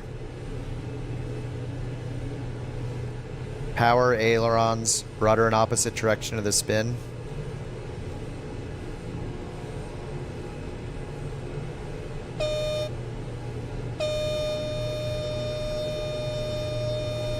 We're at 4,200 feet.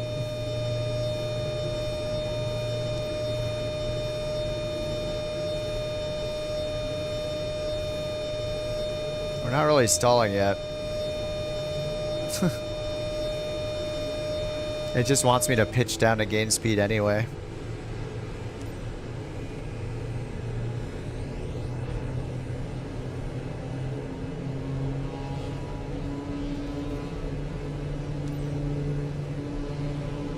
All right, reach GF 914. I mean, I was expecting the nose to plop down.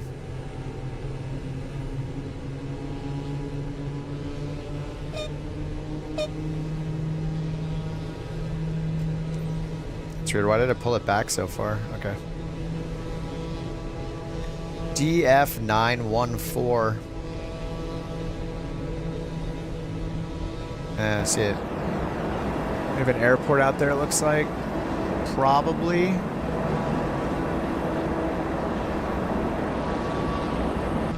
I didn't know the Twin Otter was in the career. I mean, I don't think it's in the career mode, right? Yeah, the enter key. Oh, it won't work for you? That happens to me sometimes. Try pointing your mouse at the top, clicking the chat bubble, and then clicking the command down at the bottom buttons here. Sometimes that works. If that still doesn't work, you can try just using the skip button if it's available. Unless you're in cruise, you probably don't want to use it then. Or just ignore it and take the hit.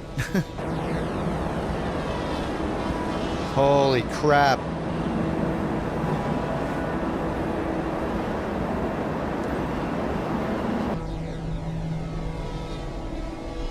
Reach the final approach fix. All right. Frankfurt Tower, November 847. Oh, there's the airport way over there. Nice. 0 miles southwest, 4,300 feet with Yankee to land. November 84725 Frankfurt Tower. QNH 101 tree flash straight in runway 07 right. All right, straight in 07 right. Whoops, max aircraft speed? Heck yeah. All right, max speed is like 170-ish. 170. Fly straight in runway 07, right 725. Yeah, this thing is awesome. I want to fly this.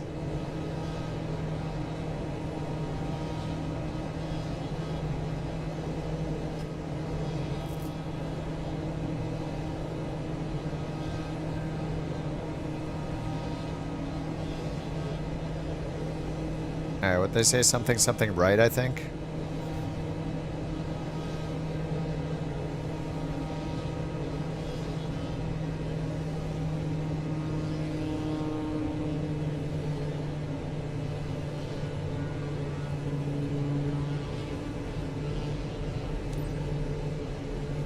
Zero 07 right.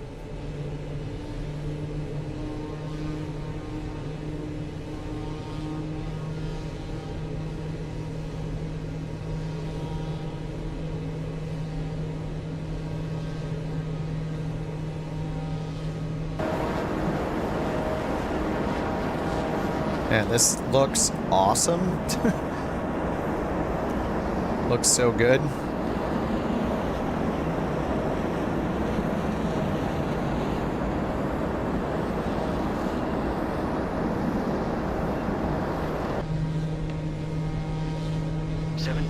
Line 267 at 12. Cleared to Wind. land runway 07 right. Terrain. Alright, clear to land. Clear to land runway 07, right 725.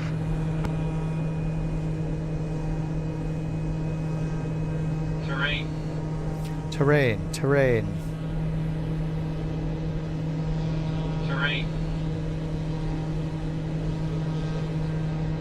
Where's the GPWS button? Oh, it's right here. GPWS inhibit. Nice. That was convenient. It was like right in front of me.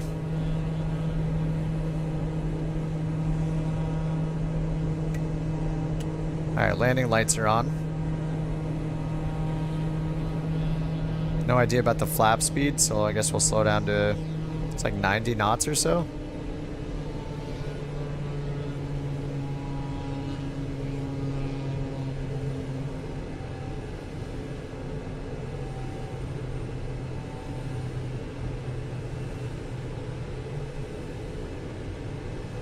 There's gotta be an instruction manual around here somewhere.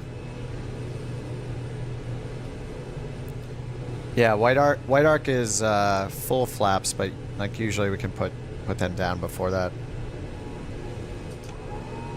But I just don't want to risk it, so.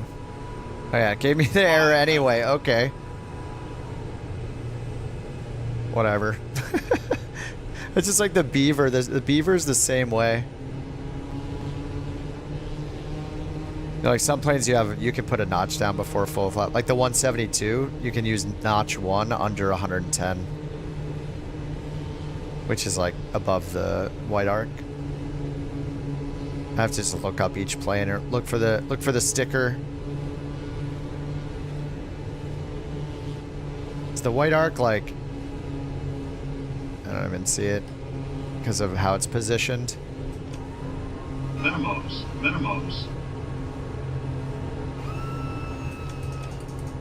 I had like 4 notches of flaps in this thing.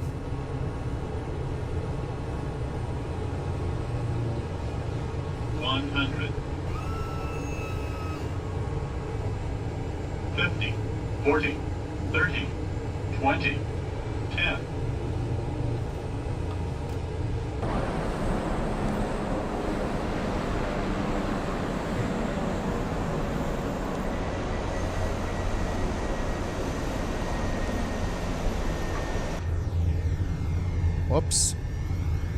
Fast lane. 725 exit runway when able.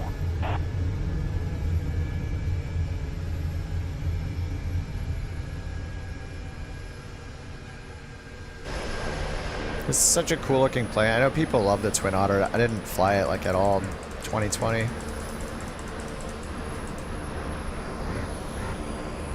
725 contact ground on 121.855. 121.855 for 725. 855.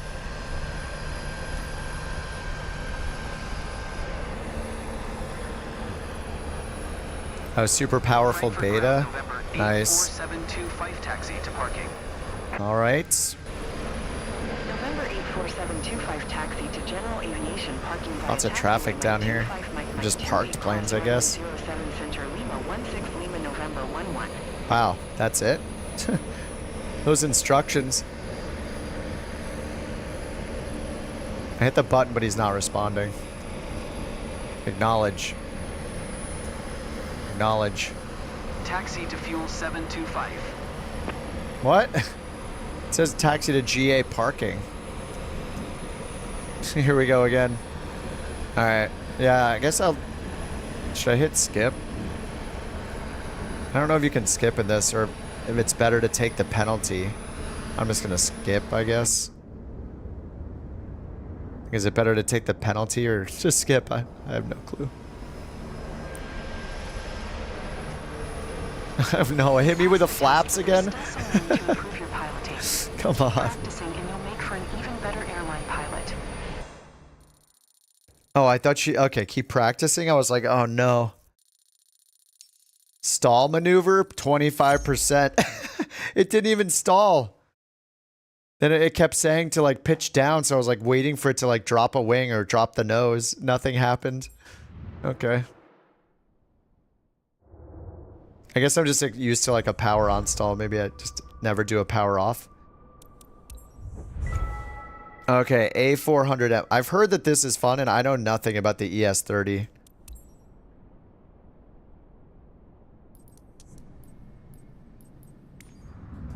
All right. Turboprop ATP. So, am I going to find any missions to actually fly those planes, though? So, what missions do those planes even fly?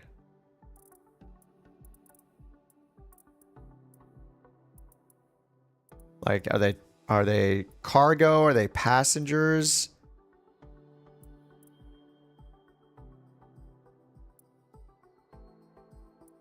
Did I don't think I unlocked a new...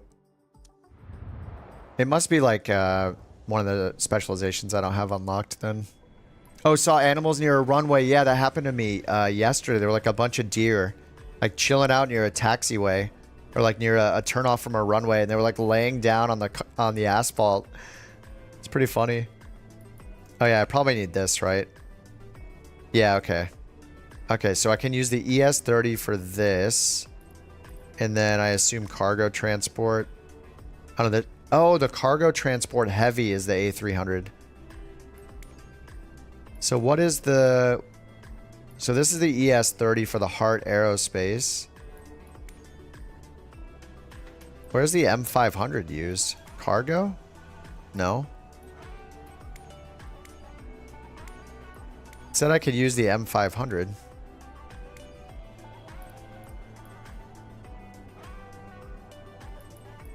I mean, it's not going to be in any of those. So it's not here. It's not here. Yeah, we can use the Dreamliner, I guess. Yeah, 787 or the Max. That's good. I'd rather use...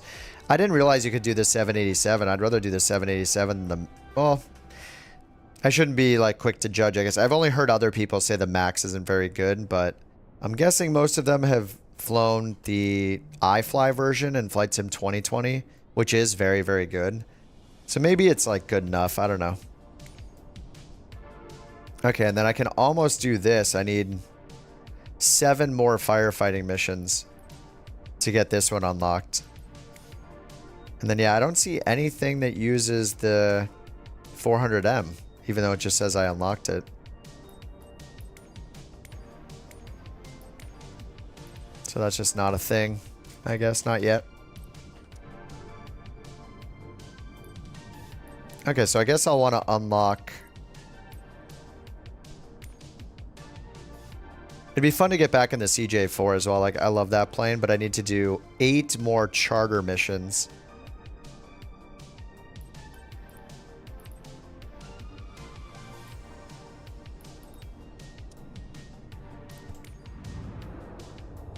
Alright, I'm pretty pooped.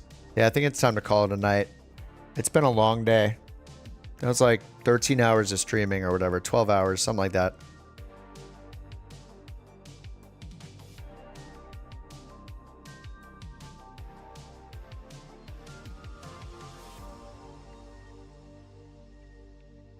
Oh, nice. Troya's live.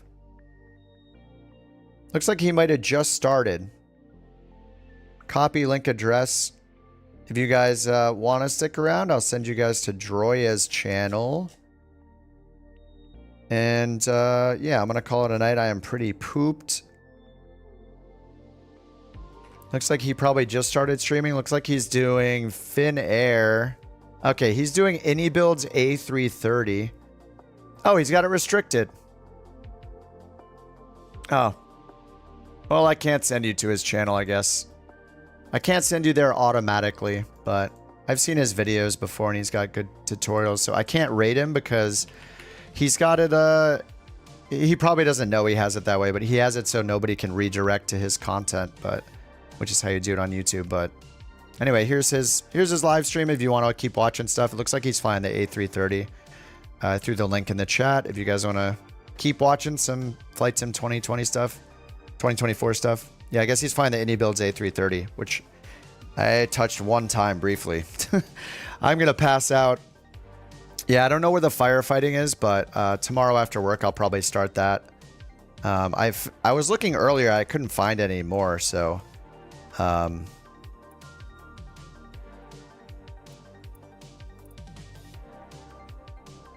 I'm not sure. I just might have to scour around and find another one, but yeah, I'm not sure where they are. This is not one right here. All right, guys. GG's. Turk, thanks for the 20 gifted earlier. Timu, thanks for the super chats. Meatwad, thanks for becoming a member. Charlie as well, and DA and All Road Ant, if you guys are here, thanks for the super chats earlier as well. And Mr. Rainbow Loves Coffee for the super chat. I'll see you guys. It's been a grind today. That was the goal. So hopefully to see you guys during the work week. I just got work for 3 days. So I'll be on at like nighttime California time. So that's like 5:30 Pacific time, 8:30 Eastern usually. So I'll probably be on the next few days. And then we got some Thanksgiving stuff. So I'll be around the holidays too, especially the weekend. So GG's. Thanks for hanging out. Hope you guys have fun in your career modes. And I'll, thanks for all the tips today too. I always learn stuff from you guys, so always appreciate that. And yeah, that's it. Cheers. Have a good night. I'll see you on the next one. Bye-bye. There's the bye-bye emote. Bye-bye. See ya. Oh, PM. Yeah, PM. 5:30 PM. I have a like standard 9 to 5, so yeah, evening time in California. All right, guys. See ya.